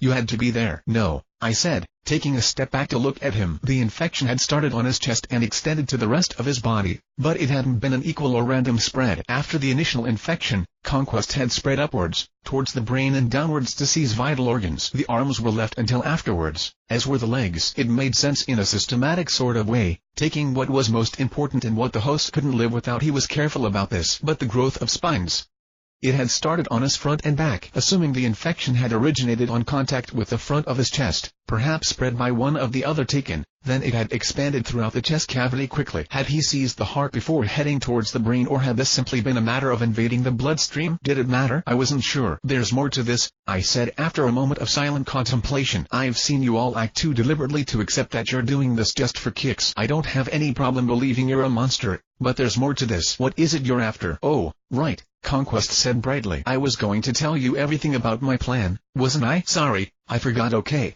Step 1 is I roll my eyes." He did so. "Step 2 is I give you the finger." He did so. "And step 3 is I wonder if you honestly expect me to tell you that." He finished and then gave me a flat look. "Do you honestly expect me to tell you that, idiot?" He's gotten smarmier, I noted. "Is it because of the host?" "It would make sense, in a certain way. If he took the memories in the brain, taking some degree of the personality would make sense, too." Thinking about it, I'd thought I'd seen elements of my father in my original conversation with Conquest, but I hadn't been sure if I was just projecting on him, seeing what I hoped to be there. But was it a mask, a guise Conquest as a way to get to me? Or were there simply elements that remained after he took them? Maybe even elements that had to remain? That was a thought. If semblances sprang from who we were, Conquest might have needed to keep certain elements in order to access his host's power. There was the question of how much could change and yet keep the core the same, but he'd said before that he knew a great deal about how aura and semblances worked. Was it so hard to believe there were rules for doing so? Of course, that was nothing more than conjecture, but at least it wasn't completely baseless conjecture. There had to be a reason why he was acting this way, whether for power or to seem human.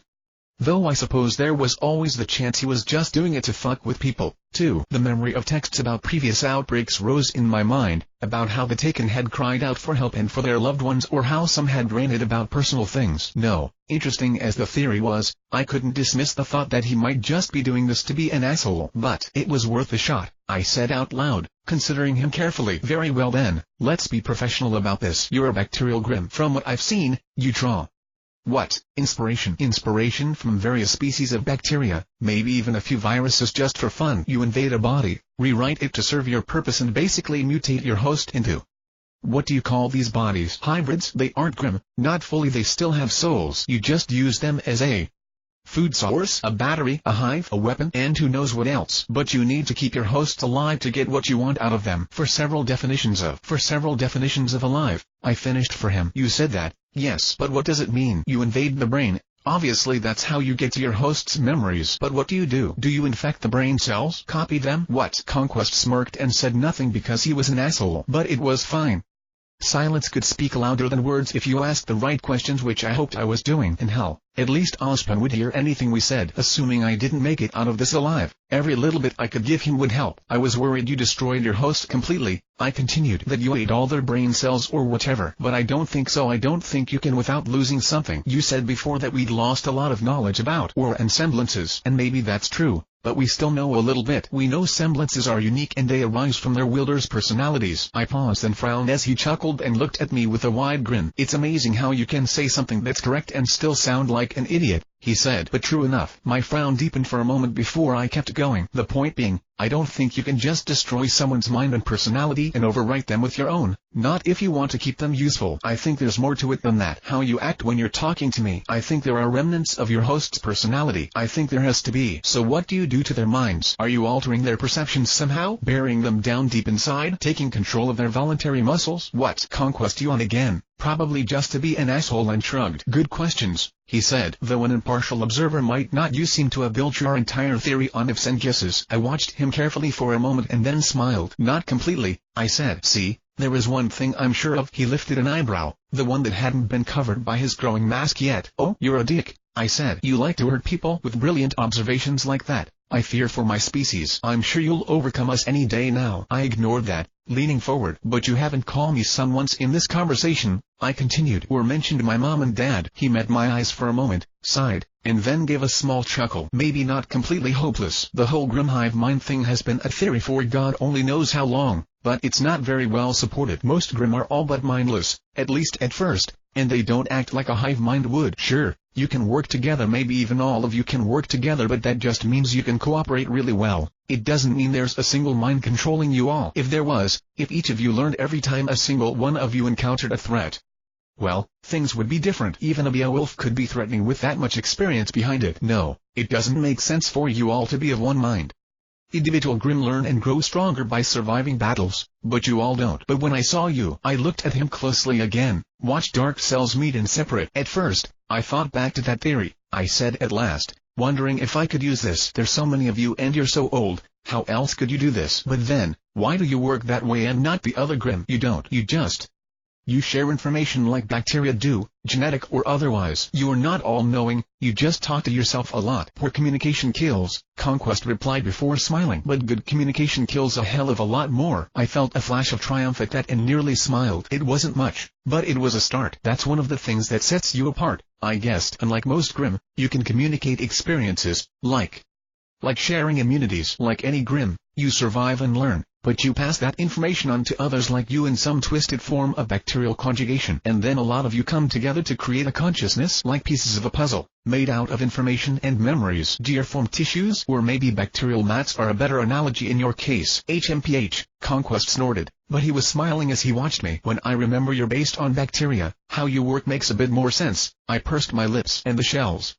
They aren't actually shells, are they? They're more like spores. But how do you? I was silent for a moment. The bodies you steal, I said at last. It's funny, because you don't look smart, Conquest snorted. That's right. I do my thing, I have my fun, and when it's time I move on to the next stage and grow a shell around these bodies. You should see some of the places I've been. Kid, the forests of bone. I could imagine cities that fell to him, populations erased, and all that was left were fields and fields of white, bony shells waiting for the right time to open up again. You won't tell me anything useful, I mused, pondering him. Not without knowing what you've already said and why. I bet you only talked to me in the first place because I knew your first name. But I think I've learned a lot, Regardless, thank you, Conquest, and you as well, Jeremy. With any luck, I'll come back for you later. Bind. I tied up Jeremy's body and tossed him aside, deciding to leave him on the roof for now. You get all that, Ozpin? I whispered quietly, making my words carry loud and clear. The headmaster answered somberly. I recorded it as well. Good job, Jaune. If you can. Jaune, Onyx's voice interrupted, sounding urgent. What the hell is happening on the east side? I turned my head and saw a building collapse. Nothing good, I answered back. I'll check it out. Onyx. Ozpin, can it wait a minute? I have a feeling we found the other hunters. I thought this was going too well.